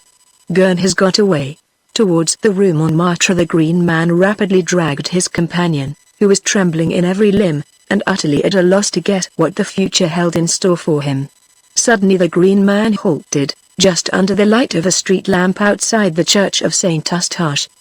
He stood squarely in front of his prisoner and looked him full in the eyes. "I am Juve," he said, "the detective." And as the young man stared at him in silent dismay, Juve went on, emphasizing each of his words, and with a sardonic smile flickering over his face. "And you, Mademoiselle Jean knew a Charles Rambert." Chapter 18 A prisoner and a witness. Juve had spoken in a tone of command that brooked no reply. His keen eyes seemed to pierce through Paul and read his inmost soul. The winking light of the street lamp shed a wan halo round the lad, who obviously wanted to move away from its radius, but Juve held him fast. "Come now, answer. You are Charles Rambert, and you are Mademoiselle Jeanne?" "I don't understand," Paul declared. "Really?" sneered Juve. He hailed a passing cab. "Get in," he ordered briefly, and pushing the lad in before him he gave an address to the driver, entered the cab and shut the door. Juve sat there rubbing his hands as if well pleased with his night's work. For several minutes he remained silent, and then turned to his companion. "You think it is clever to deny it," he remarked, "but do you imagine it isn't obvious to anyone that you are Charles Rambert, and that you were disguised as Mademoiselle Jeanne?" "But you are wrong," Paul insisted. "Charles Rambert is dead, so you know that, do you? Then you admit that you know whom I am talking about?" The lad colored and began to tremble. Juve looked out of the window, pretending not to notice him, and smiled gently. Then he went on in a friendly tone. "But you know it's stupid to deny what can't be denied. Besides, you should remember that if I know you are Charles Rambert I must know something else as well, and therefore, well, yes," Paul acknowledged, "I am Charles Rambert, and I was disguised as Mademoiselle Jeanne." "How did you know it? Why were you at the St. Anthony's Pig? Had you come to arrest me?" And where are you taking me now? To prison? Juve shrugged his shoulders. You want to know too much, my boy. Besides, you ought to know Paris, and so ought to be able to guess where I told the driver to go, merely by looking at the streets we are passing through. That is exactly what frightens me, Charles Rambert replied. We are on the quays, near the law courts. And the police station, my son. Quite so. Now it's quite useless to make a scene, you will gain nothing by attempting to get away. You are in the hands of justice, or rather in my hands, which is not quite the same thing, so come quietly. That is really good advice. A few minutes later the cab stopped at the Tour Pointue, which has such melancholy associations for so many criminals. Juve alighted and made his companion alight as well, paid the driver, and walked up the staircase to the first floor of the building. It was daylight now, and the men were coming on duty. All of them saluted Juve as he walked along with his trembling captive. The detective went down one long passage, turned into another, and opened a door. Go in there, he ordered curtly. Charles Rambert obeyed, and found himself in a small room the nature of which he recognized immediately from the furniture it contained. It was the measuring room of the anthropometric service. So what he feared was about to happen. Juve was going to lock him up. But the detective called out in a loud tone, Hector, please. And one of the men who remained on duty in the department, in case they were required by any of the detective inspectors to find the records of any previously convicted criminal, came hurrying in. Juve, and with a bag too. So early? You think he has been here before? No, said Juve in a dry tone that put a stop to further indiscreet questions. I don't want you to look up my companion's record, but to take his measurements, and very carefully too. The man was somewhat surprised at the order, for it was not usual to be asked to do such work at so very early an hour. He was rather irritable too at being disturbed from the rest he was enjoying, and it was very curtly that he spoke to Charles Rambert. Come here, please. The standard first. Take off your boots. Charles Rambert obeyed and stood under the standard of measurement, and then, as the assistant ordered him, he submitted to having his fingers smeared with ink so that his fingerprints might be taken, to being photographed, full face and in profile, and finally to having the width of his head, from ear to ear, measured with a special pair of caliper compasses. Hector was surprised by his docility. I must say your friend is not very talkative, Juve. What has he been up to? And as the detective merely shrugged his shoulders and did not reply, he went on, That's done, sir. We will develop the negatives and take the prints, and recopy the measurements, and the record shall be classified in the register in a couple of hours. Charles Rambert grew momentarily more scared. He felt that he was definitely arrested now. But Juve left the armchair in which he had been resting, and coming up to him laid his hand upon his shoulder, speaking the while with a certain gentleness. Come, there are some other points as to which I wish to examine you. He led him from the anthropometric room along a dark corridor, and presently taking a key from his pocket, opened a door and pushed the lad in before him. Go in there, he said. This is where we make the dynamometer tests. A layman looking round the room might almost have supposed that it was merely some carpenter's shop. Pieces of wood, of various shapes and sizes and sorts, were arranged along the wall or laid upon the floor. In glass cases were whole heaps of strips of metal, 5 or 6 inches long, and of varying thickness. Juve closed the door carefully behind him. For pity's sake, Juve, tell me what you are going to do with me, Charles Rambert implored. The detective smiled. Well, you ask a question which I can't answer offhand. What am I going to do with you, eh? That still depends upon a good many things. As he spoke, Juve tossed his hat aside and, looking at a rather high kind of little table, proceeded to remove from it a grey cloth which protected it from dust, and drew it into the middle of the room. This article was composed of a metal body screwed onto a strong tripod, with a lower tray that moved backwards and forwards, and 2 lateral buttresses with a steel cross-piece firmly bolted onto them above. Upon this framework were 2 dynamometers worked by an ingenious piece of mechanism. Juve looked at Charles Rambert and explained, This is Dr. Bertillon's E-fraction dynamometer. I am going to make use of it to find out at once whether you are or are not deserving of some little interest. I don't want to tell you more just at present. Juve slipped into a specially prepared notch-thin strip of wood, which he had selected with particular care from one of the heaps of material arranged along the wall. From a chest he took a tool which Charles Rambert, who had had some intimate experience of late with the light-fingered community, immediately recognized as a jemmy. "Take hold of that," said Juve, and as Charles took it in his hand he added, "Now put the jemmy into this groove, and press with all your force. If you can move that needle to a point which I know, and which it is difficult but not impossible to reach, you may congratulate yourself on being in luck." Stimulated by this encouragement from the detective, Charles Rambert exerted all his force upon the lever, only afraid that he might not be strong enough. Juve stopped him very soon. "That's all right," he said, and substituting a strip of sheet iron for the strip of wood, he handed another tool to the lad. "Now try again." A few seconds later Juve took a magnifying lens, and closely examined both the strip of metal and the strip of wood. He gave a little satisfied click with his tongue, and seemed to be very pleased. "Charles Rambert," he remarked, "I think we are going to do a very good morning's work. Dr. Bertillon's new apparatus is an uncommonly useful invention." The detective might have gone on with his congratulatory monologue had not an attendant come into the room at that moment. Juve, I have been looking for you everywhere. There is someone asking for you who says he knows you will receive him. I told him this was not the proper time, but he was so insistent that I promised to bring you his card. Besides, he says you have given him an appointment." Juve took the card and glanced at it. "That's all right," he said. "Take the gentleman into the parlor and tell him I will be with him in a minute." The attendant went out and Juve looked at Charles Rambert with a smile. "You are played out," he said. "Before we do anything else, common humanity requires that you should get some rest. Come, follow me. I will take you to a room where you can throw yourself on a sofa and get asleep for a good hour at least while I go and see this visitor."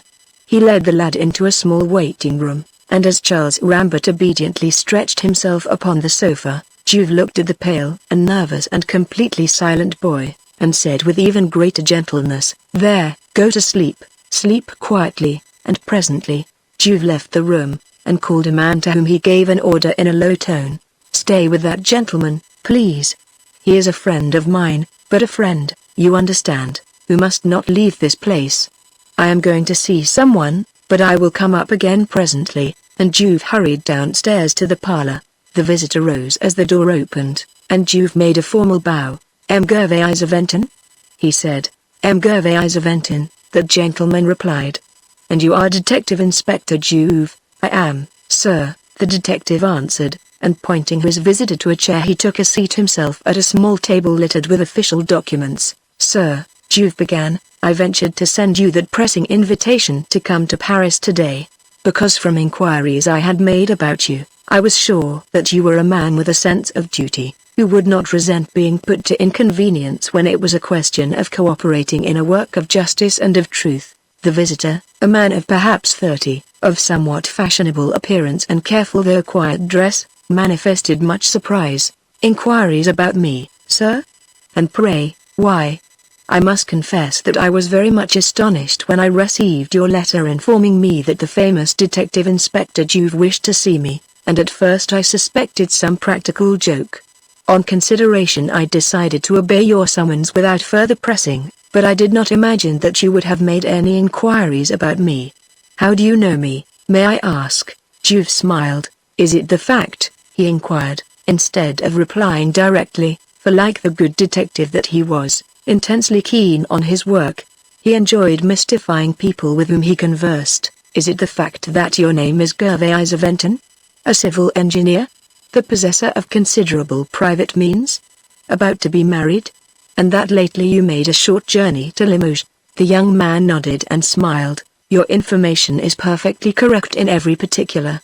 But I do not yet understand what crime of mine can have subjected me to these inquiries on your part." Juve smiled again. "I wondered, sir, why you vouchsafed no answer to the local inquiries which have been made at my instance, to the advertisements which I have had inserted in the papers, in which I discreetly made it known that the police wanted to get into communication with all the passengers who traveled first class, in the slow train from Paris to Luchan, on the night of the 23rd of December last. This time the young man looked anxious. Great Scott!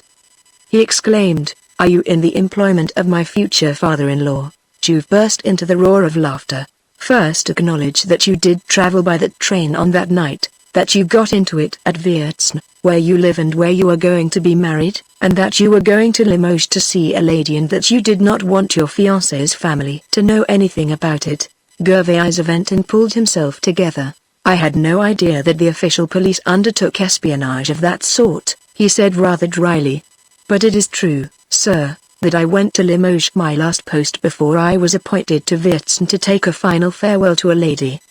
But since you are so accurately informed about all this, since you even know what train I went by, a train I deliberately chose because in little places like Wiertzen so much notice is taken of people who travel by the express, you must also know. Juve checked him with a wave of the hand.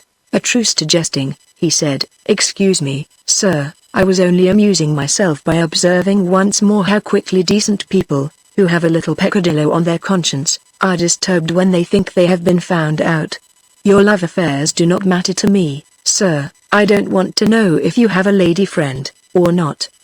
The information I want from you is of a very different nature. Tell me simply this, in what circumstances did you make that journey? What carriage did you get into? Who traveled with you in that carriage? I am asking you because, sir, I have every reason to believe that you traveled that night with a murderer who committed a crime of particular atrocity, and I think you may be able to give me some interesting information. The young man, who had been looking grave, smiled once more. I would rather have that than an inquiry into my defunct love affairs. Well, sir, I got into the train at Wiertzen, into a first-class carriage. What kind of carriage? One of the old-fashioned corridor carriages, that is to say, not a corridor communicating with the other carriages, but a single carriage with 4 compartments, 2 in the middle opening onto the corridor, and 2 at the ends communicating with the corridor by a small door. I know, said Juve, the lavatory is in the center, and the end compartments are like the ordinary non-corridor compartments, except that they have only 7 seats, and also have the little door communicating with a narrow passage down one side of the carriage. That's it. I got into the smoking compartment at the end. Don't go too quick, said Juve. Tell me whom you saw in the various compartments. Let us go even farther back.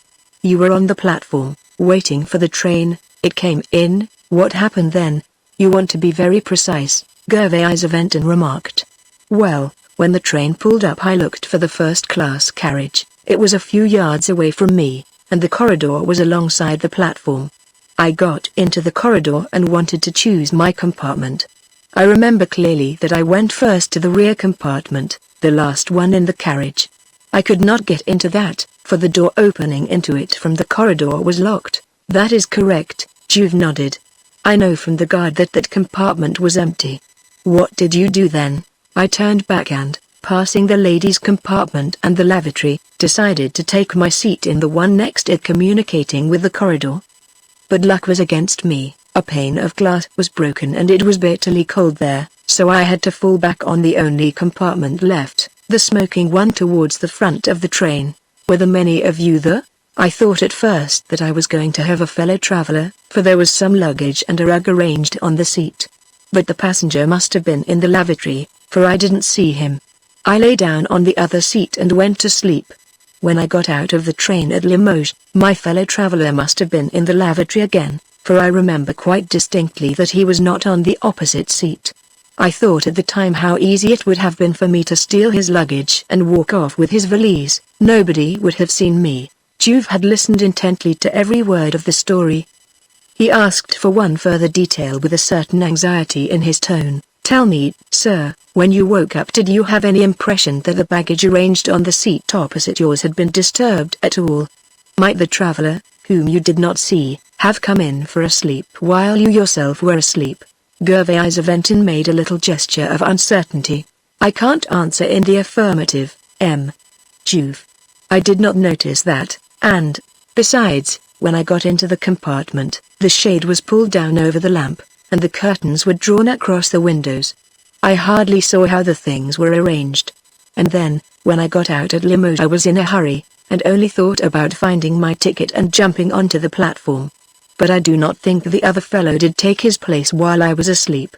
I did not hear a sound, and yet I did not sleep at all heavily. So you traveled in a first-class compartment in the slow train from Paris to Luton on the night of the 23rd of December, and in that compartment there was the luggage of a traveler whom you did not see, who may not have been there? Yes, said Gervais Aventin, and, as the detective sat silent for a moment, he inquired, is my information too vague to be of any use to you? Juve was wondering inwardly why the dickens Shine Rambert was not in that compartment when, according to the depositions of the guard, he must have been there, but he said nothing of this. Instead, he said, your information is most valuable, sir. You have told me everything I wanted to know. Gervais Aventin displayed still more surprise. Well, he said, by way of return, Juve, tell me something which puzzles me.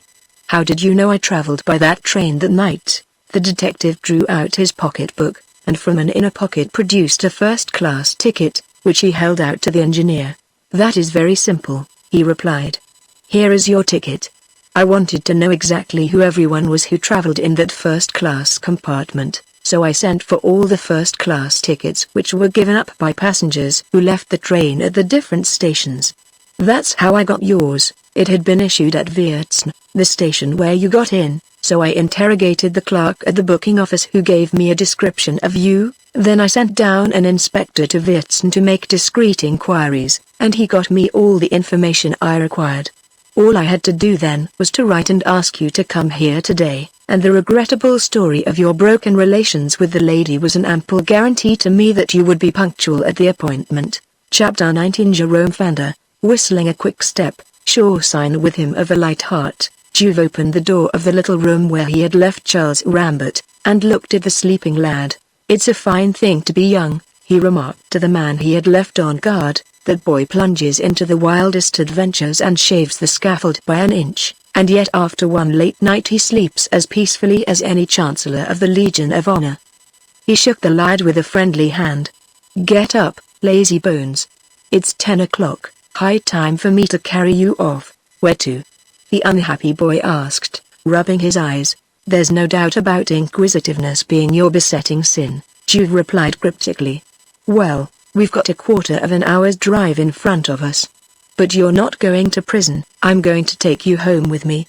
Juve had taken off his collar and tie and put on an old jacket, had set a great bowl of bread and milk in front of Charles Rambert, and was leisurely enjoying his own breakfast. I didn't want to answer any questions just now, he said, because I hate talking in cabs where I have to sit by a man's side, and can't see him or hear half he says. But now that we are snug and comfortable here, I've no right to keep you waiting any longer, and I'll give you a bit of good news. Snug and comfortable were the right words with which to describe Juve's private abode. The detective had attained an honorable and lucrative position in his profession, and, exposed as he was in the course of his work to all manner of dangers and privations, had compensated himself by making an entirely satisfactory, if not luxurious, nest where he could rest after his labors. When he had finished his breakfast he lighted a big cigar and sank into an easy chair, crossing his hands behind his head. He turned a steady gaze upon Charles Rambert, who was still completely puzzled, and half frightened by this sudden amiability, and did not know whether he was a prisoner or not. I will give you a bit of good news, that is, that you are innocent of the Langrune affair when you were Charles Rambert, and innocent also of the Danidop affair when you were Mademoiselle Jean. I need not say anything about the scrap last night, in which you played a still more distinguished part. Why tell me that? Asked Charles Rambert nervously. Of course I know I did not rob Princess Sonia Danidov, but how did you recognize me last night, and how did you find out that I was Mademoiselle Jean? Juve smiled, and shook back a lock of hair that was falling over his eyes. Listen, my boy. Do you suppose that thundering blow you dealt the excellent Henri Verbier when he was making love to Mademoiselle Jean, could fail to make me determined to find out who that young lady was who had the strength of a man? The allusion made Charles Rambert most uneasy. But that does not explain how you recognized me in Port tonight. I recognized you in Henri Verbier at the hotel, but I had no idea that it was you last night. That's nothing, said Juve with a shake of the head. And you may understand once for all that when I have once looked anybody square inches the face, He needs to be an uncommonly clever fellow to escape me afterwards by means of any disguise. You don't know how to make up? But I do, and that's why I took you in and you did not take me in. What makes you believe I did not rob Princess Sonia Danidoff? Charles Rambert asked after a pause. I am quite aware that everything points to my having been the thief. Not quite everything, Juve answered gently. There are one or two things you don't know, and I'll tell you one of them. The princess was robbed by the same man who robbed Van den Rosen, wasn't she? Well, Van den Rosen was the victim of the burglary. Some of the furniture in her room was broken into, and the tests I made this morning with the dynamometer proved to me that you are not strong enough to have caused those fractures. Not strong enough? Charles Rambert ejaculated. No. I told you at the time that your innocence would be proved if you were strong enough. But I said that to prevent you from playing tricks and not putting out all your strength. As a matter of fact, it was your comparative weakness that saved you. The dynamometer tests and the figures I obtained just now prove absolutely that you are innocent of the Van den Rosen robbery and, consequently, of the robbery from Sonia Danidoff. Again the lad reflected for a minute or two. But you didn't know who I was when you came to the hotel, did you? And therefore had no suspicion that I was Charles Rambert? That's true, isn't it? How did you find out? I was supposed to be dead. That was a child's job, Juve replied. I got the anthropometric records of the body that had been buried as yours, and I planned to get symmetrical photographs of you in your character of Mademoiselle Jean, as I did of you today at headquarters. My first job was to lay hands upon Mademoiselle Jean, and I very soon found her, as I expected, turned into a man again, and living in the most disreputable company. I made any number of inquiries, and when I went to the St. Anthony's Pig last evening I knew that it was some unknown person who had been buried in your stead, that Paul was Mademoiselle Jean, and that Mademoiselle Jean was Charles Rambert.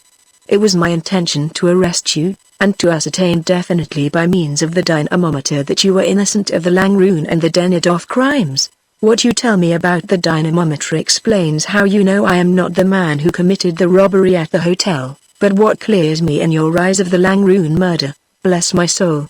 Juve retorted, you are arguing as if you wanted to prove you were guilty. Well, my boy, it's the same story as the other. The man who murdered the Marquis de Langrune smashed things, and the dynamometer has proved that you are not strong enough to have been the man. And suppose I had been mad at the time, Charles Rambert said, his hesitation and his tone betraying his anxiety about the answer. Could I have been strong enough then? Might I have committed these crimes without knowing anything about it? But Juve shook his head. I know, you are referring to your mother, and are haunted by an idea that through some hereditary taint you might be a somnambulist and have done these things in your sleep. Come, Charles Rambert, finish your breakfast and put all that out of your head. To begin with, you would not have been strong enough, even then, and in the next place there is nothing at present to show that you are mad, nor even that your poor mother, but I need not go on. I've got some rather odd notions on that subject. Then, Juve. Drop the monsieur, call me Juve. Then, if you know that I am innocent, you can go and tell my father. I have nothing to fear. I can reappear in my own name. Juve looked at the lad with an ironical smile. How you go ahead, he exclaimed. Please understand that although I do believe you are innocent, I am almost certainly the only person who does. And unfortunately I have not yet got any evidence that would be sufficiently convincing and certain to put the persuasion of your guilt out of your father's head, or anybody else's. This is not the time for you to reappear. It would simply mean that you would be arrested by some detective who knows less than I do, and thrown into prison as you confidently expected to be this morning. Then what is to become of me? What do you think of doing yourself? Going to see my father? No, no, Juve protested once more. I tell you not to go. It would be stupid and utterly useless. Wait a few days, a few weeks if need be. When I have put my hand on Fantômas' shoulder, I will be the very first to take you to your father, and proclaim your innocence. Why wait until Fantômas is arrested? Charles Rambert asked, the mere sound of the name seeming to wake all his former enthusiasm on the subject of that famous criminal. Because if you are innocent of the charge brought against you, it is extremely likely that Fantômas is the guilty party. When he is laid by the heels you will be able to protest your innocence without any fear. Charles Rambert sat silent for some minutes, musing on the odd chance of destiny which required him to make his own return to normal life contingent on the arrest of a mysterious criminal, who was merely suspected, and had never been seen nor discovered. "What do you advise me to do?" he asked presently. The detective got up and began to pace the room. "Well," he began, "the first fact is that I am interested in you, and the next is, that while I was having that rough and tumble last night with that scoundrel in the supper room, I thought for a minute or two that it was all up with me. Your chipping in saved my life. On the other hand, I may be said to have saved your life now by ascertaining your innocence and preventing your arrest. So we are quits in a way. But you began the delicate attentions, and I have only paid you back, so it's up to me to start a new series and not turn you out into the street where you would inevitably get into fresh trouble. So this is what I propose: change your name and go and take a room somewhere, get into proper clothes and then come back to me, and I'll give you a letter to a friend of mine who is on one of the big evening papers. You are well educated, and I know you are energetic. You are keen on everything connected with the police, and you'll get on splendidly as a reporter. You will be able to earn an honest and respectable name that way. Would you like to try that idea? It's awfully good of you," Charles Rambert said gratefully. "I should love to be able to earn my living by work so much to my taste." Juve cut his thanks short, and held out some banknotes. "There's some money, now clear out, it's high time we both got a little sleep. Get busy settling into rooms, and in a fortnight I shall expect you to be editor of La Capitale. Under what name shall you introduce me to your friend?" Charles Rambert asked, after a little nervous pause. "H.M." said Juve with a smile. "It will have to be an alias, of course." "Yes, and as it will be the name I shall write under, it ought to be an easy one to remember. Something arresting, like Fantômas," said Juve chaffingly, amused by the curious childishness of this lad, who could take keen interest in such a trifle when he was in so critical a situation. "Choose something not too common for the first name, and something short for the other. Why not keep the first syllable of Fantômas?" "Oh, I've got it, Fanda." "What about Jerome Fanda?" Charles Rambert murmured it over. "Jerome Fanda. Yes, you are right, it sounds well." Juve pushed him out of the door. "Well, Jerome Fanda, leave me to my slumbers, and go and rig yourself out, and get ready for the new life that I'm going to open up for you."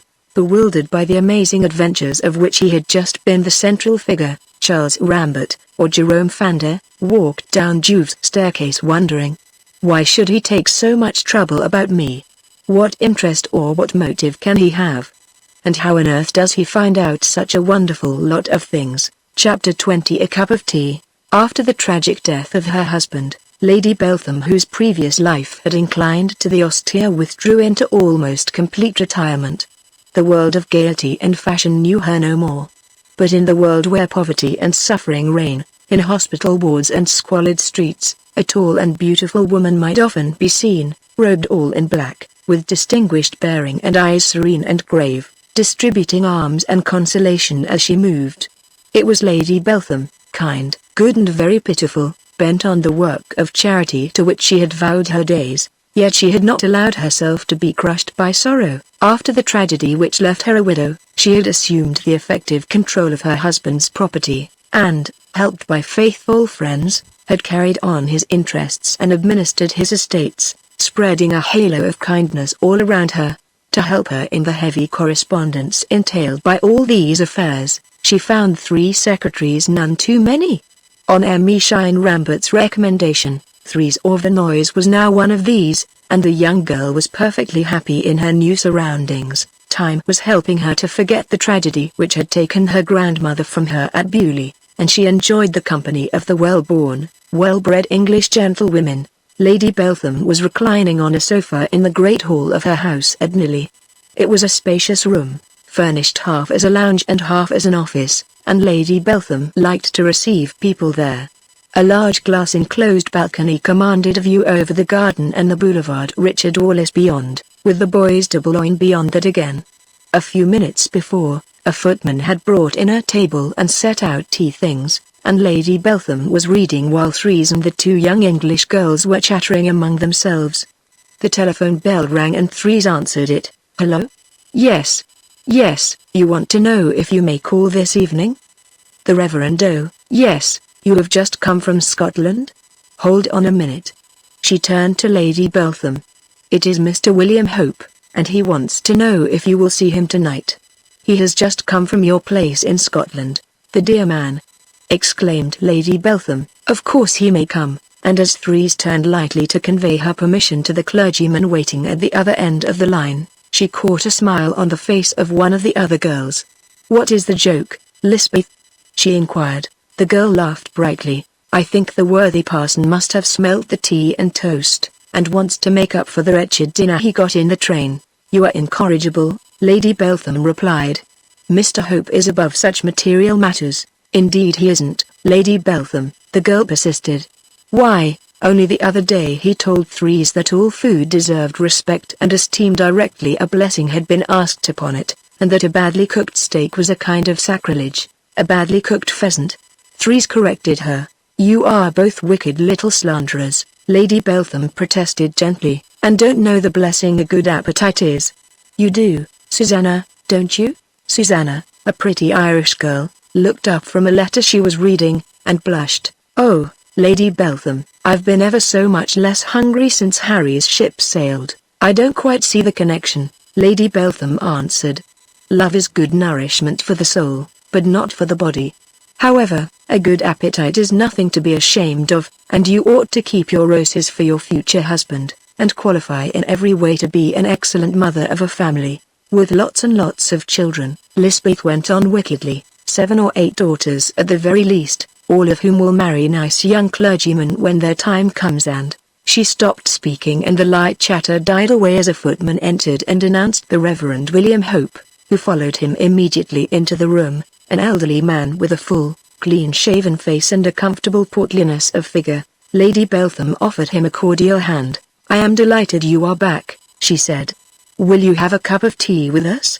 The parson made a general bow to the girls gathered about the table.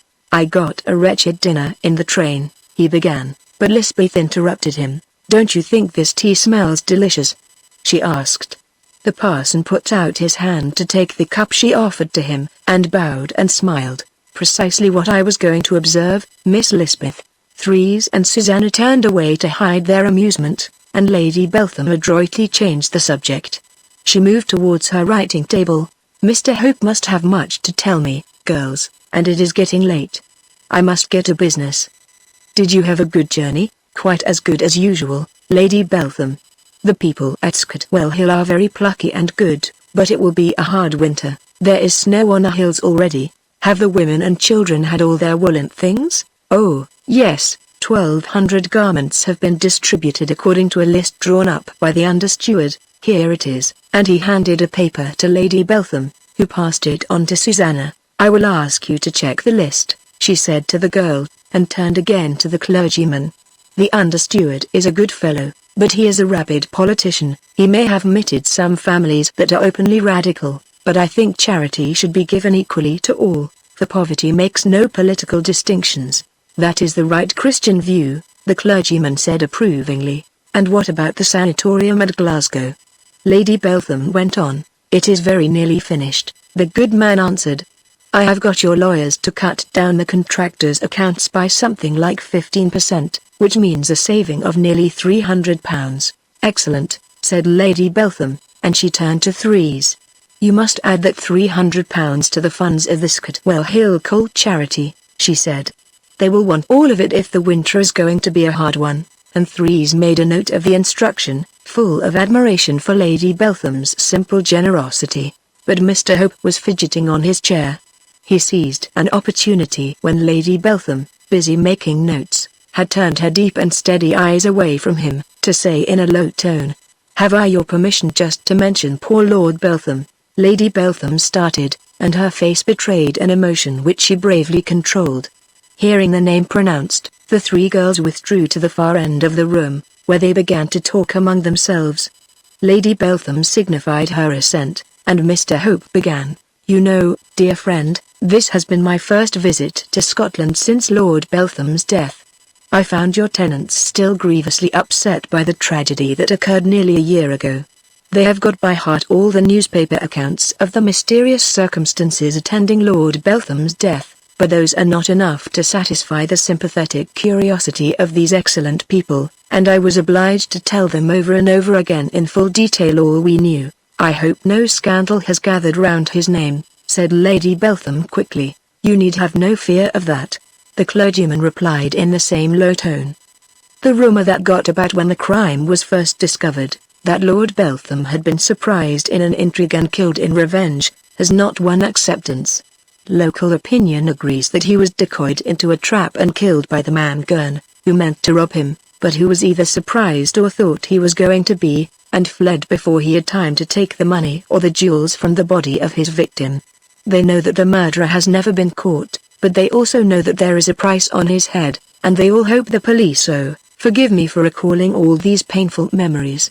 While he had been speaking, Lady Beltham's face had expressed almost every shade of emotion and distress. It seemed to be drawn with pain at his concluding words. But she made an effort to control herself, and spoke resignedly. It cannot be helped, dear Mr. Hope. Go on. But the clergyman changed the topic. Oh, I was quite forgetting, he said more brightly. The understeward has turned out the two Tillys, quite on his own authority. You must remember them. 2 brothers, blacksmiths, who drank a great deal and paid very little, and created so much scandal in the place. I object to the understeward doing any such thing without referring to me first, Lady Beltham exclaimed warmly. Man's duty is to persuade and forgive, not to judge and punish. Kindness breeds kindness, and it is pity that wins amendment. Why should a subordinate, my understeward, presume to do what I could not permit myself to do? She had sprung to her feet and was pacing excitedly about the room. She had wholly dropped the impassive mask she habitually wore, concealing her real personality. The 3 girls watched her in silence. The door opened anew, and Silvertown came in, the major domo of Lady Beltham's establishment at Nilly. He brought the evening letters, and the girls speedily took all the envelopes and newspapers from the tray and began to sort and open them, while the major domo entered into conversation with his mistress, and the Reverend William Hope seized the opportunity to say good night, and take his leave. Many of the letters were merely appeals to help in money or in kind, but one long letter Lisbeth handed to Lady Beltham. She glanced at the signature. Ah, here is news of M. E. Shine Rambert, she exclaimed, and as Threes instinctively drew near, knowing that she, too, might hear something of what her old friend had written, Lady Beltham put the letter into her hand. You read it, my dear, and then you can tell me presently what he has to say. Threes read the letter eagerly. M. E. Shine Rambert had left Paris a week before, upon a long and important journey. The energetic old fellow was to make a trip in Germany first, and then go from Hamburg to England, where he had some business to attend to on behalf of Lady Beltham, with whom he was on more confidential terms than ever. Then he meant to sail from Southampton and spend the winter in Columbia, where he had important interests of his own to look after. While Threes was reading, Lady Beltham continued her conversation with her major domo. I am glad you had the park gate seen to this afternoon, she said. You know how nervous I am. My childhood in Scotland was very lonely, and ever since then I have had a vague terror of solitude and darkness. The major domo reassured her. He had no lack of self-confidence. There is nothing for your ladyship to be afraid of. The house is perfectly safe, and carefully guarded. Walter, the porter, is a first-rate watchdog and always sleeps with one eye open. And I, too. Yes, I know, Silvertown, the young widow replied, and when I give myself time to think I am not nervous. Thank you, you can leave me now. She turned to the 3 girls. I am tired, dears, we won't stay up any later. Lisbeth and Susanna kissed her affectionately and went away. Threes lingered a moment, to bring a book, a Bible, and place it on a table close to Lady Beltham's chair. Lady Beltham laid a hand upon her head as if in blessing, and said gently, Good night, God bless you, dear child. Chapter 21 Lord Beltham's Murderer. It was on the point of midnight, and absolute stillness reigned throughout the house. But Lady Beltham had not gone to bed. Although she had remained in the great hall where she did her work, She had been unable to settle down to any occupation. She had read a little, and begun a letter, got up and sat down, and finally, beginning to feel chilly, she had drawn an easy chair up to the hearth, where a log was just burning out, and stretching out her slippers to the warmth had fallen into a waking dream. A sound caught her ear and she sat upright. At first she thought it was some trick of the imagination, but in another minute the noise grew louder. There was the hurrying of feet and voices, muffled at first but rapidly becoming louder, and at last a regular uproar, doors banging, glass breaking, and shouts from all parts of the house. Lady Beltham jumped up, nervous and trembling. She was just going to the window when she heard a shot and stopped dead where she stood. Then she rushed out into the vestibule. "Help!" she screamed. "What on earth is the matter?" And remembering the girls for whom she had assumed responsibility, she called out anxiously for them. "Lisbeth! Threes! Susanna! Come to me!" Doors upstairs were flung open, and with their hair streaming over their night dresses, Threes and Susanna rushed downstairs and crouched down by her side, stifling moans of terror. "Lisbeth? Where is Lisbeth?" Lady Beltham asked sharply. At the same moment she appeared, her face distorted with fright. "Oh, Lady Beltham, it's dreadful. There's a man, a burglar in the garden. And Walter is throttling him. They are fighting dreadfully. They'll kill one another." Silvertown, the major domo, came rushing in just then. Seeing the three girls in their night dresses, he made as if to draw back, but Lady Beltham called him in and demanded explanations. "We had just finished our rounds," he answered breathlessly, when he caught sight of a man hiding in the shadows, a thief probably. "When we shouted to him he ran away. But we ran after him and seized him. He resisted and there was a fight. But we have got him and the police will take him away in a few minutes." Lady Beltham listened, with jaw set and hands clenched. "A thief?" she said, controlling her emotion. "How do you know he is a thief?" "Well," stammered the major domo, "he is very poorly dressed, and besides, what was he doing in the garden?" Lady Beltham was recovering her calm. "What excuse did he give for being there?" she asked coldly. "We didn't give him time to invent one," said the major domo. "We collared him almost as soon as we saw him. And you know, madame, how tremendously powerful Walter is. Walter gave him all he deserved." And the major domo clenched his fists and made an expressive exhibition of the porter's reception of the stranger. Lisbeth was still overcome by what she had seen. "Oh, the blood!" she muttered hysterically. It was streaming. Lady Beltham spoke angrily to the major domo. "I hate brutality. Is the man seriously hurt?" "I hope not. You ought to have questioned him before assaulting him. No one in my house has a right to use violence. Whoso smites with the sword shall perish by the sword." The major domo heard her in silent astonishment. It was not at all what he expected to be told, in view of all the circumstances. Lady Beltham went on more gently. "I suppose I shall have to apologize to this man for your wrong and thoughtless behavior." "Apologize?" exclaimed Silvertown in amazement. "Surely your ladyship will not do that? One must not shrink from humiliation when one has been in the wrong," said Lady Beltham, in the pulpit manner she affected. "Tell Walter to come to me." A few minutes later the porter, a muscular giant of a man, came into the room and made a clumsy bow. How was it possible for anyone to get into the house at this time of night? His mistress inquired coldly. Walter dropped his eyes and twisted his cap nervously. "I hope your ladyship will forgive me. I caught the fellow, and as he was struggling I hit him. Then two of the footmen came, and they are looking after him in the kitchen. Has he given any explanation of his presence here since you assaulted him, at which I am very angry?" said Lady Beltham. "He hasn't said anything, at least." "Well, I don't like to tell you." "Please do like," said Lady Beltham irritably. "Well," Walter replied, overcoming his nervousness with an effort, "he says your ladyship is well known for your charity to everybody, and he wants to see you." There was a moment's pause. "I will see him," said Lady Beltham at last, in a half-stifled voice. "Will your ladyship allow me to point out the danger of doing any such thing?" Silvertown exclaimed. "Very likely the man is a lunatic. Or it may be a trick. Lord Beltham was murdered, and perhaps—" Lady Beltham looked intently at the major domo, seemingly trying to read his thoughts. Then she answered slowly. I will see him. I will be more pitiful than you." And as the majordomo and the porter made a gesture of futile protest, she added peremptorily, "I have given my orders, kindly obey." When the two men had reluctantly left the room, Lady Beltham turned to the three girls. "You had better leave me, darlings," she said, kindly but firmly. "Run away, excitement is bad for you. Go back to bed." "No, I assure you I shall be in no danger whatever," and for a few minutes she was left alone. "Speak," said Lady Beltham in a toneless voice.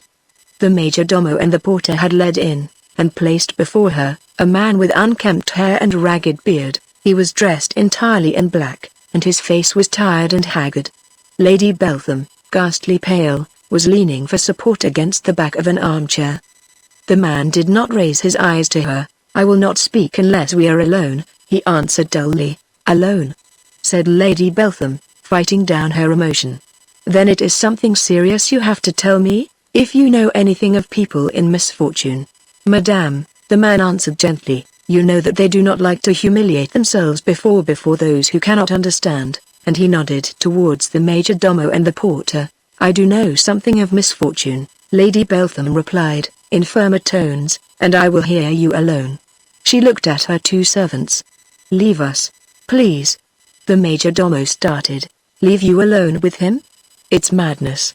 And as Lady Beltham merely looked at him in haughty surprise, he began to withdraw in confusion, but still protesting.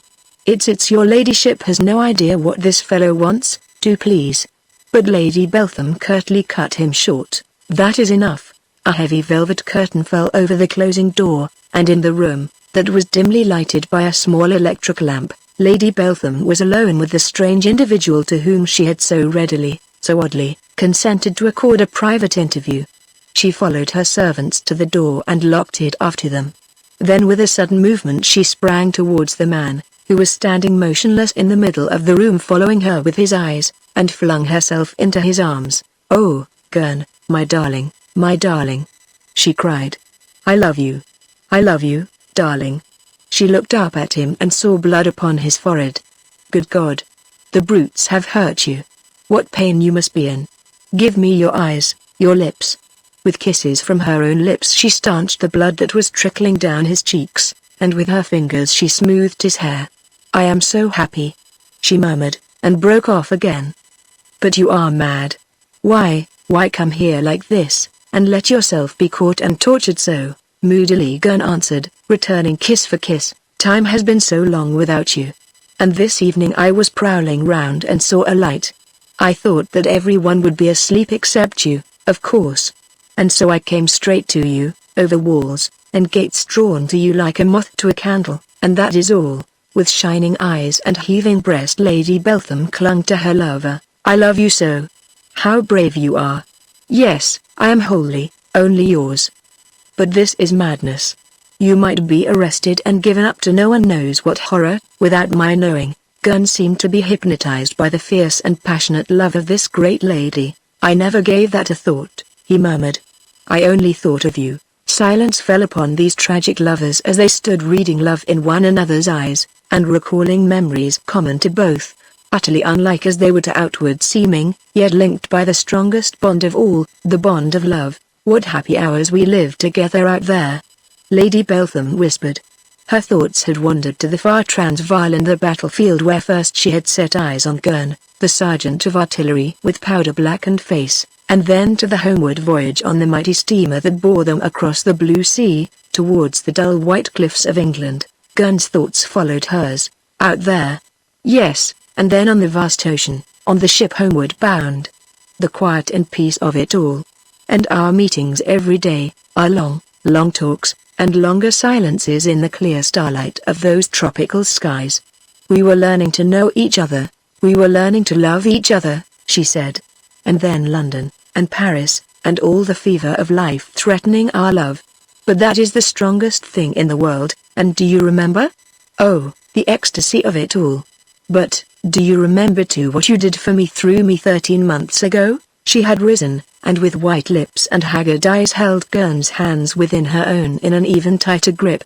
Emotion choked her further utterance. Yes, I remember. Gurn went on slowly. It was in our little room in the Rue Levert, and I was on my knees beside you when the door opened quietly, and there stood Lord Beltham, mad with rage and jealousy. I don't know what happened then, Lady Beltham whispered in a hopeless undertone, drooping her head again. I do, muttered Gurn. His eyes sought you, and a pistol was pointed at your heart. He would have fired, but I sprang and struck him down. And then I strangled him. Lady Beltham's eyes were fixed on the man's hands, that she still held between her own, and I saw the muscles in these hands swell up beneath the skin as they tightened on his throat. I killed him, groaned the man. But Lady Beltham, swept by a surge of passion, sprang up and sought his lips. Oh, Gurn. She sobbed. My darling. Listen, said Gurn harshly, after a pause of anxious silence. I had to see you tonight, for who knows if tomorrow. Lady Beltham shrank at the words, but Gurn went on unheeding. The police are after me. Of course I have made myself almost unrecognizable, but twice just lately I have been very nearly caught. Do you think the police have any accurate idea of what happened? Lady Beltham asked abruptly. No, said Gurn after a moment's hesitation. They think I killed him with the mallet. They have not found out that I had to strangle him. As far as I know, they found no marks of my hands on his throat. At all events, they could not have been clear, for his collar, you understand. The man spoke of his crime without the least sign of remorse or repugnance now. His only dread was lest he should be caught. But, nonetheless, they have identified me. That Detective Juve is very clever. We did not have enough presence of mind, Lady Beltham said despairingly. We ought to have led them to suspect someone else, have made them think that it was, say, Fantômas. Not that, said Gurn nervously. Don't talk about Fantômas. We did all we could. But the main thing now is that I should escape them. I had better get away, across the Channel, across the Atlantic, anywhere. But would you come too? Lady Beltham did not hesitate. She flung her arms around the neck of the man who had murdered her own husband, and yielded to a paroxysm of wild passion. You know that I am yours, wherever you may go. Shall it be tomorrow? We can meet you nowhere and arrange everything for your flight. My flight? Said Gurn, with reproachful emphasis on the pronoun. For our flight, she replied, and Gurn smiled again. Then that is settled, he said. I have seen you, and I am happy. Goodbye. He made a step towards the door, but Lady Beltham stayed him gently. Wait, she said. Walter shall let you out of the house. Do not say anything. I will explain. I will invent some story to satisfy the servants as to your coming here, and also to justify your being allowed to go. They clung to one another in a parting caress. Lady Beltham tore herself away. Till tomorrow, she whispered. She stole to the door and unlocked it noiselessly, then crossed the room and rang the bell placed near the fireplace. Resuming her impassive mask, and the haughty air and attitude of cold indifference that were in such utter contrast to her real character, she waited, while Gurn stood upright and still in the middle of the room. Walter, the porter, came in. Take that man to the door, and let no harm be done to him, said Lady Beltham proudly and authoritatively. He is free. Without a word, or sign, or glance, Gurn went out of the room, and Walter followed behind him to obey his mistress's command. Once more alone in the great hall, Lady Beltham waited nervously to hear the sound of the park gate closing behind Gurn. She did not dare go onto the balcony to follow her departing lover with her eyes. So, shaken by her recent emotions, she stood waiting and listening, in an agony to know that he was safe.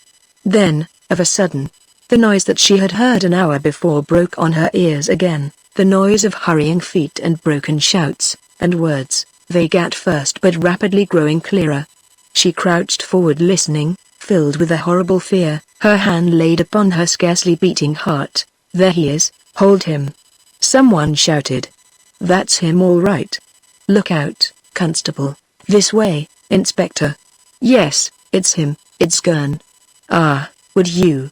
Paler than death, Lady Beltham cowered down upon a sofa. Good God. Good God. She moaned. What are they doing to him? The uproar in the garden decreased, then voices sounded in the corridor, Silvertown's exclamations rising above the frightened cries of the three young girls. Gurn. Arrested. The man who murdered Lord Beltham. Lisbeth called out in anxious terror. But Lady Beltham.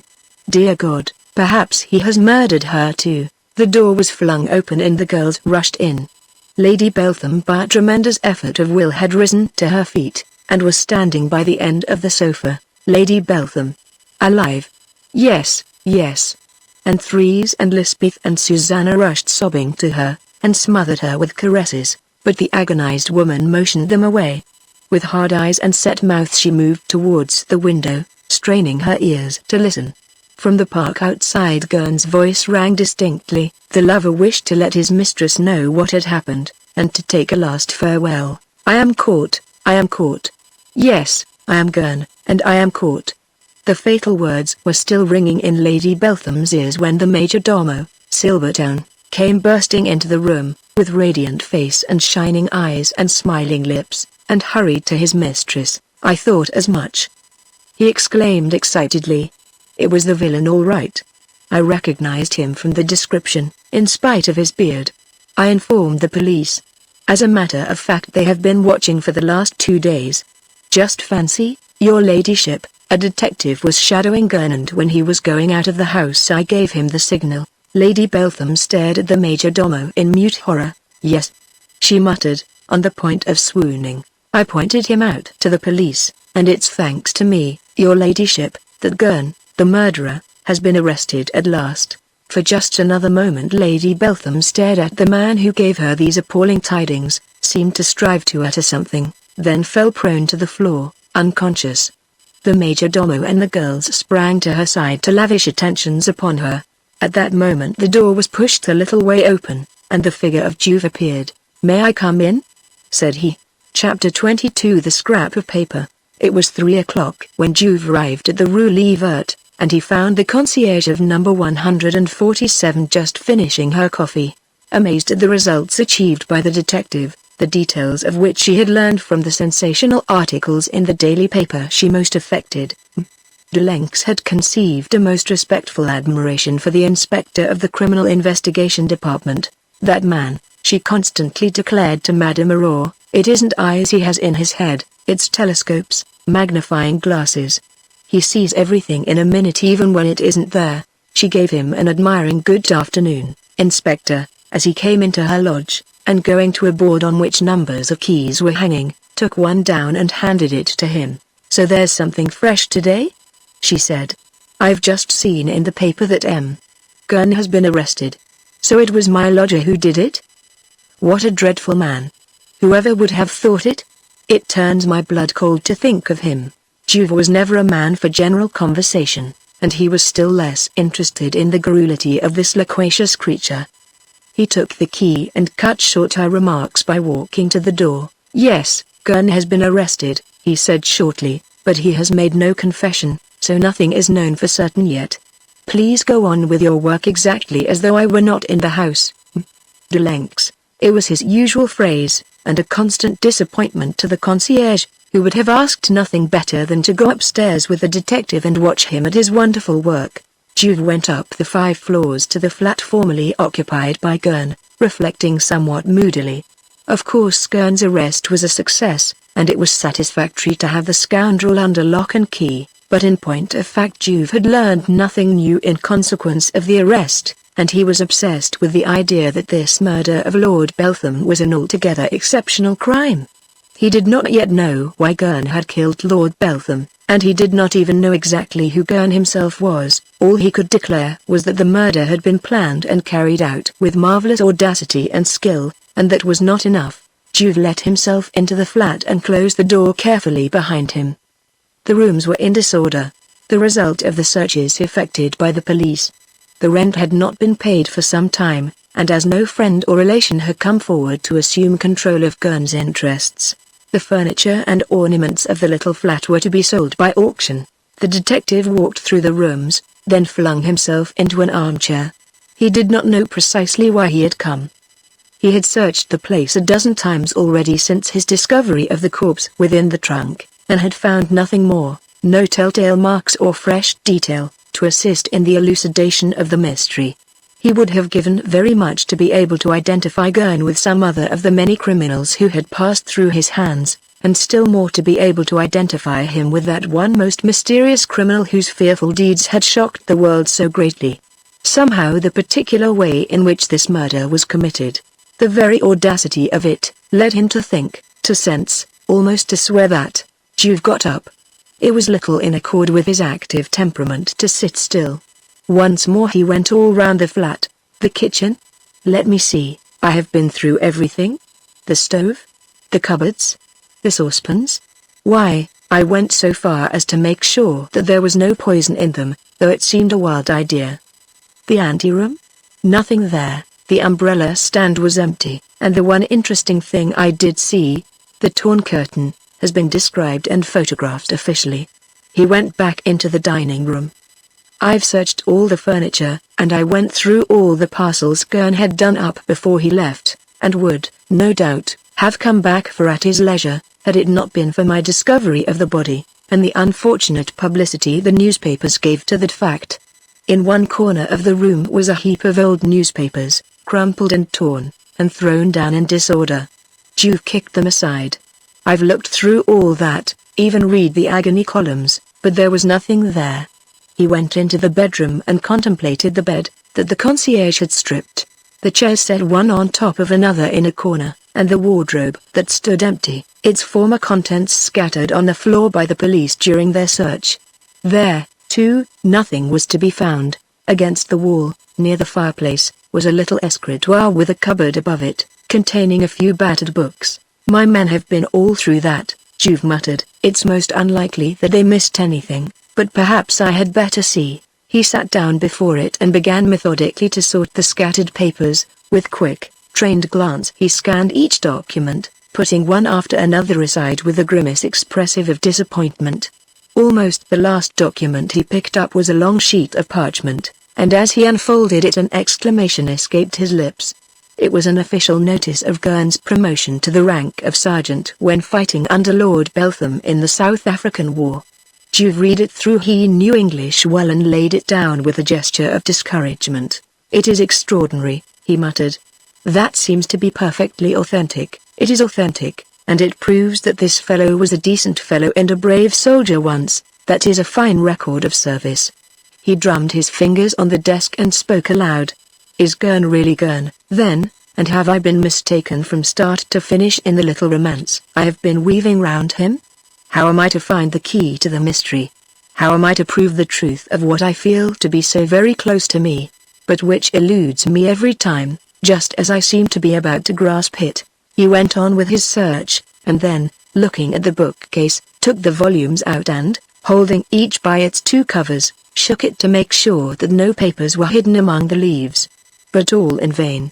He did the same with a large railway timetable and several shipping calendars. The odd thing is, he thought, that all these timetables go to prove that Gurn really was the commercial traveler he professed to be. It's exactly things such as these one would expect to find in the possession of a man who traveled much, and always had to be referring to the dates of sailing to distant parts of the world. In the bookcase was a box, made to represent a bound book, and containing a collection of ordnance maps. Juve took them out to make sure that no loose papers were included among them, and one by one unfolded every map. Then a sharp exclamation burst from his lips. Good Lord! Now there! In his surprise he sprang up so abruptly that he pushed back his chair, and overturned it.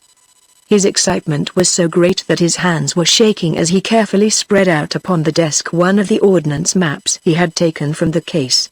It's the map of the Centre District all right. The map which shows Cahors, and Brives, and St. Jory and Beaulieu. And the missing piece, it is the missing piece that would give that precise district.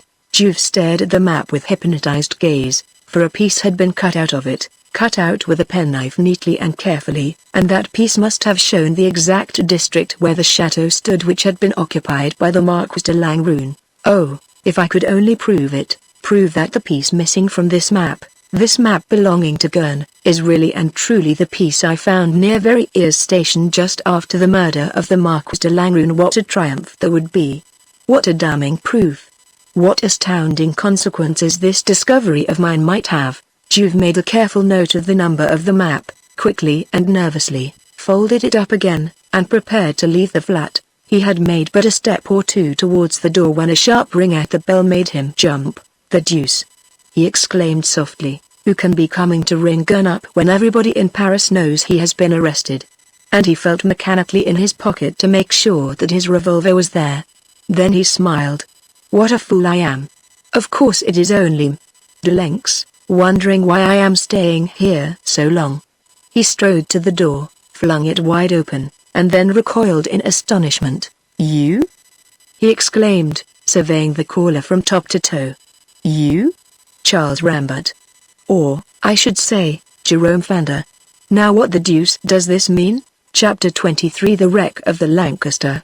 Jerome Fander entered the room without a word. Juve closed the door behind him. The boy was very pale and manifestly much upset. "What is the matter?" said Juve. "Something terrible has happened," the boy answered. "I have just heard awful news. My poor father is dead." "What?" Juve exclaimed sharply. Shine Rambert dead?" Jerome Fander put a newspaper into the detective's hand. "Read that," he said, and pointed to an article on the front page with a huge headline, "Wreck of the Lancaster, 150 Lives Lost." There were tears in his eyes, and he had such obvious difficulty in restraining his grief, that Juve saw that to read the article would be the speediest way to find out what had occurred. The Red Star liner Lancaster, plying between Caracas and Southampton, had gone down with all hands the night before, just off the Isle of Wight, and at the moment of going to press only one person was known to have been saved. There was a good sea running, but it was by no means rough, and the vessel was still within sight of the lighthouse and making for the open sea at full speed, when the lighthouseman suddenly saw her literally blown into the air and then disappear beneath the waves. The alarm was given immediately and boats of all kinds put off to the scene of the disaster, but though a great deal of wreckage was still floating about, only one man of the crew was seen, clinging to a spar. He was picked up by the Campbell and taken to hospital, where he was interviewed by the Times, without, however, being able to throw any light upon what was an almost unprecedented catastrophe in the history of the sea. All he could say was that the liner had just got up full speed and was making a perfectly normal beginning of her trip, when suddenly a tremendous explosion occurred. He himself was engaged at the moment fastening the tarpaulins over the baggage hold, and he was confident that the explosion occurred among the cargo. But he could give absolutely no more information. The entire ship seemed to be riven asunder, and he was thrown into the sea, stunned, and knew no more until he recovered consciousness and found himself aboard the Campbell. "It's quite incomprehensible," Juve muttered. "Surely there can't have been any powder aboard? No explosives are carried on these great liners, they only take passengers and the mails." He scanned the list of passengers.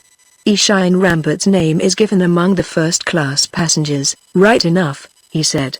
"Well, it's odd." Jerome Fander heaved a profound sigh. "It is a fatality which I shall never get over," he said.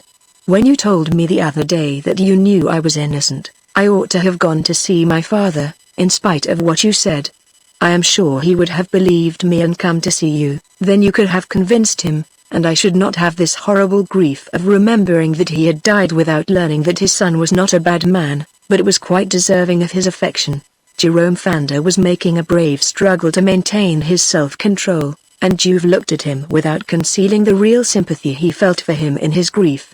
He put his hand kindly on his shoulder. "Listen, my dear boy, odd as you may think it, you can take my word for it that there is no need for you to despair. There is nothing to prove that your father is dead. He may not have been on board." The boy looked up in surprise. "What do you mean, Juve?" "I don't want to say anything, my boy, except that you would be very wrong to give way to distress at present. If you have any confidence in me, you may believe me when I say that there is nothing yet to prove that you have had this loss, and, besides, you still have your mother, who is perfectly sure to get quite well. Do you understand? Perfectly sure." He changed the subject abruptly. "There is one thing I should like to know. What the dickens brought you here?" "You were the first person I thought of in my trouble," Fander replied. "Directly I read about the disaster in that paper I came to tell you at once." "Yes, I quite understand that," Juve answered. What I do not understand is how you guessed that you would find me here, in Gurn's flat. The question seemed to perturb the boy. It was quite by chance, he stammered. That is the kind of explanation one offers to fools, Juve retorted. By what chance did you see me come into this house? What the deuce were you doing in the Rue Levert? The lad showed some inclination to make for the door, but Juve stayed him peremptorily. Answer my question, please. How did you know I was here? Driven into a corner, the boy blurted out the truth. I had followed you. Followed me? Juve exclaimed. Where from? From your rooms, you mean, and you may as well own up to it at once, that you were shadowing me. Well, yes, Juve, it is true, Fanda confessed, all in one breath. I was shadowing you, I do every day. Juve was dumbfounded. Every day? And I never saw you. Gad, you are jolly clever. And may I inquire why you have been exercising this supervision over me? Jerome Fanda hung his head. Forgive me, he faltered. I have been very stupid. I thought you were Fantômas. The idea tickled the detective so much that he dropped back into a chair to laugh at his ease. Upon my word, he said, you have an imagination. And what made you suppose that I was Fantômas? Juve, Fanda said earnestly, I made a vow that I would find out the truth, and discover the scoundrel who has made such awful havoc of my life. But I did not know where to begin. From all you have said I realized that Fantômas was a most extraordinarily clever man. I did not know anyone who could be cleverer than you, and so I watched you. It was merely logical. Far from being angry, Juve was rather flattered. I am amazed by what you have just told me, my boy, he said with a smile. In the first place, your reasoning is not at all bad. Of course it is obvious that I cannot suspect myself of being Fantômas, but I quite admit that if I were in your place I might make the supposition, wild as it may seem. And, in the next place, you have shadowed me without my becoming aware of the fact, and that is very good indeed, a proof that you are uncommonly smart. He looked at the lad attentively for a few moments, and then went on more gravely, are you satisfied now that your hypothesis was wrong?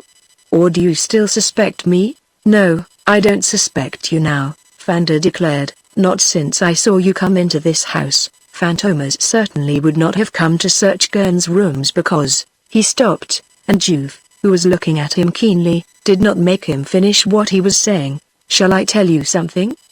He said at last. If you continue to display as much thought and initiative in the career you have chosen as you have just displayed, you will very soon be the first newspaper detective of the day. He jumped up and led the boy off. Come along.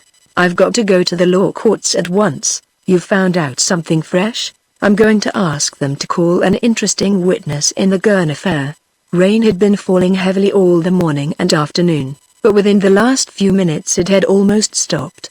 Allain, the steward, put his hand out of the window and found that only a few drops were falling now from the heavy grey sky. He was an invaluable servant, and a few months after the death of the Marquis de Langrune, the Baron de Vibray had gladly offered him a situation, and a cottage on her estate at Grilles. He walked across the room, and called his son. Jacques, would you like to come with me? I am going down to the river to see that the sluices have been opened properly. The banks are anything but sound, and these rains will flood us out one of these days. The steward and his son went down the garden towards the stream which formed one boundary of de Vibray's park. Look, father, Jacques exclaimed. The postman is calling us. The postman, a crusty but good-hearted fellow, came hurrying up to the steward. You do make me run, Allain, he complained.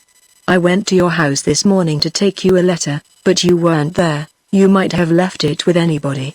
Excuse me. The man retorted, it's against the regulations. I've got an official letter for you, and I can only give it to you yourself, and he held out an envelope which Allain tore open. Magistrate's office? He said inquiringly, as he glanced at the heading of the notepaper. Who can be writing to me from the law courts? He read the letter aloud. Sir, as time does not permit of a regular summons being sent to you by an usher of the court, I beg you to be so good as to come to Paris immediately, the day after tomorrow if possible, and attend at my office, where your depositions are absolutely required to conclude a case in which you are interested. Please bring, without exception, all the papers and documents entrusted to you by the Clerk of Assizes at Cahors, at the conclusion of the Langrune inquiry. It is signed Germain Fuselier, Dollin remarked. I've often seen his name in the papers. He is a very well-known magistrate, and is employed in many criminal cases.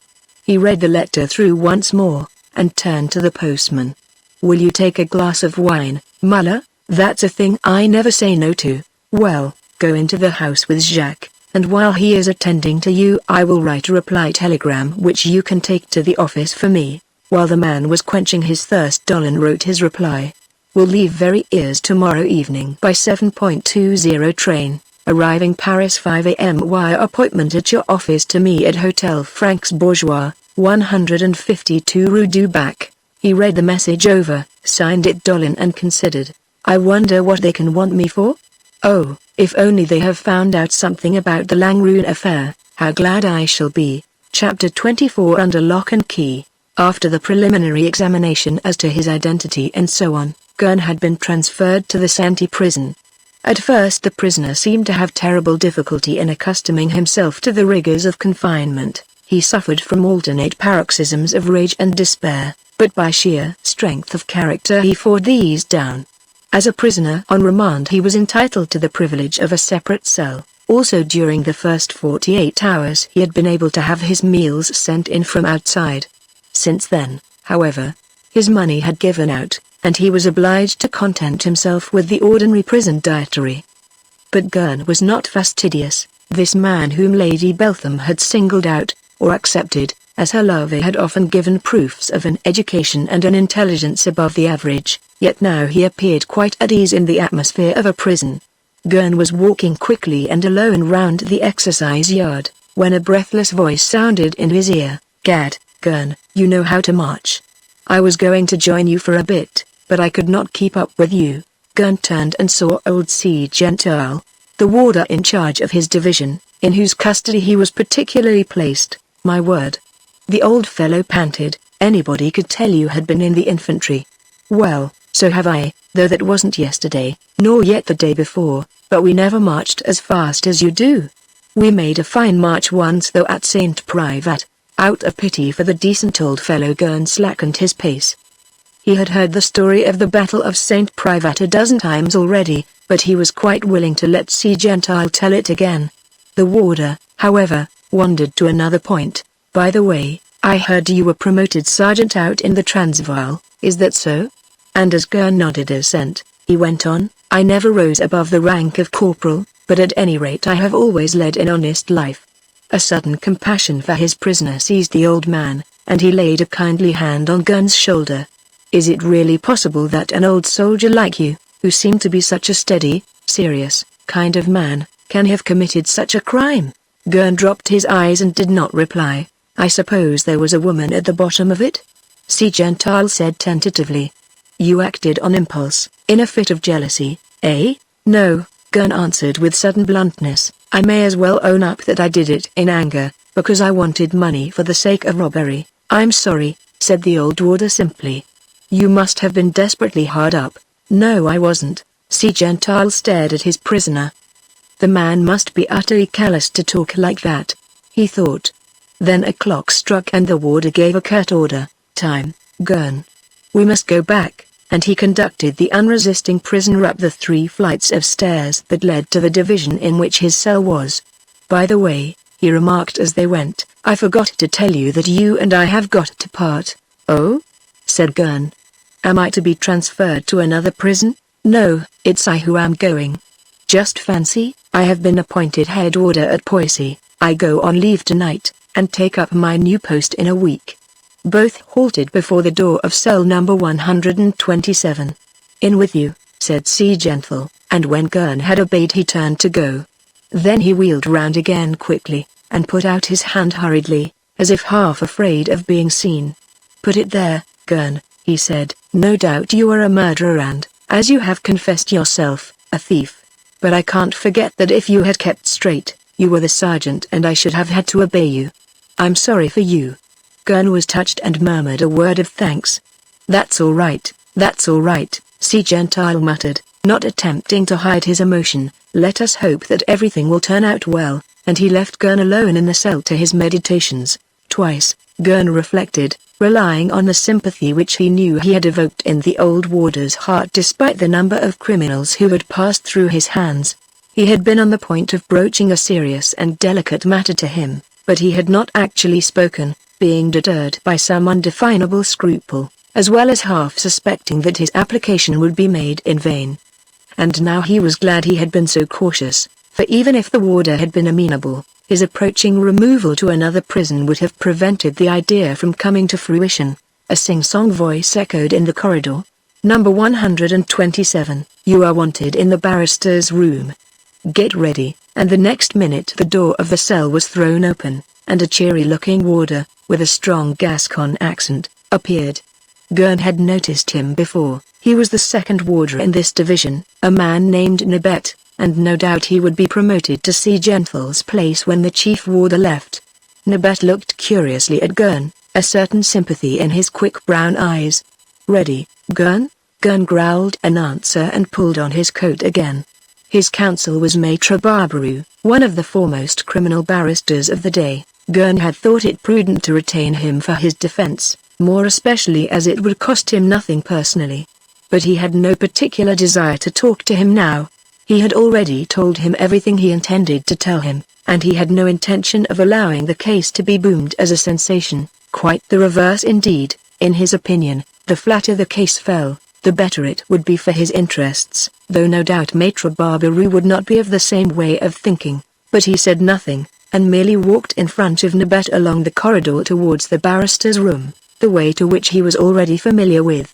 On the way they passed some masons who were at work in the prison, and these men stopped to watch him pass, but contrary to Gurn's apprehensions they did not seem to recognize him. He hoped it meant that the murder was already ceasing to be a 9-days wonder for the public at large. Nibet pushed Gurn into the barrister's room, saying respectfully to the person in it already, "You only have to ring, sir, when you have finished," and then withdrew, leaving Gurn in presence, not of his counsel as he had expected, but of that personage's assistant, a young licentiate in law named Roger de Serres, who was also a most incredible dandy. Roger de Serres greeted Gurn with an engaging smile and advanced as if to shake hands with him, but suddenly wondering whether that action might not suggest undue familiarity, he raised his hand to his own head instead and scratched it. The young fellow was still younger in his business, and did not rightly know whether it was etiquette for a barrister, or even a barrister's junior, to shake hands with a prisoner who was implicated in a notorious murder. Gurn felt inclined to laugh, and on the whole was glad that it was the junior whom he had to see. The futile verbosity of this very young licentiate might possibly be amusing. Maître Roger de Serres began with civil apologies. "You will excuse me if I only stay for a few minutes, but I am most frightfully busy. Besides, 2 ladies are waiting for me outside in my carriage. I may say confidentially that they are actresses, old friends of mine, and, just fancy, they are most frightfully anxious to see you. That's what it means to be famous, M. Gurn, what?" Gurn nodded, not feeling unduly flattered. Roger de Serres continued. "Just to please them I have made any number of applications to the governor of the prison, but there was nothing doing. My dear chap, that beast of a magistrate, Fuselier, insists on your being kept in absolute seclusion. But nonetheless, I've got some news for you. I know heaps. Why, my friends at the law courts call me the peripatetic paragraph. Not bad, what?" Gurn smiled and Roger de Serres was encouraged. "It's given me no end of a boom, my leader acting for you, and my being able to come and see you whenever I like. Everybody asks me how you are, and what you are like, and what you say, and what you think. You can congratulate yourself on having caused a sensation in Paris." Gurn began to be irritated by all this chatter. "I must confess I'm not the least interested in what people are saying about me. Is there anything new in my case?" "Absolutely nothing that I am aware of," Roger de Serres replied serenely, without stopping to think whether there was or not.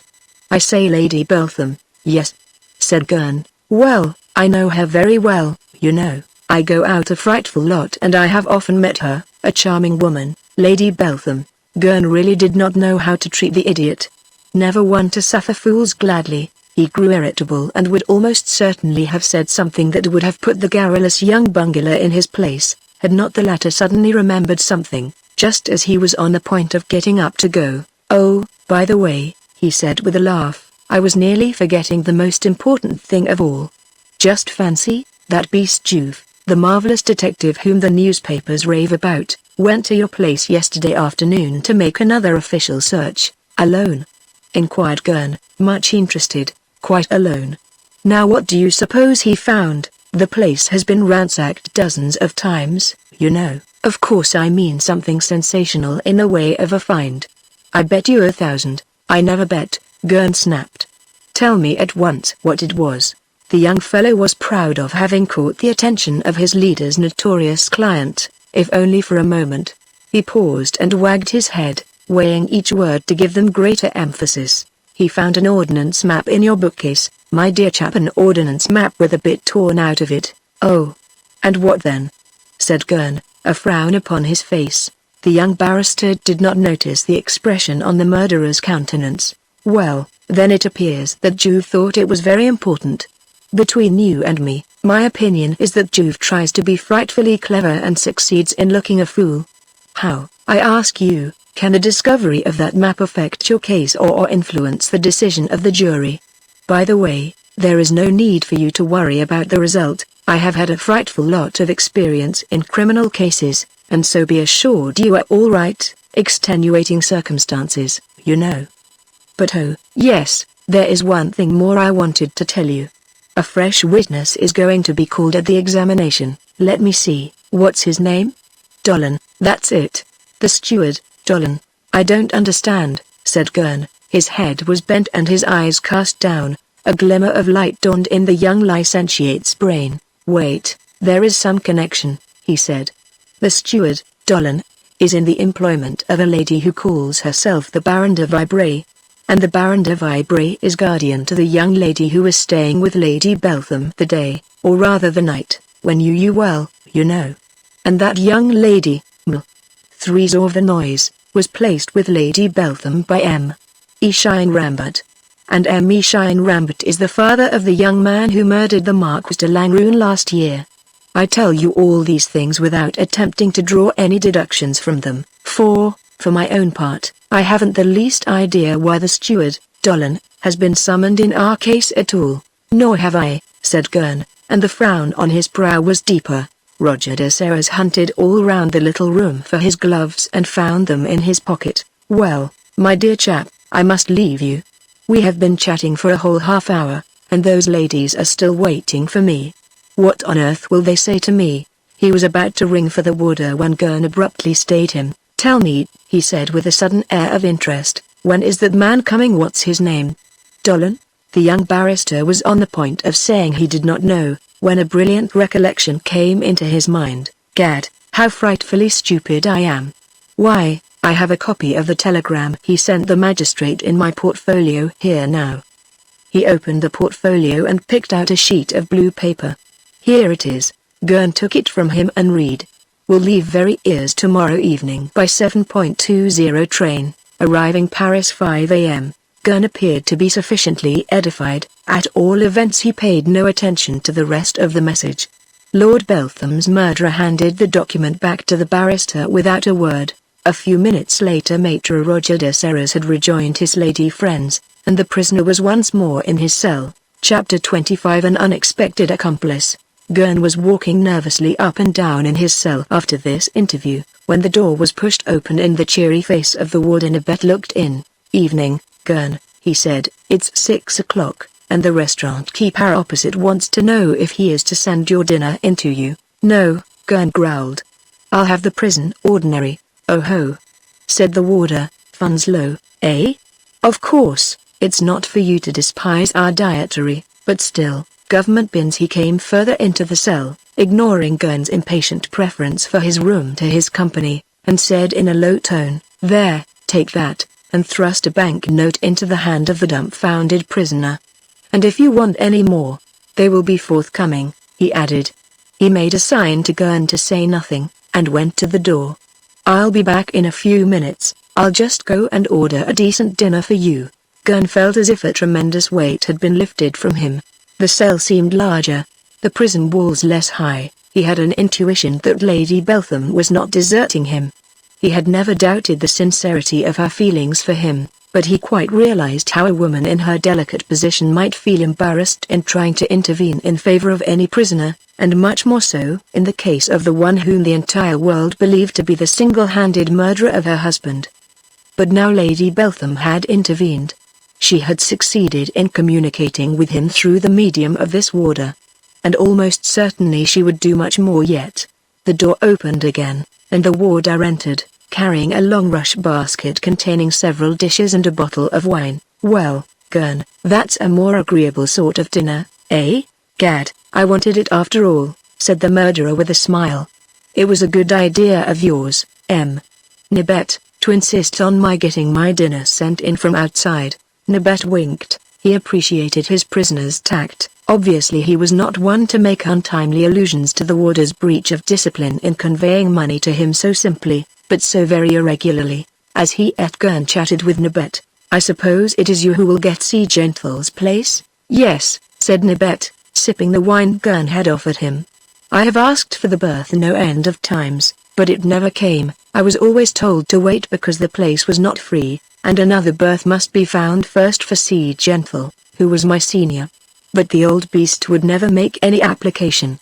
However, 3 days ago, I was sent for to the ministry, and one of the staff told me that someone in the embassy, or the government, or somewhere, was taking an interest in me, and they asked me a lot of questions and I told them all about it. And then, all of a sudden, C. Gentile was promoted to Poissy and I was given his billet here." Gurn nodded. He saw light. "And what about the money?" "That's stranger still, but I understood all the same.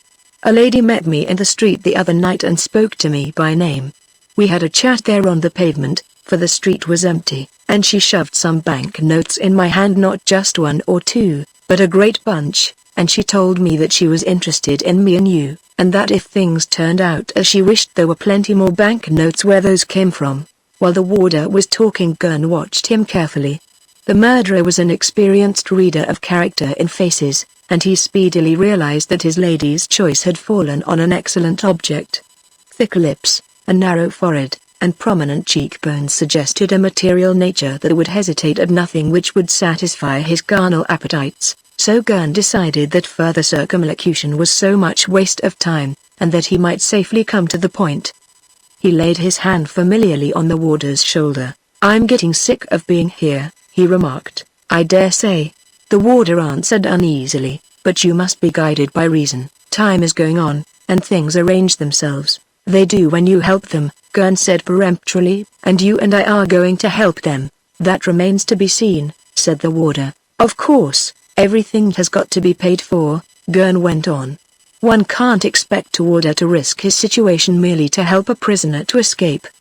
He smiled as the warder made an exclamation of nervous warning. "Don't be frightened, Nibet. We're not going to play any fool games, but let us talk seriously. Of course you have another appointment with the worthy lady who gave you that money." "I am to meet her tonight at 11, in the Boulevard Arago," Nibet said, after a moment's hesitation. "Good," said Gurn. "Well, you are to tell her that I must have 10,000 francs. "What?"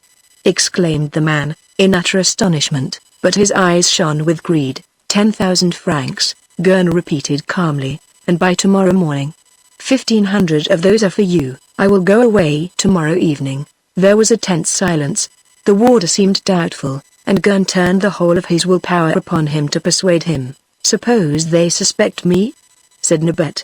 "Idiot," Gurn retorted. "All you will do will be to make a slip in your duty. I don't want you to be an accomplice.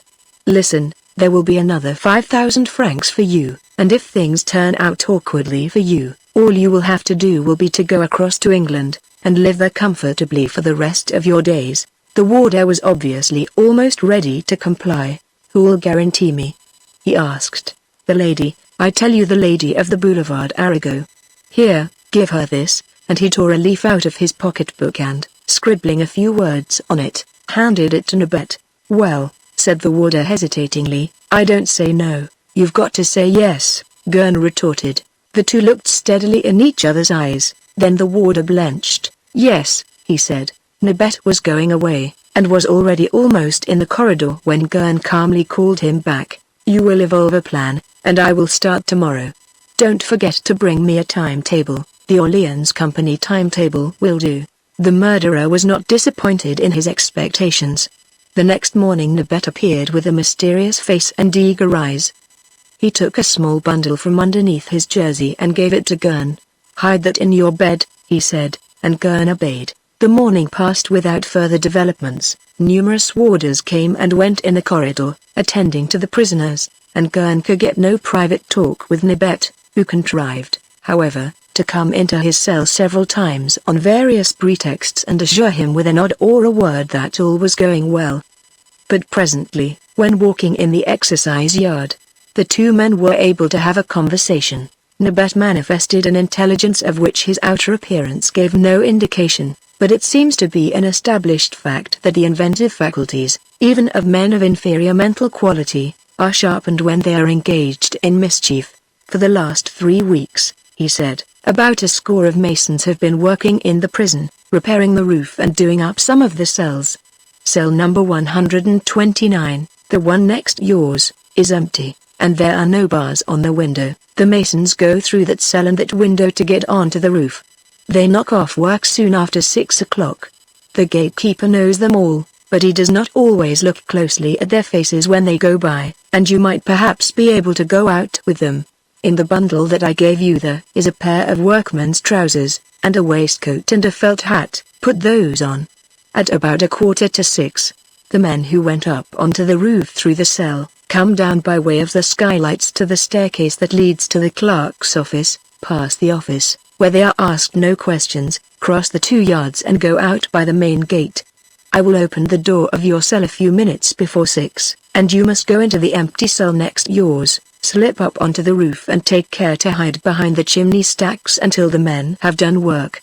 Let them go down in front of you, and follow behind with a pick or a shovel on your shoulder, and when you are passing the clerk, or anywhere where you might be observed, mind you let the men go a yard or 2 in front of you. When the gate is just being shut after the last workman, call out quietly, but as naturally as you can, hold on, M. Morin, mind you don't lock me in, I'm not one of your lodgers, let me out after my mates. Make some joke of that sort, and when you are once outside the gate, by George, my boy, you'll have to vamoose. Gurn listened attentively to the warder's instructions. Lady Beltham must, indeed, have been generous and have made the man perfectly easy on the score of his own future. In one of the pockets of the clothes, Nibet went on, I have put 100-franc notes. You asked for more, but I could not raise it. We can settle that some other time. Gurn made no comment. When will my escape be discovered? He asked. I'm on night duty. The warder answered.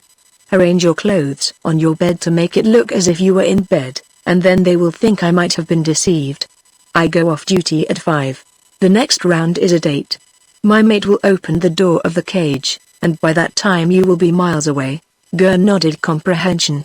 Time did not permit of longer conversation. The bell had rung some minutes ago, proclaiming that the exercise time was over. The two men hurried upstairs to cell number 127 on the 3rd floor, and the prisoner was locked in alone, while Nibet went about his duty as usual. Chapter 26 A Mysterious Crime.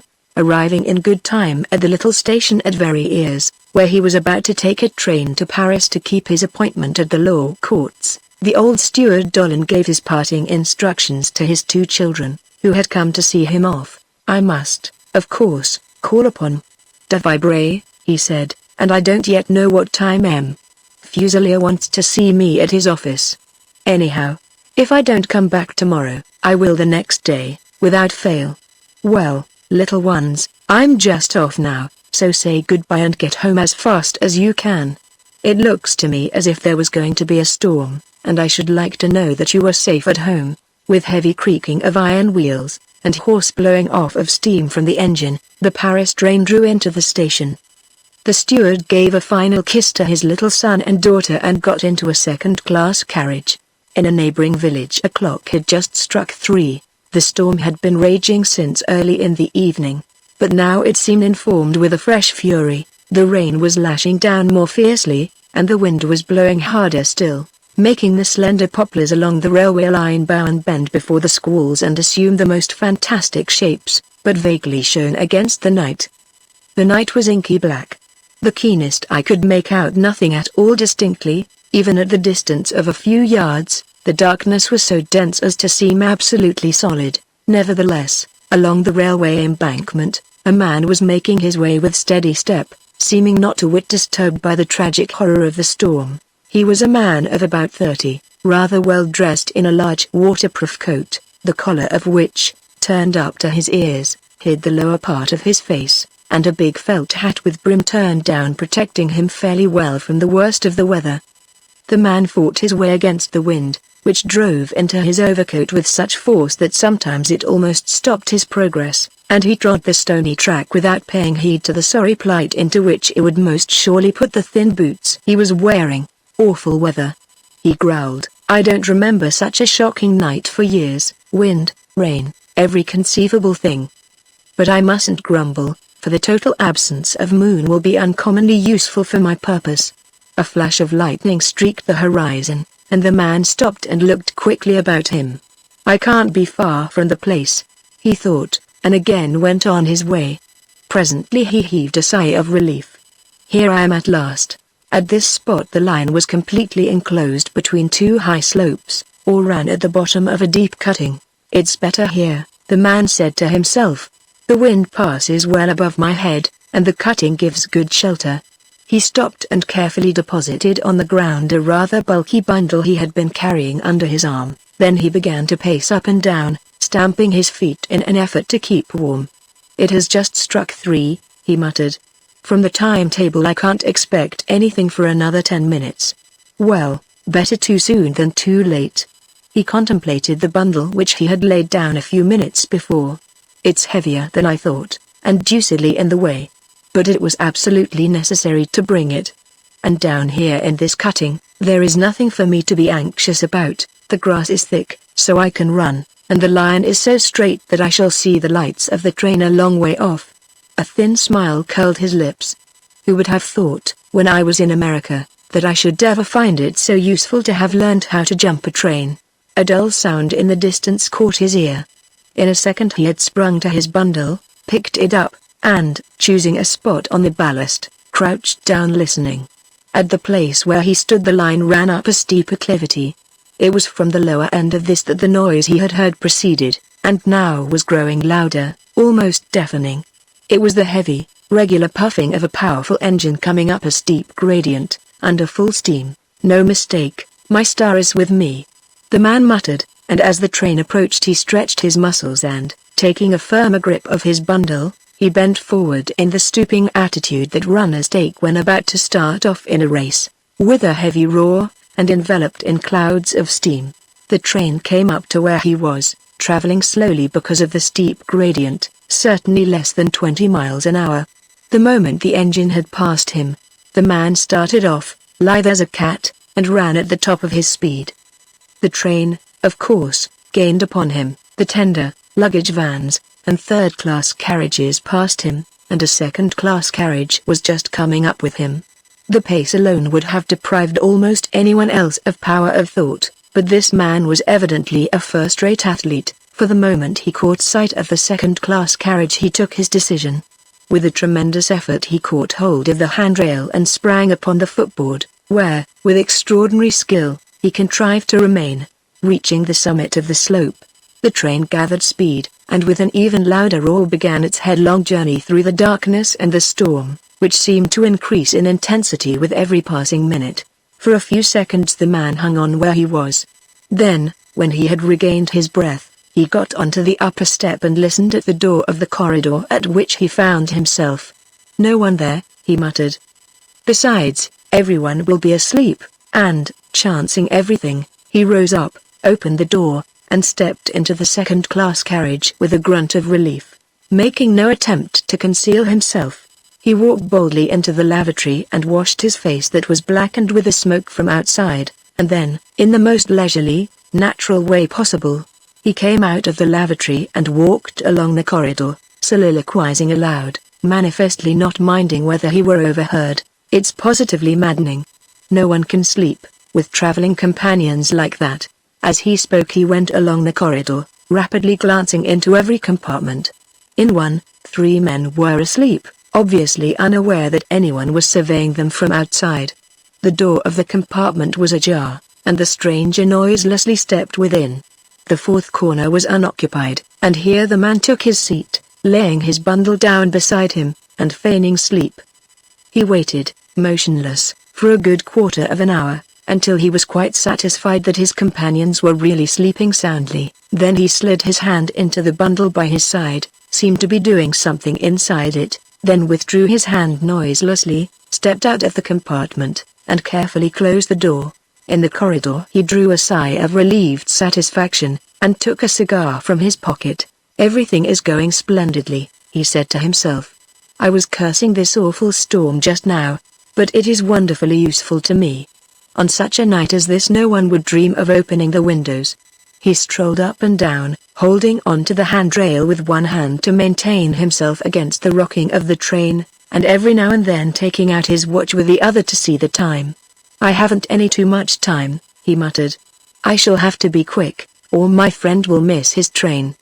He smiled, as if amused at the idea, and then, holding his cigar away from him so as not to inhale the smoke, he drew several deep breaths. "There is a faint smell," he said, "but you would have to be told of it to detect it. The devil of it is that it so often causes nightmare. That would be awful." He suspended his patrol and listened again.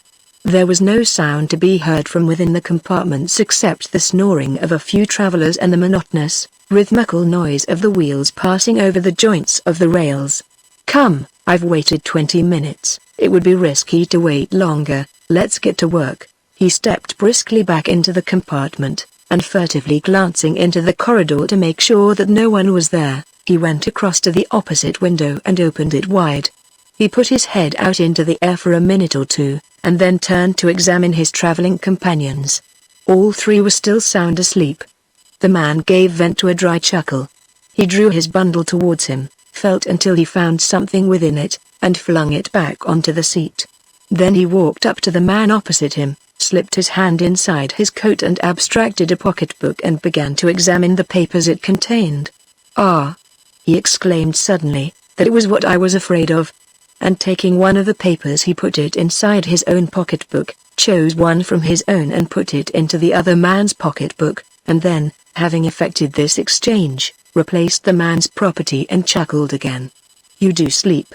And indeed, although the pickpocket took no particular precaution, the man continued to sleep soundly, as did the other 2 men in the compartment. The thief looked once more at his watch. Time.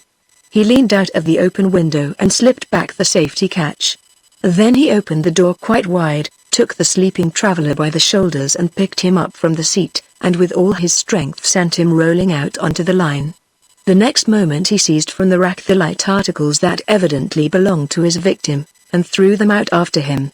When he had finished his ghastly work he rubbed his hands in satisfaction. "Good," he said, and closing the door again, but leaving the window down, he left the compartment, not troubling to pick up his belongings, and walked along the corridors to another second-class compartment, towards the front of the train, in which he calmly installed himself. "Luck has been with me," he muttered as he stretched himself out on the seat. "Everything has gone off well, no one has seen me, and those 2 fools who might have upset my plans will wake up quite naturally when they begin to feel the cold, and they will attribute the headache they will probably feel to their tiring journey." A train, traveling in the opposite direction, suddenly roared past the window and made him jump. He started up, and smiled. "Gad. I said my friend would miss his train, but he'll catch it in another 5 minutes. In another 5 minutes, luggage and body and the entire caboodle will be mincemeat." And as if completely reassured by the idea he chuckled again. "Nothing could have gone better. I can have a rest, and in an hour's time I shall be at Juvisy, where, thanks to my forethought, I shall be able to whitewash myself literally." One thing, however, still seemed to worry him. He did not know exactly where on the line he had thrown his unhappy victim, but he had an idea that the train had run through a small station shortly afterwards. If that was so, the body might be found sooner than he would have liked. He tried to dismiss the notion from his mind, but he caught sight of the telegraph posts speeding past the windows, and he shook his fist at them malignantly. "That is the only thing that can harm me now," he muttered. "Juvisy. Juvisy. Wait here 2 minutes." It was barely 6:30, and the porters hurried along the train, calling out the name of the station, and rousing sleepy travelers from their dreams. A man jumped nimbly out of a second-class carriage and walked towards the exit from the station, holding out his ticket.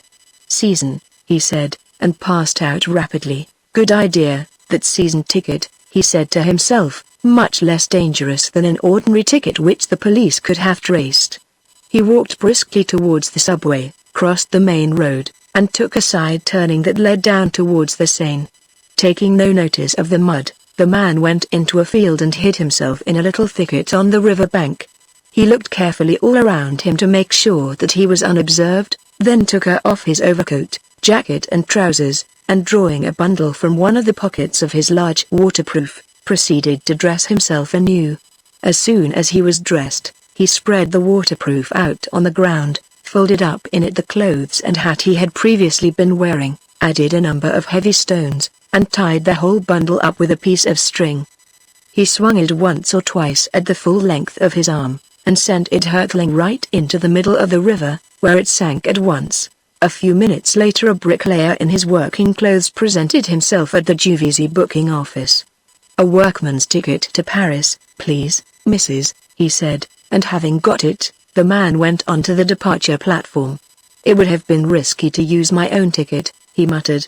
"This return ticket will put them off the scent," and with a smile he waited for the train that would take him to Paris. The slow train from Lugen was drawing near its Paris terminus and the travelers were all making hasty toilettes and tidying themselves up after their long night journey. Just, however, as it was approaching the goods station it slowed down and stopped. The passengers, surprised, put their heads out of the windows, to ascertain the reason for the unexpected delay, hazarding various conjectures but unanimous in their vituperation of the company. 3 men were walking slowly along the line, looking carefully at every door. 2 were porters, and they were manifesting the most respectful attention to everything the third man said. He was a grave individual, very correctly attired. "Look there, sir," one of the porters exclaimed. "There is a door where the safety catch has either been undone or not fastened. That is the only one on the train." "That is so," said the gentleman, and grasping the handle he opened the door of the compartment and got in. 2 travelers were busy strapping up their bags, and they turned round in simultaneous surprise. "You will pardon me, gentlemen, when you know who I am," said the intruder, and throwing open his coat he showed his tricolour scarf. "I have to make inquiry relative to a dead body that has been found on the line near Brittany. It probably fell from this train, and perhaps from this compartment, for I have just observed that the safety catch is not fastened." "Where did you get into the train?" The 2 passengers looked at one another in astonishment. "What a dreadful thing!" one of them exclaimed. "Why, sir, tonight, while my friend here and I were asleep, one of our fellow travelers did disappear. I made a remark about it, but this gentleman very reasonably pointed out that he must have got out at some station while we were asleep." The official was keenly interested. "What was this passenger like?" "Quite easily recognized, sir.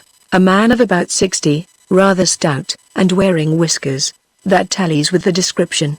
"Might he have been a butler or a steward?" "That is exactly what he looked like." "Then that must be the man whose body has been found upon the line. But I do not know whether it's to be regarded as a case of suicide or of murder, for some hand baggage has been picked up as well. A suicide would not have thrown his luggage out, and a thief would not have wanted to get rid of it." The passenger who had not yet spoken, broke in. "You are wrong, sir. At any rate all his luggage was not thrown onto the line," and he pointed to the bundle left upon the seat. "I thought that belonged to the gentleman here, but he has just told me it isn't his." The official rapidly unfastened the straps and started back. "Hello. A bottle of liquid carbonic acid. Now what does that mean?" He looked at it. "Did this bundle belong to the man who disappeared?" The 2 passengers shook their heads. "I don't think so," one of them said. "I should certainly have noticed that Scotch rug, but I did not see it." "Then there was a 4th passenger in this compartment?" the official inquired. "No, we traveled alone, said one of the men, but the other dissented. "It is very odd, and I am not sure about it, but I really am wondering whether someone did not get into our compartment last night while we were asleep. I have a vague impression that someone did, but I can't be sure. Do try to remember, sir." The official urged him. "It is of the very highest importance." But the passenger shook his shoulders doubtfully. "No, I really can't say anything definite, and, besides, I have a shocking headache." The official was silent for a minute or two. "In my opinion, gentlemen, you have been uncommonly lucky to escape murder yourselves. I do not quite understand yet how the murder was done, but I incline to think it proves almost incredible daring." However, he stopped and put his head out of the window. "You can send the train on now," he called to a porter, and resumed, "However, I must ask you to accompany me to the station master's office and give me your names and addresses, and to help me afterwards in the conduct of the legal investigation." The two travelers looked at one another in distressed surprise. "It is really appalling," said one of them. "You're not safe anywhere nowadays." "You really aren't," the other agreed. "Such a number of awful murders and crimes are being perpetrated every day that you would think not one, but a dozen Fantômas were at work." Chapter 27. 3 Surprising Incidents. Nabet went off duty at 5 in the morning, and returned to his own home to go to bed. As a general rule he slept like a top, after a night on duty, but on this occasion he could not close an eye, being far too uneasy about the consequences of his cooperation in Gurn's escape. A few minutes before 6 in the evening he had taken advantage of no warders being about to slip Gurn from cell number 127 into number 129, whence he could make his way to the roof. At 6, when he actually came on duty, Nabet opened the peephole in the door of number 127, as he did in all the others, and saw that Gurn had made an admirable dummy figure in the bed. It was so good that it even deceived a head warder who made a single rapid inspection of all the cells when Nabet was on one of his several rounds during the night. Obviously Gurn must have got clear away from the prison, for if he had been caught it would certainly have become generally known. These reflections somewhat comforted the restless man, but he knew that the most difficult part of his task was still before him. The difficulty of simulating astonishment and distress when he should get back to the prison presently and be told by his fellow warders of the prisoner's escape, and the difficulty of answering in a natural manner to the close interrogation to which he would be subjected by the governor and the police, and possibly even M. Fusilier, who would be in a fine rage when he learned that his captive had escaped him. Nabet meant to pretend ignorance and even stupidity. He would far rather be called a fool than found out to be a knave and an accomplice. About 11:30 Nabet got up. Gurn's escape must certainly be known at the prison by this time. The warder on duty would have gone to the cell about 7 to wake the prisoner, and though nothing might have been detected then, the cell would infallibly have been found to be empty at 8 o'clock, when the morning broth was taken round. And then, as he walked from his home round to the prison, Nabet met the gang of masons coming out for dinner. He crossed the street towards them, hoping to hear some news, but they passed by him in silence, one or two of them giving a careless nod or word of greeting. At first Nabet took their silence for a bad sign, thinking they might have been warned to give him no alarm, but he reflected that if Gurn's escape were discovered, as it surely must be, the authorities would probably prefer not to let the matter become widely known. As he reached the porter's lodge his heart beat violently. What would old Morin have to tell him? But old Morin was very busy trying to make his kitchen fire burn properly instead of sending all the smoke pouring out into the room. The old man's slovenly figure was just visible in a clearing in the smoke, and he returned Nabet's salutation with nothing more than a silent salute. "That's funny," thought Nabet, and he passed through the main courtyard towards the clerk's offices at the end. Through the windows he could see the staff, a few bending over their work, most of them reading newspapers, none of them obviously interested in anything special. Next he presented himself before the warder's turnkey, and again he was allowed to pass on without a word. By this time Gurn's accomplice was in a state of such nervous tension that he could hardly restrain himself from catching hold of one or other of the warders whom he saw at their work, and asking them questions. How could the escape of so important a prisoner as the man who had murdered Lord Beltham create so little excitement as this? Nibet longed to rush up the flights of stairs to number 127 and interrogate the warder who had gone on duty after himself, and whom he was now about to relieve in turn. He must surely know all about it. But it would not do to create suspicion, and Nibet had sufficient self-control left to go upstairs at his usual leisurely pace.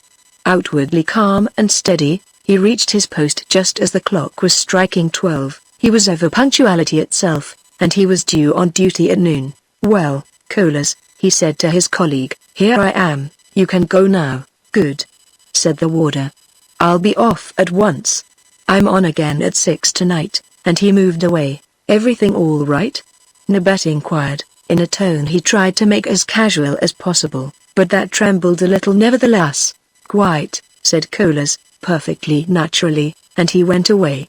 Nibet could contain himself no longer, and the next second he threw caution to the winds. Rushing to Gurn's cell, he flung the door open. Gurn was there, sitting on the foot of his bed with his legs crossed and a notebook on his knees, making notes with the quietest attention. He scarcely appeared to notice Nibet's violent invasion. "Oh, so you are there?" stammered the astonished warder.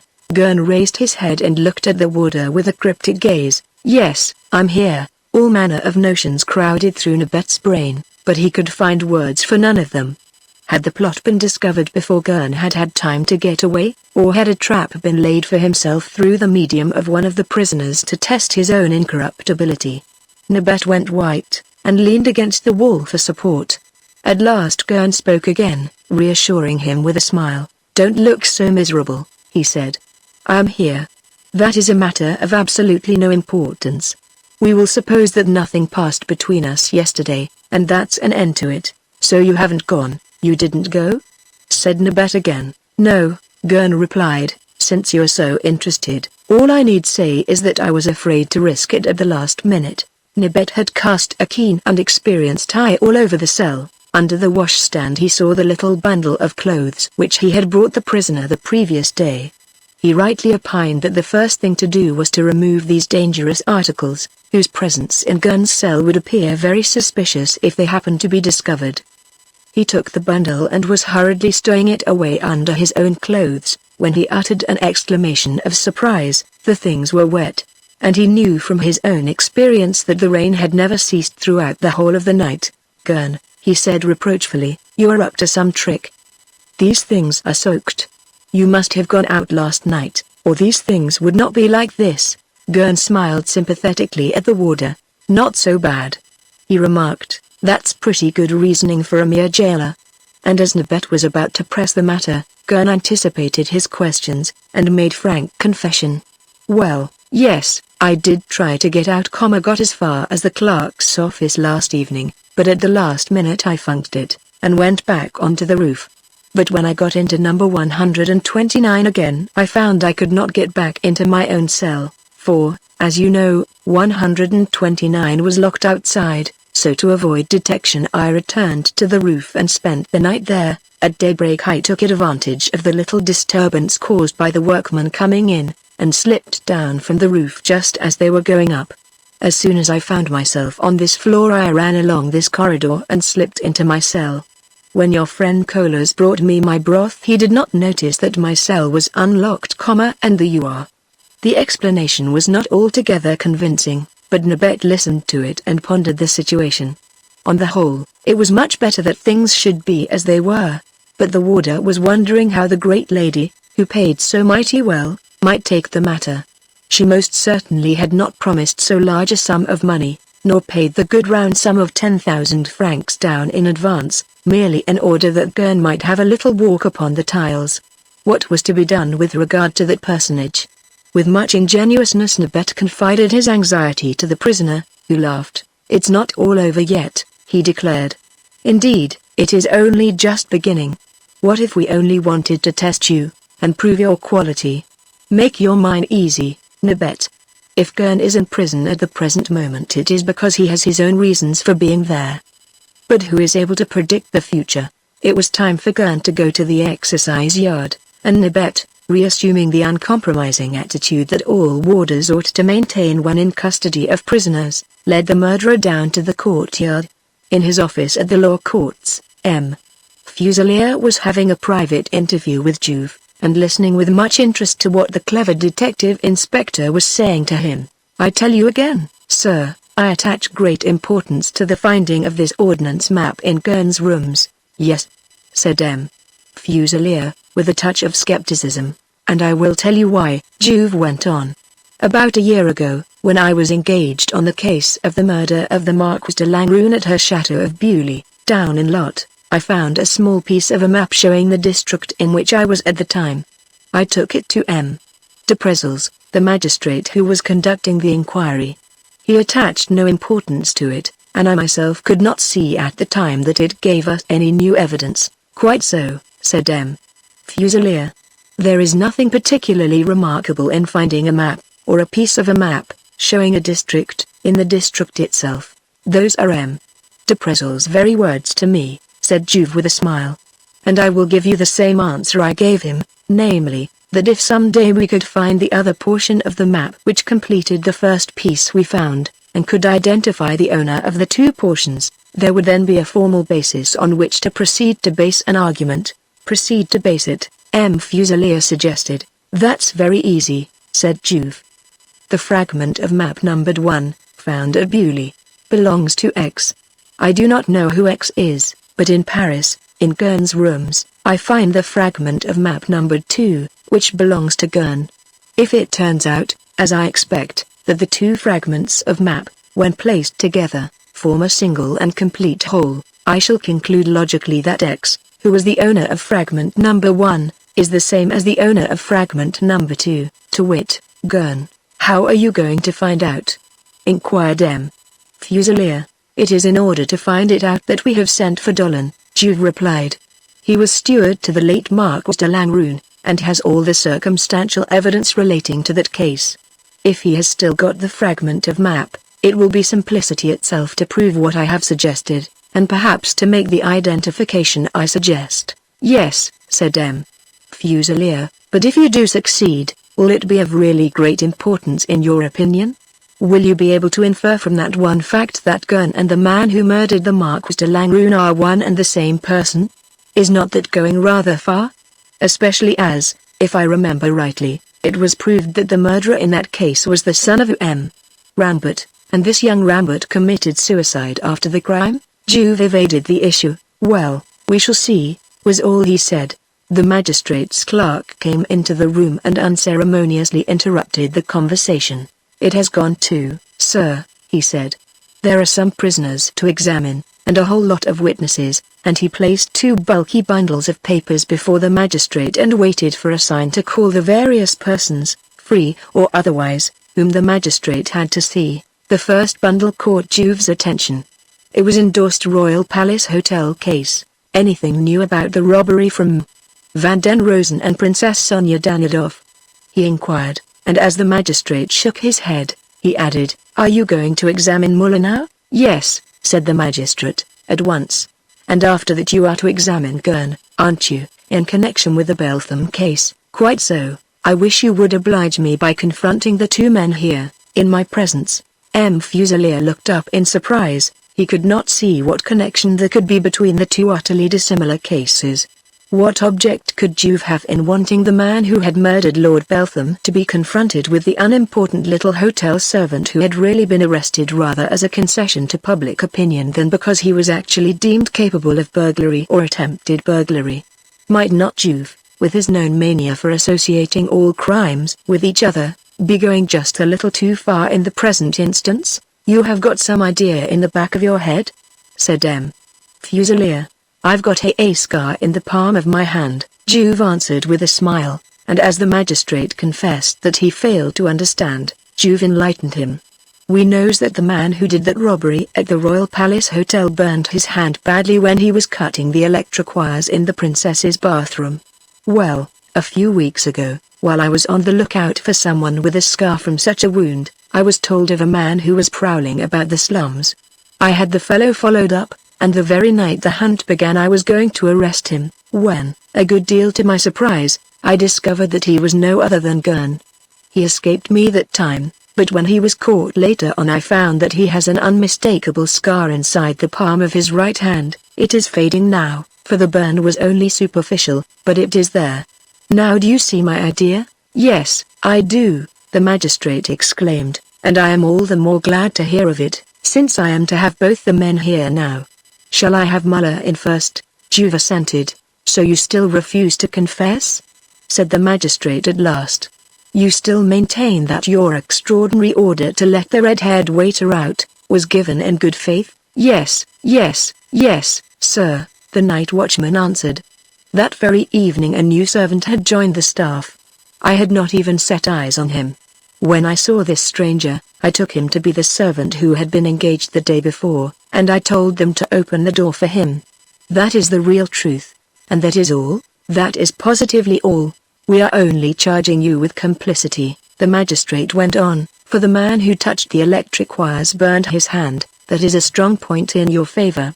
And you also say that if the thief were put before you, you could recognize him? Yes, said the man confidently. Good, said M. Fuselier, and he signed to his clerk to call in another personage. The clerk understood, and Gurn was brought in between two municipal guards, and was followed by the young licentiate in law, Maitre Roger de Serres, who represented his leader at most of these preliminary examinations. As Gurn came in, with the light from the window falling full on his face, M. Fuselier gave a curt order. Muller, turn round and look at this man. Muller obeyed, and surveyed with some bewilderment, and without the least comprehension, the bold head and the well-built, muscular frame of Lord Beltham's murderer. Gurn did not flinch. Do you recognize that man? The magistrate demanded. Muller ransacked his brains and looked again at Gurn, then shook his head. No, sir. Gurn, open your right hand, the magistrate ordered. Show it, and he turned again to Muller. The man before you seems to have been burned in the palm of the hand, as that scar shows. Can you not remember having seen that man at the Royal Palace Hotel? Muller looked steadily at Gurn. On my honor, sir, although it would be to my interest to recognize him, I'm bound to acknowledge that I really and truly don't. M. Fuselier had a brief conversation aside with Juve, and then, the detective appearing to agree with him, turned once more to the night watchman. Muller, he said, the court is pleased with your frankness. You will be set free provisionally, but you are to hold yourself at the disposal of the court of inquiry, and he signed to the municipal guards to lead the gratefully protesting man away. Meanwhile Gurn's case appeared to him to be becoming much more serious, and much more interesting. He had the prisoner placed in front of him, while Juve, who had withdrawn into a dark corner of the room, never took his eyes off the murderer. Gurn, he began, can you give me an account of your time during the second half of December of last year? Gurn was unprepared for the point-blank question, and made a gesture of doubt. M. Fuselier, probably anticipating a sensation, was just on the point of ordering Dollin to be called, when he was interrupted by a discreet tap on the door. His clerk went to answer it, and saw a gendarme standing at the door. At almost the first words he said, the clerk uttered an exclamation and wheeled round to the magistrate. Oh, M.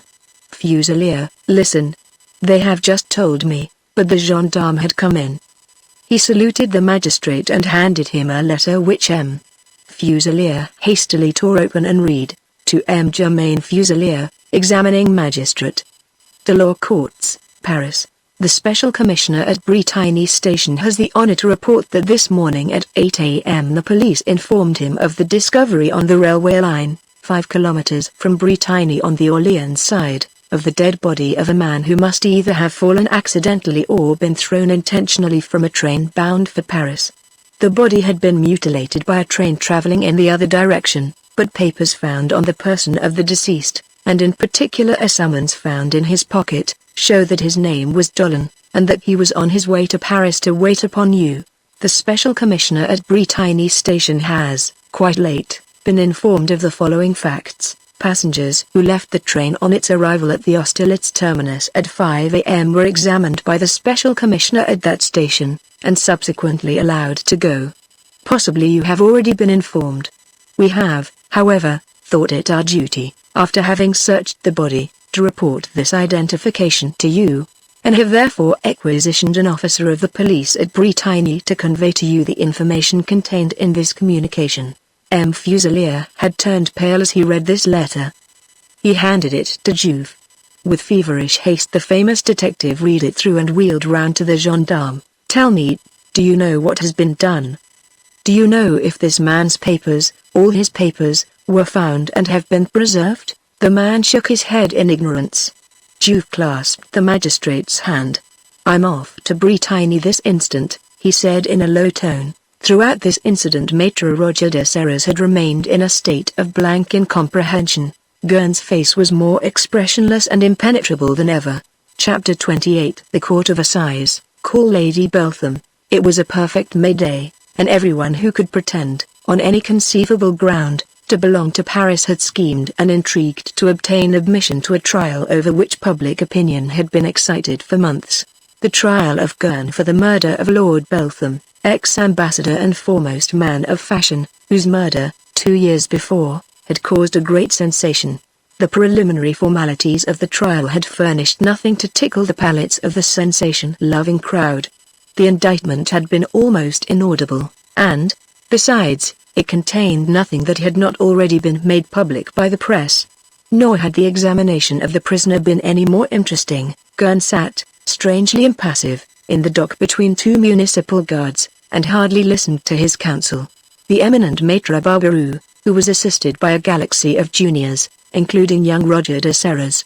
Moreover, Gurn had frankly confessed his guilt almost immediately after his arrest. There was not much for him to add to what he had said before, although the president of the court pressed him as to some points which were still not satisfactorily clear with respect to his own identity, and the motives which had prompted him to commit his crime, and, subsequently, to pay that most risky visit to Lady Beltham, at the close of which Juve had effected his arrest. But Lady Beltham's evidence promised to be much more interesting. Rumor had been busy for a long time with the great lady and her feelings, and odd stories were being whispered.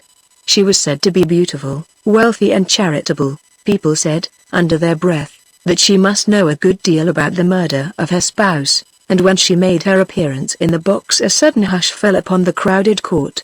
She was, indeed, a most appealing figure, robed in long black weeds, young, graceful, and very pale, so sympathetic a figure that scandal was forgotten in the general tense desire to hear her answers to the president of the court.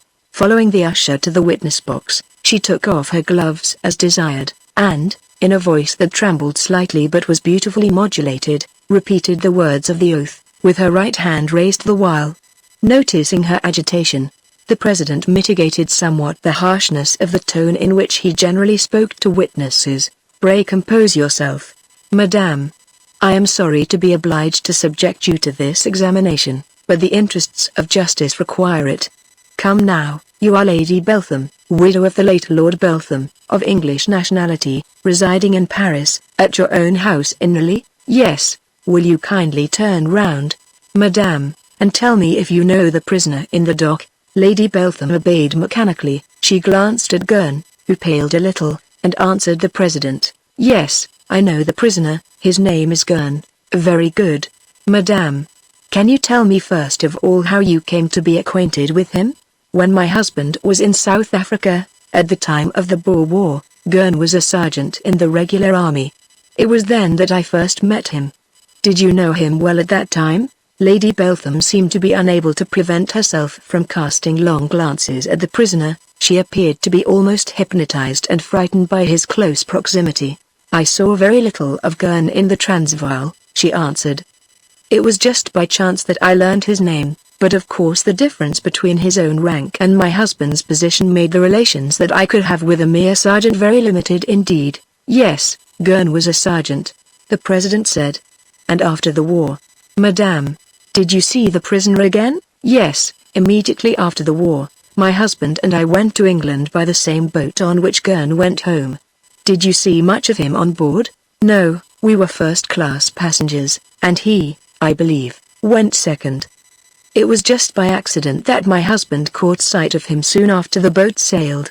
The president paused and made a note. "Were those all the relations your husband had with the prisoner?" They are at any rate all the relations I had with him, Lady Beltham replied in tones of some distress, but I know that my husband employed Gurn on several occasions, to help him in various affairs and matters of business. Thank you, said the President. We will return to that point presently. Meanwhile there is one question I should like to ask you. If you had met the prisoner in the street a few months ago, should you have recognized him?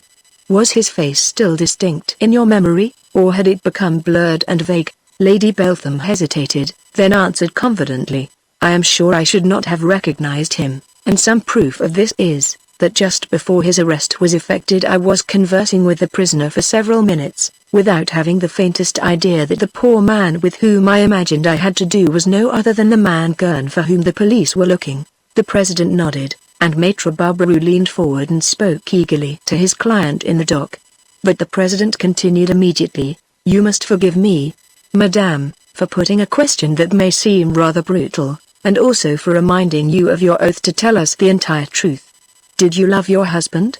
Lady Beltham quivered and was silent for a moment, as though endeavoring to frame a right answer. Lord Beltham was much older than myself, she began, and then, perceiving the meaning implicit in her words, she added, I had the very highest esteem for him, and a very real affection. A cynical smile curled the lip of the President, and he glanced at the jury as though asking them to pay still closer attention. Do you know why I put that question to you?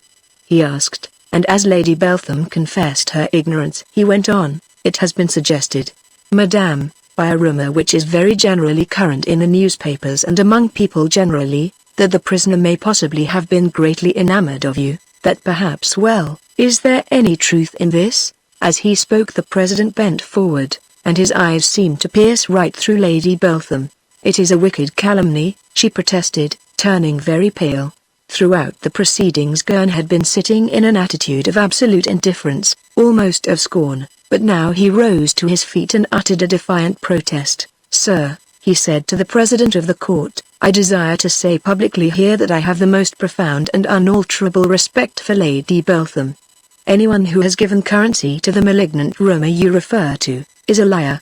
I have confessed that I killed Lord Beltham, and I do not retract that confession, but I never made any attempt upon his honor, and no word, nor look, nor deed has ever passed between Lady Beltham and myself, that might not have passed before Lord Beltham's own eyes. The President looked sharply at the prisoner. Then tell me what your motive was in murdering your victim. I have told you already. Lady Beltham is not to be implicated in my deed in any way. I had constant business dealings with Lord Beltham. I asked him, over the telephone, to come to my place one day. He came. We had an animated discussion. He got warm and I answered angrily. Then I lost control of myself and in a moment of madness I killed him. I am profoundly sorry for my crime and stoop to crave pardon for it, but I cannot tolerate the suggestion that the murder I committed was in the remotest way due to sentimental relations with a lady who is, I repeat, entitled to the very highest respect from the whole world. A murmur of sympathy ran through the court at this chivalrous declaration, by which the jury, who had not missed a word, seemed to be entirely convinced. But the President was trained to track truth in detail, and he turned again to Lady Beltham who still stood in the witness box, very pale, and swaying with distress. You must forgive me if I attach no importance to a mere assertion, Madame. The existence of some relations between yourself and the prisoner, which delicacy would prompt him to conceal, and honor would compel you to deny, would alter the whole aspect of this case. He turned to the usher. Recall. Delenx, please. Delenx considered it a tremendous honor to be called as witness in a trial with which the press was ringing, and was particularly excited because she had just been requested to pose for her photograph by a representative of her own favorite paper. She followed the usher to where Lady Beltham stood. You told us just now, Delenx, the President said suavely, that your lodger, Gurn, often received visits from a lady friend. You also said that if this lady were placed before you, you would certainly recognize her. Now will you kindly look at the lady in the box? Is this the same person? Delenx, crimson with excitement, and nervously twisting in her hands a huge pair of white gloves which she had bought for this occasion, looked curiously at Lady Beltham. Upon my word I can't be sure that this is the lady, she said after quite a long pause. But you were so certain of your facts just now, the president smiled encouragingly. But I can't see the lady very well, with all those veils on. Delenx protested. Lady Beltham did not wait for the request which the president would inevitably have made, but haughtily put back her veil. Do you recognize me now? She said coldly. The scorn in her tone upset Delenx. She looked again at Lady Beltham and turned instinctively as if to ask enlightenment from Gurn, whose face, however, was expressionless, and then replied. It's just what I told you before, your worship. I can't be sure, I couldn't swear to it, but you think she is? You know, your worship. Delenx protested. I took an oath just now to tell the truth, and nothing but the truth, so I don't want to tell any stories. Well, this lady might be the same lady, and again she mightn't be. In other words, you cannot give a definite answer. That's it, said the concierge. I don't know, I can't swear. This lady is like the other lady, there's a sort of family likeness between them, but at the moment I do not exactly recognize her, it's much too serious. Delenx would willingly have continued to give evidence forever and a day, but the president cut her short. Very well, thank you, he said, and dismissed her with the usher, turning again meanwhile to Lady Beltham. Will you kindly tell me now what your personal opinion is as to the relative culpability of the prisoner? Of course you understand that he has confessed to the crime, and your answer will bear chiefly on the motive that may have actuated him. Lady Beltham appeared to have recovered some of her confidence. I cannot say anything definite, can only express a very vague feeling about the matter. I know my husband was quick-tempered, very quick-tempered, and even violent, and his peremptory temper predisposed him to positive convictions. He maintained what he considered his rights at all times and against all comers. If, as the prisoner says, there was a heated discussion, I should not be surprised if my husband did make use of arguments that might have provoked anger. The president gently gave a clearer turn to the phrase she used. So, in your opinion, the prisoner's version of the story is quite permissible? You admit that Lord Beltham and his murderer may have had a heated discussion, as a consequence of which Gurn committed this crime? That is your honest belief? Yes, Lady Beltham answered, trying to control her voice. I believe that may be what took place.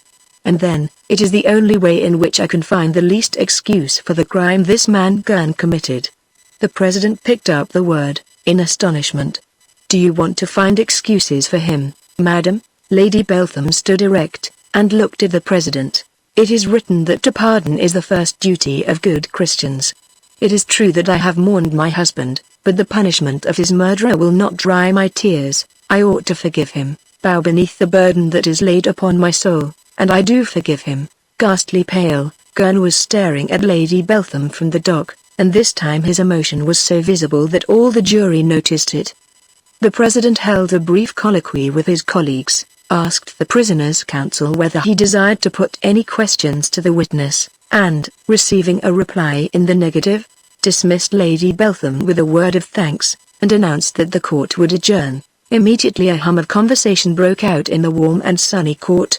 Barristers in their robes moved from group to group, criticizing, explaining, prophesying, and in their seats the world of beauty and fashion bowed and smiled and gossiped. She's uncommonly pretty, this Lady Beltham, one young lawyer said, and she's got a way of answering questions without compromising herself, and yet without throwing blame on the prisoner, that is uncommonly clever. You are all alike, you men, said a pretty, perfectly dressed woman in mocking tones. If a woman is young, and hasn't got a hump on her back, and has a charming voice, your sympathies are with her at once. Oh, yes, they are. Now shall I tell you what your Lady Beltham really is? Well, she is nothing more nor less than a barnstormer. She knew well enough how to get on the soft side of the judge, who was quite ridiculously amiable to her, and to capture the sympathy of the court. I think it was outrageous to declare that she had married a man who was too old for her, and to say that she felt nothing but esteem for him. There's an admission. The young barrister laughed. Vive l'âme, eh? And marriages de convenience are played out, eh? On another bench a little further away, a clean-shaven man with a highly intelligent face was talking animatedly. Bosh. Your Lady Beltham is anything you like, what do I care for Lady Beltham? I shall never play women's parts, shall I? She does not stand for anything. But Gurn, now. There's a type, if you like. What an interesting, characteristic face. He has the head of the assassin of genius, with perfect mastery of self, implacable, cruel, malignant, a Torquemada of a man. Your enthusiasm is running away with you, someone laughed. I don't care. It is so seldom one comes across figures in a city that really are figures, entities. That man is not an assassin, he is the assassin the type. Two ladies, sitting close to this enthusiast, had been listening keenly to this diatribe. Do you know who that is? One whispered to the other. That is Valgrand, the actor, and they turned their lorgnettes on the actor who was waxing more animated every moment. A bell rang, and, heralded by the usher proclaiming silence, the judges returned to the bench and the jury to their box. The president cast an eagle eye over the court, compelling silence, and then resumed the proceedings. Next witness, call M. Juve. Chapter 29. Verdict and Sentence. Once more a wave of sensation ran through the court. There was not a single person present who had not heard of Juve and his wonderful exploits, or who did not regard him as a kind of hero. All leaned forward to watch him as he followed the usher to the witness box, wholly unaffected in manner and not seeking to make any capital out of his popularity. Indeed, he seemed rather to be uneasy, almost nervous, as one of the oldest pressmen present remarked audibly. He took the oath, and the president of the court addressed him in friendly tones. You are quite familiar with procedure, M. Juve. Which would you prefer, that I should interrogate you, or that I should leave you to tell your story in your own way? You know how important it is, for it is you who are, so to speak, the originator of the trial today, inasmuch as it was your great detective skill that brought about the arrest of the criminal, after it had also discovered his crime. Since you are so kind, sir, Juve answered, I will make my statement first, and then be ready to answer any questions that may be put to me by yourself, or by counsel for the defense. Juve turned to the dock and fixed his piercing eyes on the impassive face of Gurn, who met it unflinchingly. Juve shrugged his shoulders slightly, and, turning half round to the jury, began his statement. He did not propose, he said, to recite the story of his inquiries, which had resulted in the arrest of Gurn, for this had been set forth fully in the indictment, and the jury had also seen his depositions at the original examination. He had nothing to add to, or to subtract from, his previous evidence. He merely asked for the jury's particular attention, for, although he was adducing nothing new in the case actually before them, he had some unexpected disclosures to make about the prisoner's personal culpability. The first point which he desired to emphasize was that human intelligence should hesitate before no improbability, however improbable, provided that some explanation was humanly conceivable, and no definite material object rendered the improbability an impossibility. His whole statement would be based on the principle that the probable is incontestable and true, until proof of the contrary has been established. Gentlemen, he went on, hitherto the police have remained impotent, and justice has been disarmed, in presence of a number of serious cases of crime, committed recently and still unsolved. Let me recall these cases to your memory. They were the murder of the Marquise de Langrune at her chateau of Beaulieu, the robberies from Van den Rosen and the Princess Sonia Danidoff, the murder of Dolan, the former steward of the Marquise de Langrune, when on his way from the neighborhood of Saint-Jory to Paris in obedience to a summons sent him by M. Germain Fuselier, and, lastly, the murder of Lord Beltham, prior to the cases just enumerated, for which the prisoner in the dock is at this moment standing his trial. Gentlemen, I have to say that all these cases, the Beltham, Langrune and Dolan murders, and the Rosen Danidoff burglaries, are absolutely and indisputably to be attributed to one and the same individual, to that man standing the Gurn. Having made this extraordinary assertion, Juve again turned round towards the prisoner. That mysterious person appeared to be keenly interested in what the detective said, but it would have been difficult to say whether he was merely surprised, or not rather perturbed and excited as well. Juve hushed, with a wave of his hand, the murmur that ran round the court, and resumed his address. My assertion that Gurn is the sole person responsible for all these crimes has surprised you, gentlemen, but I have proofs which must, I think, convince you.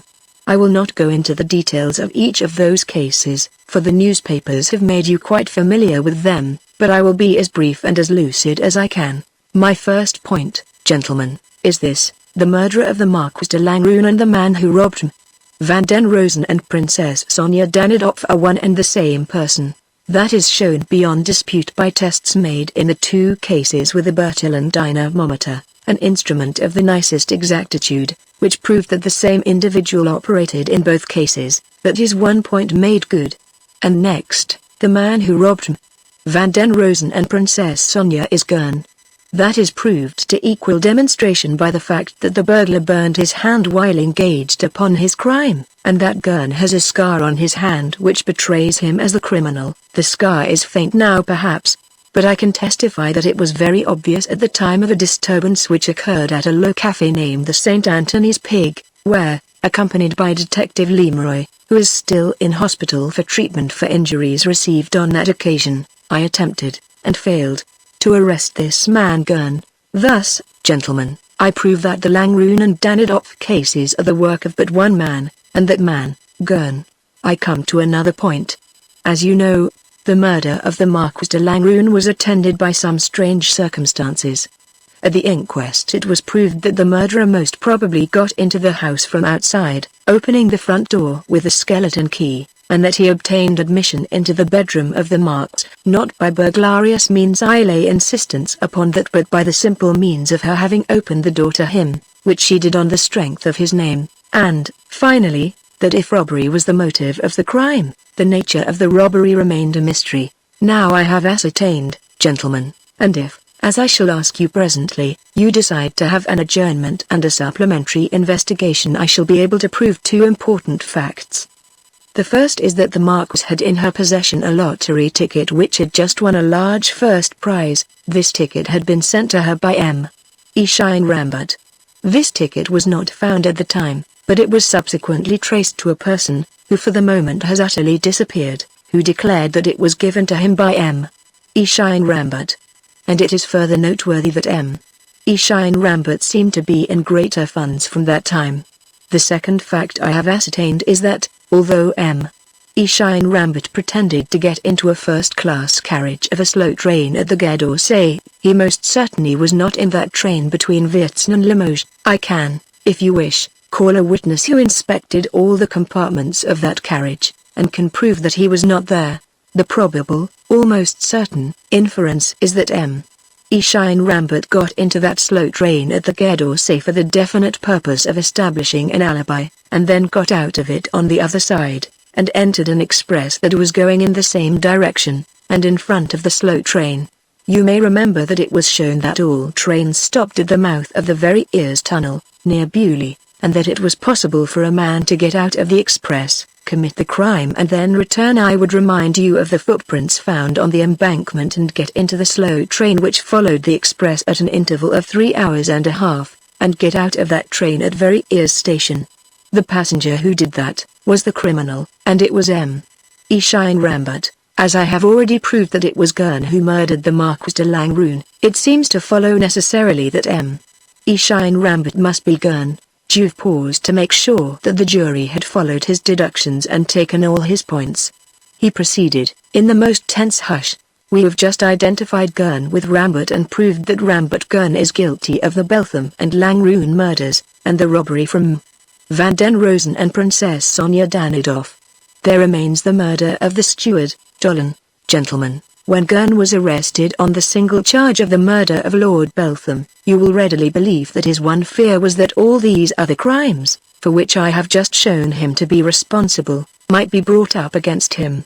I was just then on the very point of finding out the truth, but I had not yet done so. A single link was missing in the chain which would connect Gurn with Rambert, and identify the murderer of Lord Beltham as the author of the other crimes. That link was some common clue, or, better still, some object belonging to the murderer of Lord Beltham, which had been forgotten and left on the scene of the Langrune murder. That object I found. It was a fragment of a map, picked up in a field near the chateau of Beaulieu, in the path which he Shine Rambert must have followed from the railway line. It was a fragment cut out of a large ordnance map, and the rest of the map I found in Gurn's rooms. thereby identifying Gurn with Rambert. Gentlemen, the fragment of map which was picked up in the field was left in the custody of the steward Dolan. That unfortunate man was summoned to Paris by M. Germain Fuselier. There was only one person who had any interest in preventing Dolan from coming, and that person was Gurn, or it would be better to say Rambert Gurn, and you know that Dolan was killed before he reached M. Germain Fuselier. Is it necessary to declare that it was Gurn, Rambert Gurn, who killed him? Juve said the last words in tones of such earnest and solemn denunciation that the truth of them seemed beyond all doubt. And yet he read incredulous surprise in the attitude of the jury. From the body of the court, too, a murmur rose that was not sympathetic. Juve realized that the sheer audacity of his theory must come as a shock, and he knew how difficult it would be to convince anyone who had not followed every detail of the case as he himself had done. Gentlemen, he said, I know that my assertions about the multiple crimes of this man Gurn must fill you with amazement. That does not dismay me. There is one other name which I must mention, perhaps to silence your objections, perhaps to show the vast importance I attach to the deductions which I have just been privileged to detail to you. This is the last thing I have to say. The man who has been capable of assuming in turn the guise of Gurn, and of Allain Rambert, and of the man of fashion at the Royal Palace Hotel, who has had the genius to devise and to accomplish such terrible crimes in incredible circumstances, and to combine audacity with skill, and a conception of evil with a pretense of respectability, who has been able to play the Proteus eluding all the efforts of the police. This man, I say, ought not to be called Gurn. He is, and can be, no other than Fantômas. The detective suddenly broke off from his long statement, and the syllables of the melodramatic name seemed to echo through the court, and, taken up by all those present, to swell again into a dread murmur. Fantômas. He is Fantômas. For a space of minutes judges and jury seemed to be absorbed in their own reflections, and then the president of the court made an abrupt gesture of violent dissent. M. Juve, you have just enunciated such astounding facts, and elaborated such an appalling indictment against this man Gurn, that I have no doubt the public prosecutor will ask for a supplementary examination, which this court will be happy to grant, if he considers your arguments worth consideration. But are they? I will submit 3 objections. Juve bowed coldly. First of all, M. Juve, do you believe that a man could assume disguise with the cleverness that you have just represented? M. Allain Rambert is a man of 60, Gurn is 35. M. Rambert is an elderly man, slow of movement, and the man who robbed Princess Sonia Danidov was a nimble, very active man. I have anticipated that objection, sir, Juve said with a smile, by saying that Gurn is Fantômas. Nothing is impossible for Fantômas. Suppose that is true, said the president with a wave of his hand, but what have you to say to this? You charge Allain Rambert with the murder of de Langrune.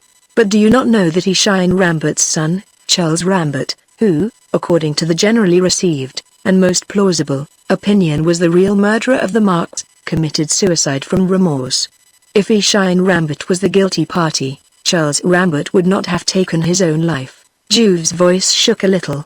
You would be quite right, sir, if again it were not necessary to add that Allain Rambert is Gurn, that is to say, Fantômas.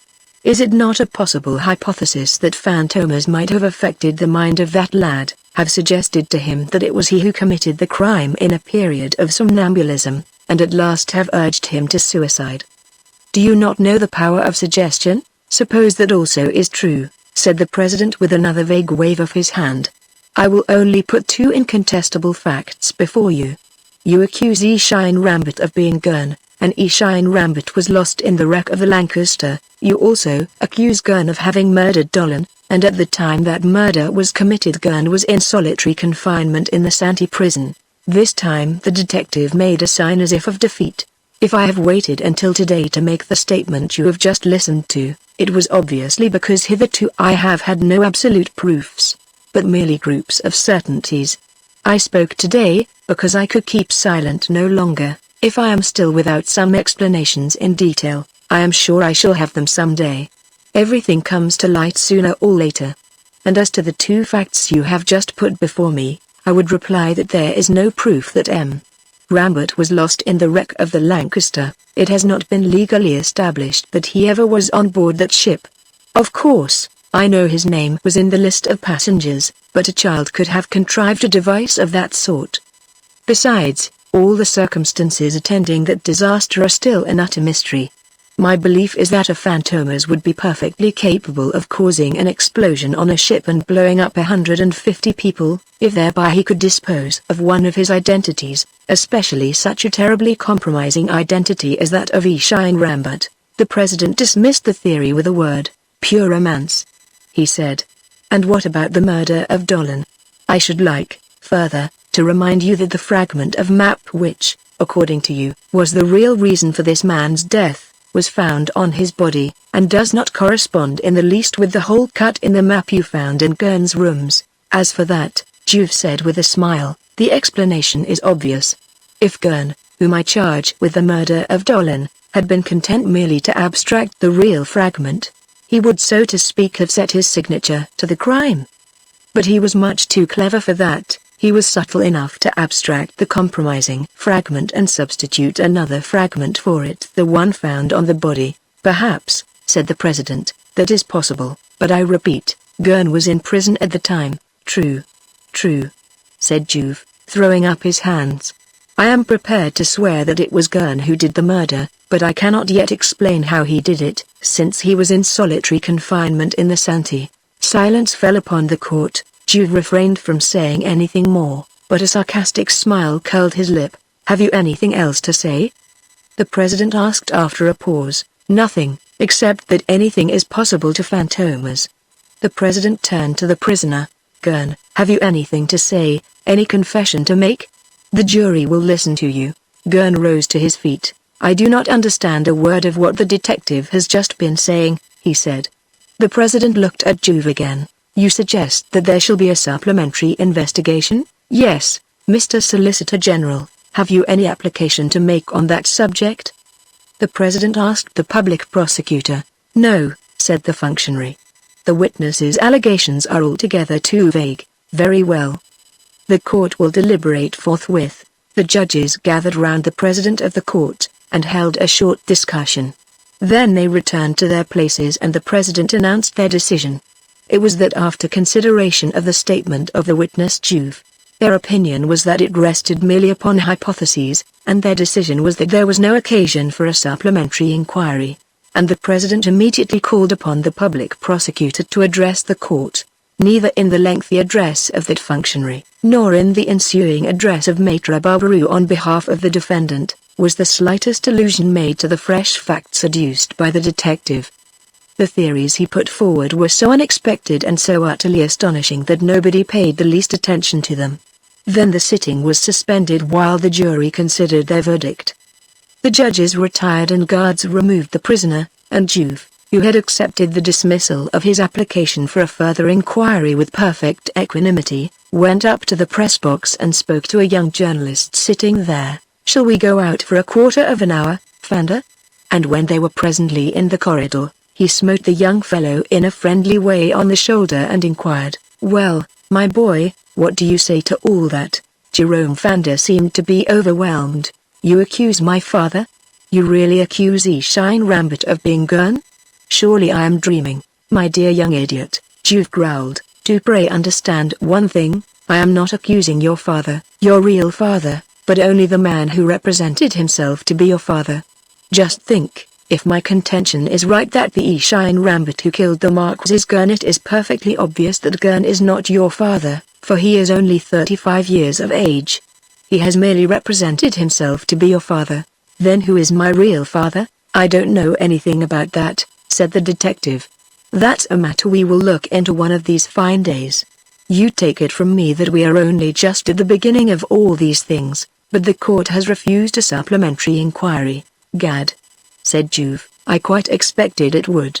I have not got the proofs to satisfy the legal mind, and then, too, I had to hold my tongue about the most interesting fact that I knew."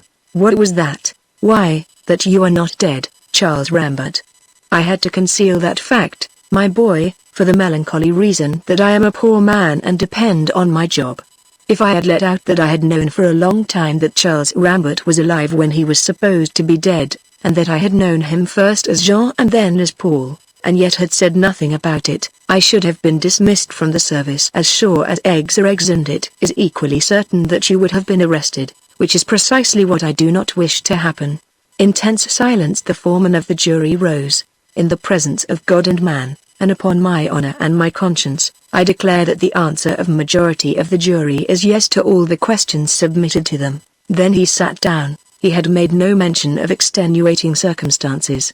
The words of the fatal verdict fell like a knell in the silent court of assize, and many a face went white. "Have you anything to say before sentence is passed?" "Nothing," Gurn replied. In rapid tones the president read the formal pronouncement of the court. It seemed horribly long and unintelligible, but presently the president's voice became slower as it reached the fatal words. There was a second's pause, and then he reached the point. "The sentence on the prisoner Gurn is death," and almost simultaneously he gave the order. "Guards, take the condemned away." Juve, who had returned to court with Fanda, spoke to the young journalist. "Gad!" he exclaimed, "I know what pluck is. That man is a truly remarkable man. He never turned a hair." Chapter 30 An Assignation. The final curtain had fallen upon the first performance of the new drama at the Grand Treat. The night had been one long triumph for Valgrand, and although it was very late the Baron de Vibray, who plumed herself on being the great tragedian's dearest friend, had made her way behind the scenes to lavish praise and congratulations on him, and have a little triumph of her own in presenting her friends to the hero of the hour. In vain had Charlotte, the old dresser, tried to prevent her invasion of his master's dressing room.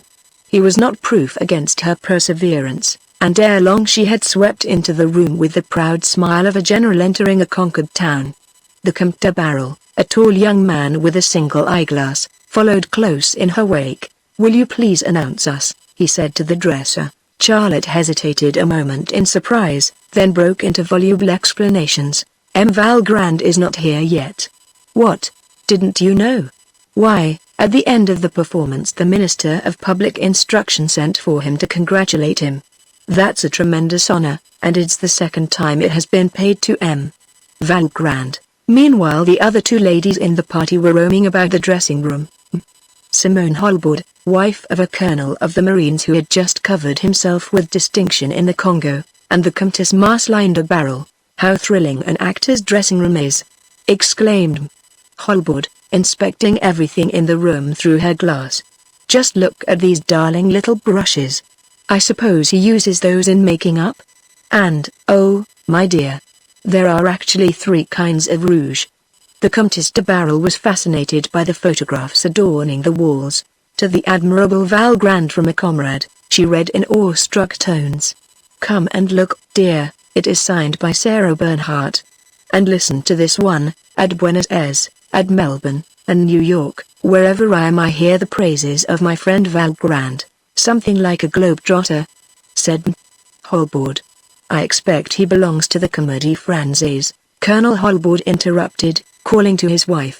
"Simone, come and listen to what our friend de Barrel is telling me, it is really very curious." The young woman approached, and the Comte began again for her benefit. "You have come back too recently from the Congo to be up to date with all our Paris happenings, and so you will not have noticed this little touch, but in the part that he created tonight Valgrand made himself up exactly like Gurn, the man who murdered Lord Beltham." "Gurn?"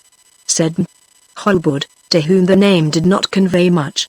"Oh, yes, I think I read about that. The murderer escaped, didn't he?" "Well, they took a long time to find him," the Comte de Barrel replied.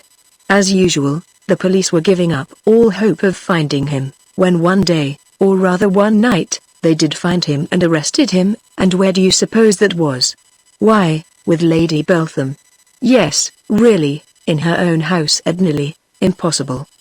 cried Simone Holbord. "Poor woman.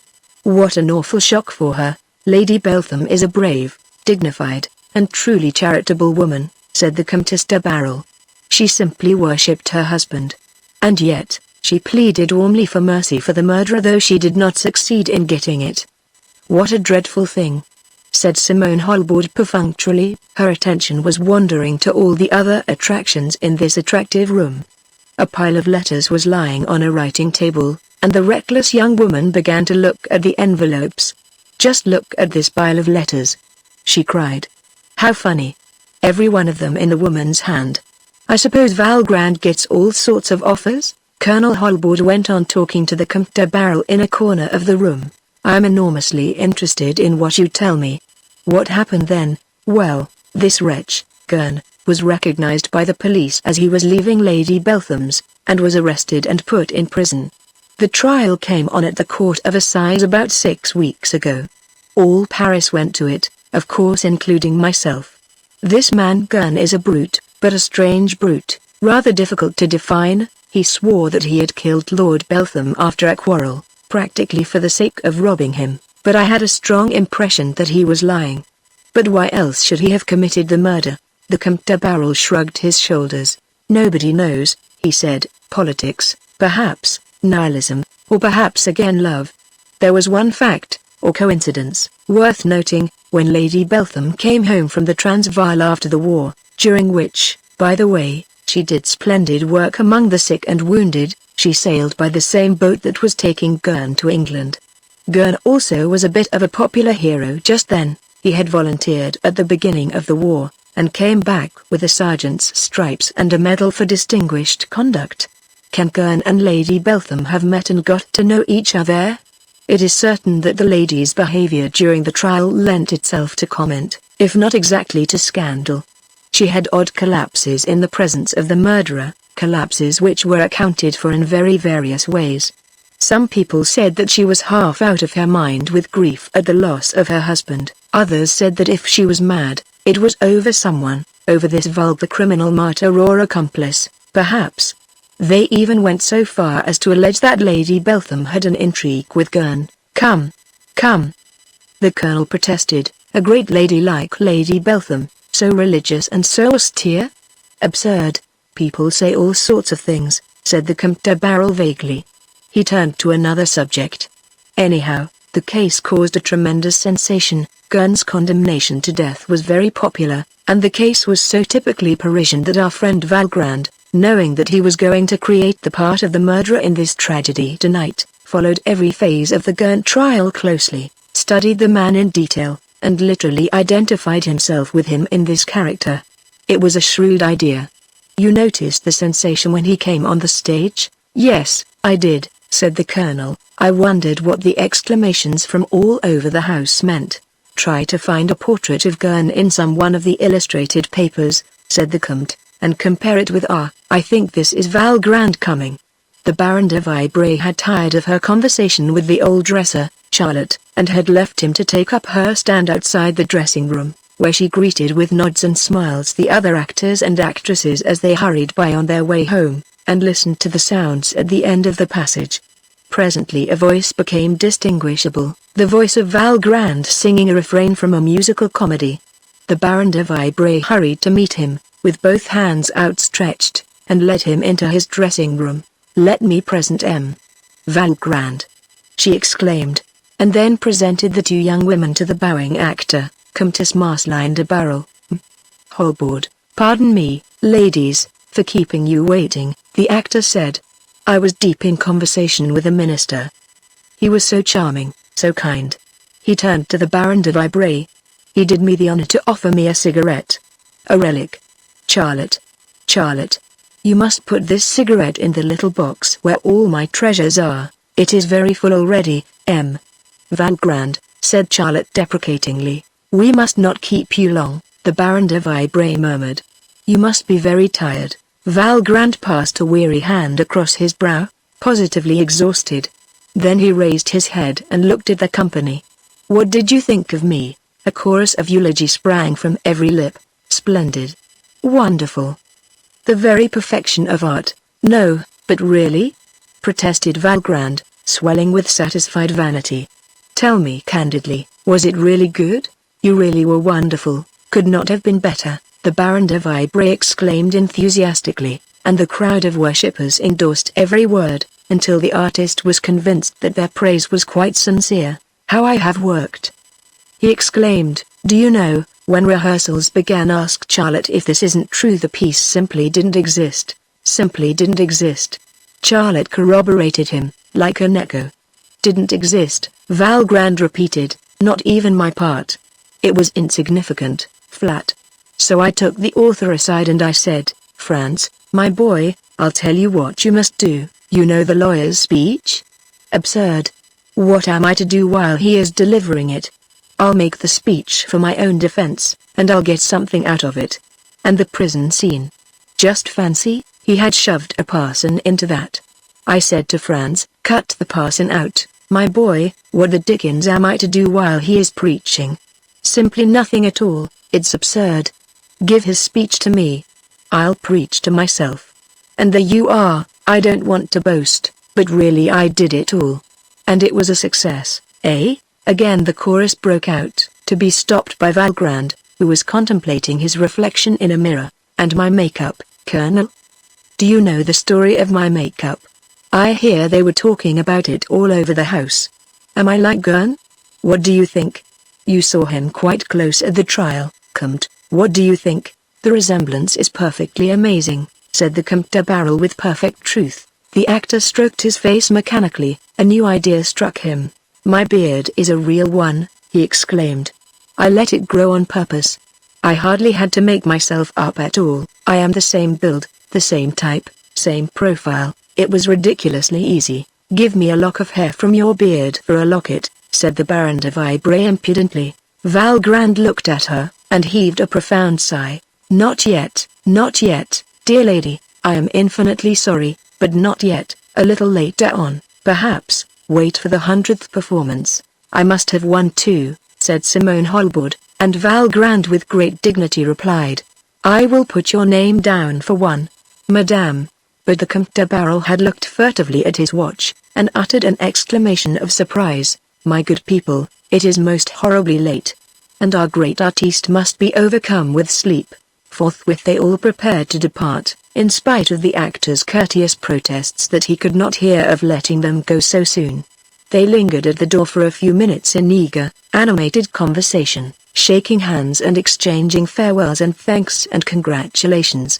Then the sound of their footsteps died away along the corridors, and the Baron de Vibray and her friends left the theatre. Valgrand turned back into his dressing room and locked the door, then dropped into the low and comfortable chair that was set before his dressing table. He remained there resting for a few minutes, and then sat up and threw a whimsical glance at his dresser who was putting out his ordinary clothes. Hang it all, Charlotte. What's exhaustion? The mere sight of such jewels as those enchanting women would wake one from the dead. Charlotte shrugged his shoulders. Will you never be serious, M. Valgrand? Heavens, I hope not, exclaimed the actor. I hope not, for if there is one thing of which one never tires here below, it is woman, the peerless rainbow that illuminates this vale of tears. You are very poetical tonight, the dresser remarked. I am a lover in love with love. Oh, love, love. And in my time, you know, he made a sweeping, comprehensive gesture, and came back abruptly to mundane affairs. Come, help me to dress. Charlotte offered him a bundle of letters, which Valgrand took with careless hand. He looked at the envelopes one after another, hugely amused. Violet ink, and monograms, and coronets, and perfume. Say, Charlotte, is this a proposal? What do you bet? You never have anything else, the dresser grumbled, except bills. Do you bet? If you insist, I bet it is a bill. Then you will win, said Charlotte. Done, cried Valgrand. Listen, and he began to declaim the letter aloud. Oh, wondrous genius, a flower, but now unclosing. Got it, Charlotte. Another of them. He tore open another envelope. Aha. Photograph enclosed, and will I send it back if the original is not to my fancy? He flung himself back in his chair to laugh. Where is my collar? He picked up a third envelope. What will you bet that this violet envelope does not contain another tribute to my fatal beauty? I bet it is another bill, said the dresser, but you are sure to win. I have, Valgrand replied, and again declaimed the written words. If you promise to be discreet and true, you shall never regret it. Does one ever regret it even if one does not keep one's promises? At lovers' perjuries, Charlotte quoted. Drunken promises. Valgrand retorted. By the way, I am dying for a drink. Give me a whiskey and soda. He got up and moved to the table on which Charlotte had set decanters and glasses, and was about to take the glass the dresser offered him when a tap on the door brought the conversation to a sudden stop. The actor frowned. He did not want to be bothered by more visitors. But curiosity got the better of his annoyance and he told Charlotte to see who it was. Charlotte went to the door and peered through an arrow opening at the thoughtless intruder. Fancy making all this bother over a letter. He growled. Urgent? Of course. They always are urgent, and he shut the door on the messenger and gave the letter to Valgrand. A woman brought it, he said. Valgrand looked at it. H.M. Morning. Will you bet, Charlotte? Deep morning, said Charlotte. Then I bet it is a declaration. I expect you will win again, for very likely it is a begging letter. Black edges stir compassion. Valgrand was reading the letter, carelessly to begin with, then with deep attention. He reached the signature at the end, and then read it through again, aloud this time, punctuating his reading with flippant comments. In creating the part of the criminal in the tragedy tonight, you made yourself up into a most marvelous likeness of Gurn, the man who murdered Lord Beltham. Come tonight, at 2 o'clock, in your costume, to 22 Rue Messier. Take care not to be seen, but come. Someone who loves you is waiting for you there. And it is signed? Said the dresser. That, my boy, I'm not going to tell you, said Valgrand, and he put the letter carefully into his pocketbook. Why, man, what are you up to? He added, as the dresser came up to him to take his clothes. Up to? The servant exclaimed. I am only helping you to get your things off, idiot. Laughed Valgrand. Didn't you understand? Give me my black tie and villain's coat again. What on earth is the matter with you? Charlotte asked with some uneasiness. Surely you are not thinking of going? Not going? Why, in the whole of my career as a morist, I have never had such an opportunity before. It may be a hoax. Take my word for it, I know better. Things like this aren't hoaxes. Besides, I know the lady. She has often been pointed out to me, and at the trial by Jove, Charlotte, she is the most enchanting woman in the world, strangely lovely, infinitely distinguished, absolutely fascinating. You are raving like a schoolboy. So much the better for me. Why, I was half dead with fatigue, and now I am myself again. Be quick, booby. My hat. Time is getting on. Where is it? Where is what? The bewildered Charlotte asked. Why, this place, Valgrand answered irritably, this Rue Messier. Look it up in the directory. Valgrand stamped impatiently up and down the room, while Charlotte hurriedly turned over the pages of the directory, muttering the syllables at the top of each as he ran through them in alphabetical order. J. K. L. M. Mar. Me. Y. M. Valgrand. What's the matter? Why, it is the street where the prison is. The Santee. Where Gurn is in the condemned cell. Valgrand cocked his hat rakishly on one side. And I have an assignation at the prison? Not exactly, but not far off, right opposite. Yes, number 22 must be right opposite the prison. Valgrand exclaimed gaily. The choice of the spot, and the desire to see me in my costume as Gurn, are evidence of a positive refinement in sensation. See? The lady, and I the counterpart of Gurn and, right opposite, the real Gurn in his cell. Quick, man, my cloak. My cane. Do think, sir, Charlotte protested, it is absolutely absurd. A man like you, a man like me, Valgrand roared, would keep an appointment like this if he had to walk on his head to get there. Good night. And caroling gaily, Valgrand strode down the corridor. Charlotte was accustomed to these wild vagaries on his master's part, for Valgrand was the most daring and inveterate traitor possible to imagine. But while he was tidying up the litter in the room, after Valgrand had left him, the dresser shook his head. What a pity it is. And he's such a great artiste. These women will make an absolute fool of him. Why, he hasn't even taken his gloves or his scarf. There was a tap at the door, and the doorkeeper looked in. Can I turn out the lights? He inquired. Has M. Valgrand gone? Yes, said the dresser absently. He has gone. A great night, said the doorkeeper. Have you seen the last edition of the Capitale? The 11 o'clock edition? There's a notice of us already. The papers don't lose any time nowadays. They say it is a great success. Let's look at it, said the dresser, and, glancing through the notice, added, yes, that's quite true, M. Val Grant has achieved his finest triumph in his last creation.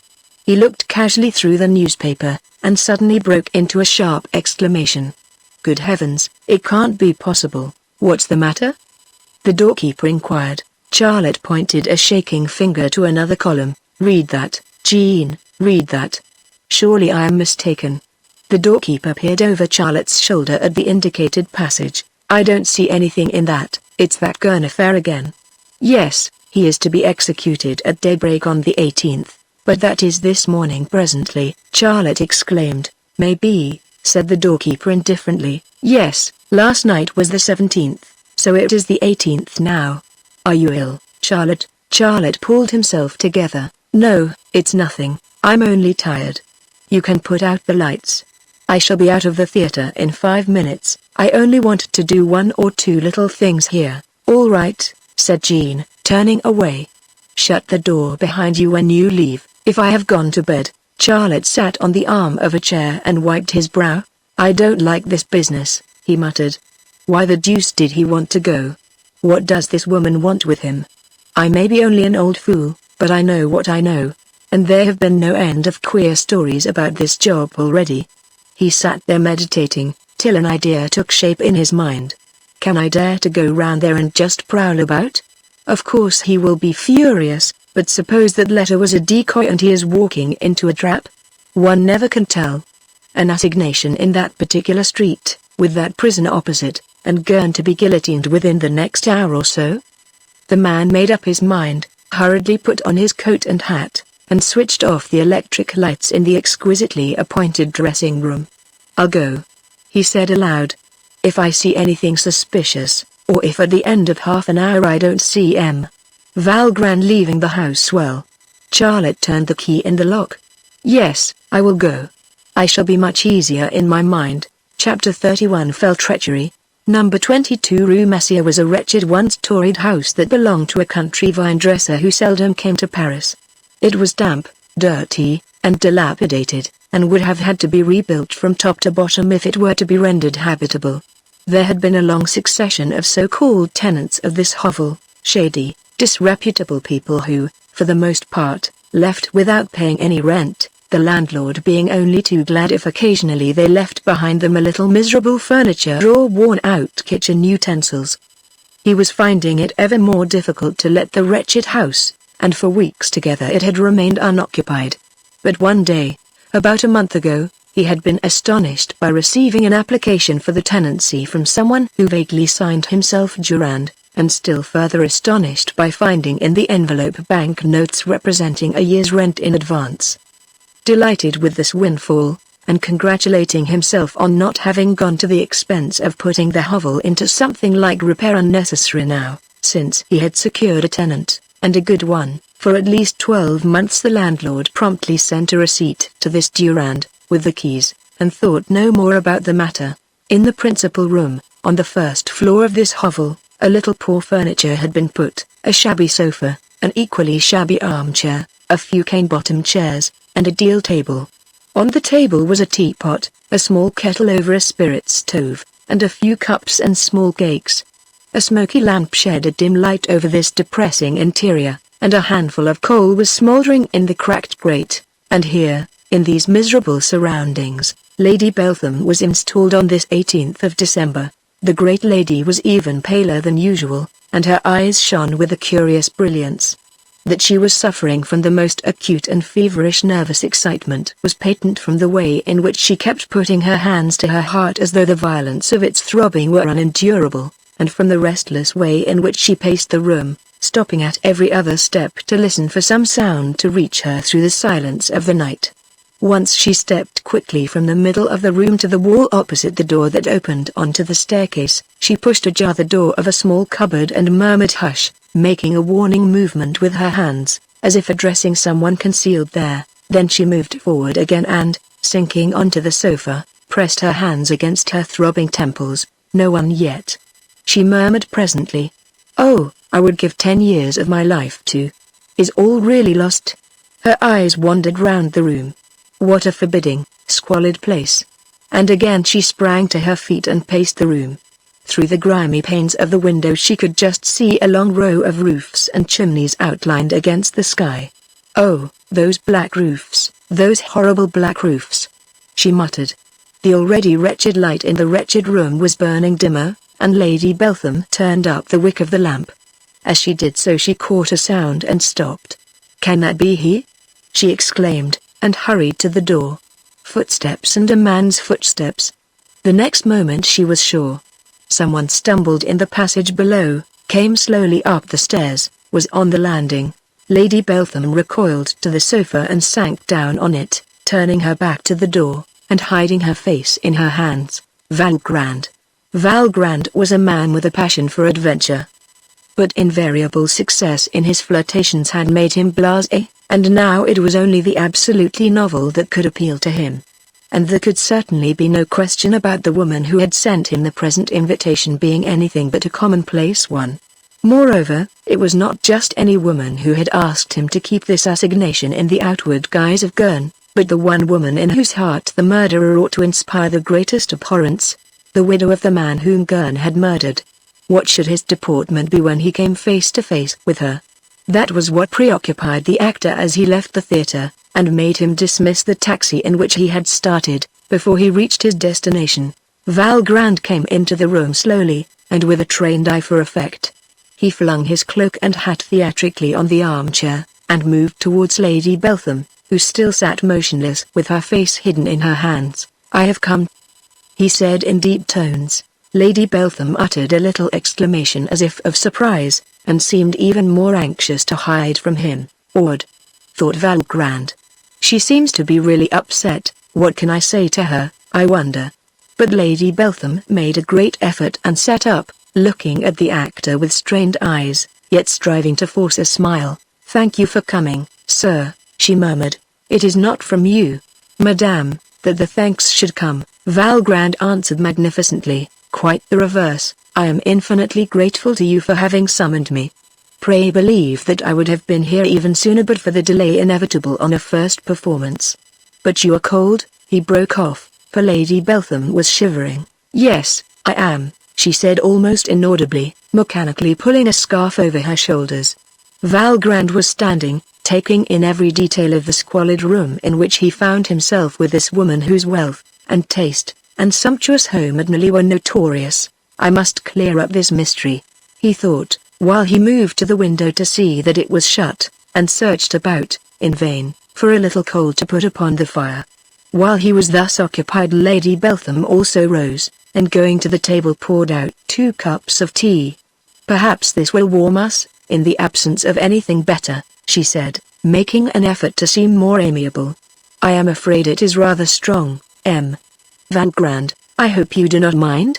And, with a hand that trembled as if it held a heavy weight, she brought one of the cups to her guest. "Tea never upsets me, madame," Valgrand replied as he took the cup. "Indeed, I like it."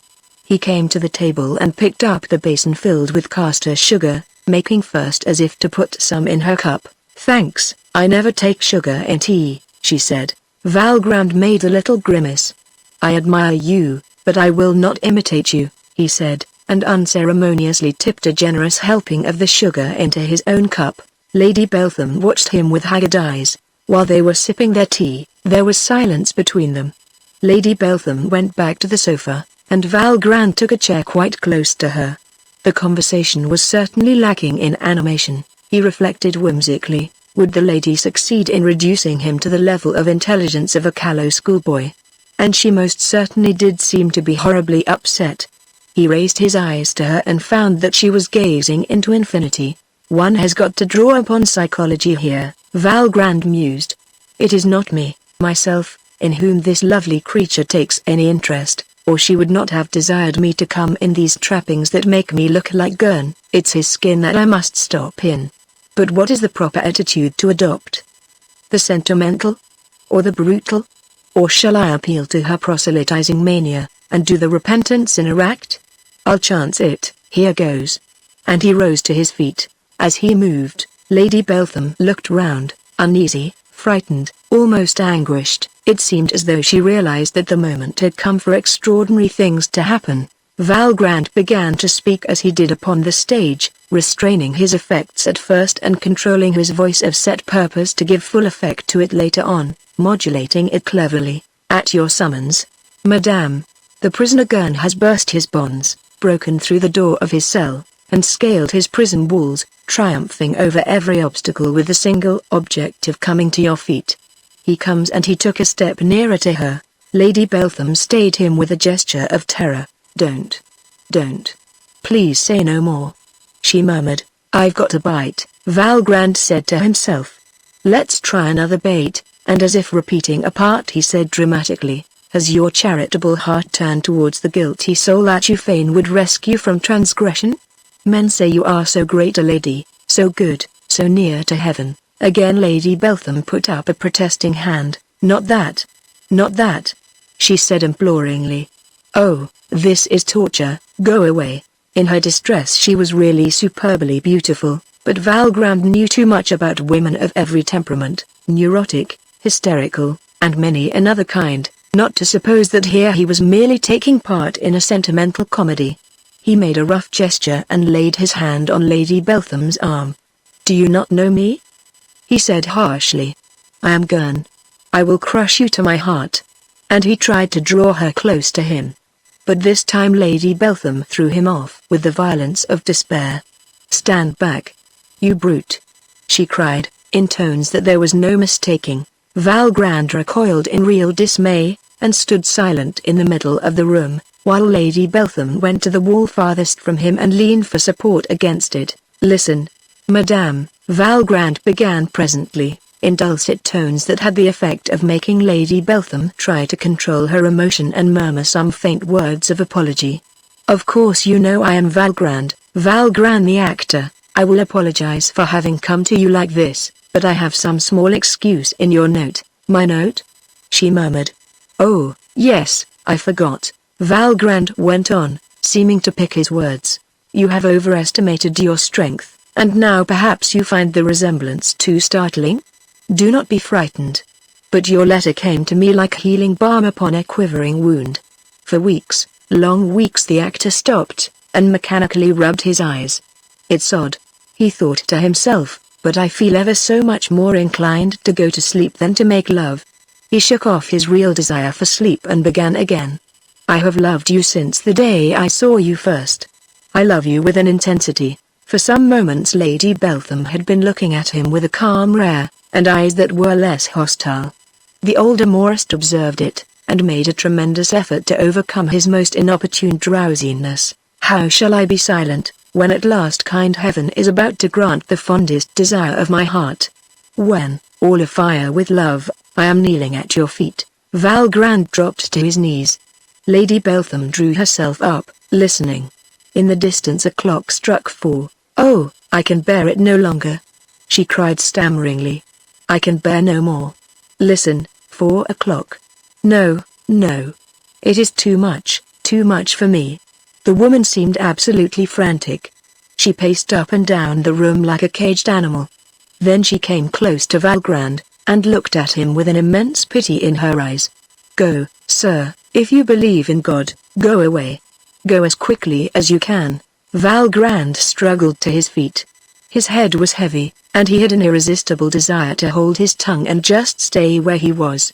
Partly from gallantry and partly from his desire not to move, he murmured, not without a certain aptness, I believe only in the God of love, Madame, and he bids me remain. In vain did Lady Beltham make every effort to rouse the actor and induce him to go away. In vain were all her frantic appeals to him to fly. I will stay, was all he said, and he dropped heavily on the sofa by Lady Beltham's side, and mechanically tried to put his arm round her. Listen, she began, freeing herself from him. In heaven's name you must, and yet, I cannot tell you. Oh, it is horrible. I am going mad. How am I to choose? What am I to do? Which? Oh, go. There is not a minute to lose. I will stay, said Valgrand again. This amazing drowsiness was gaining on him so fast that he had but one desire left for sleep. Surely a strange assignation, this, and a poor kind of lover, too. Lady Beltham stopped her torrent of appeal, and looked at the actor crumpled up beside her. Suddenly she started and listened. A slight noise became audible, coming from the staircase. Lady Beltham stood erect and rigid, then dropped to her knees upon the floor. "Oh, it is all over," she sobbed. In spite of his overwhelming longing for sleep, Valgrand suddenly started.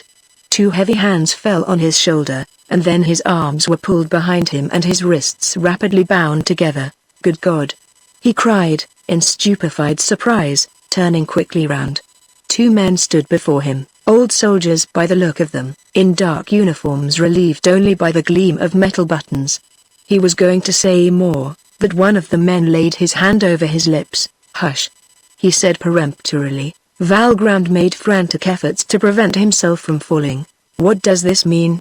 Let me go." "What right?" The two men began to drag him gently away. "Come along," said one of them in his ear. "Time's up. Don't be obstinate. Besides, you know it's quite useless to resist, Gurn," the other added, not unkindly. "Nothing in the world could." "I don't understand," Valgrand protested feebly. "Who are you? And why do you call me Gurn?" "Let me finish," growled one of the men irritably. "You know we are running an awful risk in getting you out of the prison and bringing you here when you are supposed to be with the chaplain. You swore you would behave squarely with us and go back when you were told. Now you've got to keep your promise." "The lady paid us well to give you an hour with her," the other man put in, "but you've had more than an hour and a half, and we've got our characters and our situations to look after. So now, come along, Gurn, and don't let us have any nonsense." Valgrand, fighting hard against his overpowering sleepiness, began to have some vague comprehension of what was happening. He recognized the uniforms, and guessed that the men were prison warders. "Good God!" he exclaimed thickly, "the fools think I am Gurn. But I am not Gurn." He cast a despairing eye at Lady Beltham, who throughout the awful scene remained on her knees in a corner of the room, dumb with anguish, apparently deaf and turned to stone. "Tell them, Madame," he implored her. "Oh, God save me." But still the warders dragged him towards the door. By an Herculean effort he swayed them back with him into the middle of the room. "I am not Gurn, I tell you," he shouted. "I am Valgrand the actor. Everybody in the world knows me. You know it too. But search me, I tell you," and he made a sign with his head towards his left side. "Look in my pocketbook, my name's inside, and you'll find a letter too, proof of the trap I've been led into. The letter from that woman over there. Better look and see, Nibet," one warder said to the other, and to Valgrand he added, "Not so much noise, man. Do you mean to get us all caught?" Nibet passed a quick hand through Valgrand's pockets. There was no notebook there. He shrugged his shoulders. "Besides, what about it?" he growled. "We brought Gurn here, didn't we? Well, we've got to take Gurn back again. That's all I know. Come on." Beaten down by the drowsiness that was quite irresistible, and worn out by his violent but futile efforts to resist the warders, Valgrand was half dragged, half carried out by the two men, his head drooping on his chest, his consciousness failing. But still, as they were getting him down the stairs, his voice could be heard in the half-dark room above, bleating more weakly and at longer intervals. "I am not Gurn. I am not Gurn." Once more silence reigned in the room. After the three men had gone, Lady Beltham rose to her feet, tottered to the window, and stood there listening. She heard their footsteps crossing the street and stopping by the door into the prison. She waited for a few minutes to make sure that they had escaped unnoticed from their amazing adventure, then turned again to the sofa, struggled to unfasten the collar of her dress to get more air, drew a few deep sighs, and swooned. The door opposite the staircase opened slowly, and noiselessly Gurn emerged from the darkness and went towards Lady Beltham. The murderer flung himself at her feet, covered her face with kisses, and pressed her hands in his. "Maud," he called. "Maud." She did not answer, and he hunted about the room for something to revive her.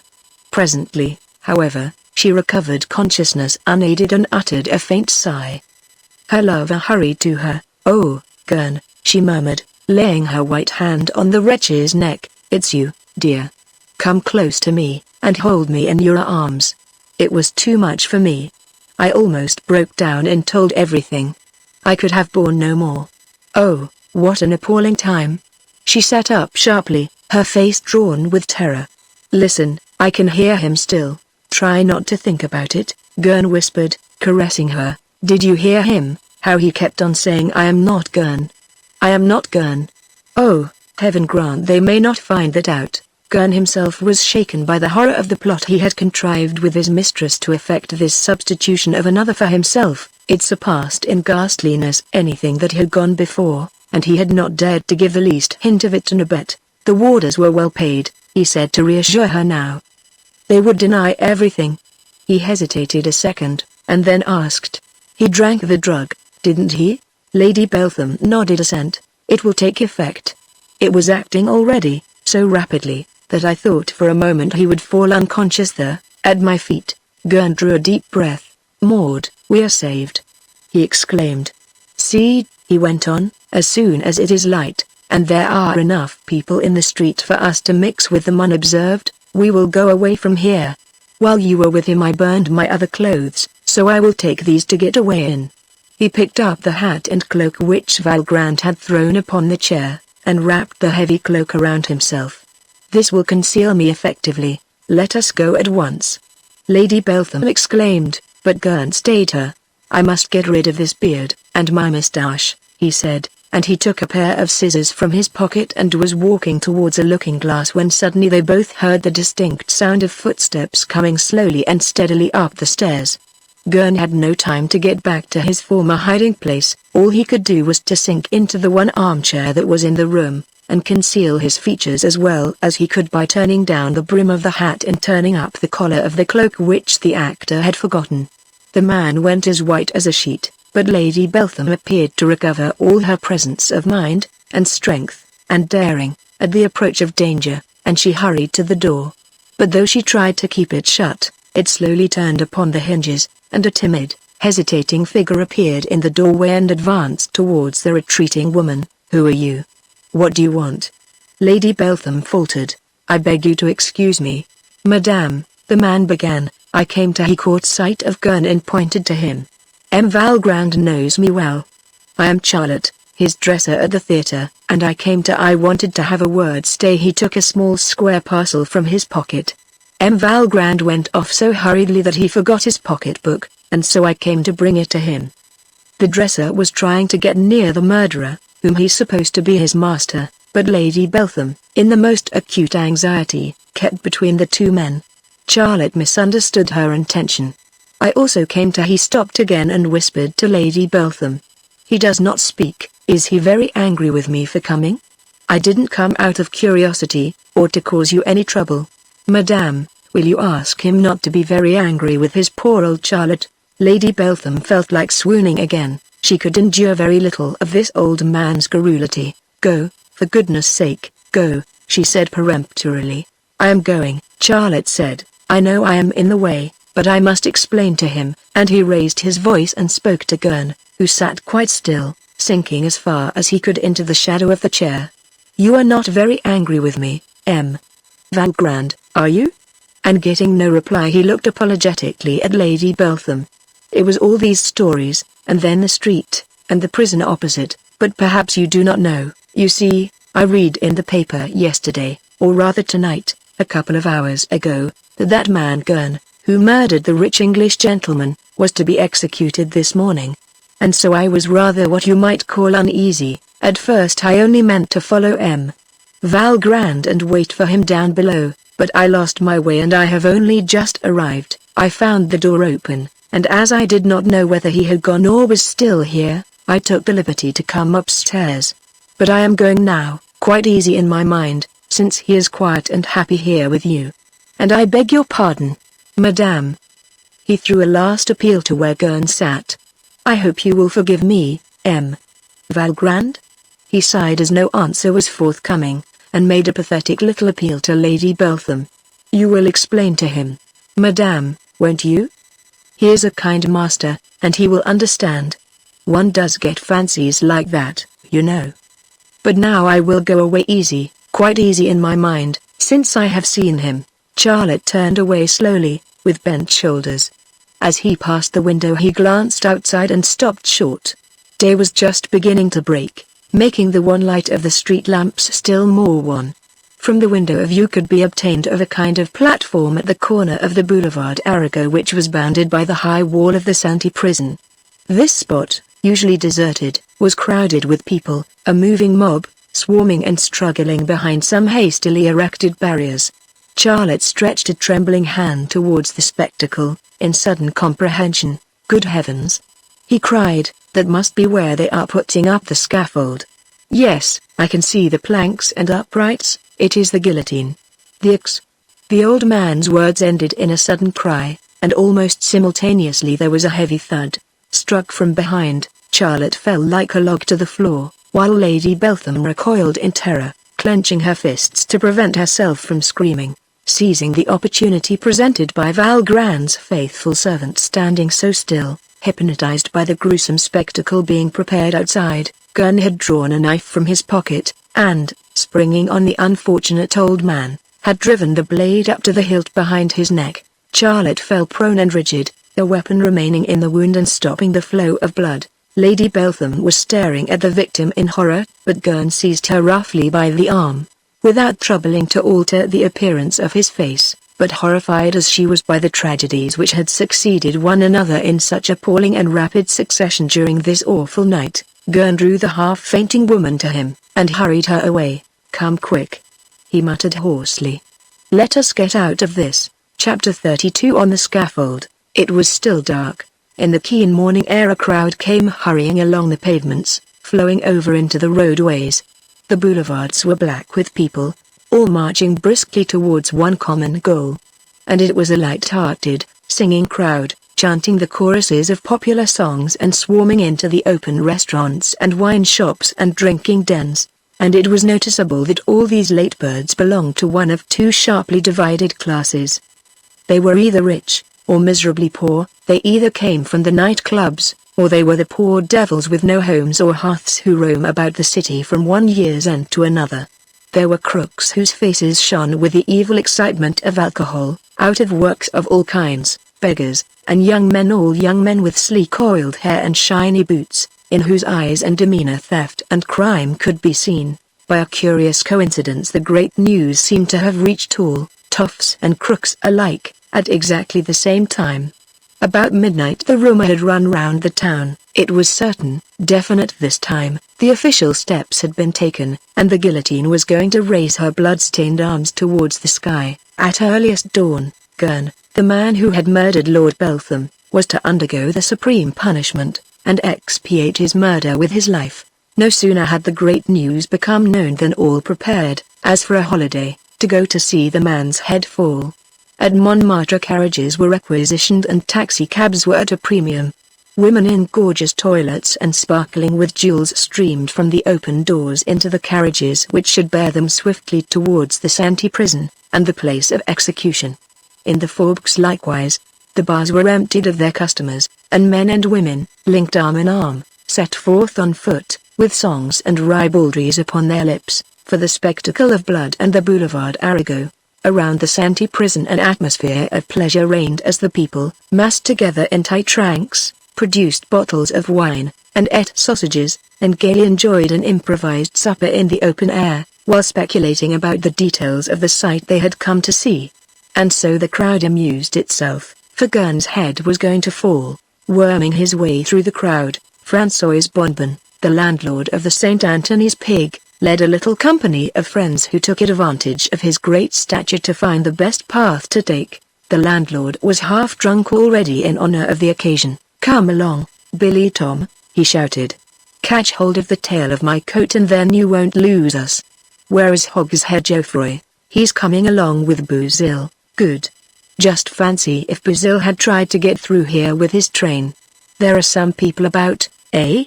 Two men passed the landlord of the market in just then. "Come along," said one of them, and as the other caught him up, Juve added, "Didn't you recognize those fellows?" "No," said Fanda.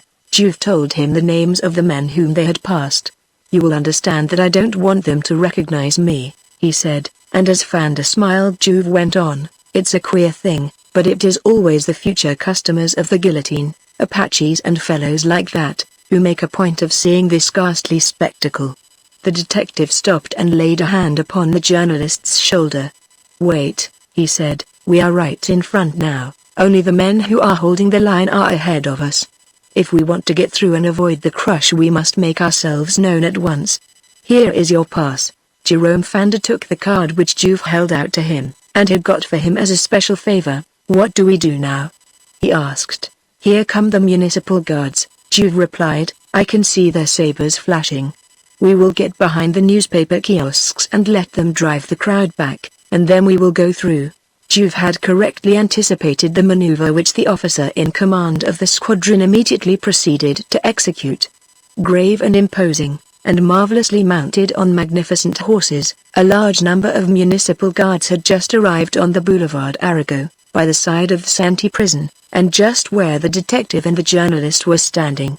A sharp order rang out, and the guards deployed fan wise and, riding knee to knee, drove the crowd back irresistibly to the end of the avenue, utterly disregarding the angry murmur of protest, and the general crushing that ensued. The municipal guards were followed by troops of infantry, and these again by gendarmes who, holding hands, moved on all who by some means or other had managed to worm their way between the horses of the guards and the infantry. Determined at any cost to keep in the front row of spectators, Juve and Fanda, armed with their special passes which admitted them to the enclosure where the guillotine actually stood, have no difficulty in getting through the triple line. They found themselves in the center of a large portion of the Boulevard Arago, entirely clear of spectators, and bounded on one side by the walls of the prison, and on the other by those of a convent.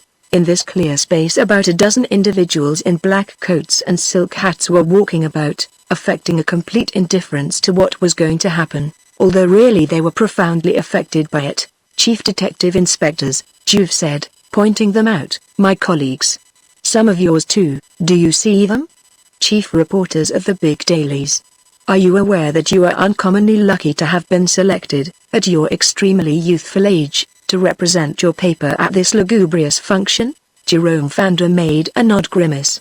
"I don't mind admitting to you, Juve, that I am here because I am like you in wanting to see Gurn's head fall. You have satisfied me beyond all doubt that Gurn is Fantômas, and I want to be sure that Fantômas is really dead. But if it were not the execution of that one particular wretch, the only thing that can make society safe, I should certainly have declined the honor of reporting this event. It upsets you?" "Yes," Juve bent his head. "So it does me. Just think, for more than 5 years I have been fighting Fantômas. For more than 5 years I have believed in his existence, in spite of all ridicule and sarcasm. For more than 5 years I have been working for this wretch's death, for death is the only thing that can put a stop to his crimes." Juve paused a moment, but Fanda made no comment. "And I am rather sick and sorry, too, because, although I have reached this certainty that Gurn is Fantômas, and have succeeded in convincing intelligent people, who were ready to study my work in good faith, I have nevertheless not succeeded in establishing legal proof that Gurn is Fantômas. Deibler and the public prosecutor, and people generally, think that it is merely Gurn who is going to be decapitated now. I may have secured this man's condemnation, but nonetheless he has beaten me and deprived me of the satisfaction of having brought him, Fantômas, to the scaffold. I have only consigned Gurn to the scaffold, and that is a defeat." The detective stopped. From the Boulevard Arago, from the end to which the crowd had been driven back, cheers and applause and joyous shouts broke out. It was the mob welcoming the arrival of the guillotine, drawn by an old white horse. A heavy black van arrived at a fast trot, escorted by 4 mounted police with drawn swords. The van stopped a few yards from Juve and Fanda, the police rode off, and a shabby brougham came into view, from which 3 men in black proceeded to get out. Monsieur de Paris and his assistants, Juve informed Fanda, Deibler and his men. Fanda shivered, and Juve went on with his explanations. "That van contains the timbers and the knife. Deibler and his men will get the guillotine up in half an hour, and in an hour at the outside, Fantômas will be no more." While the detective was speaking, the executioner had stepped briskly to the officer in charge of the proceedings and exchanged a few words with him. He signified his approval of the arrangements made, saluted the superintendent of police of that division, and turned to his men. "Come along, lads, get to work." He caught sight of Juve and shook hands with him. "Good morning," he said, adding, as though his work were of the most commonplace kind, "Excuse me, we are a bit late this morning." The assistants took from the van some long cases, wrapped in grey canvas and apparently very heavy. They laid these on the ground with the utmost care. They were the timbers and frame of the guillotine, and must not be warped or strained, for the guillotine is a nicely accurate machine. They swept the ground thoroughly, careful to remove any gravel which might have affected the equilibrium of the framework, and then set up the red uprights of the scaffold. The floor timbers fitted one into another and were joined by stout metal clamps fastened together by a bolt. Next the men set the grooved slides, down which the knife must fall, into holes cut for the purpose in the middle of the floor. The guillotine now raised its awful arms to the sky.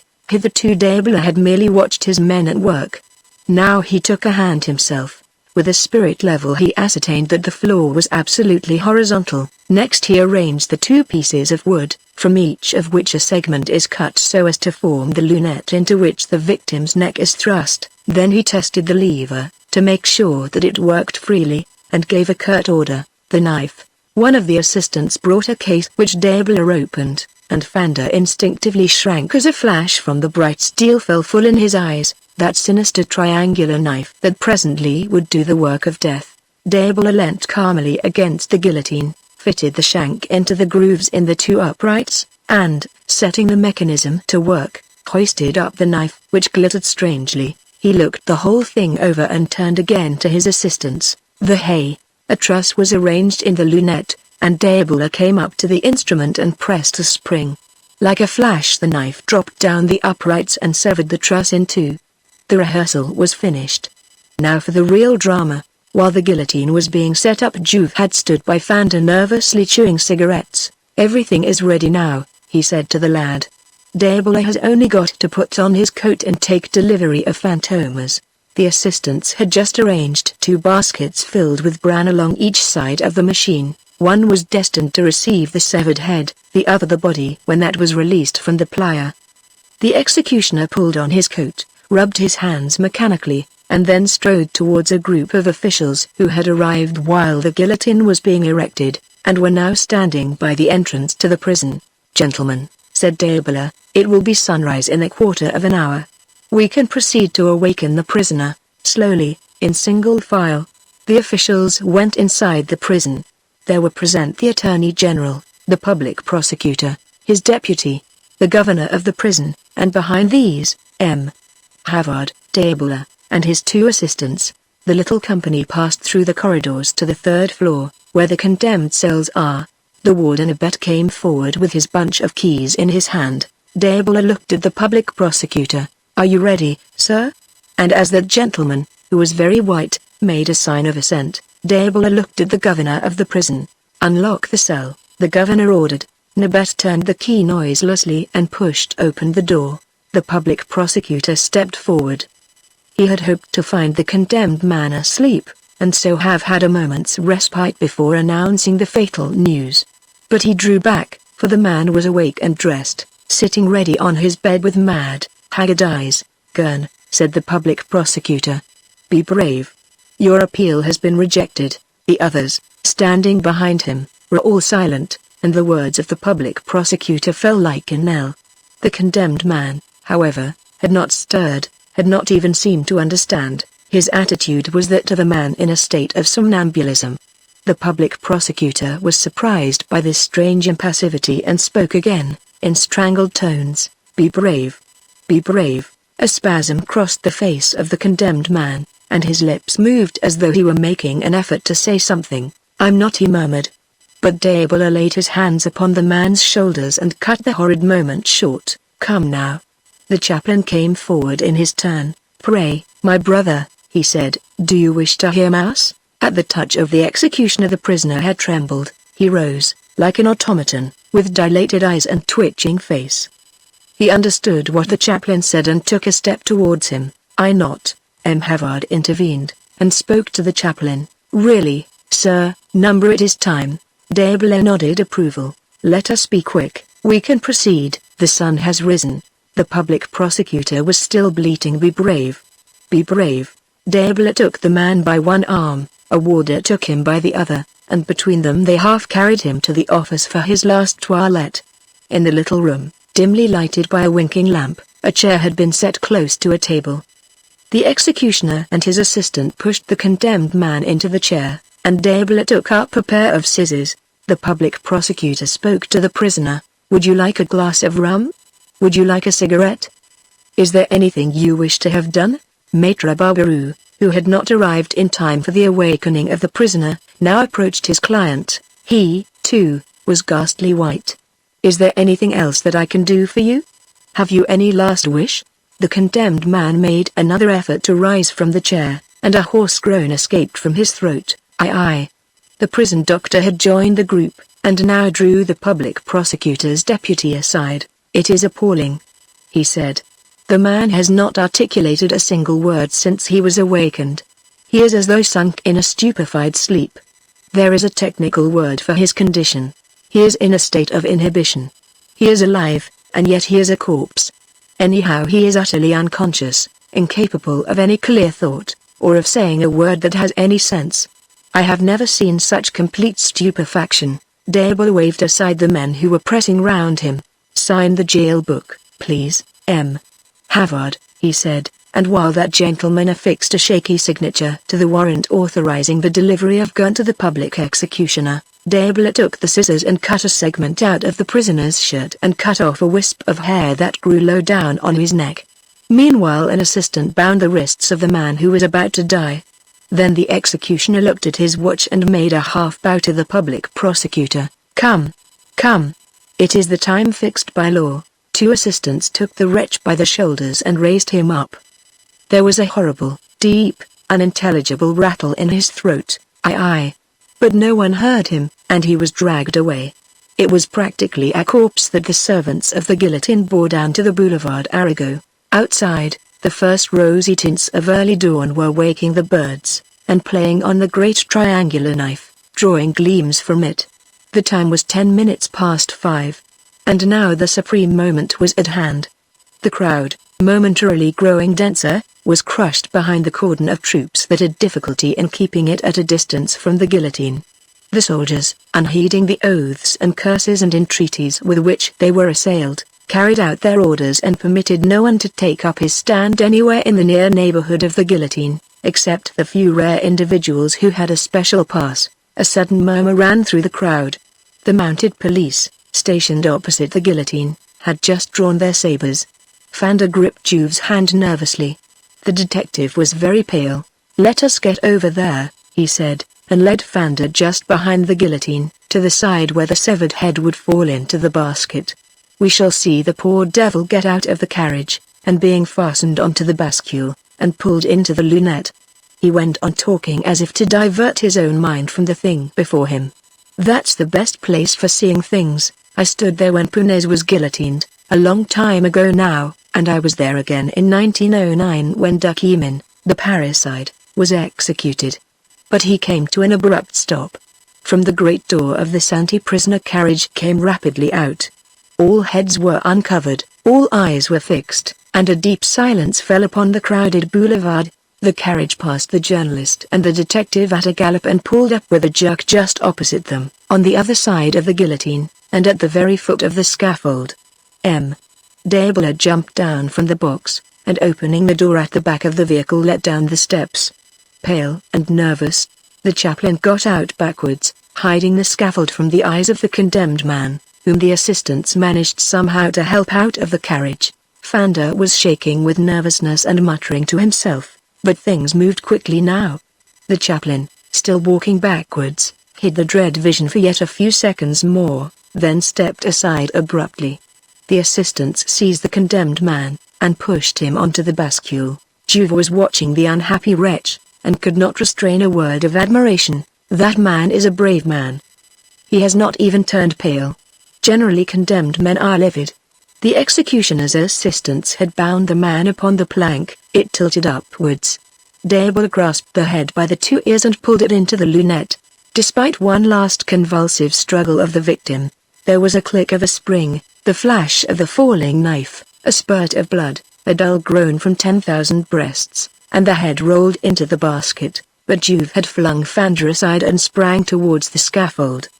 He thrust the assistants away, and plunging his hands into the brand that was all soaked with blood, he seized the severed head by the hair and stared at it. Horrified by this scandalous action, the assistants rushed upon the detective. Deborah forced him backwards. "You must be mad. Get away." Fandor saw that Juve was staggering and seemed about to swoon. He rushed towards him. "Good God!" he cried in tones of anguish. "It isn't Gurn who has just been put to death." Juve panted brokenly. "This face has not gone white because it is painted. It is made up like an actor's. Oh, curses on him. Fantômas has escaped. Fantômas has got away.